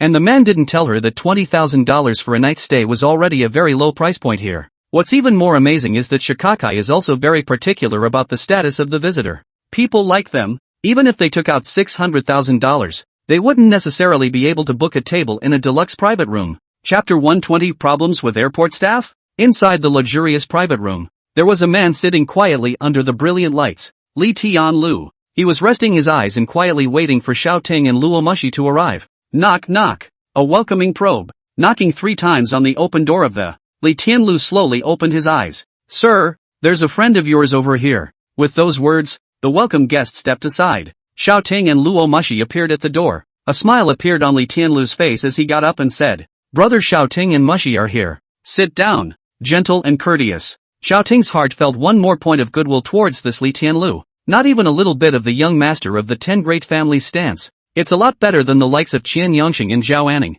Xiao Ting and Luo Mushi took their seats, and the 3 of them sat in 3 corners. Maman stood directly outside the door. Mushi, did you arrange for quite a few people to be here before you came today? Li Tianlu took a sip of tea, then looked at Luo Mushi with a smile. There was a hint of seriousness in Romulus' expression, but she still nodded. You've got a dinner date but you've got people ready. Usually it's honkers. However, without waiting for Romulus to explain, Li Tianlu first smiled and shook his head. Mushi Mushi, you're looking down too much on your brother Tianlu. Do you still need to arrange someone yourself? Afterward, his smile did not diminish as he looked at Xiao Ting and slowly said, I guess, it's brother Xiao who's in trouble, isn't it? When these words left her mouth, Luo Mushi's face changed, but Xiao Ting was calm. With Li Tianlu's ability in the imperial capital and his family's special background, it was normal to know something. 5 of my security guards are missing, and Mushi is just worried that something is wrong. Xiao Ting spoke faintly, a hint of a smile on his face. Missing security guard?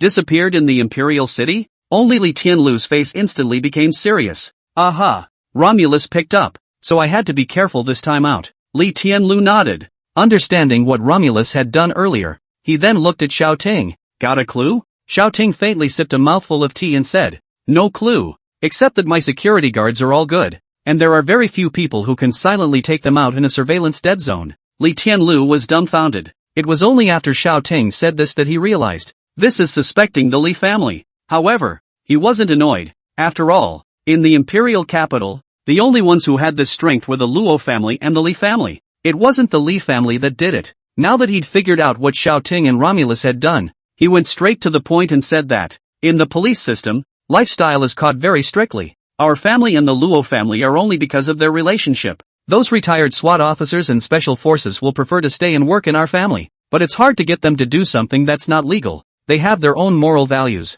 Without the slightest pause, Li Tianlu finished his explanation in one breath. Xiao Ting narrowed his eyes. Li Tianlu spoke very sincerely, and Xiao Ting didn't feel like he was lying. Dribble dribble dribble. At that moment, Romulus' cell phone rang, only to see her pick up the phone and then hang up after a few promises. Brother Xiao, the police side of the ascertained. No license plate of that car is just the airport logistics used to and outside the procurement of some things. Just procurement will eat kickbacks, so usually covered. Xiao Ting froze. He didn't expect that this would happen again, but the clue that there could be a trace of it was instantly gone. Is there any chance of being drugged if you're in good shape? Li Tianlu probably heard it too, so he uttered a little. And Romulus shook his head. How can that be? The things that can go on the airplane are strictly screened. If it's a prohibited type of thing, it's impossible to bring it on the plane. So what if there was a problem with the airport personnel? Xiao Ting and Li Tianlu's voices sounded at the same time. The two looked at each other. After Xiao Ting heard Li Tianlu talk about drugging,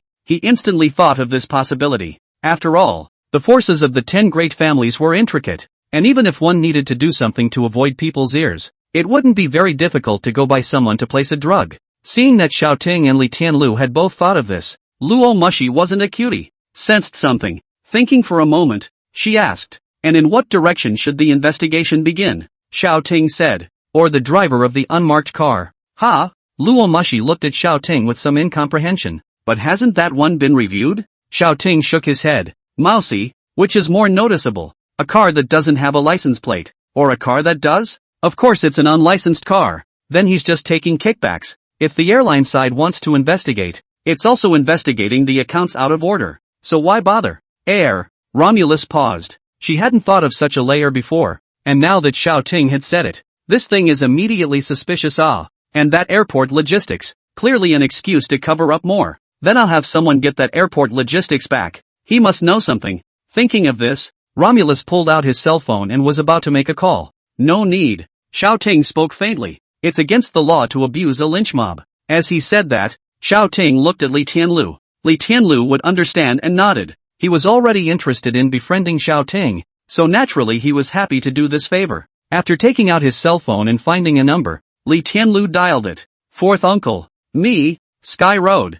Yeah, there's something I need your help with. I suspect an airport logistic is connected to a kidnapping. I was hoping you could follow up on this. Good. After a phone call, Li Tianlu explained things clearly, while treating the person on the other end of the phone with respect. Putting down his cell phone, Li Tianlu said with a smile, since Brother Xiao came to make a trip to the imperial capital, we can't let you suffer, can we? Ha ha, then I won't say thank you. If you have the chance to go to Jiang City, I'll be the host. Seeing the other party's dryness, Xiao Ting didn't bend the rules and went straight to the point. At that moment, there was another knock at the door and the waiters were lining up to deliver the food. After all this talk about coming here, I forgot I was here to eat. Li Tianlu waved at the staff members. One by one, the staff came in to serve the food, all of them placing the dishes and bowing to the three of them before going out. Just as the three of them were eating at the Shirkai Hotel, in a villa in the imperial capital, Qian Yangxing was holding onto the railing, looking at the night scene in front of him in a daze, and he didn't know what he was thinking in his mind. At that moment, a hawk-nosed man appeared from behind him with 2 glasses of red wine in his hand. It's quite fortunate that the wine that we rich people in rice can't buy can actually be seen in your country of China. Charlie Edward handed the wine in his hand to Qian Yangxing, who had returned to his senses. Qian Yangxing took it and drank it, and Charlie brought the glass of red wine in his hand up to his nose. Fine wine. That's not how you drink it. Qian Yangxing, however, wiped his mouth haphazardly and said somewhat grimly, as long as you listen to me, this wine, open as much as you want later. Well then, let's have fun working together. Charlie smiled slightly, a hint of sinister flickering under his eyes.